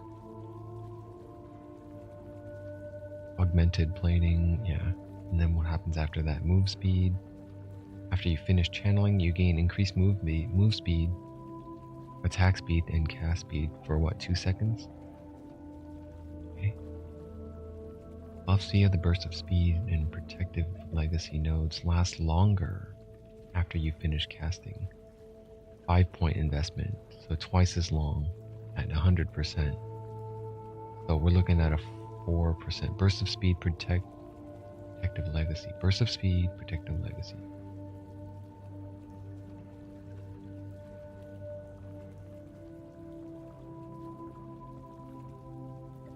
Solemn vow. You know that could work, and I am kind of missing a slot. I was thinking I don't need lunge and shield rush.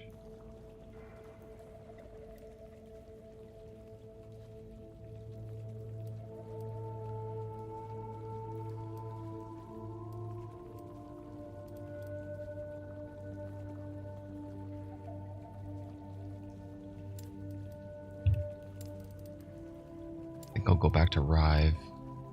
Multi-strike is pretty disappointing. The main reason I was looking at it and considering it was because it had the shield one. But in hindsight, I think Vengeance is probably a better choice. You take less damage, you have increased armor, anything with increased block. You have a chance to also retaliate with Iron Blade when you repost. Where's Iron Blade?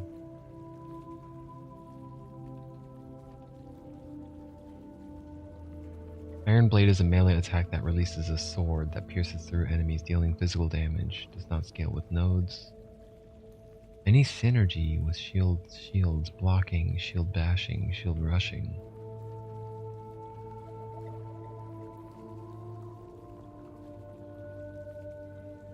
Doesn't look like it, no. Armor shredding.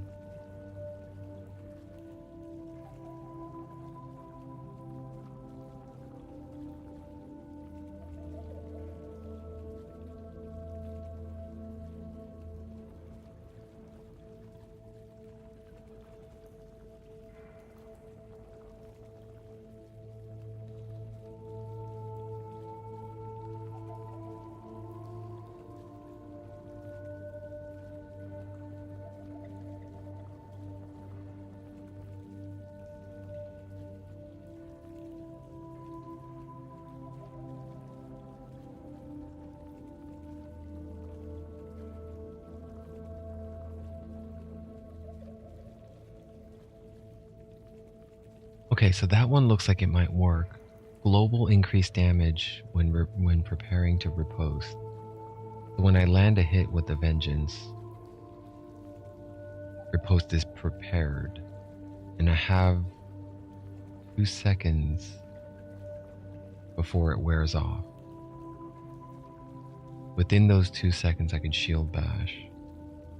So vengeance with dark duelist, and then shield bash, but to amplify that damage. Or shield rush if I have the critical rush, obliterating rush, and splintering impact maxed out. I think I don't know, I don't want to give up yet, but I'm starting to see that I'm kind of failing to find the cohesiveness of these skills.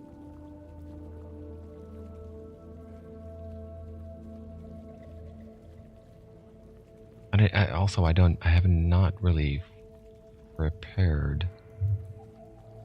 What am I going to get next in Shield Bash now that I got the mana efficiency and the cooldown removal?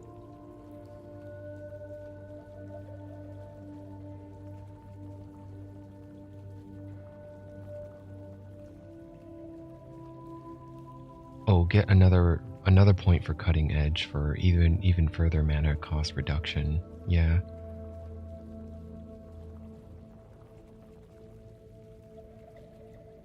Then what? Grants you additional block chance, block effectiveness. Yeah, protective impact, probably.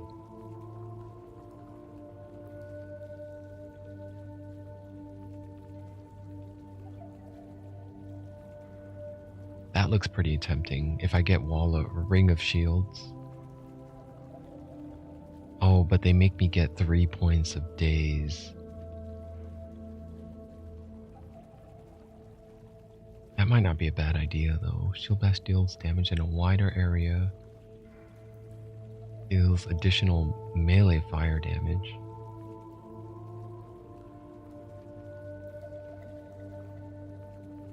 Applies frailty. No longer has a guaranteed stun. Applies...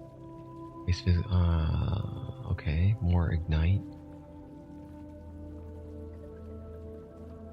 I already don't have a guaranteed stun, so this one is there's no downside to this. But it converts to fire. It converts physical to fire. I may not want that. 4 seconds after using Shield Bash, you're guaranteed to block a limited number of hits. Up to 3 at max point investment.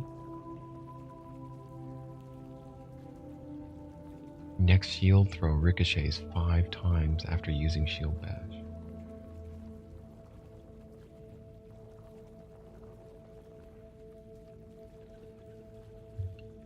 I like shield throw, it's just it requires multiple targets.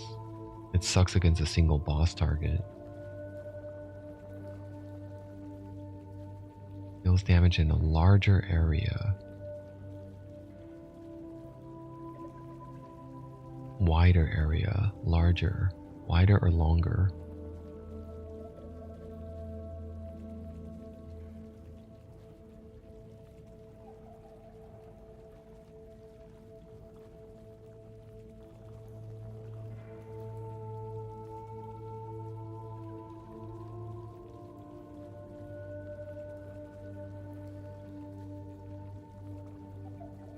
Some of these are based off of charges. based off of cooldowns. Removing the cooldown seems to conflict with some of these. So if I get their cooldown removal, there's no incentive to pick these up.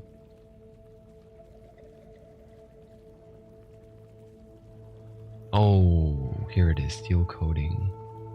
Shield bash deals additional melee physical damage. If I get 5 points into that, it's 30% increase base physical damage. Shield bash no longer requires a shield, but it costs more mana. I don't need that. I'm planning on using the shield. Causes enemies to bleed. Increased physical damage. Deals increased physical damage per point of strength, but costs more mana. Fucking mana cost.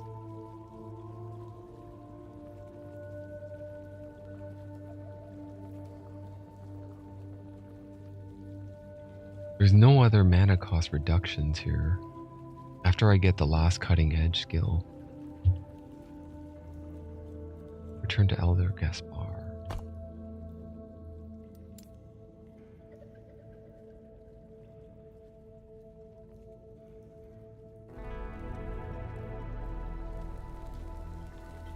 Panion's students Yeah, Panion's fucked. He accepted his fate and became corrupted. Gods be with you. Okay.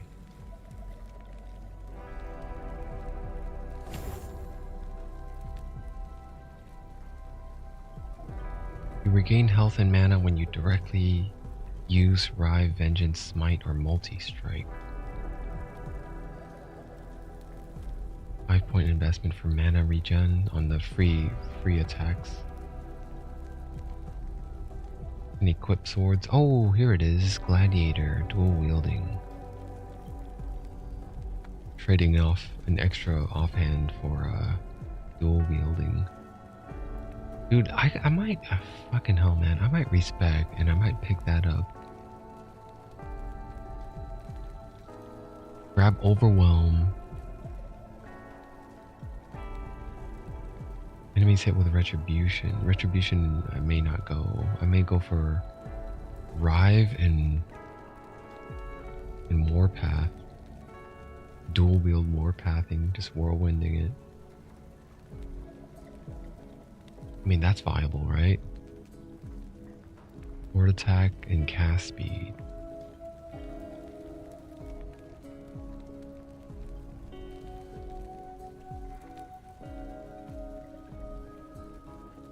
I mean, they'll say one thing for sure. They did make these rather unique.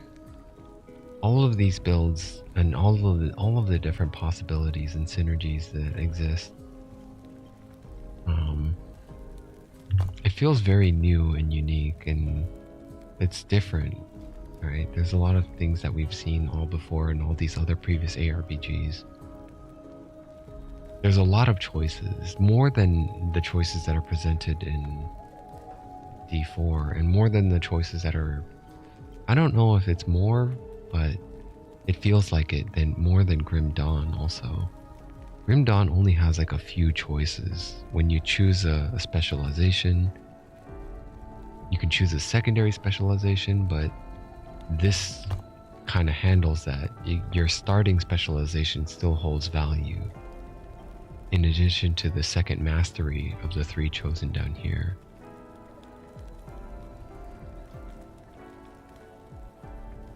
But once in Grim Dawn, I recall, like, once I have a specific build in mind that I feel like playing, there's only like just a limited number of skills that you can pick from, right? It's not that much.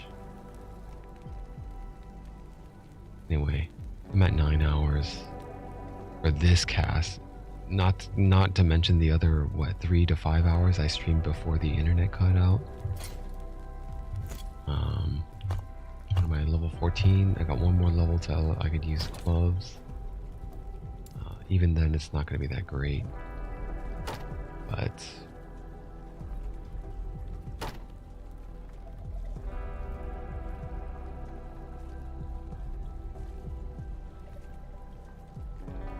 yeah, dude, I could just go two-handed, just whirlwind my way to victory. Warpath. Let's take a look at Warpath real quick. Large area. While spinning, you have an additional chance to block. Blocking while spinning? How does that work?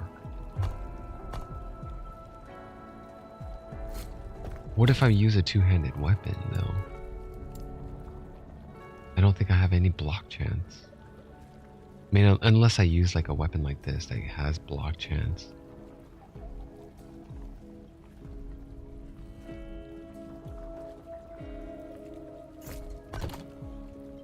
But I don't think it's that great. What else? Warpath deals more damage. Effect is doubled when you're using a two-handed weapon or dual wielding.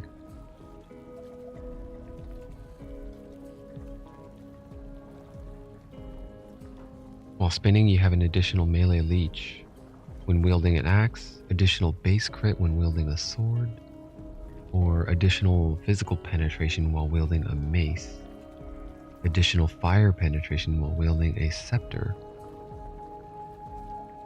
I don't get all of them, depends on what weapon I'm using, but if I'm dual wielding, I could use 2 different types.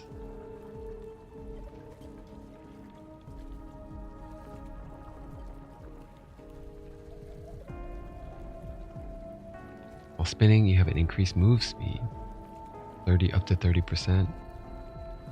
That sounds fun also. Warpath costs significantly less mana per second, but you have a reduced elemental resistance while spinning.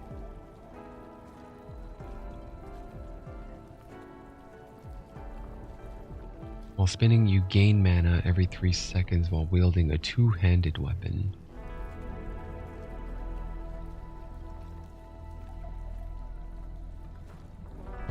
You gotta spin for 3 seconds to get that mana though. Warpath deals damage in a larger area while wielding a two-handed weapon. Single-handed weapon, two-handed weapons. While spinning, you leave behind a burning trail. If Ignite has been converted to Time Rot with Apocalypse Whirl, this trail inflicts Time Rot instead.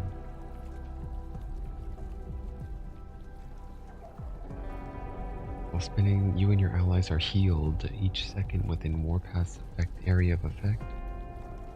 Amount of health gain. Additional spell damage while spinning. Additional smite cast. Chance to cast smite to a nearby enemy.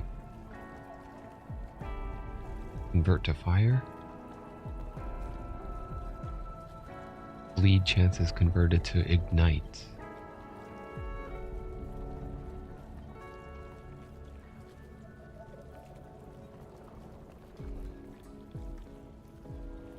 Armor shredding. More melee damage to enemies on low health. Forged weapon summons while spinning for every 5 seconds. While spinning, summon forged weapons more frequently. This is like Void Knight stuff, right? If you're going Void Knight, you'd probably want Time Rot, Apocalypse Whirl. Warpath Warpath deals more damage against enemies per stack of Time Rot on them.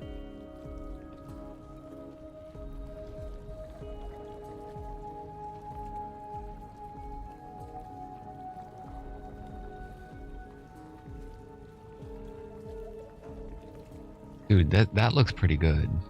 All of that combined with going for the Void Knight, wielding a two-handed weapon and speccing into Warpath.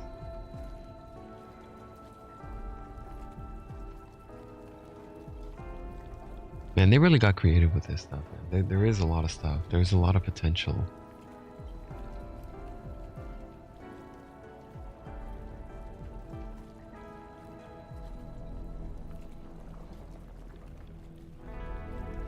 Not as much potential as PoE, but PoE has a lot more like diversity in terms of the build and the linking of the gems.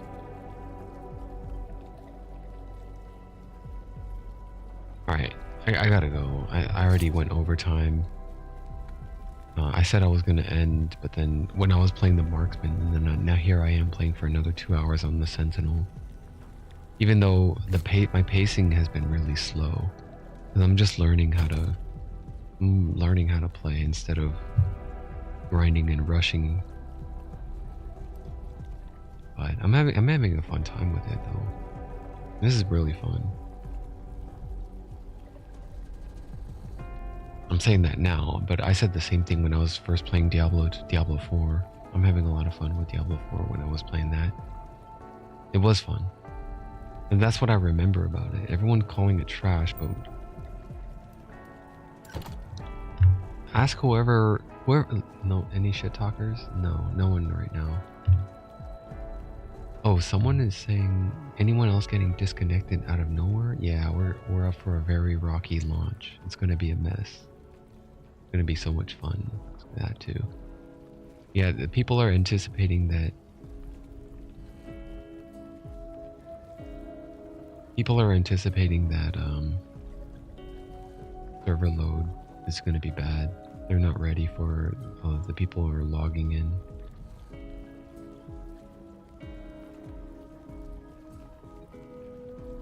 Winterborn Night, character died and respawn not appearing.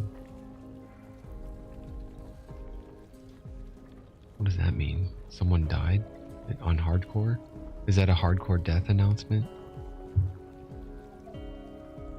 Anyway, what I was gonna say was, anyone who is hating on D4, simply ask them, did you buy the game? Yeah. Did you play more than one class? Yeah. If they say yeah to any of those, it's just like, well, then why is it trash? How could you call it trash? Right? Did you finish the story, the campaign? What level did you get to? Are you in your 90s? If you're like level 90, then you played multiple classes, you finished the campaign. Did you get all the altars of Lilith? Yeah. Is it really trash then, if it really motivated you enough to dump that much effort into playing the game? And why play it if it's such trash? Why would you continue to play it if it's trash? Anyway, that's my message of the day, the closing message of this stream. Just stop being a 0 or 100%. If you like something, it's not the best. If you hate something, it ain't trash. It's not the worst, okay? Just stop saying it's the worst. There's a middle ground. Thanks for watching. See you next time.